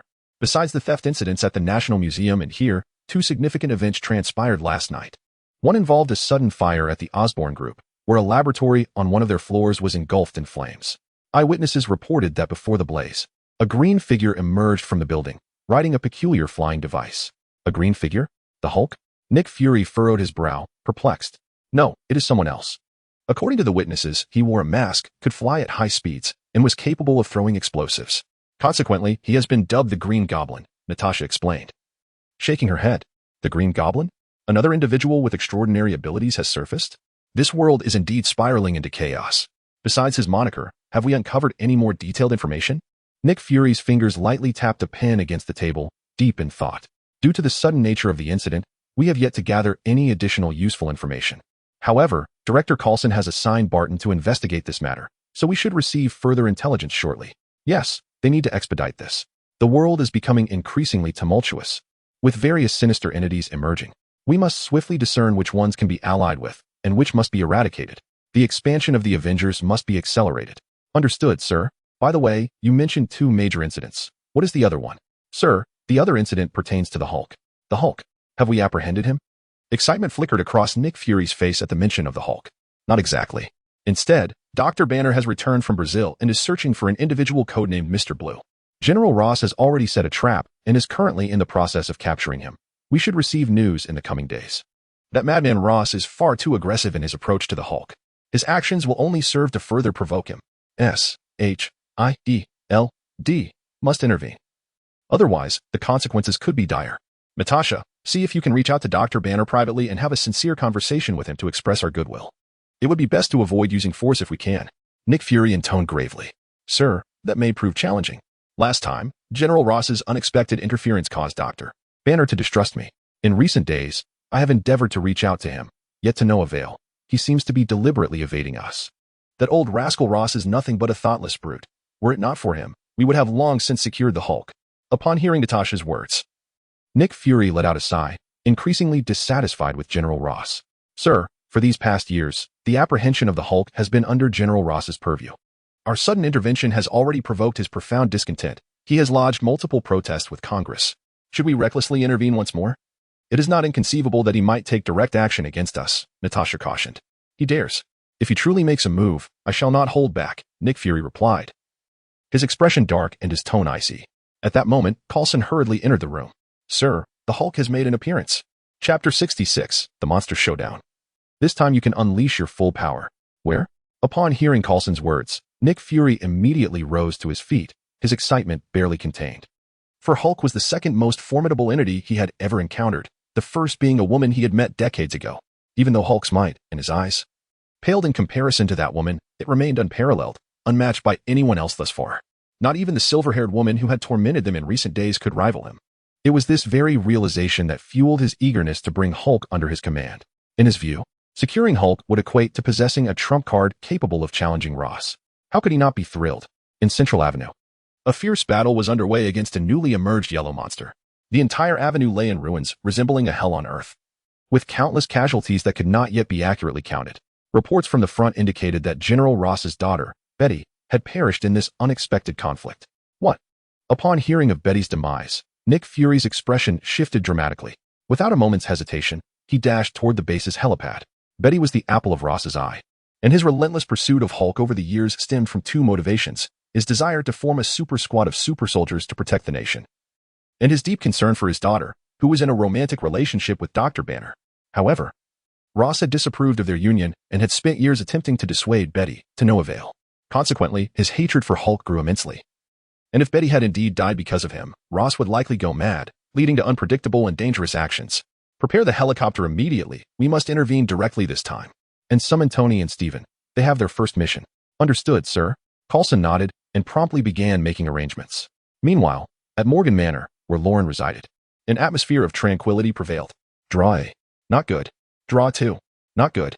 Royal flush. Tifa, are you cheating? How come all the good cards are with you? Gazing at her poor hand, 2B frowned in disbelief as she played against Tifa. Sister 2B, you can't play like this. You smile when you win and suspect me when you lose. I won't play with you anymore. Don't be upset. I'm just joking. Let us play another round. This time, I will definitely win. You said the same last time, yet you lost 6 consecutive times. You've already forfeited all your bedtime lollipops this week. Let us call it a day. At these words, 2B shook her head in reluctant defiance. No worries. I can continue to push my luck until next week. I refuse to believe I cannot defeat you, Alice. Deal the cards. However, it seems, dear 2B, that the cards cannot be dealt. An unforeseen incident has erupted near Central Avenue. The severity of this event has reached the A level stipulated by the boss, and it appears that a new mission is imminent. The moment Alice's voice echoed, Lauren, who had been engrossed in research within the laboratory, emerged with unmistakable excitement. Boss, what is happening? Is there a crisis? Seeing Lauren suddenly exit the lab, both 2B and Tifa hastily abandoned their cards, anxiety etched on their faces as they approached him. It is well known that once their boss immerses himself in an experiment, he rarely reappears until his research is complete. Remarkably, Lauren had barely spent 2 hours in the lab. It is utterly implausible for him to have completed a new research task in such a brief time frame. After all, he was tasked with creating an entirely new version of a versatile combat robot. When the boss originally crafted them, it took over a week. Thus, the time required for upgrading and modifying the combat robot would undoubtedly be even longer. Yet, here was Lauren, unexpectedly emerging from the lab ahead of schedule, indicating that something of significant importance had transpired. In response, Lauren nodded silently, his eyes betraying his delight. 2B, you must head to Central Avenue immediately. A grand duel between the green and yellow monsters is currently underway. Have you not longed for a worthy opponent? Those two would serve as excellent choices, and their strength even surpasses yours. Therefore, exercise utmost caution.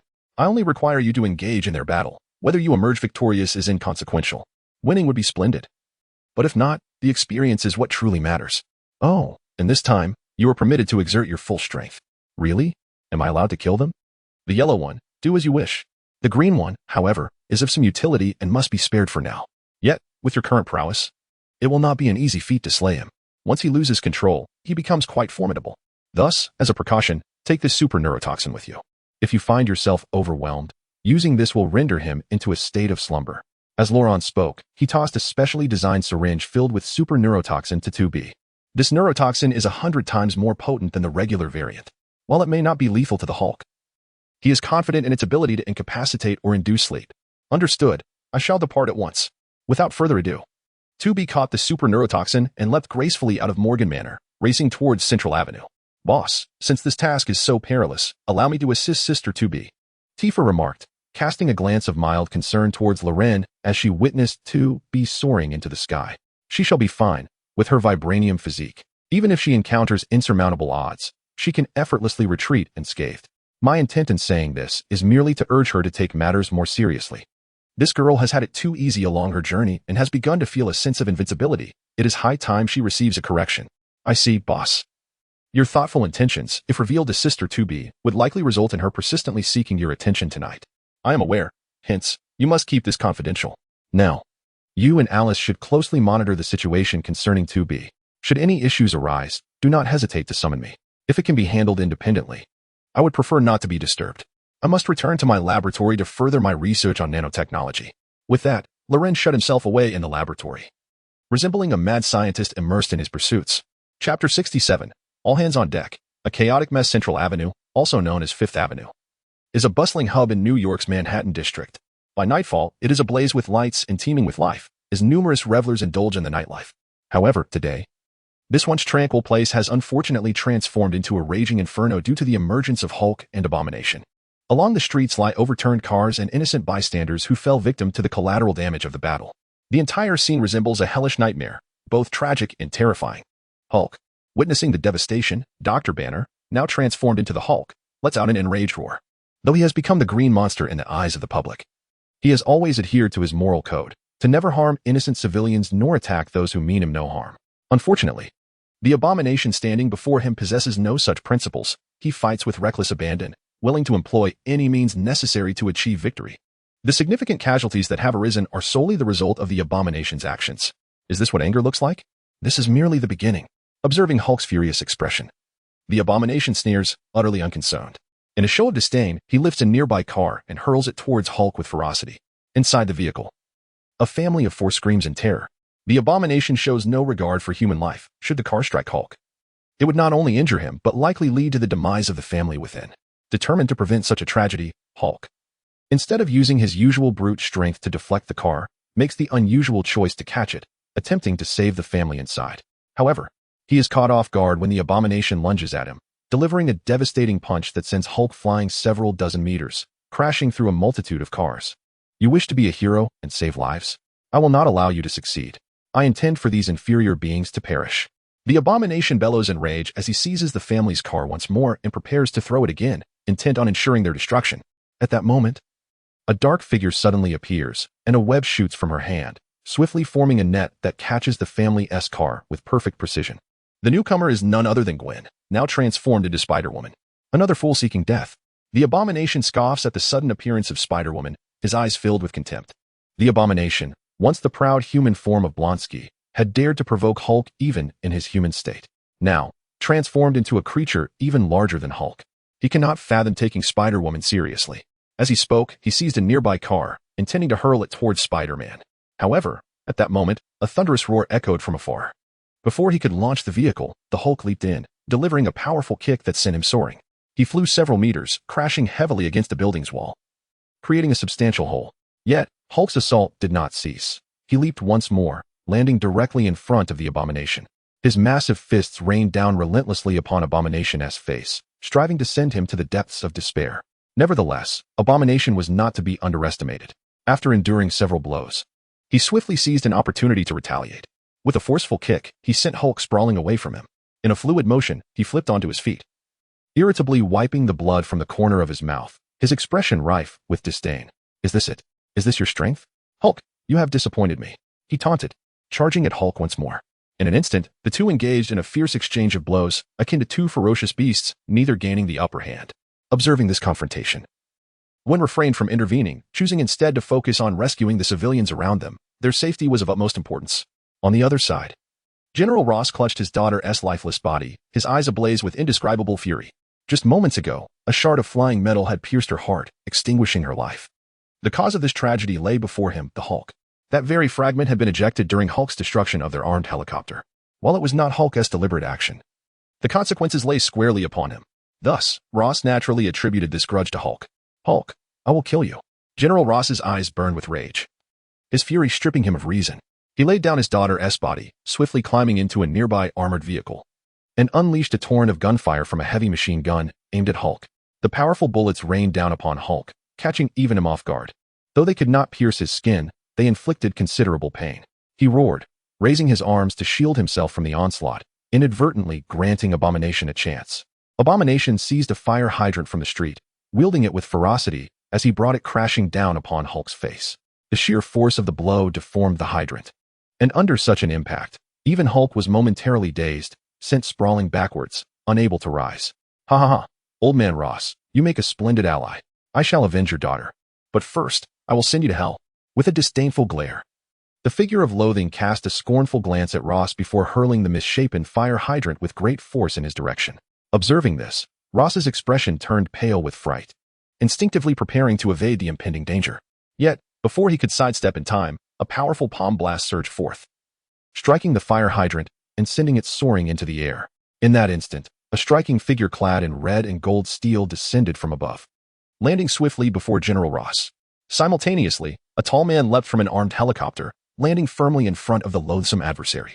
Dressed in a tight-fitting uniform emblazoned with the stars and stripes of America, the fabric accentuated the contours of his muscular physique.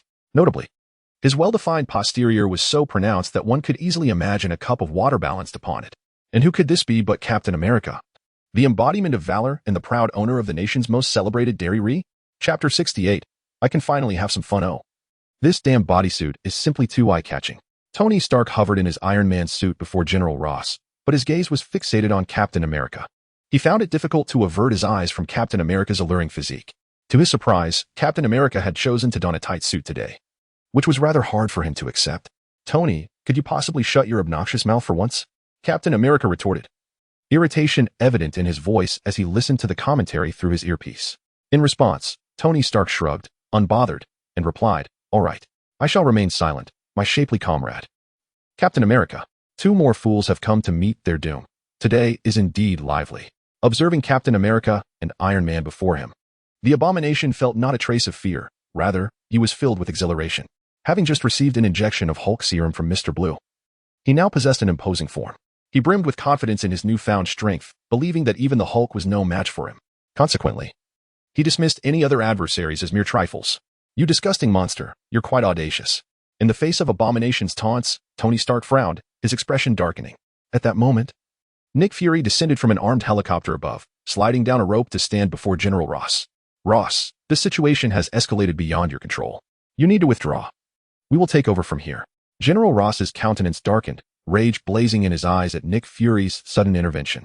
Nick Fury, the feud between the Hulk and me requires no external interference. You'd best order your men to back off, or I won't hesitate to be less than courteous. You fool, we are here to save you. If it weren't for my intervention earlier, you would be dead by now, Tony interjected, his dissatisfaction apparent. I need no rescue. I will personally slay the Hulk, General Ross declared, devoid of any gratitude, only consumed by his grief and madness. As he spoke, he continued to fire upon the Hulk, who, having gained a brief respite, was nearly back to full strength. With the mud creature still harboring some anger, the Hulk was even less inclined to relent. Having been ambushed by General Ross once, he would not allow it to happen again. He braved the hail of bullets, rising beside a car, and lifted it with ferocity, smashing it toward General Ross. Oh crap! Seeing the car hurtling toward them, Tony Stark swiftly grabbed General Ross and Nick Fury and flew them across the street. Just as he set them down, a manhole cover was hurled by the Hulk, crashing heavily onto his armored suit. The tremendous impact sent him careening backward, and he found himself unsteadily plummeting from the air. He crashed into a passing bus, and a cacophony of screams erupted. You green behemoth, you seek death. Tony Stark, consumed by rage, unleashed the formidable thrust of his foot-mounted repulsors, propelling himself out of the bus like an arrow. He charged fiercely toward Hulk, intent on knocking him aside. However, to his astonishment, Hulk appeared wielding a manhole cover. With a swift motion, he swung it as if engaging in a game of table tennis, sending Tony hurtling back once more. Damn it, you hulking brute. Where do you keep finding all these manhole covers? Are you some sort of manhole avenger? Tony Stark grumbled, rising from the rubble with frustration etched across his face.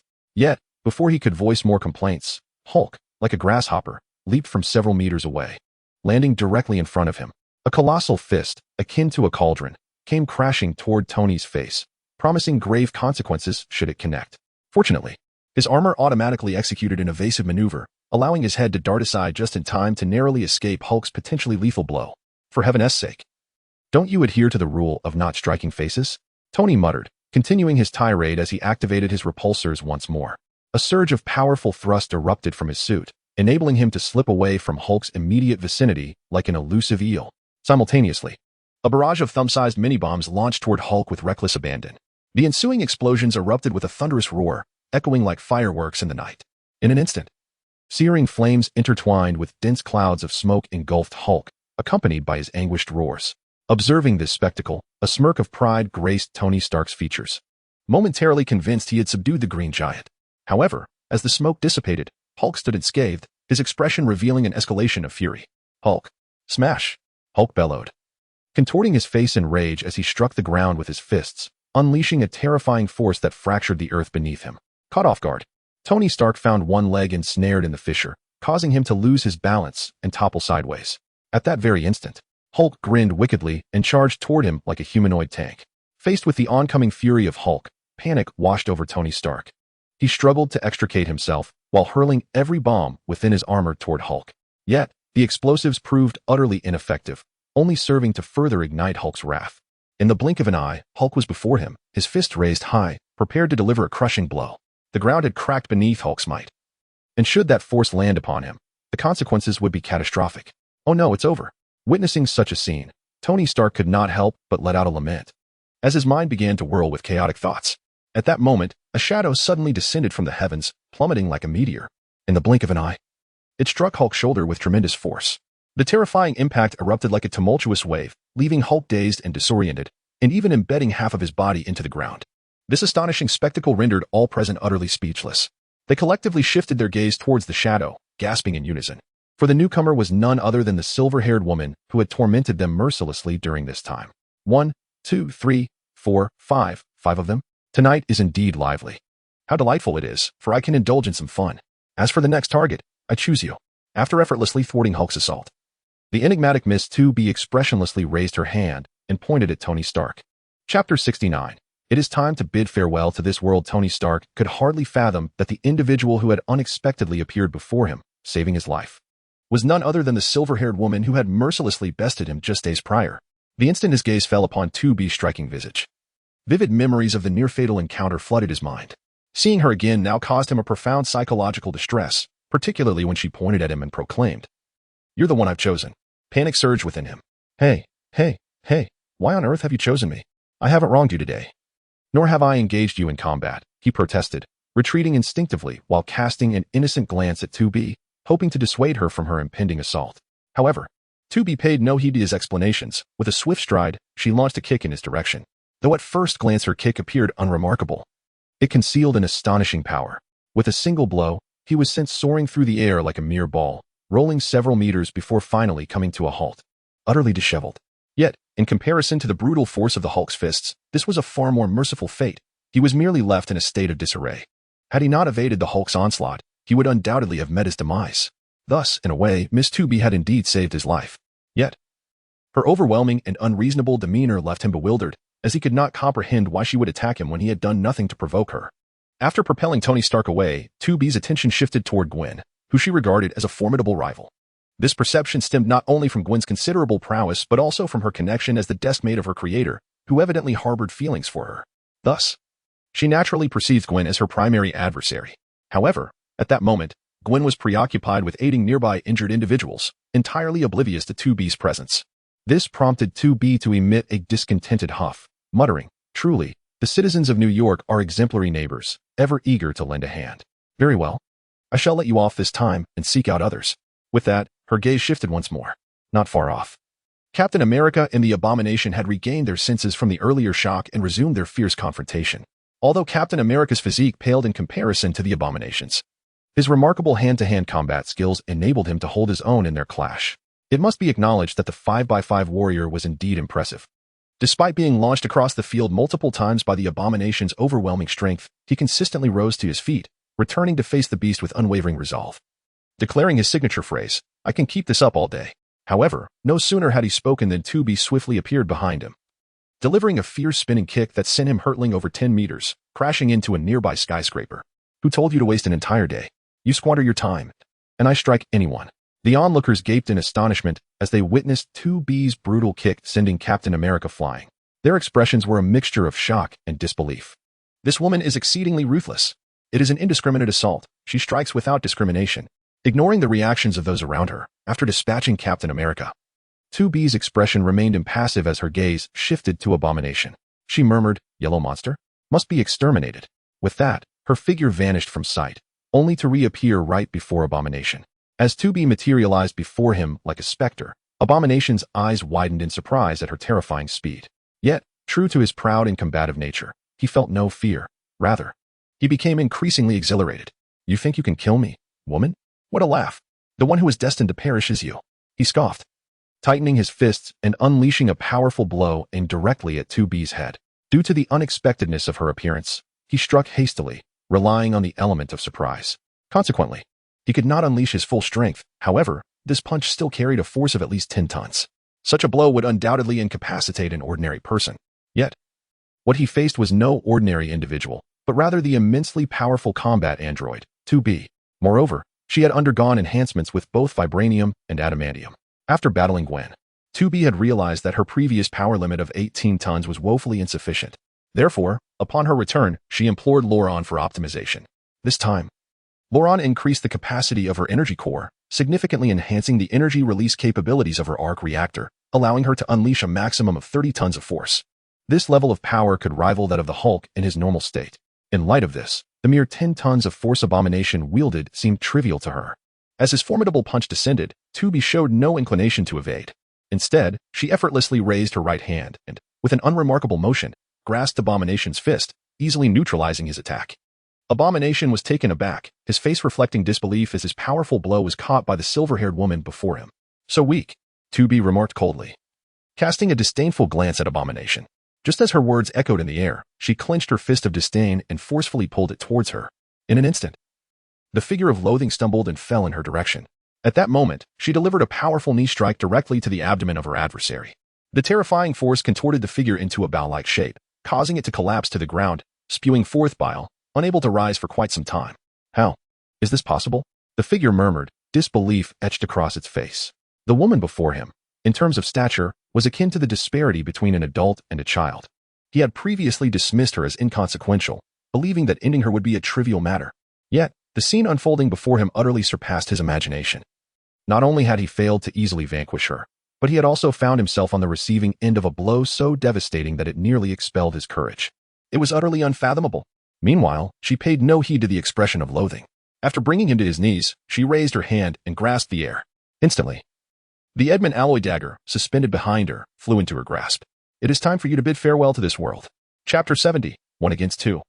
The terrifying silver-haired woman, 2B, coldly gazed at the Abomination kneeling before her, perceiving it as nothing more than a lifeless corpse. As her words fell, the spear in her hand sliced towards the creature's neck. However, the Abomination was far from defenseless. It was capable of contending with monsters of Hulk's caliber, and it would not willingly embrace death. At the moment 2B raised her spear, the Abomination unleashed its strength, propelling itself like a cannonball towards her. Noticing this, 2B furrowed her brow and immediately activated her anti-gravity device. In an instant, she floated like a feather, lightly tapping the ground before soaring into the air, effortlessly evading the Abomination's savage charge.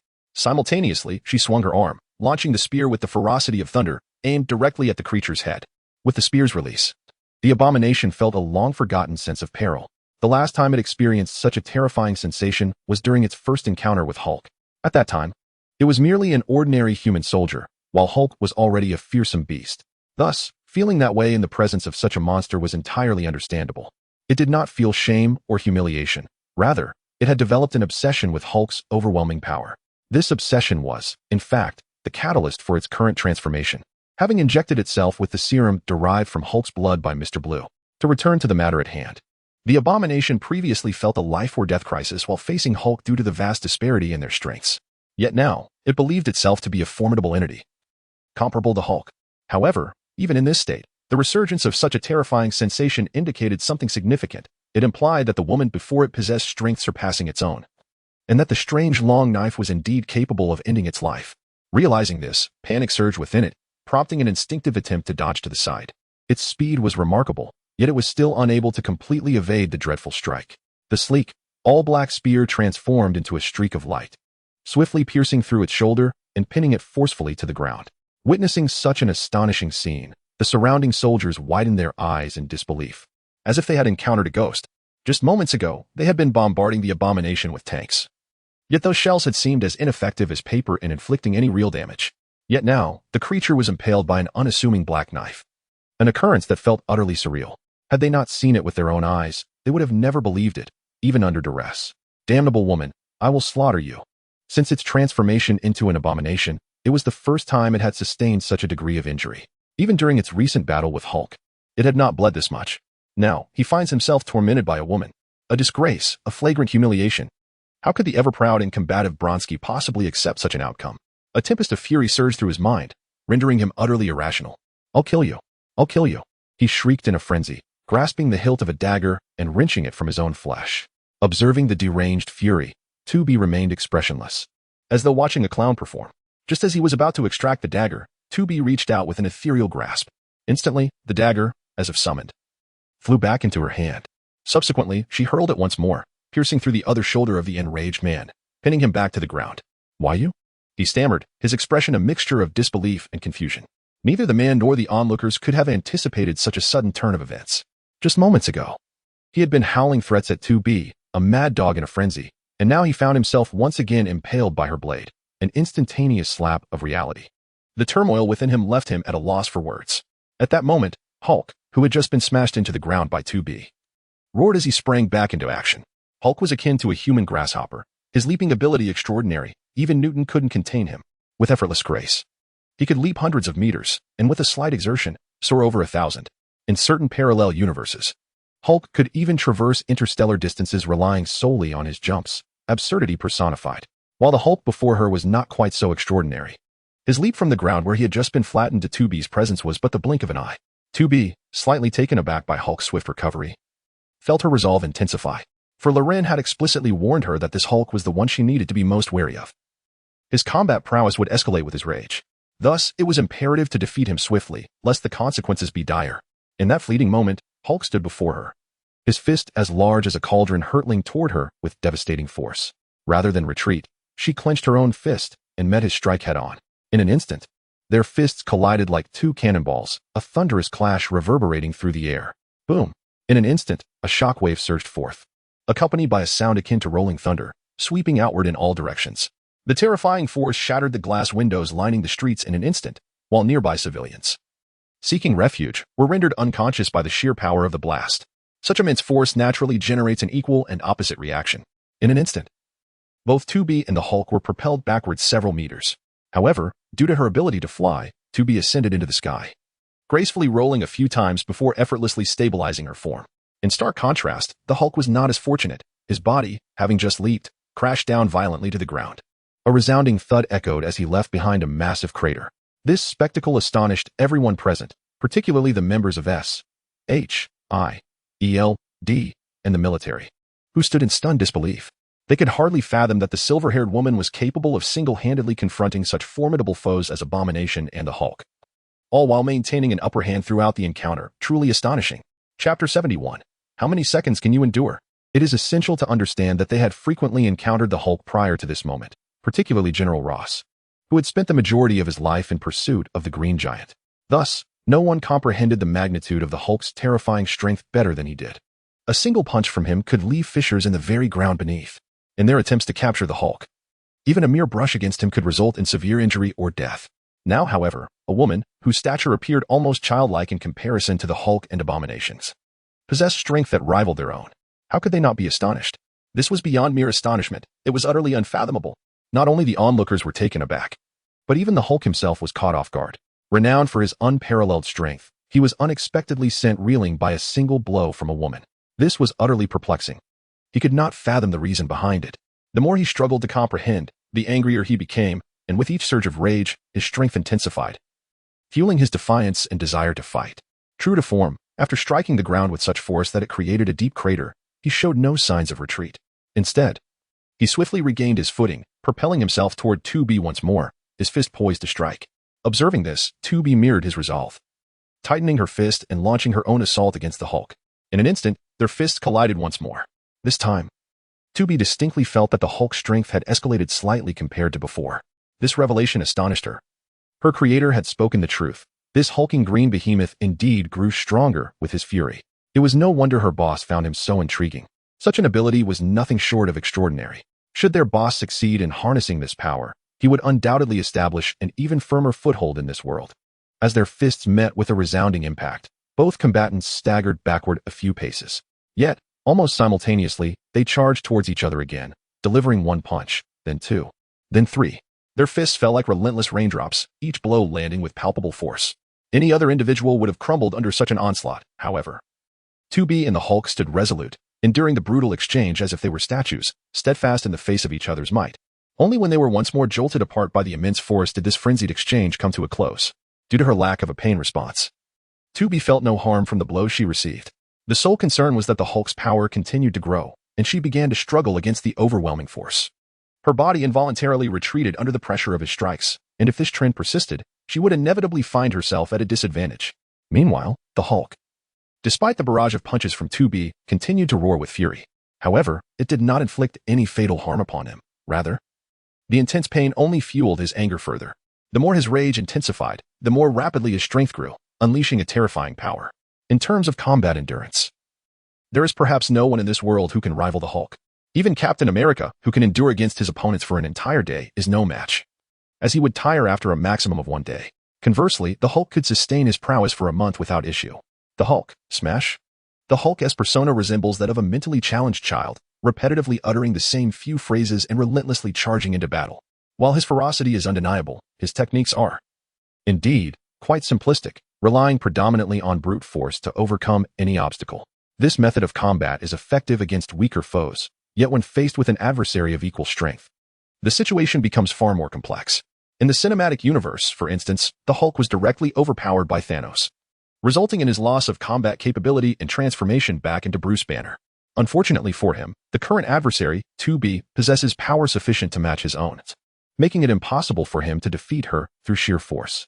2B, understanding that the Hulk's strength was gradually escalating, resolved not to squander any more time with him, having already completed her desired combat assessment. The outcome was that her combat capabilities could easily contend with the Hulk in his normal state, and she even had the means to maneuver against him in his enraged state. As for Abomination, he was utterly outmatched by her. His maximum strength fluctuated between 26 to 28 tons, far inferior to the Hulk's might.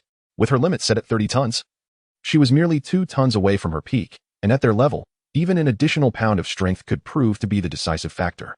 Especially since they were both strength-based warriors, the significance of this power was magnified.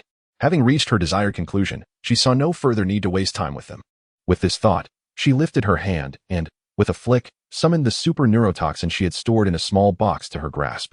Simultaneously, she pointed towards the Abomination, who was still drawing his weapon. Upon seeing 2B direct her finger at him, Abomination instinctively raised his hand to block. Terror etched across his face. Observing this, 2B smirked disdainfully, saying, "Prepare your neck for me. Once I deal with the Hulk, I shall come for your life."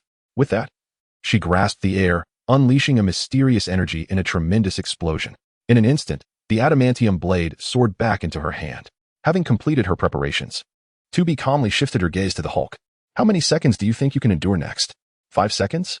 Or perhaps 10? As she spoke, she launched another assault against the Hulk. However, this time she was not empty-handed. Instead, she wielded an Edmund alloy spear, striking in her most formidable form.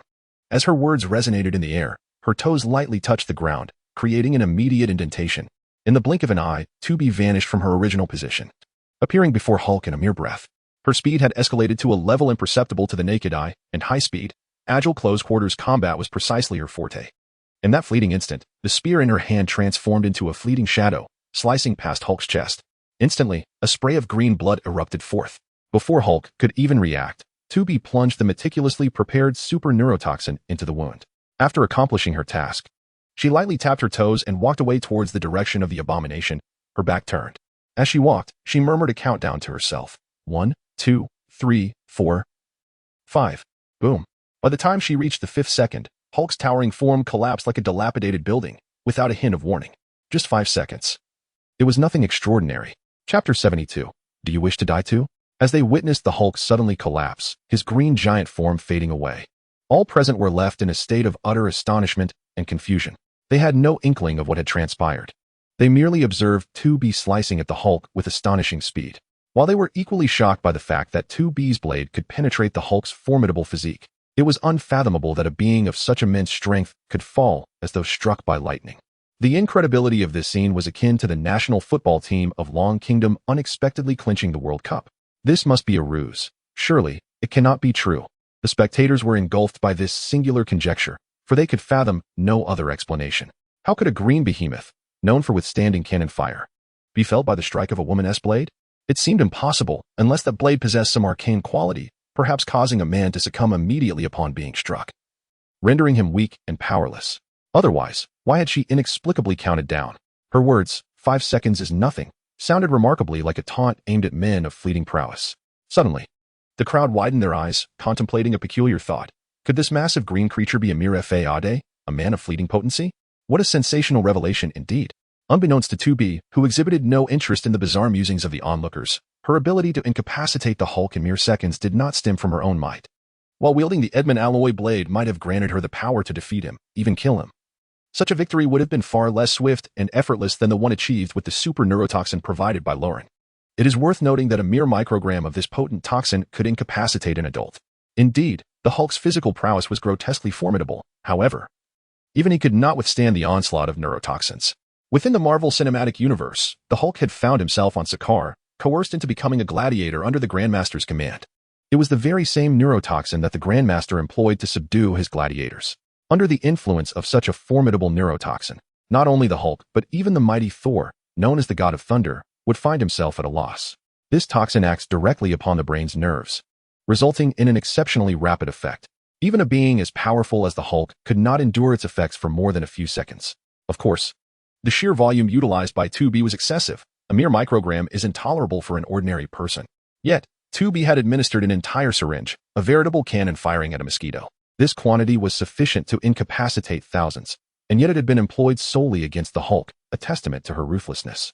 Fortunately, Hulk's formidable physique is unparalleled. Otherwise, the consequences would not merely involve losing his combat capabilities and being compelled to relinquish his green giant state. It is conceivable that he might have been sent to his demise outright. Returning to the matter at hand, after effortlessly subduing Hulk, 2B's attention shifted once more to the abomination. The creature, now devoid of its earlier arrogance, was thoroughly intimidated by the overwhelming aura exuded by 2B and dared not make a move. As 2B charged towards him once again, he instinctively turned and fled with great haste, akin to a mouse fleeing from a cat. Witnessing the abomination's cowardly retreat without a fight left the onlookers astounded, particularly General Ross, whose face was a canvas of disbelief. No one understood Blonsky better than he. The soldier was notoriously reckless and combative. In his humanity, he had dared to challenge Hulk, and later, in his quest for power to surpass Hulk, he had transformed himself into the monstrous being he was now. He had achieved a level of strength sufficient to contend with Hulk, marking his pinnacle moment. Yet, astonishingly, he was now fleeing from a woman. An inconceivable reality that Ross could scarcely believe without witnessing it firsthand. Amidst his shock, he found himself irresistibly drawn to the suddenly emergent 2B, an entity even more formidable than Hulk, one he had never encountered before. Had he known of this woman earlier and been able to bring her under his command, Hulk might have already been captured. Thus, perhaps today's events would never have transpired.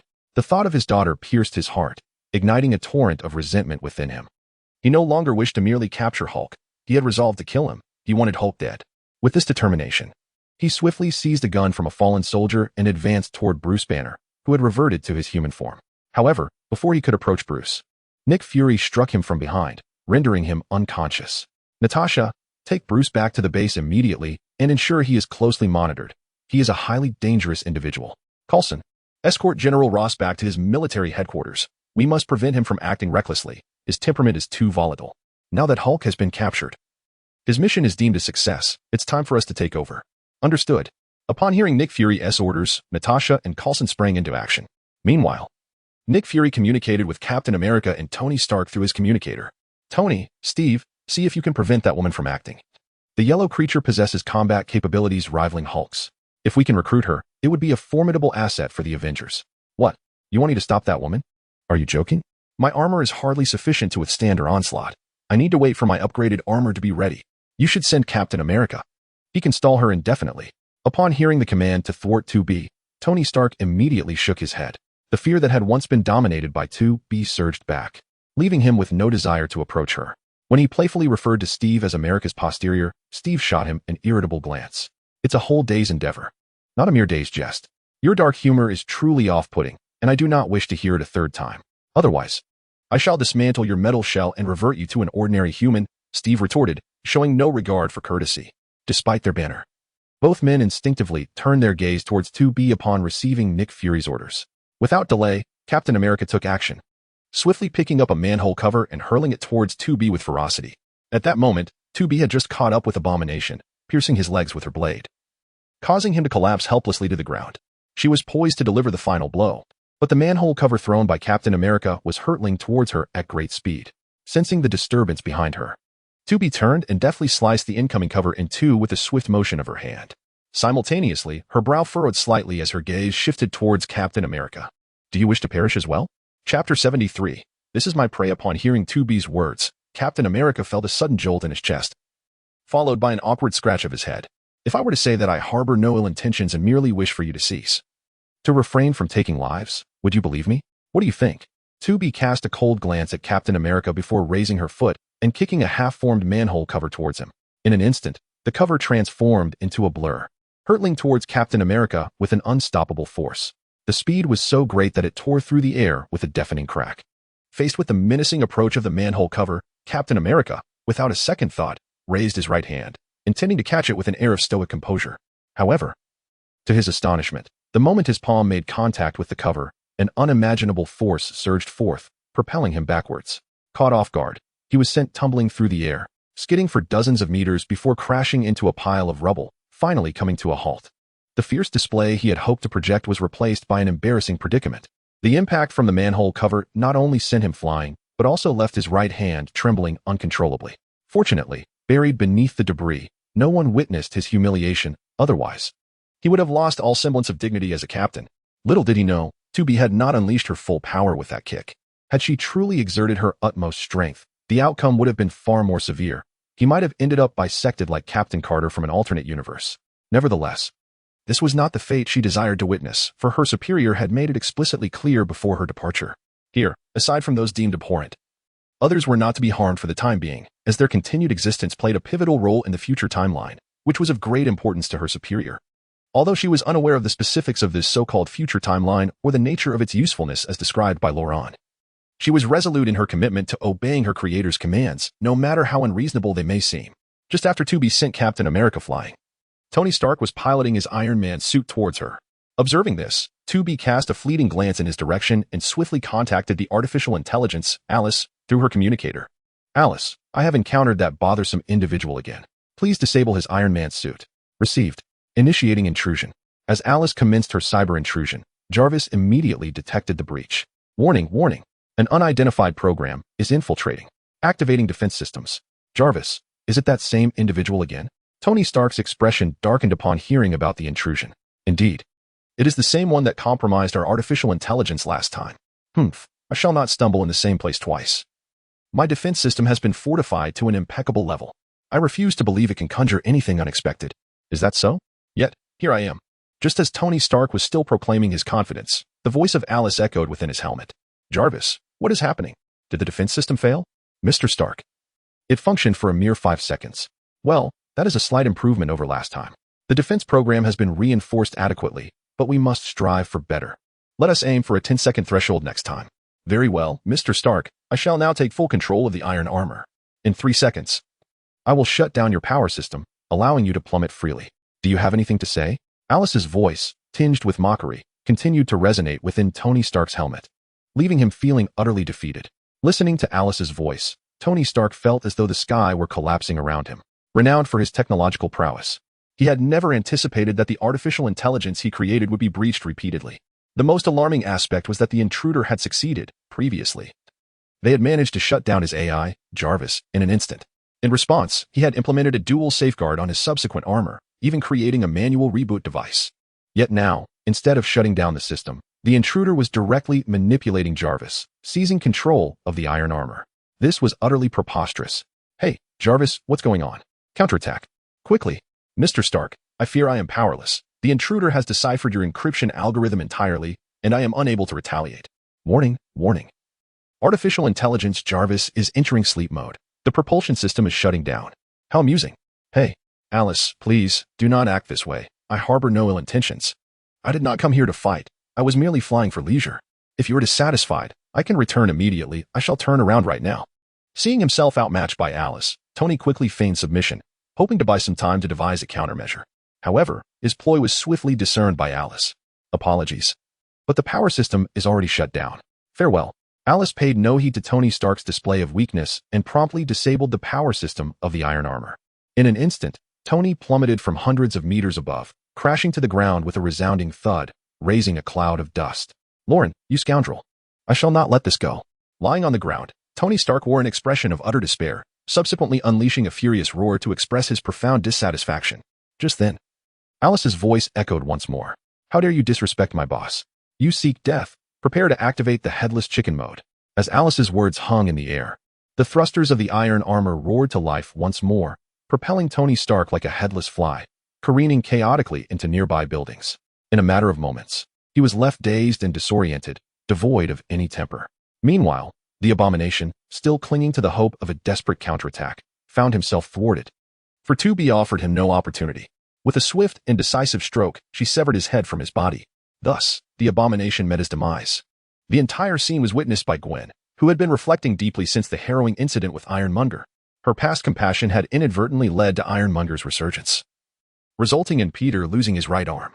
This burden of guilt had weighed heavily upon her, leading her to adopt a more detached perspective. Her vow against killing was her own creed, not dictated by others.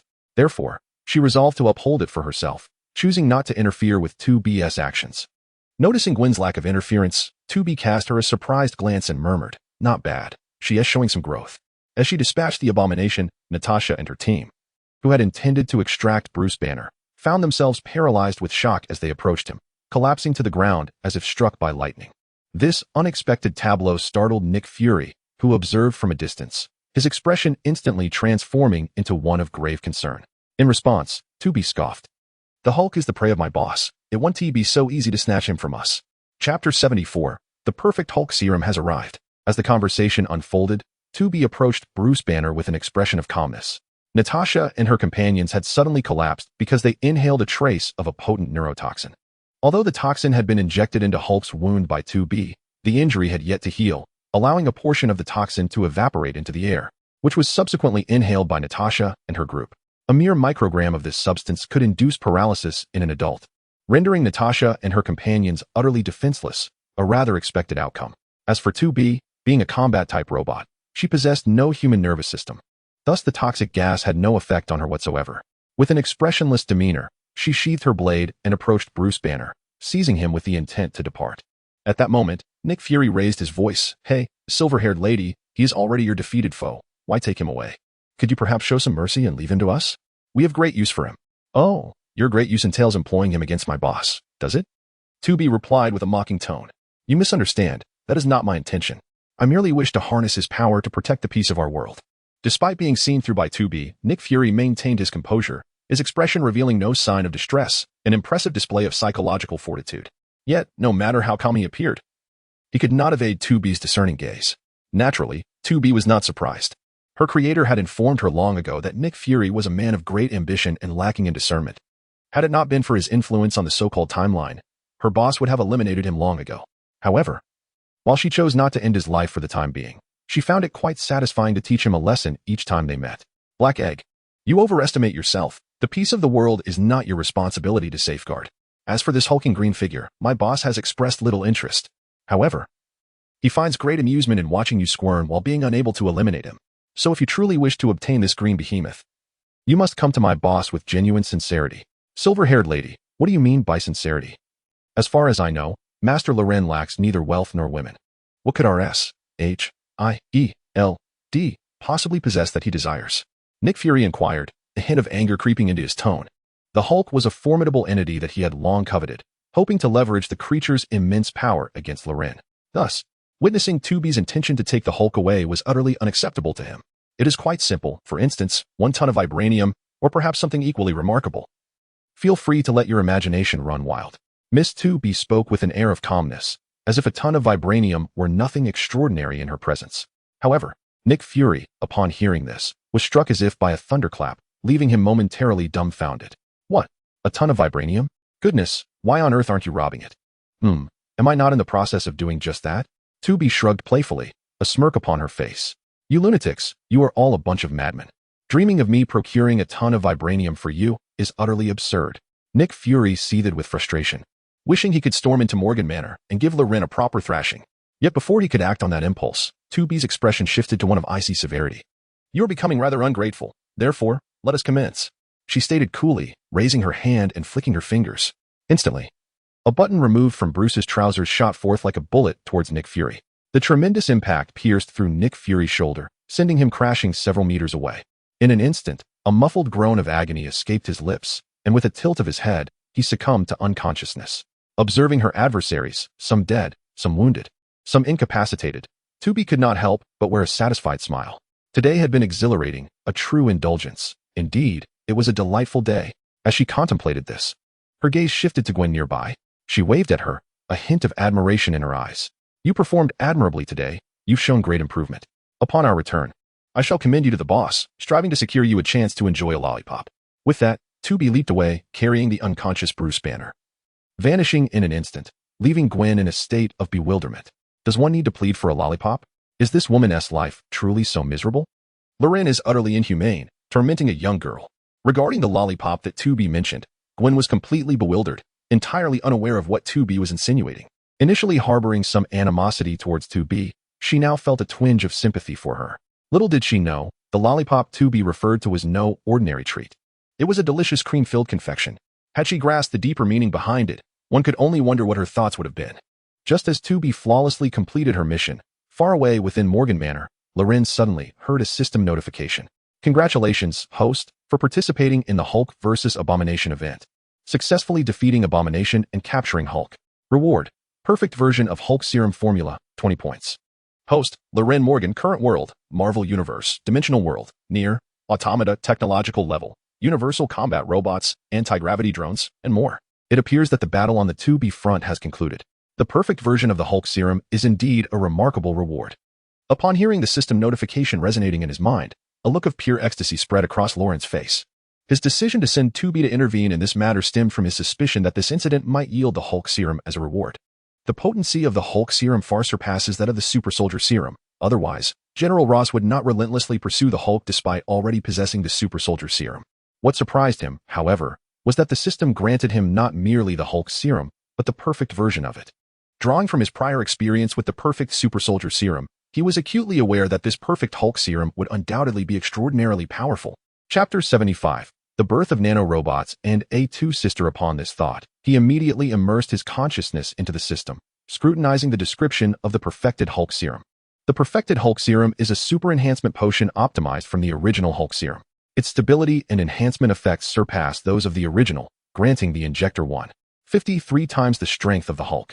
The most significant advantage is that, after injection, one does not transform into a terrifying monster, yet still possesses the ability to grow stronger with increasing anger, to possess strength greater than the ordinary Hulk without the transformation into a fearsome creature, and to maintain the capacity for enhanced strength with rising fury. What a miraculous elixir this is! The creation must be expedited. As he absorbed the system's introduction, Loren's heart swelled with excitement, yearning to plunge into the development of the perfected Hulk serum immediately. However, it was evidently impossible at this juncture, as his energy and time were currently dedicated to the creation of versatile combat-type nanorobots and nano-armor. Thus, the development of the perfected Hulk serum would have to wait until the completion of the nano-armor. Yet, this delay would not be extensive, given his current pace. He estimated that within a month, both the nanorobots and nano-armor could be completed. Furthermore, his robotic legion was in full production, ensuring that in a month's time, his overall power would experience a meteoric rise. With the perfected Hulk serum emerging thereafter, it would be a double blessing indeed. With this thought, his anticipation grew ever stronger, and he once again channeled all his focus into the creation of the nanorobots. Time flew by, and before he realized it, over a month had passed.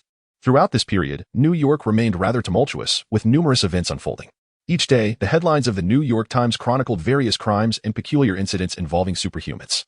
Among these, the most frequently mentioned were the friendly neighborhood Spider-Man and the recently ascendant Green Goblin. During this month, Spider-Man and the Green Goblin had clashed multiple times.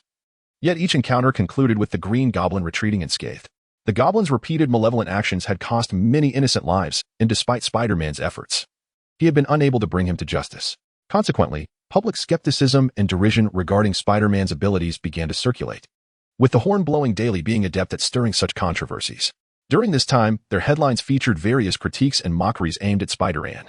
On March 10th, today marked the fifth confrontation between Spider-Man and the Green Goblin this month, resulting predictably in the Goblin escaping after callously claiming the lives of several innocents. On March 12th, Spider-Man attempted another apprehension of the Green Goblin, yet once again, he met with failure. In the process, the Goblin's explosive attack revealed her identity as female, prompting Spider-Man to officially adopt the name Spider-Woman. On March 15th, the Green Goblin launched another assault on the Osborn Group building, resulting in the unfortunate demise of 3 researchers. Miss Spider, presumed to have been affected by the lunar cycle, departed late and missed the event. On March 19th, Miss Spider donned a striking new ensemble in a chic black, white, and pink palette, determined to start anew and no longer concealing her femininity, accentuating her splendid figure. Oh my. Miss Spider is simply breathtaking. On March 20th, our publication produced several alluring photo collections of Miss Spider, urging swift purchases on a first-come, first-served basis. That very evening, breaking news erupted as the audacious Miss Spider vandalized our office and incinerated the entire collection. Our publisher, Mr. John Jameson, expressed vehement condemnation and hopes the police will swiftly bring Miss Spider to justice. Within the secret laboratory of Morgan Manor, Lauren, who had been in seclusion for over a month, lounged on the sofa, relishing the long-awaited kneeling service from Tifa and 2B. As he perused the recent articles in the Herald, squinting like an elderly man reading the news, his expression became increasingly complex. Has the world devolved into such chaos in just over a month? Miss Spider? What an unseemly name. No wonder John Jameson, the meme master, has such sensational tactics. They are truly remarkable, Lauren remarked with a bemused smile. He had indeed heard of the Herald's reputation. In his past life, John Jameson, though a minor character, had garnered attention rivaling that of Peter Parker. His infectious laughter had even been transformed into a viral meme across the internet. To his surprise, this world's John was equally eccentric and had clashed with Spider-Man. Boss, should we intervene? Miss Gwen is a girl and your ambiguous desk mate. Being slandered by such unscrupulous media is detrimental to her reputation. This reflects poorly on you. Tifa knelt before Lauren, her large, doe-like eyes filled with concern. In her heart, she believed that Gwen would eventually join their ranks, becoming one of their sisters. Thus, witnessing her being bullied by outsiders was intolerable. In contrast to Tifa's earnest concern, 2B remained indifferent. She was unconcerned about Gwen's current plight. After a month without seeing Lauren, her sole desire was to serve her creator diligently. As she worked tirelessly, Lauren's expression grew increasingly foreboding. Make sure to send a message to old John, advising him to exercise caution, or else his funding will be cut off. Of course, I will handle that shortly. By the way, the Green Goblin has been particularly unruly lately, causing disruptions everywhere. Should we take action? Unlike 2B, who merely needed to adjudicate, Tifa, as the manor's head steward, had numerous matters to attend to. In order to make more informed decisions, she must consider these matters more comprehensively. Consequently, it is imperative to seek Lauren's counsel more frequently to ensure that matters are addressed to his satisfaction. Upon hearing this, Laurent contemplated for a moment before shaking his head. The true identity of the Green Goblin is Harry's father, and my relationship with Harry is relatively amicable. It would be unreasonable for me to take action against his father. The Green Goblin has yet to encroach upon our interests. As long as he refrains from doing so, it would be prudent to observe for the time being. After all, we are not S.H.I.E.L.D., and I am certainly not Nick Fury, who feels the need to control everything. A little chaos in this world might actually benefit me. Should a genuine crisis arise, we can act then. Besides, the Green Goblin is but a minor threat and unlikely to stir significant trouble. Laurent, with his eyes half closed, appeared to be savoring the moment. Understanding this, Tifa nodded and resumed her collaboration with 2B. At that moment, the voice of the artificial intelligence, Alice, suddenly resonated. Boss, the aggregation and disaggregation tests of the nano-general combat robot have successfully passed. Miss A2 has awakened and is currently in the process of shaping. Shortly after Alice's announcement, a strange black mist surged forth from the manufacturing chamber of the laboratory. The mist quickly coalesced, and in an instant, a strikingly beautiful woman materialized before Laurent. Chapter 76, United Sisters, Their Strength as Sharp as Gold. This woman is none other than A2, a third-generation combat robot crafted through nanotechnology, who has recently joined Roland. A2 possesses the same silvery hair as 2B, yet while 2B sports a short hairstyle, A2's tresses cascade elegantly to her shoulders. Beyond the difference in hair length, their attire is also strikingly dissimilar. 2B dons a gothic long dress paired with black lace stockings, exuding sensuality with a hint of darkness. In contrast, A2's upper garment consists of a black leather backless sleeveless top, complemented by long black gloves that convey both elegance and allure. Her lower attire consists of audaciously short black leather hot pants, complemented by thigh-high lace stockings that accentuate her long, slender legs. Completing her ensemble are black high-heeled combat boots, giving her an appearance that is both fierce and enticing. A2's visage also markedly differs from that of 2B. While 2B possesses a gentle beauty, her demeanor is often cold and ruthless. She reveals her softer side only in Roland's presence, otherwise embodying a decisive and lethal female warrior. Conversely, A2 boasts a strikingly mature appearance, her gaze piercing and her demeanor strikingly aloof. A small beauty mark graces the lower left corner of her lips, adding a touch of seduction to her otherwise icy exterior. Yet, those who have interacted with A2 know that beneath her frosty facade lies a heart filled with warmth. Throughout her existence in the game, she has devoted herself to others, maintaining a nurturing and protective spirit even amidst endless battles and sacrifices. In summary, A2 stands on equal footing with Tifa and 2B, both in stature and beauty. There is no hierarchy among them, merely differing styles. Tifa is the gentle and caring girl next door. 2B embodies a touch of the deranged yet charming neighbor, while A2 presents a captivating blend of cold exterior and warm heart. Each woman possesses a unique style, yet they share an unwavering loyalty and profound love for Roland, etched deep within their core programming. With A2's arrival, the attention of both Roland and the others including 2B and Tifa, instinctively gravitated toward her. Instantly, a potent sense of rivalry flickered in 2B's eyes, for even she found this woman stunningly beautiful. Such a breathtaking and alluring figure could easily be considered the favorite of their boss, particularly since they belong to the same category, combat robots. It is often the case that peers tend to compare themselves with one another, a law of attraction and repulsion among the same gender, which only intensified her sense of challenge. A2, being a combat robot herself, could not fail to detect the subtle undertones of jealousy emanating from 2B. However, instead of responding with hostility, she offered a gentle smile. You must be the 2B and Tifa who were created before me. Greetings, I am the Yorha A-type No. 2 combat android. You may call me A2 from now on. From this moment forth, I shall become your most loyal companion and a sister with whom you can share everything. Please guide me generously. A2 said while smiling as she approached 2B and Tifa, extending her hand in a gesture of camaraderie. Upon hearing this, Tifa eagerly stood up, returning A2's smile, and began to express her delight. Sister A2, we have long awaited your arrival. Boss mentioned you to us a month ago, portraying you as a celestial being, which piqued our curiosity. Before meeting you, I was somewhat skeptical. Now that we meet, I realize that Boss's words were completely truthful. Sister A2, you are truly beautiful and alluring. Tifa beamed with joy, her exuberance palpable. Hearing such praise, A2 chuckled softly, covering her mouth like a genuine human woman, exuding an enchanting charm. Meanwhile, 2B remarked dismissively, I don't see what the fuss is about. Your figure and face aren't much better than mine. Of course, Sister 2B, you are a goddess among beauties.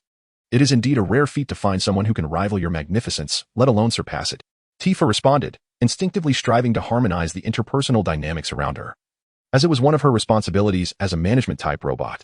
Upon hearing Tifa's compliments, 2B's expression softened slightly. With a resigned smile, she replied, Oh, Tifa, you are the only one who knows how to flatter. Can't you let someone feign annoyance for a moment? Sister 2B, it's best not to do that, as pretending to be angry can harm the bond of sisterhood. Tifa laughed. I know. You're so annoying. 2B retorted, slowly rising to extend her hand towards A2. Welcome to our family. From now on, we shall be like sisters. Upon hearing this, A2's smile grew even gentler as she took 2B's hand. Thank you. And I look forward to your guidance. No need to wait. I can guide you right now. As 2B spoke, her gaze shifted to Luo Lun. A2's sudden appearance was unexpected for him. He had assumed that A2's testing would continue until evening and had planned to wait alone for her birth. He did not anticipate the testing process to conclude early, nor did he expect A2 to appear before him. The situation was rather awkward, as he had not even zipped up his trousers. He had long grown accustomed to the joint enforcement of Tifa and 2B, so he was relaxed around them. However, A2 was newly born, and although her body was of his own design, they had not previously engaged in deep conversation, leading to an inevitable sense of estrangement and awkwardness. Now, as he looked at her sudden arrival, he felt a wave of embarrassment and instinctively attempted to cover himself with his hand. Before he could take action, A2 gracefully approached him with a charming smile. O Creator, you need not feel bashful. We exist because of you. It is our honor to discern and fulfill your needs. She continued, Dear sisters, let us embark on our inaugural collaboration today. As she spoke, A2 slowly removed her tank top. Observing this, Tifa and 2B were equally eager to follow suit. United as sisters, their strength is unbreakable. Ikuzo, they exclaimed. Hey, Loren. Chapter 77. The powerful yet simple-minded. Although 2B, Tifa, and A2 were all created using versatile combat robot technology, after numerous upgrades and modifications, they have transcended their original steel forms. Their bodies now incorporate a plethora of bionic materials, closely resembling human flesh, coupled with a temperature regulation system. They can simulate approximately 80% of genuine human sensations. Particularly notable is Tifa, a management-type robot with relatively modest combat capabilities, making her the one who utilizes the most bionic materials. Consequently, she is the robot that most closely approximates the human tactile experience, rendering it exceedingly challenging to distinguish between the real and the artificial through mere observation and touch. 2B, being a judgment-type robot, is equipped with an Edmund alloy skeleton, while the inner layer of her skin is constructed from vibranium. Thus, her tactile sensation is slightly inferior to Tifa's. However, without meticulous attention, it remains difficult to detect any difference. The latest creation, A2, represents an even more advanced iteration. Her entire body is formed from aggregated nanoparticles, which consist of 3 primary components: vibranium, primitive Edmund alloy, and bionic materials. The vibranium has shaped all of A2's skeletal structure, aside from her palm bones and the inner layer of her skin, maximizing its energy absorption capabilities and significantly enhancing her defensive strength. In comparison to 2B, A 2 places greater emphasis on defense, resulting in a slightly weaker offensive capability than 2B's Edmund alloy skeleton.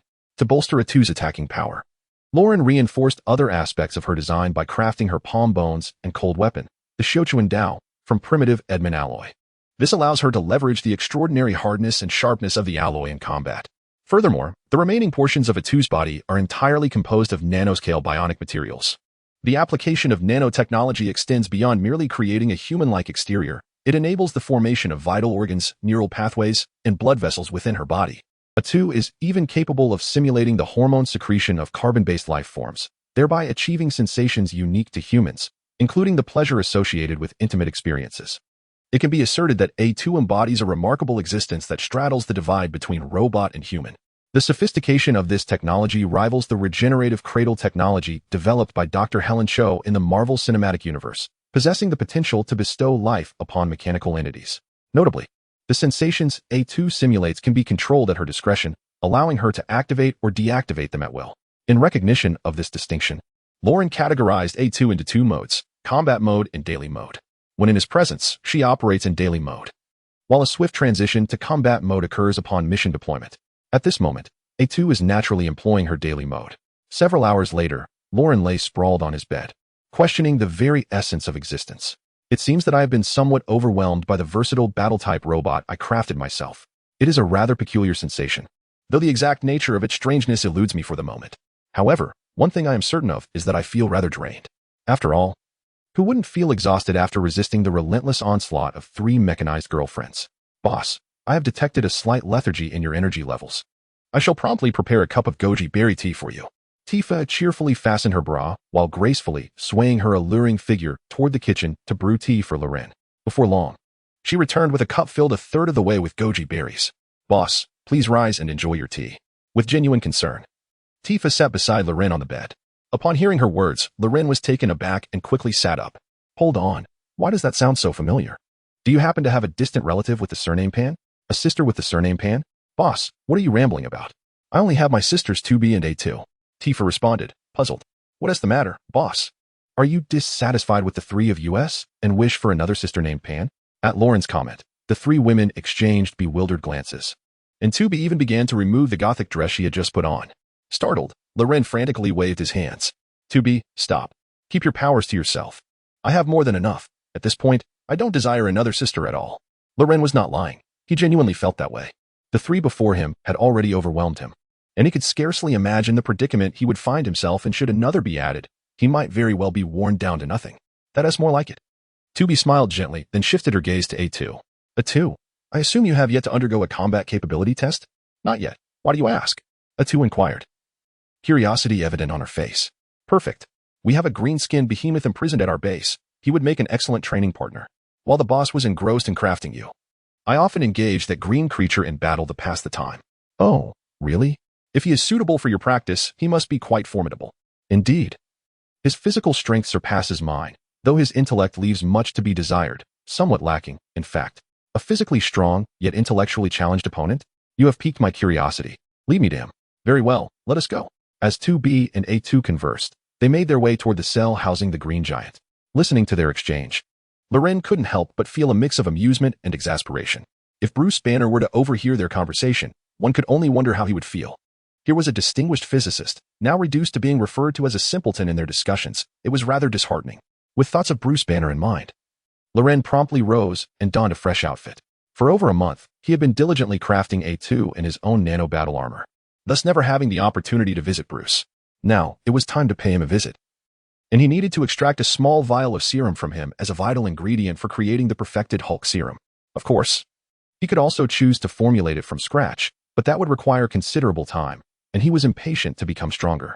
Therefore, the focus was on time efficiency. Before long, he and the 3 women arrived before a large glass window. Through this transparent barrier, one could clearly see a man, somewhat scholarly in appearance, meditating cross-legged. This man was none other than Bruce Banner, the one capable of transforming into the Hulk. Judging solely by his outward appearance, one would hardly suspect that this man could metamorphose into the fearsome green giant when angered. Boss, is this the green behemoth you spoke of? He seems quite normal to me, A2 remarked, a hint of confusion in her voice. Indeed, when not provoked, he appeared to be an ordinary man, but once enraged, he would transform into the Hulk. Does he transform simply when angered? What a peculiar ability. I am rather curious to witness his transformation, she continued. That's quite straightforward. Just go inside and provoke him. While you're at it, help me extract a vial of his blood. It will serve a significant purpose. Loren issued his first command to A2. Upon hearing Loren's directive, A2 nodded and, astonishingly, her body passed through the glass, entering the prison that contained the Hulk. Chapter 78. The terrifying A2. The sight of A2 effortlessly passing through walls left both 2B and Tifa in utter astonishment, their gazes swiftly shifting towards Loren. Boss. How is she capable of this?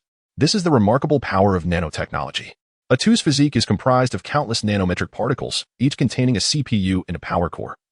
Manipulable at her discretion, she can instantly coalesce into a singular form or disperse into individual particles. This means A2 can freely alter her own density, allowing the nanomaterials to traverse molecular gaps and thereby penetrate solid matter. However, due to the formidable forces at play between molecules, breaching these gaps is no trivial feat, demanding considerable energy. Generally, I would advise against A2 employing this ability. Nonetheless, since we are currently assessing combat capabilities, it is only fitting to explore every potential. The ability to alter one's density at will and pass through molecular spaces is astonishing. Tifa's eyes widened in disbelief. Boss. I just heard A2 say she can experience the genuine joy of being a woman. Is that true? At this moment, 2B interjected, her eyes gleaming with anticipation. Upon hearing this, Loren felt an ominous premonition arise. He wished to shake his head and deny it, but his expression was immediately discerned by 2B. Boss. You mustn't deceive me. Is it true? Can A2 truly experience life as a real human woman? Faced with 2B's relentless inquiry, Loren found it difficult to lie. He nodded subtly and began to elucidate. It cannot be said that she is a genuine woman. Rather, it is an artificial simulation of human sensations through synthesized hormones. There remains a significant gap between this and authentic humanity. How significant? Currently, the highest similarity we can achieve is 90. We still have a considerable journey before reaching a full 100, Loren replied with a smile, answering honestly. He expected that 2B would momentarily quell her aspirations upon hearing this response. To his surprise, as soon as she learned of the 90 similarity, her eyes sparkled with excitement. Boss, I want to upgrade. I want to be like A2 and experience the true joy of being a woman. Boss, I too wish to upgrade. Not only 2B, but Tifa also gazed at Loren with longing. Although not a complete replication, 90 is still remarkably better than their current state of insensitivity. Seeing the eager expressions of Tifa and 2B, Loren felt reluctant to dampen their spirits and promptly nodded in agreement. Rest assured, even if you do not voice your desires, I will ensure your upgrades. However, the creation of your new forms will require some time, so you must be patient. That's no problem. We are willing to wait as long as it takes for the upgrade. 2B and Tifa were filled with joy at the prospect of advancing humanity while maintaining their combat prowess, a prospect they wholeheartedly welcomed. While they were still discussing the upgrades through a glass barrier, A2 had already approached Bruce Banner. The moment A2 appeared within the confines of the cell, Bruce opened his previously half-closed eyes and fixated on her intently. Ever since he had lost consciousness on Central Avenue after being struck down by that enigmatic silver-haired woman, he had been imprisoned here. Initially, he was filled with resistance and anger, even transforming into the Hulk in a desperate attempt to escape. However, whenever he attempted to do so, a swirling mass of green gas would manifest within the cell. The moment he inhaled even a trace of it, he would feel his body become paralyzed, akin to being electrocuted, rendering him immobile. Consequently, not only was he unable to escape, but he also found himself incapable of even normal movement. After several attempts, he gradually relinquished that notion and ceased his plans for a forceful exit. Yet, from that point onward, the very silver-haired woman who had defeated him began to frequently enter his cell, deliberately provoking him to transform into the Hulk. Over the past month, he had lost count of how many times she had come by, and he had grown somewhat numb to her presence. Initially, he had thought she entered with the intent to kill him, but as her visits became more frequent, he realized she merely regarded him as a toy to pass the time. Whenever she grew bored, she would engage him in combat, and once satisfied, she would unleash the green gas to render him unconscious. It was as if she treated him as mere fodder for experience. Thus, he harbored an intense hatred for that silver-haired woman.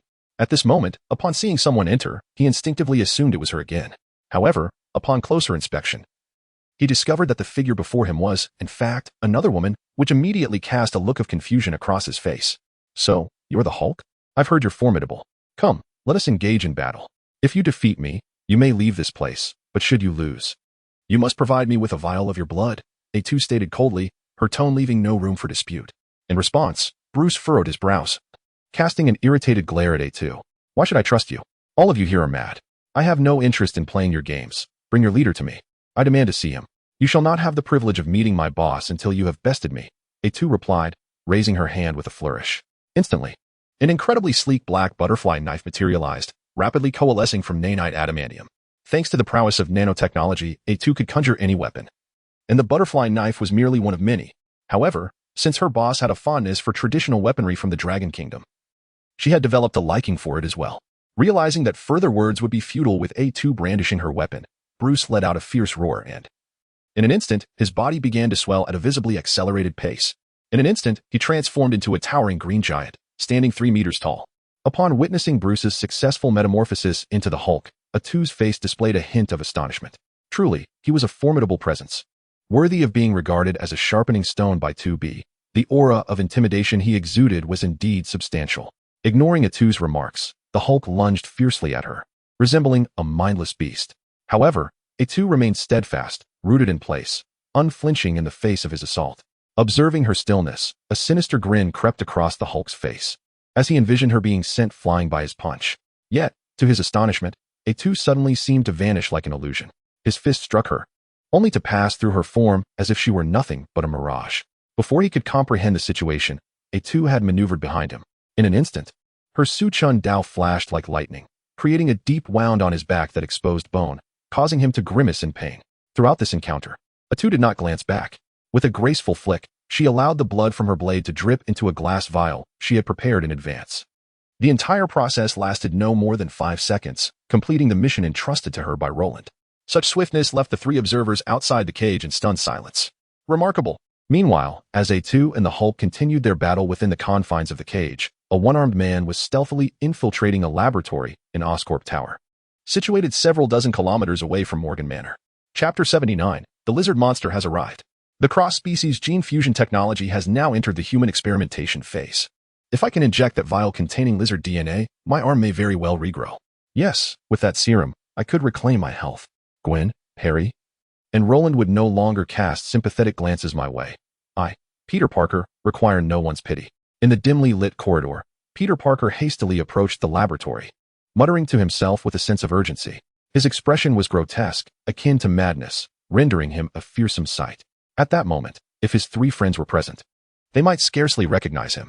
The original Peter, while not excessively optimistic, at least harbored dreams for the future and diligently engaged in academic pursuits, striving to transcend his current milieu and emerge as an elite. However, since the loss of his right arm, his life had plunged into a hellish abyss. Even the most mundane tasks, such as brushing his teeth or washing his face, became insurmountable challenges. The thought of wielding a pen, writing, or conducting research was utterly beyond him. Of course, with persistent effort, he could train his left hand, eventually becoming accustomed to it. Yet the process was excruciating and tormenting. He had attempted, but his resolve faltered, for he harbored a profound sense of resentment, unable to accept the reality of living as a disabled individual. Thus, throughout the past month, he had been relentlessly contemplating how to restore his physical form.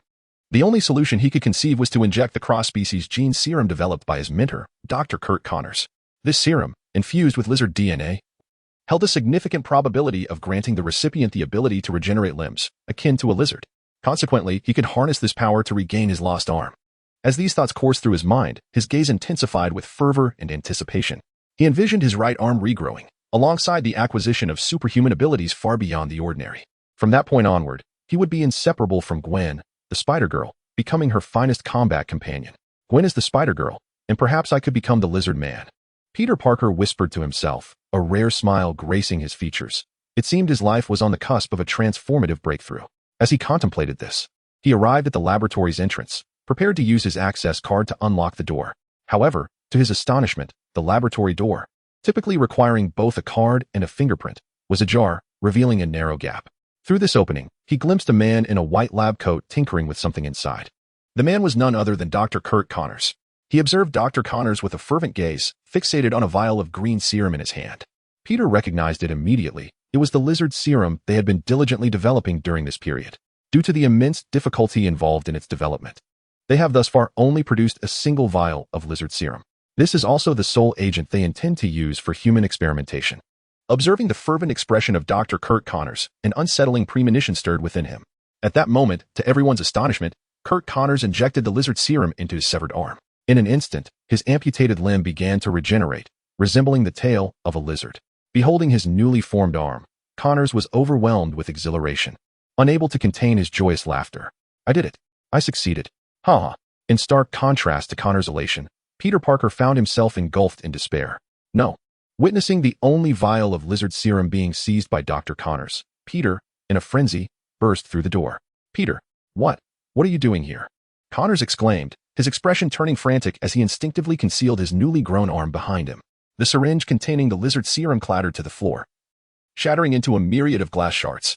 No, no, no. That is mine. It was meant for me. Peter immediately knelt to the ground, attempting to piece the broken syringe back together. However, it was utterly shattered, and the vital serum had already been injected into Connor's body. Even if the syringe had remained intact, it would have been futile.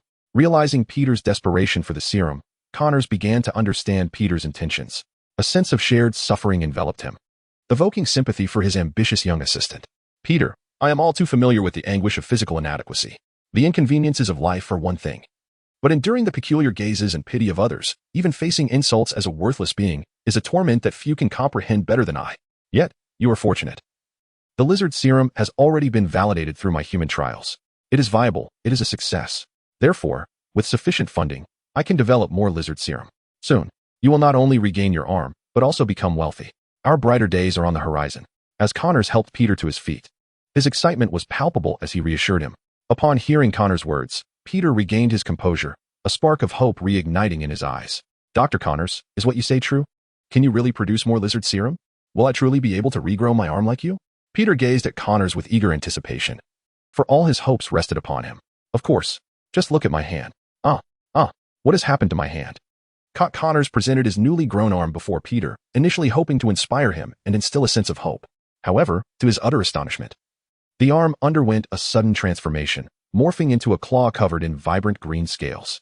Yet, it was not merely his arm that transformed. His entire being began to undergo a metamorphosis, his body expanding at an alarming rate. In the blink of an eye, he had transformed into a towering lizard-like creature, exceeding 2 meters in height.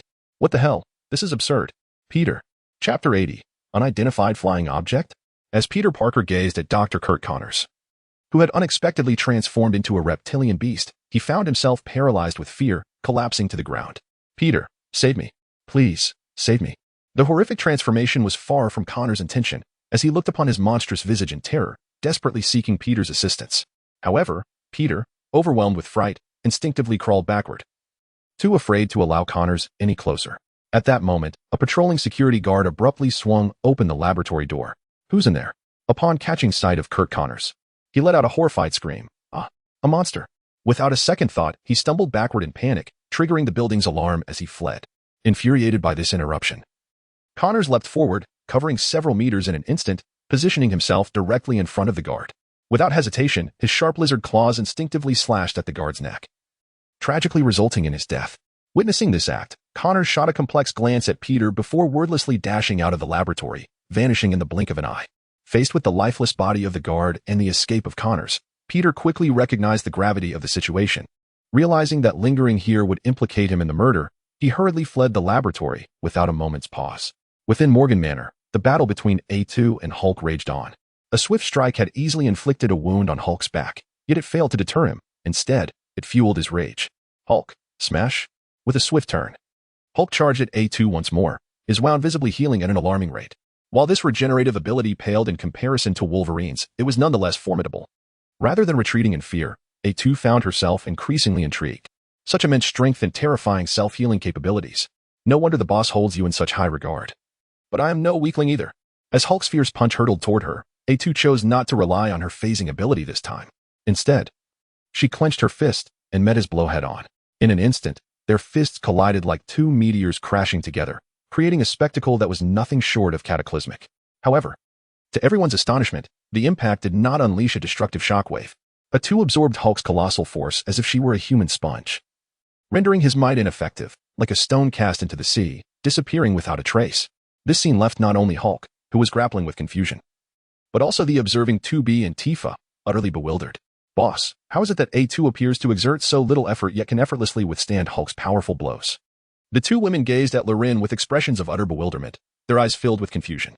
The explanation was rather straightforward. Aside from the palm bones crafted from the rare original Edmund alloy, the entirety of A2's skeletal structure was composed of vibranium. This extraordinary material possesses the remarkable ability to absorb kinetic energy, akin to a sponge that soaks up and retains vast amounts of water. A2's body operates similarly, allowing her to absorb an immense quantity of kinetic energy, which is why she could withstand the force exerted by the Hulk. Loren, with arms crossed and an expression of calm, elucidated the situation, unfazed by the scene before him. After all, A2 was the culmination of over a month's meticulous labor, merging vibranium with original Edmund alloy to create a super nano versatile combat robot. He was acutely aware of her formidable capabilities in the realm of nanotechnology. She rivaled the T-3000 from the Terminator. Furthermore, her nanomaterials, forged from vibranium and original Edmund alloy, were nearly indestructible.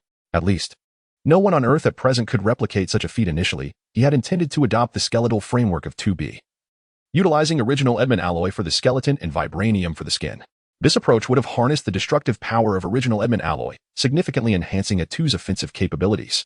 However, the limited quantity of original Edmund alloy, merely the size of Captain America's shield, posed a significant constraint. Since the alloy was an accidental creation, its formula remained a mystery. Even to him, a time traveler, although he had managed to reshape the original Edmund alloy through reverse engineering, he could not produce it in greater quantities. Thus, after careful consideration of the pros and cons, he opted for a different strategy, constructing the primary skeleton from vibranium while incorporating original Edmund alloy for the palm bones and weaponry. This inverse approach to 2B's design resulted in A2 possessing superior defensive capabilities, albeit with slightly diminished base offensive power. This was precisely why A2 could effortlessly withstand the Hulk's powerful blows at that moment. Upon hearing Lauren's explanation, 2B and Tifa finally began to comprehend the situation. Just then, 2B seemed to have a revelation, her face displaying a hint of shock as she turned to Loren. "Boss, you mentioned that A2 can absorb kinetic energy like a sponge. Where does all that stored energy ultimately go?" The possibilities were numerous. It could be directly converted into energy for A2's utilization or released in the form of shockwaves. "Shockwaves?" Loren responded, a playful smile creeping onto his face. At that moment, after enduring several heavy punches from the Hulk, A2 clenched her fist once more and launched a punch toward the Hulk from a distance. While her fist did not physically connect with him, the instant it was thrown, an overwhelming shockwave erupted from the surface of her fist. The shockwave, though colorless and formless, unleashed its fury with such force that it ruptured the very air, manifesting as a sonic boom. In an instant, the terrifying shockwave struck Hulk head-on, contorting his expression in agony. The overwhelming force hurled him backward, propelling him into the steel barrier of his prison, where he left a profound indentation. The once roaring Hulk now lay motionless on the ground, as if utterly defeated, unable to rise for an extended period. Observing this, A2 lost interest in continuing the confrontation, her demeanor calm as she regarded 2B outside the cage, released the neurotoxin and render him unconscious. "The combat assessment is concluded," A2 stated with a tranquil expression, then leaped gracefully through the protective glass back to Lauren's side. "Boss, I have procured the Hulk's blood as you requested," A2 announced while presenting the collected sample to Loren. Accepting the vial, Loren nodded with a smile. "Excellent work. We shall have an extra meal tonight." Just as he finished speaking, the voice of the artificial intelligence, Alice, suddenly echoed throughout the laboratory. "Boss, an unidentified flying object has been detected plummeting rapidly over New York." Unidentified flying object? Chapter 81, The Life Foundation. As Loren pondered the sudden appearance of unidentified flying objects in the Marvel realm, Alice's voice resonated once more. "Boss, the satellite probe has successfully captured the insignia on the unidentified aircraft. The source has been identified. It is a spacecraft belonging to the Life Foundation." "The Life Foundation? You say?" "Hack into their network system immediately. I wish to ascertain their internal situation," Loren remarked, stroking his chin with curiosity. "Understood. I am now infiltrating the Life Foundation's network system." Ding. Access granted. Retrieving real-time footage from their aerospace control room. Retrieval successful. Holographic imagery is being generated. Imagery generation complete. As Alice's words concluded, a holographic image materialized within the laboratory. The visual depicted a group of researchers clad in white lab coats, anxiously operating various instruments within the Aerospace Command Center. Their faces were etched with terror and helplessness. While at the highest vantage point in the control room, a notably youthful man bellowed in fury. "What on earth is happening? Wasn't the spacecraft functioning well just moments ago? How did it lose control so suddenly?" "Mr. Carlton, according to the last message transmitted by the spacecraft, a glass vessel containing a symbiote has suffered a leak. Thus, so the individuals inside are deceased?" "Most likely, yes." "Damn it. Dispatch personnel immediately to the projected crash site. We must ensure the symbiote's safety." It represents the greatest treasure of the life foundation and is crucial for humanity's evolution into a more advanced life form. Do you comprehend? Understood. Our team is en route to the estimated impact location. We expect news shortly. Observing the unfolding events within the holographic imagery, a flicker of intrigue crossed Lauren's face. So the symbiotes have emerged? This world is becoming increasingly fascinating. Boss, what exactly is a symbiote? The three women gazed at Lauren with a hint of curiosity. It is a unique extraterrestrial organism that can only survive by parasitizing other life forms. When existing independently, it is merely a massive waste. However, when it bonds with a compatible host, it can bestow unparalleled combat prowess, rendering it a most intriguing life form. Intriguing? Then, boss, allow me to retrieve them for you at once. Upon hearing Lauren's description of the symbiotes as intriguing, 2B immediately sensed her master's intent and prepared to act. However, before she could proceed, Lauren shook his head with a serene demeanor. Not just yet. The opportune moment has not arrived. The opportune moment? Boss. Are you referring to the so-called timeline? 2B had been by Lauren's side the longest, and she had heard him speak of such matters on numerous occasions.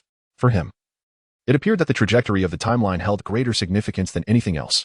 To preserve the integrity of the timeline, certain individuals must remain unharmed, and specific actions must not be taken. Frankly, there are moments when she finds it difficult to comprehend such behavior. Little does she know that what truly concerns Lauren is not the timeline itself, but rather the rewards bestowed by the system. Only when he engages in significant events within the Marvel Universe does the system grant him substantial rewards, although he can create his own events and still receive rewards. His research over time has revealed that the rewards from his fabricated incidents pale in comparison to those earned through direct participation in the major events of Marvel. Crucially, the points he earns from his own endeavors are meager, sometimes even non-existent. These system points are the sole means of accessing the next dimensional world, and without them, he would be forever barred from unlocking a second dimension. This is not a scenario he wishes to face, after all. The world of NieR alone cannot satisfy him nor allow him to establish a firm foothold in this realm. He needs to unlock more powerful dimensional worlds and acquire the unparalleled advanced technology within them. Given all these factors, safeguarding the natural progression of the timeline becomes paramount. This is the primary reason for his frequent actions that baffle 2B. While Lauren is acutely aware of 2B's confusion, he refrains from providing a detailed explanation, merely nodding in acknowledgement. Indeed, this is the essence of it. The timeline resembles a vine, and only by following its path can one discover the bountiful fruits hanging at its end. Therefore, there is no need for haste. When the time comes for you to take action, I will ensure you are called upon. At present, my foremost objective is to craft the perfect Hulk serum to enhance my own strength. Whether it be the Batsuit or my latest nano armor, these are merely external tools. True resilience must come from within. A robust physique is the true path to power. This will enable me to better manage the three of you, preventing your energies from depleting me. Upon hearing Lauren's words, the three women exchanged glances of embarrassment. Boss, we did get a bit carried away just now. Next time, we will certainly be more mindful. How about we limit it to one time per person? Hold on. One time, for 2 hours, is it? Even I, with my ironclad body, cannot endure that. Enough said. It is time for me to retreat and focus on my research. Once I grow stronger, you will see how I handle you. Lauren asserted confidently, preparing to immerse himself in the creation of the perfect Hulk serum. However, upon hearing that he intended to enter seclusion once more, 2B, Tifa, and A2 displayed expressions of reluctance. Boss, you've only just emerged from your seclusion. It has even been a full night. Indeed, boss, as important as research is, it cannot outweigh your health. You just exerted yourself so much. You should rest for a few days. Research can be pursued at any time. Yes, let us take care of you and ensure you have a good night's sleep. The three women gazed at Lauren with genuine concern, reminiscent of three delicate and enchanting maidens. Noticing their attention, Lauren felt a wave of fatigue wash over him. Perhaps he truly needed a good night's sleep. Very well. I shall heed your advice and rest first. I can conduct my research later once I am well rested. With that, Lauren retreated to his bedroom and took a refreshing shower. However, upon emerging, he was taken aback to find three alluring figures clad in seductive nightwear on his bed. What are you all doing? Lauren inquired, a mix of amusement and exasperation evident in his tone. Boss, you are in need of slumber, and we are here to assist you in falling asleep.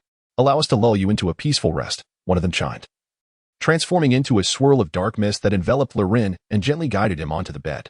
The other two immediately flanked him, cradling him tenderly between them, and began to sing lullabies as one would to a small child, striving to lull him to sleep. Yet, the delicate, alluring fragrance they wore made it quite impossible for Lauren to drift off. Instead, he found himself quite stimulated. Sensing his reaction, the three women exchanged knowing smiles. Boss, it seems your sympathetic nervous system is quite invigorated. Under such circumstances, sleep will elude you. Allow us to help you relax your sympathetic nerves. With that, the trio nestled under the covers beside him. Wait? To relax the sympathetic nerves, isn't a head massage required? What are you doing under there? Loren asked, perplexed. Indeed. We are administering a head massage. Loren. Chapter 82. I am Venom. In the inky darkness of night, Peter Parker hurriedly emerged from Oscorp Tower. In an effort to evade surveillance, he opted for a secluded route home. However, this hidden path wound its way through a small grove on the outskirts of the city, extending his journey by an additional 30 minutes. As he entered the thicket, preparing to continue his trek towards home, a sudden crimson flare illuminated the sky. Before he could comprehend the unfolding events, a colossal spacecraft plummeted nearby. The impact of the spacecraft on the ground unleashed a violent explosion, the shockwave surging forth like a tidal wave, engulfing him in an instant. Caught unawares, he was hurled through the air, his body pierced by the debris of shattered rocks and splintered wood. He collapsed to the ground, gasping for breath, teetering on the brink of death. In that dire moment, a mass of dark substance rapidly approached from the direction of the explosion, swiftly enveloping his face. As Peter lay gravely injured, awaiting the inevitable, he felt the wet, slippery material against his skin. His mind began to race, flashes of fragmented memories cascading through his thoughts like frames from a film. Faces of his long-forgotten parents resurfaced, alongside memories of being bullied in elementary school, taunted as a fatherless outcast. The torment continued into middle school, where he faced relentless harassment, and high school, where he was mocked as a clumsy bookworm. A torrent of tragic recollections flooded his mind. Overwhelmed by despair, Peter clenched his fists, rage and defiance surging within him, his eyes reddening with emotion. No, I cannot perish like this. There are still countless things I must accomplish. I must survive, he murmured, a fierce will to live igniting within him. Driven by this instinct, he exerted every ounce of strength to raise his battered body. At that moment, a voice, laden with mockery and magnetism, echoed in his mind. Ah, poor Peter Parker, your will is indeed tenacious. With such spirit, your earlier life ought not to have been so wretched. But fear not, for now you have me. I can elevate you. I can grant you everything you desire. Who is speaking to me? Startled by the voice resonating in his head, Peter glanced around, but saw nothing. The voice returned. No need to search. I reside within you. From this moment forth, I am you, and you are me. We shall be inseparable. Within me? What? What are you? What do you want? Peter exclaimed. Terror etched across his face. I am the all-powerful symbiote. You may call me Venom. As for my intentions, that is for you to decide. Eliminate those who bully you. Devour those who regard others with disdain, or perhaps embrace the beauty of your dreams, placing your beloved Gwen in. Enough. Do not utter her name. I will not permit anyone to lay claim to her, not even myself. Oh, how fierce you are. Yet, I find it rather appealing. Not even yourself? Is this a grand charade of platonic love? You are truly naive. You just mentioned that you could make me stronger. Is that true? Of course. Have you not noticed that your body has already begun to heal? Had you remained in your previous state, you would have perished by now. Upon hearing Venom's words, Peter indeed recognized the anomaly. Moments ago, his mind was clouded, and he felt his life slipping away. Yet now, he found himself vibrant and conversing with the entity within his mind, devoid of any pain. Moreover, he was astonished to discover that his severely injured body was visibly mending at an incredible pace. In the blink of an eye, the wounds inflicted by the debris and shattered wood had vanished entirely. It felt as though nothing had transpired, as if it were merely a dream. However, the roaring fire nearby incessantly reminded him that it was all too real. At that moment, he suddenly recalled his deepest desire. With a flicker of anticipation, he gazed at his severed arm and said, I wish to regrow my right arm. Can you accomplish that? To regrow an arm? Oh, you truly know how to challenge a person. How could such a feat be possible? I am no deity. Is it impossible? Hearing Venom's denial, Peter's heart sank in disappointment. Yet, before he could dwell on his despair for long, Venom's sinister smile emerged. While I cannot resurrect your severed limb, I can forge you a new arm, one that surpasses your original in strength. As Venom spoke, he transformed into a black arm that affixed itself to Peter Parker's shoulder. This new limb, aside from its color, mirrored his former arm in every respect and could be wielded with the same ease. Overjoyed by the unexpected gift of a brand new arm, Peter instinctively clenched his fist. A surge of unbridled power coalescing in his palm, igniting a sensation he had never experienced before. It felt as though he could obliterate the very earth with a single punch. And who could blame him for such an impression? After all, Venom's typical strength reaches a staggering limit of 70 tons. Such power is sufficient to overpower most superheroes on this planet. Even the Hulk would only stand a chance in a fit of rage. Furthermore, with Venom's unique ability to bond with other beings, even the Hulk would find the confrontation exceedingly challenging. Is this what it feels like to grow stronger? How splendid. I too can become a superhero like Gwen. What on earth? Possessing such formidable powers, do you truly aspire to become some trivial superhero? Are you jesting? Have you forgotten those who tormented you? Those who insulted you? Do you not yearn to exact vengeance upon them? Upon hearing Peter's intention to pursue the path of a superhero, Venom was considerably displeased, holding Peter's notion in utter disdain. When Venom alluded to his past misfortunes, Peter's expression darkened instantaneously, his eyes ablaze with hatred. Those wretched individuals shall not escape my wrath. I will eliminate them all. Indeed, this is precisely what I wish to hear. Slay them, and then consume their heads. I yearn for countless trophies. Fortuitously. A feast approaches from yonder direction. It appears I shall indulge my appetite today. Venom's keen senses swiftly detected the sound of approaching footsteps. Consequently, he seized control of Peter's body, revealing his full form, a black monstrosity adorned with razor-sharp fangs, and dashed toward the source of the sound. Chapter 83. Being a hero comes at a price. Today's mission is classified. No matter what you see or hear, you must not disclose it. Understood? A mercenary leader, clad in specialized combat attire, led a contingent of soldiers and several researchers in lab coats towards the site of the spaceship's crash. Throughout the journey, he earnestly reiterated his instructions, fearful that his subordinates might disobey and thus commit a grave error. Understood. Upon hearing the man's directives, the soldiers nodded in unison, silently trailing behind him towards the fallen vessel. However, at that moment, a shadow darted past them. Suddenly, one soldier vanished without a trace, not even a whisper escaping his lips. The unexpected occurrence sent a shiver of fear through everyone present. What on earth was that? The group exchanged glances, their faces etched with terror. Instinctively, they tightened their grips on their weapons and began to scan their surroundings back to back. One must admit, the combat prowess of these dozen or so individuals was commendable. Despite the abruptness of the situation, their reactions were swift and professional, unmistakably the work of well-trained special forces. Had they encountered an ordinary foe, they would have effortlessly subdued it. Yet, the shadow they faced was no mere human. It was the formidable Venom, the very symbiote that had recently fused with Peter Parker. Delicious. Truly delectable. In the darkness, Venom licked his long tongue across his lips, reveling in a wicked delight. As a symbiote, he had an insatiable appetite for raw flesh, and the human skulls he had consumed recently were among the most exquisite delicacies he had ever tasted. Nearly all the humans aboard the spaceship had fallen victim to his gluttony, a primary reason for the vessel's catastrophic descent. Suddenly, hearing Venom's malevolent voice, the soldiers instinctively trained their weapons in the direction from which the sound emanated. At that moment, Venom's towering figure emerged slowly from the shadows, resembling a malevolent deity before their very eyes. The sight of such a monstrous being sent chills down the spines of both soldiers and researchers alike, their faces paling in horror. Uncontrollable tremors seized their legs, and some, unable to withstand the psychological strain, collapsed to the ground, fainting from sheer fright. Symbiote. Unlike the oblivious soldiers, the researchers in lab coats immediately recognized Venom as the extraterrestrial symbiote they had brought back from outer space. Instantly, their expressions reflected a deeper terror, for none understood the dreadfulness of the symbiote better than they did. Greetings, my delectable morsels, Venom taunted, completely disregarding the armed soldiers before him. To him, they were akin to crabs equipped with pincers, indistinguishable and merely food, no matter how aggressive they might appear. At that very moment, a battalion of human soldiers unleashed a barrage of gunfire upon him. Instantly, bullets rained down like droplets of rain, seemingly intent on perforating him. Yet, in the face of such a relentless assault, Venom remained unfazed.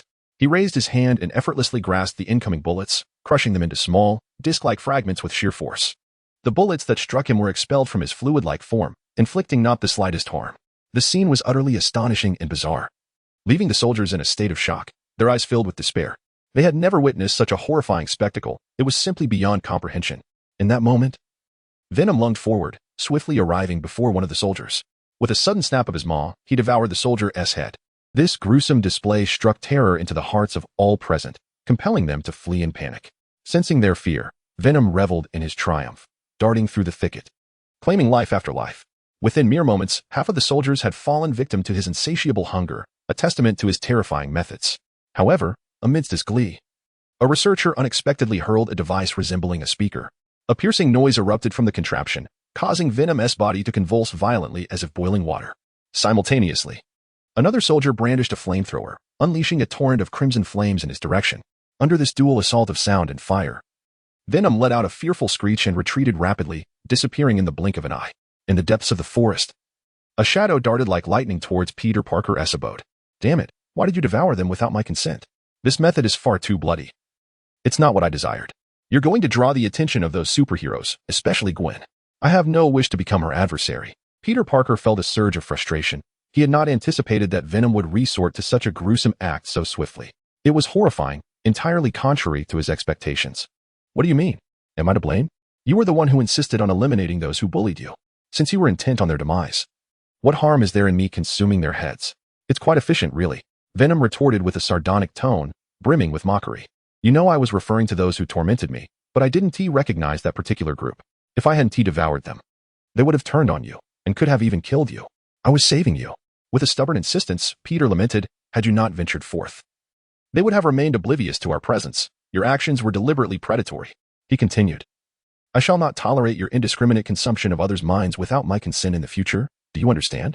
Despite his somewhat twisted nature, deep down, he yearned to embody the essence of a good person. How tedious. Surely, I can at least feast upon their lesser faculties?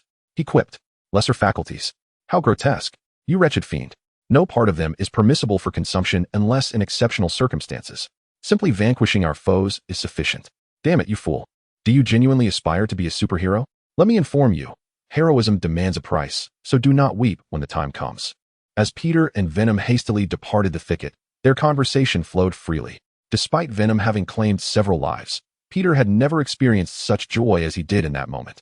His life was unfolding in the direction of his dreams, and the once bleak future now shimmered with promise. Chapter 84, Commander. Perhaps you should refrain from cursing in the depths of the night, within the clandestine laboratory of the Life Foundation. The symbiotic samples retrieved by the special forces from the wreckage of a fallen spacecraft lay before them. Cursed be it, there were initially 4 symbiotic specimens. Yet only 2 remain. Where have the other 2 vanished? Dr. Drake, one of the black symbiotes has attached itself to a human host, subsequently slaying several of our soldiers. Our men are currently scouring the vicinity. The other silver-gray symbiotes' whereabouts remain unknown, with no trace to be found. A pack of useless imbeciles. Initiate a comprehensive search immediately. A symbiote cannot survive long without a host. It cannot have ventured far. As for the individual who has successfully bonded with the symbiote, even if it requires digging to the depths of the earth, I demand that he be located. Our researchers conducted numerous experiments aboard the spacecraft, and not a single organism has survived more than 10 minutes post-parasitism. Yet that individual has achieved a flawless integration with the symbiote, exhibiting a plethora of extraordinary abilities. He is, without a doubt, the only successful amalgamator thus far, and crucially, he remains human. Therefore, capturing him is imperative. Perhaps through him, humanity may ascend to a more advanced echelon of existence. Carlton Drake gazed madly at the symbiote contained within the glass vial. As a human, he had long suffered from the frailty of the human form. Since embarking on his journey in the field of life sciences, he had relentlessly sought methods to expedite the evolution of humanity into a superior life form. Unlike other scientists who focused on physical enhancement serums, he directed his attention to extraterrestrial life. The symbiote was a discovery he stumbled upon during an unintentional space exploration. From that moment forth, he devoted himself to its study, vowing to bring it back to Earth. Thus, the Life Foundation was born, an institution that existed solely for the symbiote's sake. Now, he had succeeded in returning the symbiote to Earth, yet only 2 specimens remained of what he had once coveted. How could he not be enraged? I understand. I will ensure that individual is apprehended. He has taken many lives, and I shall personally settle the score. Your vengeance is of no concern to me. But that individual must be captured alive, for he is my experimental subject. Should anything happen to him, your men will not merely suffer a minor fate. I will see to it that you all meet your demise at the hands of Satan. Dr. Drake uttered fiercely, his eyes ablaze with a terrifying intensity. Even the seasoned mercenary leader was rendered silent by his ferocity, acutely aware that this man was indeed capable of such threats. For the sake of symbiote research, he was willing to pay any price, viewing human life as the most expendable of commodities. I understand. I will ensure he is brought back alive to meet you. The mercenary leader nodded respectfully before exiting the laboratory. As he observed the retreating mercenary leader, Drake wore a grim expression, his brow furrowed in deep contemplation. At that moment, a harrowing scream echoed from the adjacent glass laboratory, further darkening his countenance. Another failure? Indeed, Dr. Drake, yet again a failure. This subject endured merely 3 minutes before succumbing to total organ failure. Damn it. How did that individual from the thicket manage to last so long? Continue the experiments. We must have overlooked something crucial. But, Dr. Drake, our human test subjects have been exhausted. There is no one left to experiment on. Humans are easy to come by. Are there not enough homeless individuals on the streets of New York? A small sum of money will surely persuade them to comply. However, no more buts. We are striving for the betterment of all humanity. A little sacrifice is only natural. Once we discover the successful method of synthesis, humanity can evolve. Do you not wish to see your daughter restored to health? Drake spoke with an undeniable authority as he looked at the female researcher. Upon hearing Drake mention her daughter, the researcher's resolve hardened. I understand. I will take care of it immediately. Excellent. That is the attitude I expect from you. Now get to work. With that, Drake turned and returned to his office. Little did he know, a cleaning lady was sitting in his office, having appeared unnoticed. Before he could admonish her, a silvery, fluid-like substance emerged from her form and lunged towards him at an alarming speed. Within the secret base of S.H.I.E.L.D., Nick Fury glared with displeasure at Coulson and Natasha before him. What news from that rascal, Lauren? Has there been any word? Sir.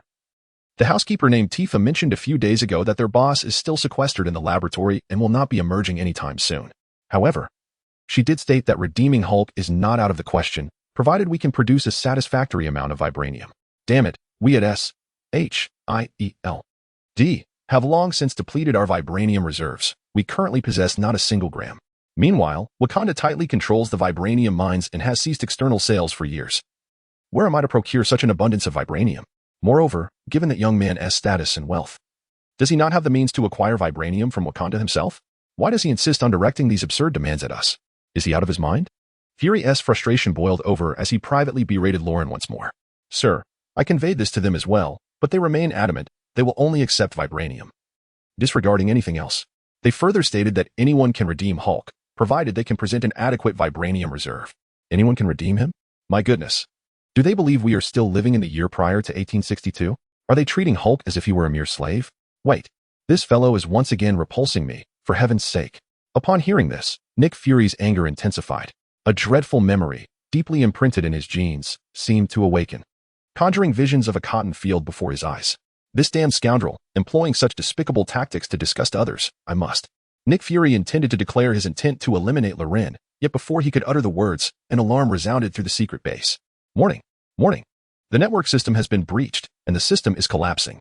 Sir, I suggest you refrain from cursing. Every time you do, our system falters. It has become evident to me that the individual has embedded some sort of command within our system, which triggers automatically at your outbursts. How could that be? It must be mere coincidence. Sir, if you doubt my words, I encourage you to conduct an experiment. Try cursing him loudly now. Very well. I shall give it a try. I damn. Warning. Warning. The operational system of the base's automated defense turrets has been compromised.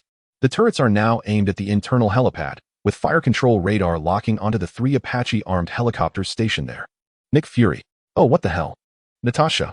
Coulson. Chapter 85. Rebirth through Nirvana. A surge in power. Time swiftly passes, and in the blink of an eye, another fortnight has elapsed. During this period, Lauren, as before, devoted all his energy to the laboratory. Previously, he was engaged in the creation of the A2 and his own nano-battle armor, but this time, he was crafting the perfected Hulk serum that would empower his physical form once more. On this particular day, a hearty laughter resonated within the laboratory. I have succeeded. At long last, my perfected Hulk serum has been created. The journey has indeed been arduous. In his hand, Lauren held a vial of a crimson, flame-like elixir, which was the culmination of his efforts, the perfected Hulk serum. According to the system's description, this serum would grant the recipient a terrifying strength, surpassing that of the regular Hulk by 153 times, though the exact amplification would vary from person to person. Most critically, upon administering this serum, one could grow stronger with increasing anger like the Hulk. It would not transform into a fearsome monster, rendering it an unparalleled investment. Upon hearing Lauren's exuberant exclamations, Miss 2B and A2, his 2 loyal companions, promptly opened the laboratory door and approached him. Boss, what has happened? What is going on? A2 inquired, her expression one of confusion. Can't you see, A2? It must be that the boss's research has borne fruit. Otherwise, he wouldn't be so exhilarated, 2B remarked. Having been by Lauren's side the longest, and thus possessing a deeper understanding of his character, with the vial of the red serum in his hand, she quickly deduced the truth. Indeed, the research has succeeded. The perfected Hulk serum is complete, and we can now proceed to the next phase, human trials. As Lauren spoke, he approached a special experimental pod designed specifically for human testing. This pod was under the control of Alice, the artificial intelligence, allowing for comprehensive monitoring and maximal safety during the experimentation. Pouring the red elixir into the pod's glass container, Lauren stripped off his clothing and stepped into the experimental chamber. Witnessing Lauren's decision to use his own body for the experiment, both 2B and A2 displayed looks of concern. Boss, this new enhancement serum has yet to undergo human trial data. To participate in the experiment yourself is exceedingly perilous. We do not recommend this course of action. A2 cautioned. Yes, boss, you did the same when you injected the super soldier serum. This is far too reckless regarding your own health. They echoed in unison. In response, Lauren merely smiled, unfazed, and reassured them, do not worry. I shall be fine. Little did they know. His confidence stemmed entirely from the fact that the formula for the perfected Hulk serum was a reward bestowed upon him by the system. In this world, he could doubt everyone else, but he could never doubt his own golden opportunity. After all, it was the cornerstone that would elevate him to the pinnacle of his life, irreplaceable by anyone else. As Lauren entered the experimental chamber, the glass door slid shut behind him with a soft hiss. Alice's voice echoed, Boss, shall we commence the injection of the perfected Hulk serum immediately? You have a mere 5 seconds to deliberate. Do not hesitate. Initiate the injection of the perfected Hulk serum at once. I have awaited this day for far too long. Let us begin. Understood. The enhancement project for the perfected Hulk serum is officially underway. As Alice's words concluded, restraints crafted from a special material swiftly bound Lauren's limbs.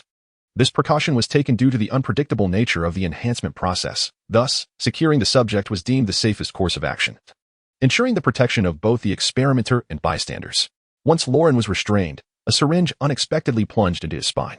Instantly, pain contorted his face, eliciting a cry of agony. Outside the chamber, 2B and A2 exchanged worried glances, their expressions almost breaking into tears, yet, being robots, they lacked the capacity for tears. Otherwise, they would undoubtedly have been 2 weeping maidens. Boss, can you endure? If it becomes unbearable, please instruct Alice to halt the process. Let us protect you from now on. Indeed. Why endure such suffering? With A2 and me here, no one can harm you. Hearing their anxious words, Lauren gritted his teeth and shouted defiantly. A phoenix must undergo rebirth through fire. I am no different. Alice, do not cease. Administer the entire dosage. I can withstand it. Understood, boss. The energy levels of the gamma rays are steadily increasing, and the serum is continuously being injected. Currently, 70, 75, 85, 99. As the gamma ray energy surged and the serum was injected in escalating quantities, Lauren felt as though his bones and flesh were being crushed and reassembled in an unending cycle of torment. This relentless process continued until he was on the brink of losing consciousness. Gradually, his body began to acclimate to the agony, sinking into a state of numbness where pain became an alien sensation. Then, like a springboard, once the pain ebbed away, a warm, soothing sensation enveloped him, reminiscent of a tranquil hot spring. At that moment, the injection progress and gamma ray energy both peaked at 100. Suddenly, the lights in the entire laboratory flickered erratically, followed by the manor and subsequently the entire area. A loud bang resonated, plunging the entire vicinity surrounding Lauren's manor into darkness. Yet, within the secret laboratory of Morgan Manor, Lauren's experimental chamber crackled with electricity, as if some extraordinary treasure were emerging. This astonishing spectacle rendered A2 and 2B outside utterly dumbfounded. Isn't it merely an injection of enhancement serum? How could it lead to a massive power outage? Is this substance truly so energy-consuming? Just as they stood there, their faces marked by astonishment, a pair of crimson eyes flickered to life within the engulfing darkness of the laboratory. Shortly thereafter, a thunderous crash resounded as the sturdy door of the experimental chamber was forcefully shattered by a single blow. Emerging from within, the fully nude Lauren radiated a vibrant red glow. Is this the effect of the perfected Hulk serum? Indeed, it is remarkably powerful. Lauren clenched her fists, murmuring to herself, her tone betraying an undeniable excitement. Chapter 86. The Terrifying Power of 100 Tons. Boss, have you completed your enhancement? As 2B gazed at the bare figure of Lauren, she approached slowly, her fingers delicately tracing his form. She could feel the incredible resilience of his muscles, so formidable that even her strength struggled to compress them, and she was, after all, a being of vibranium. I believe so, Lauren nodded, promptly commanding Alice to restore the power system. Instantly, the dim laboratory was illuminated once more, revealing Lauren's physique in its entirety before the 2 women. Consequently, both gazed in astonishment. Boss, does this potion have aphrodisiac effects as well? How extraordinary, 2B exclaimed, her eyes widening at the sight of his bulging muscles and fierce visage, both intimidating and awe-inspiring. In such a state, a single blow would surely be exhilarating. Hey, what are you looking at? Focus on my robust muscles. Lauren, noticing 2B's unwavering gaze, sighed in exasperation. Why did she always fixate on such trivial matters? Boss, I'm merely admiring your physique. All right, enough joking. Boss, I am genuinely astonished. You are indeed remarkable. You have become significantly stronger than before. 2B chuckled, her eyes gleaming with excitement. Boss, it's strange. You seem shorter. I recall you being around 188 centimeters tall. A2 inquired curiously. Indeed, I also think so. Although your body appears more robust, your height seems to have diminished. Lauren, unfazed by their observations, understood well the effects of the perfected Hulk serum he had meticulously crafted. This enhancement potion automatically tempered the injectee's body, akin to forging iron, refining it through relentless trials, ultimately rendering it stronger. This was precisely why he felt as though his body had been crushed and reassembled. The resulting transformation caused his overall physique to compact, appearing more muscular. However, it was not a reduction in size, but rather the elimination of bodily impurities, leaving only the essence behind. Previously, after taking the super soldier serum, his height had surged to 188 centimeters. Now, it had diminished to 186 centimeters. Yet, despite the 2-centimeter decrease in height, the aura of power he emanated had escalated to an entirely new level. This was due to his combat prowess. Even if the Hulk were to appear, he would find himself outmatched. He raised his hand and clenched his fist, producing a cacophony of cracks, as if the very air were being shattered by his grip. It is known that the Hulk, in his normal state, possesses a strength of approximately 30 tons, only soaring to 70 to 100 tons when enraged. If his fury were to persist, his explosive power could surpass 100 tons, reaching an unimaginable threshold. The impeccable Hulk serum crafted by Loren has granted him a strength that surpasses the typical Hulks by thrice. In his ordinary state, he can unleash over 90 tons of power, and when incensed, this can exceed a staggering 100 tons, should he enter a prolonged state of fury akin to Hulk's. The magnitude of his unleashed strength becomes utterly unimaginable. Consequently, the aura of intimidation he exudes is all the more terrifying. Height may not be of paramount importance, as long as one's prowess is formidable. Loren clenched his fist, brimming with confidence. Upon hearing his declaration, 2B promptly drew the blade hovering behind her. Boss. Strength is not merely a matter of words, it must be tested. Allow me to conduct a combat assessment. I concur with Sister 2B. Practice is the sole criterion for truth. Let us engage in battle.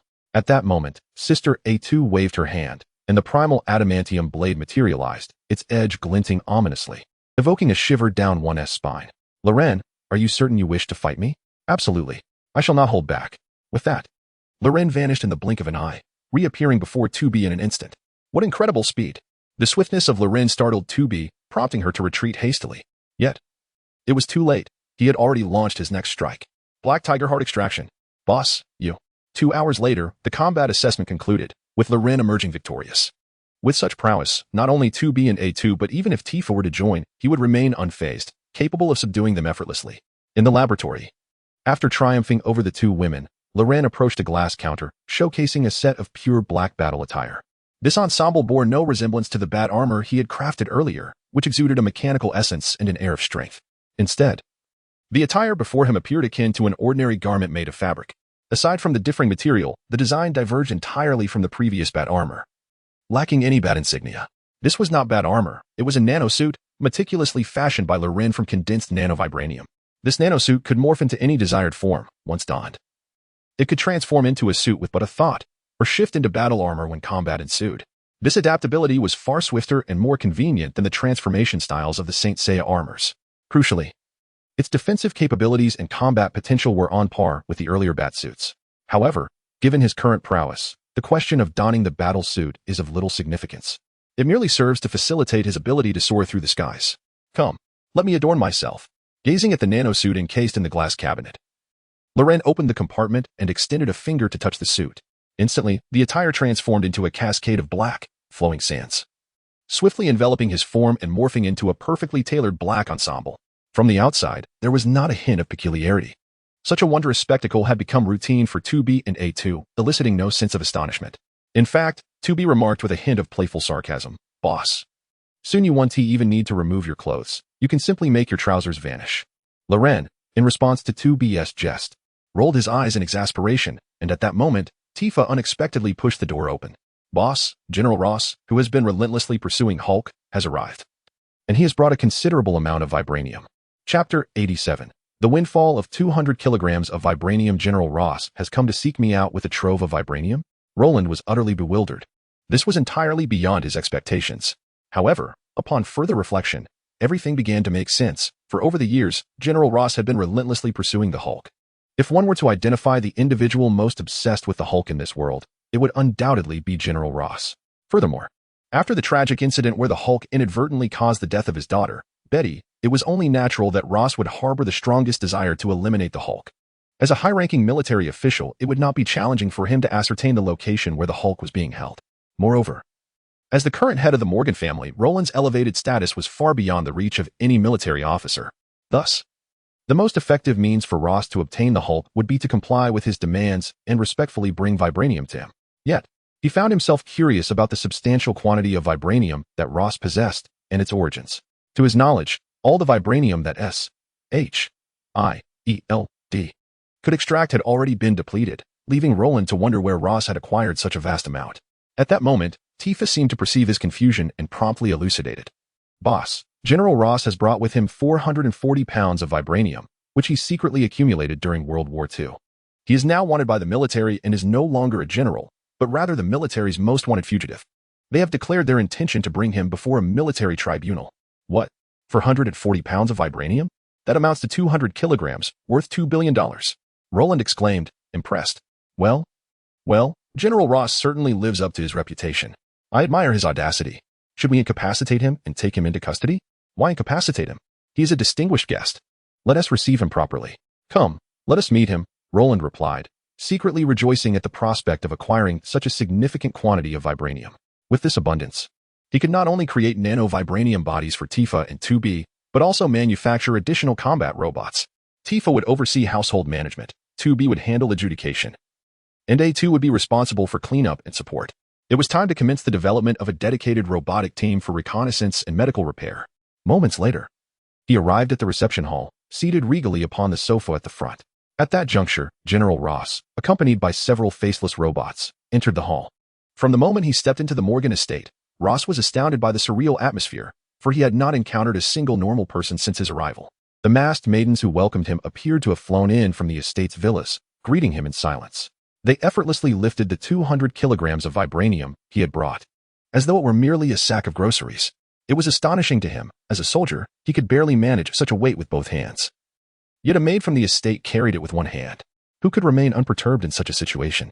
Subsequently, the other party swiftly carried him through the air, traversing several kilometers of garden pathway in mere breaths, leading him into a structure reminiscent of a grand castle.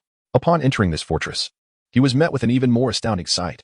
The hall, adorned in an opulent European palace style, featured a floor laid with tiles that gleamed like black gemstones, exuding an air of nobility and solemnity. Flanking the hall, 10 masked female guards stood on either side, each one accompanied by a suspended longsword and a combat drone. Dozens of these maidens regarded him with icy stares, their eyes devoid of any emotion, as if they would eliminate him on the spot should he entertain the slightest ill thought. As a general, he had encountered numerous battles and witnessed countless fierce individuals. Yet, this was the first time he had encountered beings so devoid of feeling. They were not human, but rather humanoid killing machines. Little did he know. The figures before him were the versatile combat robots created by NieR, known as the NieR. Each of these faceless warriors possessed combat prowess on par with the first-generation 2B units. They could unleash over 3 tons of force, fly at supersonic speeds, and were equipped with tactical drones for long-range strikes. One such faceless entity could easily rival an entire human combat squad. With 20 of them present, not even General Ross, let alone an entire legion, would stand a chance against them. Under the watchful eye of the faceless warriors, General Ross approached NieR. Before he could utter a word, one of the faceless beings delivered a swift kick, sending him crashing to the ground, compelling him to kneel before NieR. Infuriated, General Ross glared at the faceless warrior, considering resistance, but upon reflecting on his intentions, he stifled his anger. At that moment, NieR spoke with a smile, addressing the faceless guard, questioning her lack of courtesy towards their esteemed guest. Come, assist General Ross to his feet and offer him a seat. Yes, the faceless entity responded promptly, retrieving a chair for General Ross to sit upon. As a general, Ross was not oblivious to Lauren's deliberate humiliation. If he truly wished to prevent such treatment, he could have easily instructed the guards beforehand, sparing them the charade. However, despite his inner dissatisfaction, he found himself compelled to bow his head temporarily. For the stakes were high. Was it worth becoming the military's most wanted fugitive for the sake of a Hulk and the unauthorized removal of vibranium valued at $2 billion? Just then, Lauren's smile faded, his expression turning serious as he regarded General Ross. What does it matter, as long as you allow me to eliminate the Hulk? Let us dispense with the pleasantries. Your steward has informed me that as long as I can provide satisfactory vibranium, I may take the Hulk. I have brought the vibranium, half of which is intended for the exchange of the Hulk. The other half, I would like you to sell me the formula for the mysterious serum capable of subduing the Hulk. Ah, how audacious you are. Hulk, I am willing to accommodate you. Yet the formula for the super neurotoxin shall remain off limits. However, considering the substantial amount of vibranium you have brought, I can offer you several vials of the finished product. With that, he signaled to Tifa beside him. She promptly indicated and presented a small briefcase before General Ross. Within it lay 5 vials of neurotoxin, a mere microgram of which is sufficient to incapacitate an adult. 5 vials in total. That should be ample to subdue Hulk on several occasions. You ought to be quite satisfied. Very well, it is a deal. Upon gazing at the neurotoxin before him, General Ross did not hesitate to agree. Such generosity. I relish conducting business with someone of your caliber. Now, bring forth Dr. Banner. Shortly after Lauren's declaration, Bruce Banner emerged, encased in a cage, reminiscent of a slave from a bygone era. The moment General Ross laid eyes upon Bruce Banner, his gaze transformed into a fiery crimson, an overwhelming fury erupting within him. His physique began to swell at a visibly rapid pace, and in the blink of an eye, General Ross had transformed into a crimson giant. Ah, the Red Hulk. How intriguing. Observing Ross's sudden metamorphosis into the Red Giant, Loren felt not a shred of fear, but rather a surge of excitement. Chapter 88. Step back. For I shall begin to show off. Ross. In stark contrast to Loren's composure, Bruce Banner, witnessing General Ross transform into the Red Hulk, wore an expression of astonishment, his eyes reflecting a myriad of complex emotions. Had Ross not intervened all those years ago, preventing him from being with Betty, they would not have been separated for so long, and Betty would not have met her untimely demise because of him. The guilt of Betty's death weighed heavily upon him. But in his eyes, the true architect of this calamity was none other than General Ross, standing before him. Though he was Betty's biological father, Banner could not absolve him of responsibility. The years spent wandering were largely orchestrated by Ross's relentless pursuit, leading to his current plight. Every misfortune stemmed from Ross's actions. As these thoughts consumed him, Dr. Banner felt a surge of anger. His heart raced uncontrollably, akin to a drum echoing within his chest. In that moment, his body began to expand uncontrollably, and in an instant, he transformed into the Hulk. I will kill you. Return my daughter to me, roared the Red Hulk, his terrifying voice shattering the glass within the castle walls. Unfazed, Loren calmly instructed Tifa beside him, make a note of all the damage. We shall demand compensation later. Understood. Boss. A hint of amusement graced Tifa's face as she diligently retrieved paper and pen to document the destruction. One could only wonder how Banner and Ross would react if they knew that amidst their life and death struggle, Loren was contemplating reimbursement. Most would flee from such a monstrous confrontation. Yet Loren not only remained, but also issued a command to 2B and A2. One girl stood behind him, offering a massage, while the other, holding a bowl of grapes, stood by, feeding him as he transformed into the ultimate spectator. Alice, activate the gladiatorial mode. If they are to fight, let it be a proper battle. I could use some entertainment, as these days have been dreadfully dull. Certainly, boss. Gladiatorial mode initializing. As Alice's voice faded, the grand hall trembled violently, reminiscent of an earthquake. Before the two titans could react, the tiles beneath their feet cracked open, pulling apart as they plummeted downward into a subterranean arena crafted from specially forged steel. This underground coliseum, roughly the size of half a football field, was an astonishing feat to behold beneath a castle. The primary purpose of this arena was to facilitate combat testing for his versatile battle robots. In the course of devising various tactics, one must also consider the necessity of a suitable venue for preliminary coordination. Otherwise, exposure is inevitable when operating outdoors. He had not anticipated that this would serve an alternate purpose. The two Hulks, red and green, found themselves unexpectedly plunged into Loren's gladiatorial arena. Yet this was not the moment for reflection. General Ross, fixated on the annihilation of the Hulk, recognized this opportunity as a once-in-a-lifetime chance. Without uttering a single word, he lunged directly at the Hulk, who, unwilling to back down, charged at his crimson counterpart.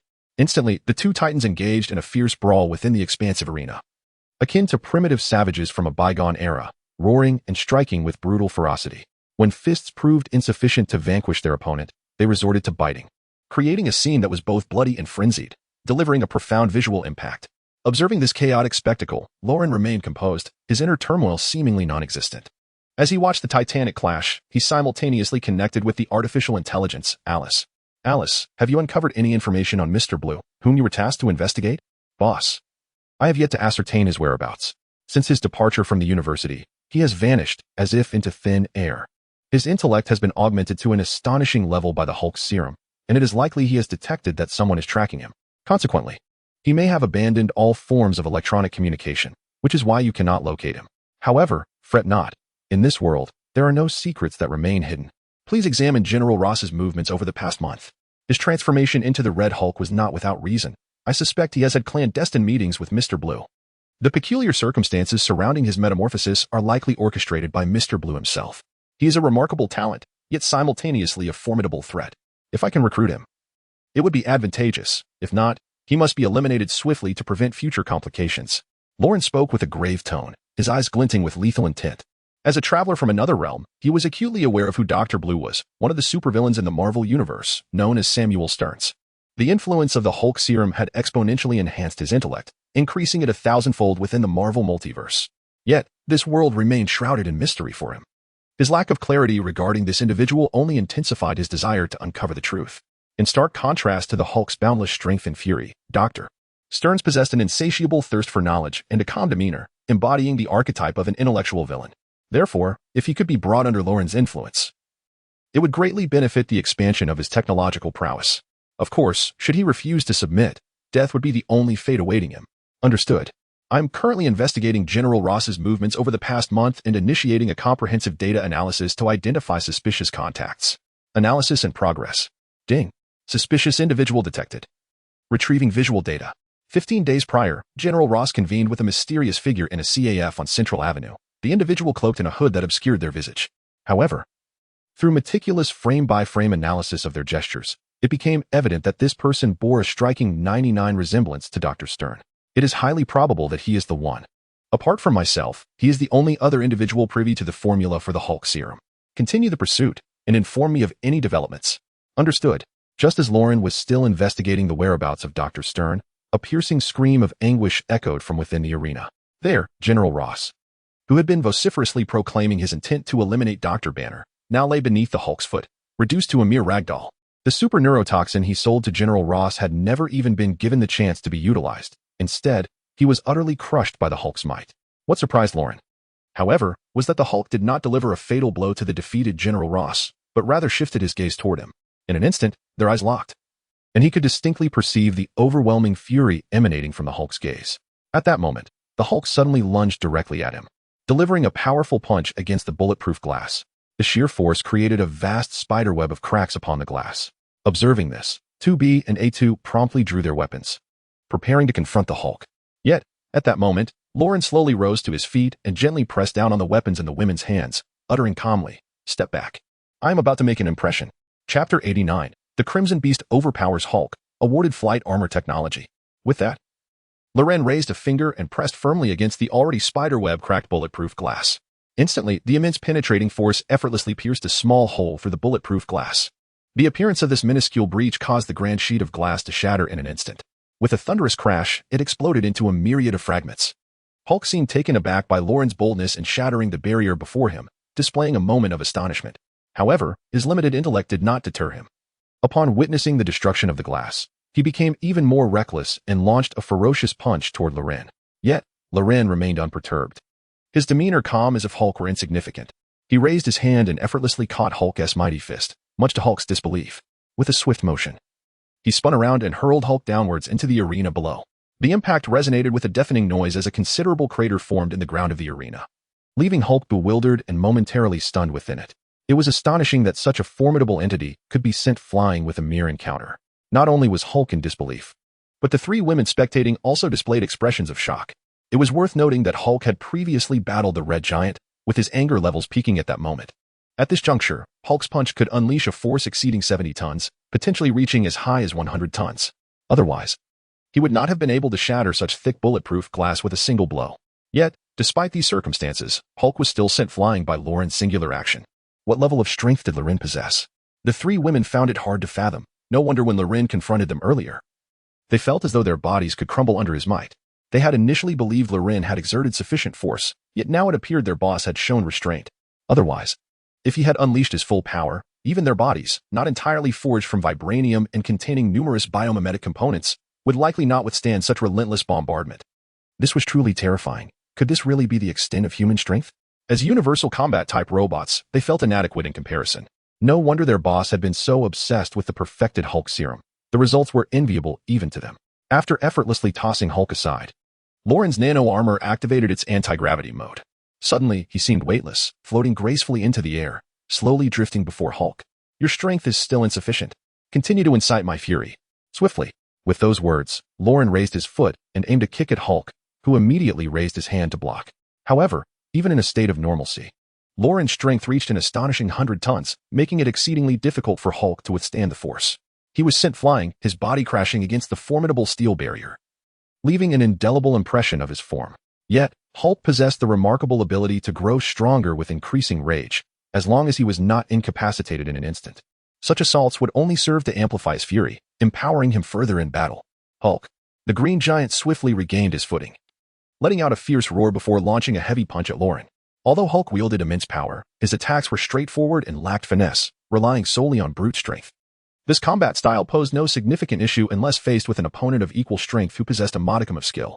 In the Marvel Cinematic Universe, for instance, Thanos, with his formidable combat techniques, had effortlessly subdued Hulk with his bare hands. At that moment, Lauren embodied such a formidable presence. His strength rivaled Hulk's. And in the throes of anger, his power surged at an unparalleled rate. Coupled with his enhanced intellect, he possessed a remarkable capacity for learning and imitation. Essentially, any combat technique he observed in the previous moment could be flawlessly replicated in the next, subsequently assimilated and transformed into his own unique style. This extraordinary aptitude for learning is referred to in the Marvel Universe as photographic reflexes, a skill unique to the master of imitation. With this ability, he could rapidly acquire various martial arts techniques simply by watching diverse action films, then digest and synthesize them into a style uniquely his own. It could be said that his current fighting prowess equaled, if not surpassed, that of Captain America and the Winter Soldier. Thus, a brute like Hulk, who relied solely on sheer force, stood no chance against him. As he observed the ferocious punch hurtling toward him, Lauren narrowed his eyes, and suddenly, the scene unfolded as though time had slowed.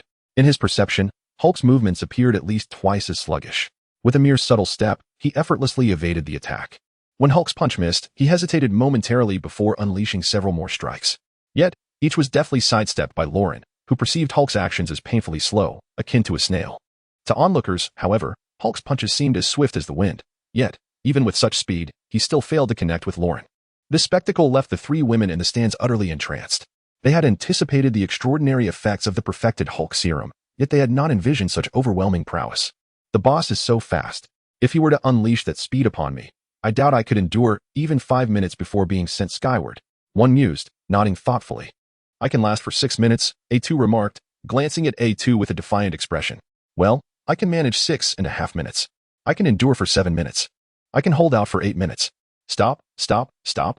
Ladies, must your competitive spirit manifest in such peculiar ways? I interjected.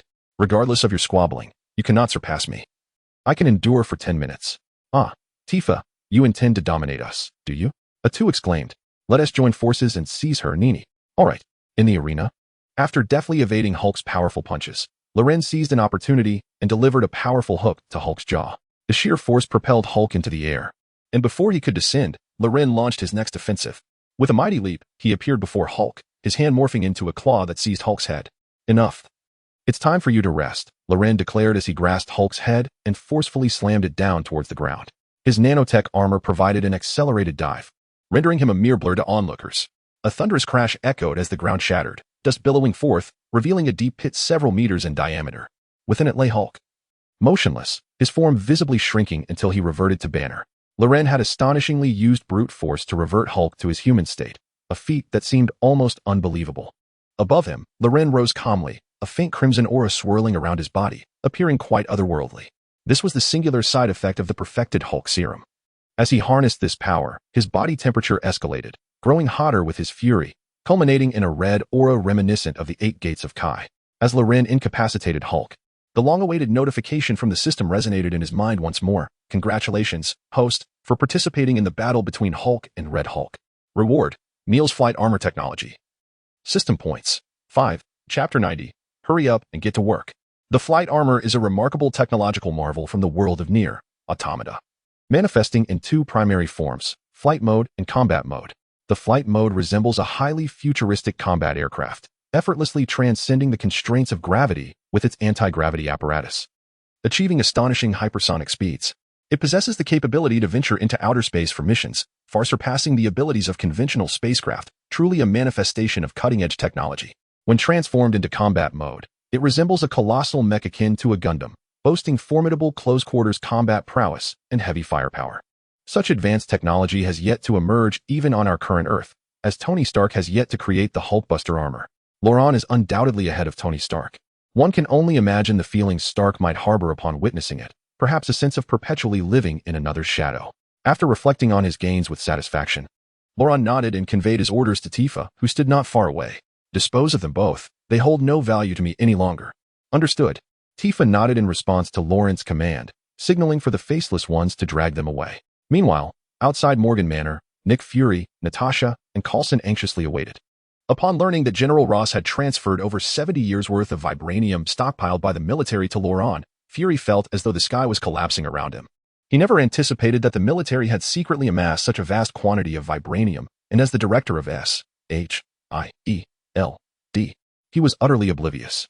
The critical point now was that so much vibranium was being presented to Laurent by General Ross, who would surely hand the Hulk over to Ross for handling. Given Ross's volatile temperament and penchant for vengeance, he would undoubtedly seize such an opportunity to eliminate the Hulk. If that were to transpire, it would spell disaster for SHIELD. Fury had originally intended to leverage the Hulk's power against Laurent. With things unfolding this way, it would lead to utter ruin. How could he not be anxious? What is happening? Are we still not allowed to enter the manor? We must see Master Laurent.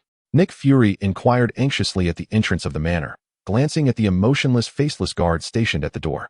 He feared that if he delayed in seeing Laurent, General Ross might kill the Hulk.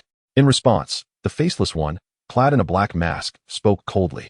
Devoid of any emotion, the boss is currently occupied. He cannot receive guests at this time. What? We are here in a frenzy to see him. And he is merely watching a show? Fury retorted. What else with you, Black Egg? Does my boss's leisure time require your approval? Just then, a chilling voice echoed from within the manor, and Tifa, unhurried, approached the entrance.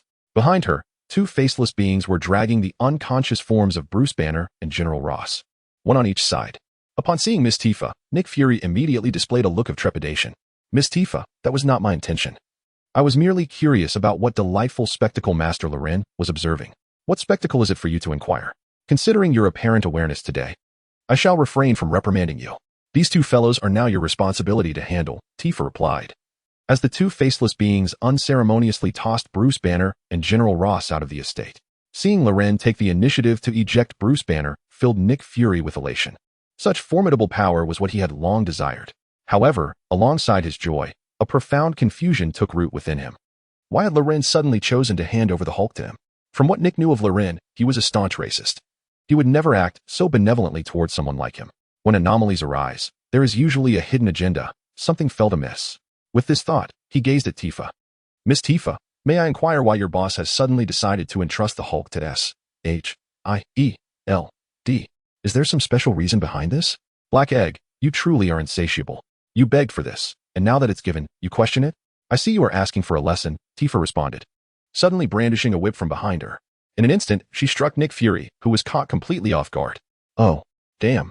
That lash sent Nick Fury spiraling back to 1862, leaving him dazed.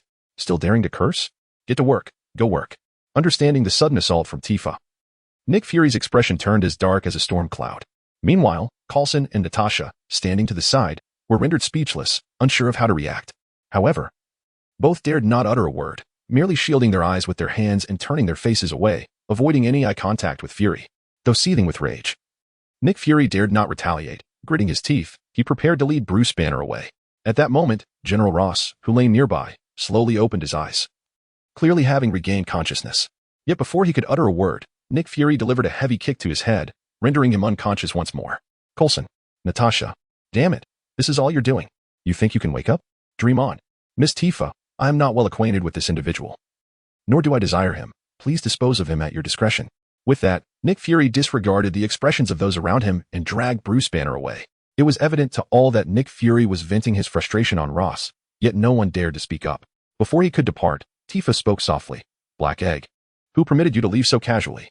Our boss has stated that Hulk may be given to you without requiring your provision of vibranium. Yet there exists an item concealed upon your person that must be relinquished.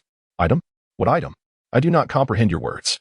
Upon hearing Tifa's statement, Nick Fury furrowed his brow, sensing an ominous premonition. At that moment, Tifa swiftly ensnared his neck with a whip, yanking him forcefully towards her. Before Nick Fury could react further, Tifa reached into his pocket and extracted a peculiar beeping device. Chapter 91. That young man is indeed formidable. Give it back to me. Return that item at once. Upon witnessing Tifa produce the communicator that linked him to Captain Marvel, Nick Fury was immediately filled with trepidation. This device was his sole means of contacting the Captain, and should it fall into Lauren's hands or be damaged, the consequences would be dire. After all, Captain Marvel was the most powerful being he had ever encountered, surpassing even the Hulk in his estimation. In addition to his anxiety, he felt a profound incredulity. The fact that he could use this communicator to reach Captain Marvel was a secret known only to him and the captain. There should be no third party aware of it. Yet, at this moment, it seemed that Lauren was privy to this knowledge, which was utterly unfathomable. To be so distressed over a mere communicator, it appeared that the boss was indeed correct. This item held significant importance for him. No, Miss Tifa.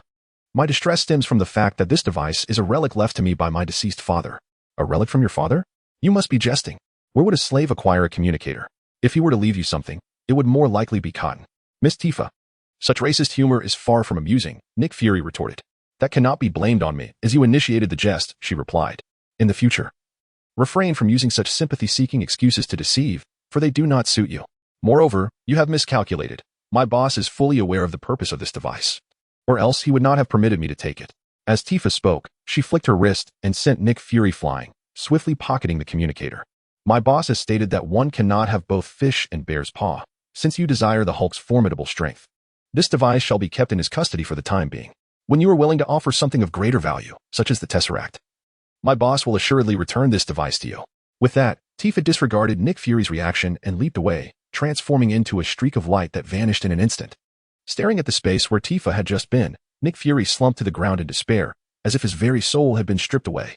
My communicator. Damn you, Lauren, I will have my revenge. Fury's anger ignited, and he contemplated storming Morgan Manor. However, before he could act, Coulson and Natasha hurriedly restrained him. For such an impulsive move could lead to their demise.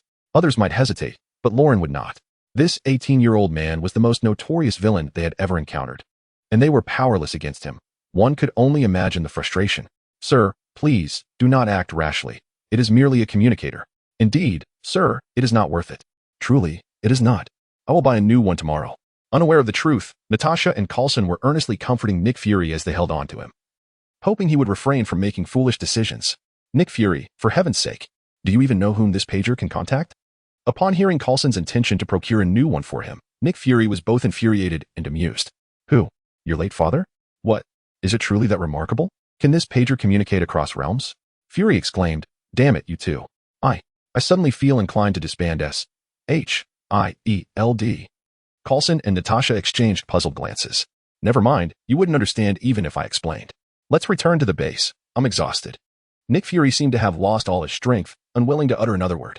He even avoided seeing Bruce Banner, turning to board a military vehicle and departing swiftly, leaving Coulson and Natasha standing in bewilderment. Natasha, it seems we misspoke, Coulson remarked.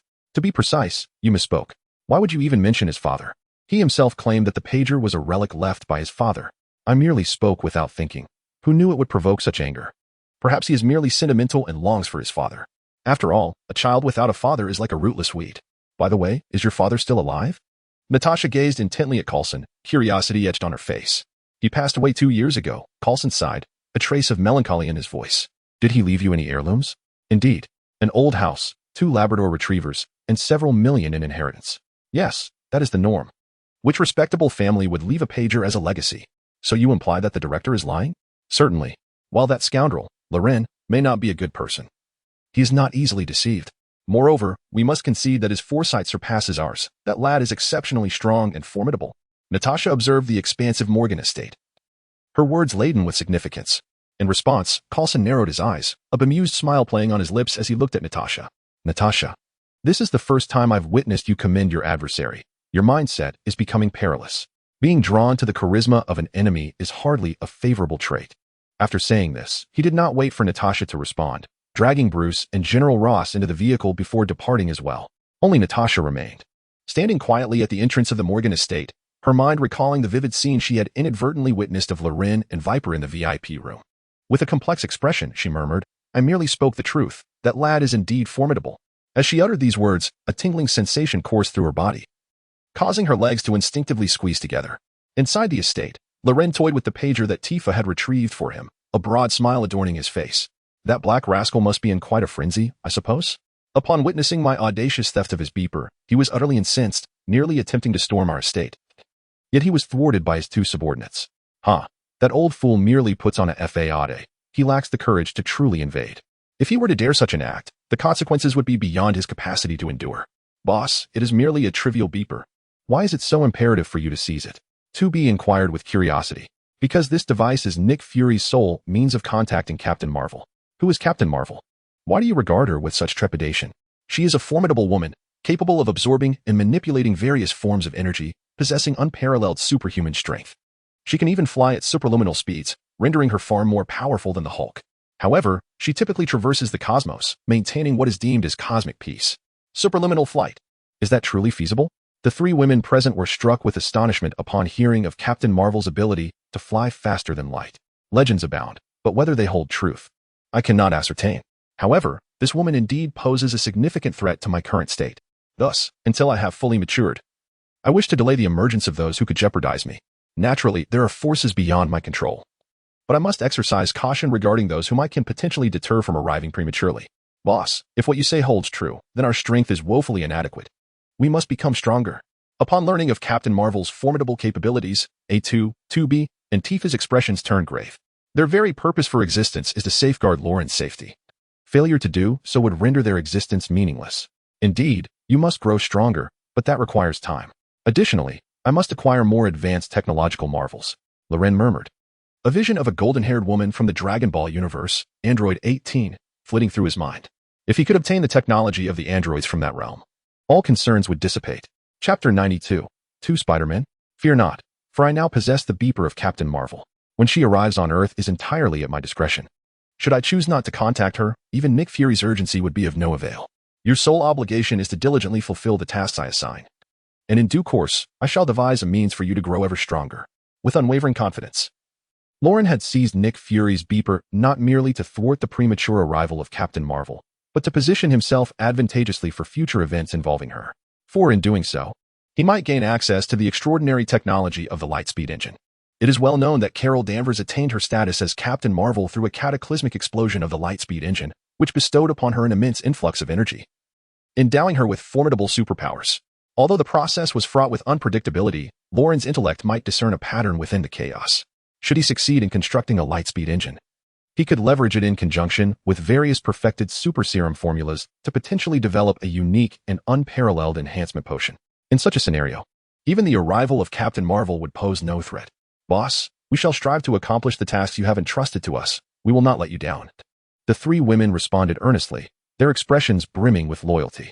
At that moment, Alice's voice resonated in the hall. Boss, Miss Gwen has arrived and insists on seeing you urgently. Gwen seeks me. Did she specify the nature of her urgency? Lauren inquired, a look of bewilderment crossing his face. It had been quite some time since their last encounter at the gala, and while their relationship had always been shrouded in ambiguity, Gwen had never been one to initiate contact. This was likely related to his own identity. Yet, the fact that she sought him out now suggested a matter of great importance. Though she had not articulated the specifics, her demeanor conveyed a sense of urgency. And Harry Osborn was also present. Both of my old classmates have come. This must pertain to Peter Parker. During this period, Peter had been secluded, working on the perfect version of the Hulk serum, leaving Lauren largely unaware of the happenings beyond his immediate surroundings. However, knowing Gwen and Harry, their simultaneous visit must surely be linked to Peter. Reflecting on Peter, he realized that aside from that one visit to the hospital, he had not seen him since. He was left in the dark regarding Peter's recovery. With this thought, he promptly instructed for them to be let in, and with a mere thought, his nanotech armor transformed into a suit. The greatest advantage of this nanotech armor was the elimination of the hassle of changing clothes. Whatever attire he desired, it could become. Of course, it was not without its drawbacks. Without an inner lining, it could be rather chilly. Unlike encounters with others, the meeting between Gwen and Harry was held in the cozy confines of a living room, as they were both old classmates of their host, Loren. Wow. It's no wonder you're regarded as the wealthiest heir in America, Loren. Your estate is simply enormous. The distance from the entrance to your residence spans several kilometers. Harry exclaimed with genuine warmth upon seeing Loren. In contrast, Gwen maintained a calm demeanor, her brow furrowed with an air of coldness. Since her arrival at the estate, she had yet to encounter a single man. The entire manor was filled exclusively with curvaceous women. The presence of the three women accompanying Loren only intensified her feelings of inadequacy. While she was already familiar with 2B and Tifa, the emergence of a silver-haired beauty was unexpected. This woman's beauty rivaled that of 2B and Tifa, leaving Gwen astounded. She could not fathom where Loren had found such an abundance of exquisite women. To possess even one of them would be a great fortune, yet Loren had three. It seemed utterly excessive. With such captivating companions by his side daily, she found it hard to believe that Lorin could resist their allure. The thought of Lorin being captivated by their charms filled her with ire, almost compelling her to kick him. "Harry, please refrain from teasing me. This is your first time seeking me out with Gwen. Speak freely. Has something happened to Peter?" Lorin inquired directly, eschewing any circumlocution. Gwen and Harry appeared taken aback by Lorin's straightforwardness, exchanging a glance before nodding in agreement. 2 days ago, we visited Peter's home only to find him absent. We returned yesterday, and he was still missing. Moreover, Aunt May hasn't seen him in 2 days, leading us to suspect something may have happened. We reported it to the police and asked my father to search for him as well. However, the results were disappointing. They found no trace of Peter. Hence, we thought of you. With your various methods, you must have a way to locate him, right? Gwen gazed at Lorin with a hint of expectation. In response, Lorin smiled knowingly, remarking, "When it comes to methods, you are hardly lacking yourself." Gwen understood Lorin was alluding to her identity as Spider-Woman. In truth, she had suspected Lorin recognized her true identity since their encounter with 2B. Yet, Lorin had chosen not to expose her, and thus, she refrained from confessing. Until now, they both maintained a tacit understanding, one not asking questions and the other not providing answers, allowing the situation to remain unacknowledged. That was merely a minor tactic. "Hardly of any use," Gwen replied, casting a glance at Lorin, her lips curling into a faint smile. "Understood. Peter is also my classmate, and should he be in trouble, I cannot ignore it. I will have someone look for him right away. Please, take a seat for a moment." As Lawrence spoke, he rose from the living room and retreated to his clandestine laboratory, leaving the task of locating Peter to Alice. With her formidable computational power, Alice swiftly infiltrated the video surveillance of the entire Queen's area and, within mere minutes, uncovered Peter's whereabouts. However, the footage Alice initially discovered did not feature Peter Parker himself. Instead, it showcased a man clad in a sleek black bodysuit, adorned with a glossy black spider suit. In the captured video, this man was astonishingly able to traverse the city's architecture with the same agility as Spider-Man. Witnessing such a spectacle left Lorin momentarily dumbfounded. When did this world come to host 2 Spider-Men? And one of them was clad in black?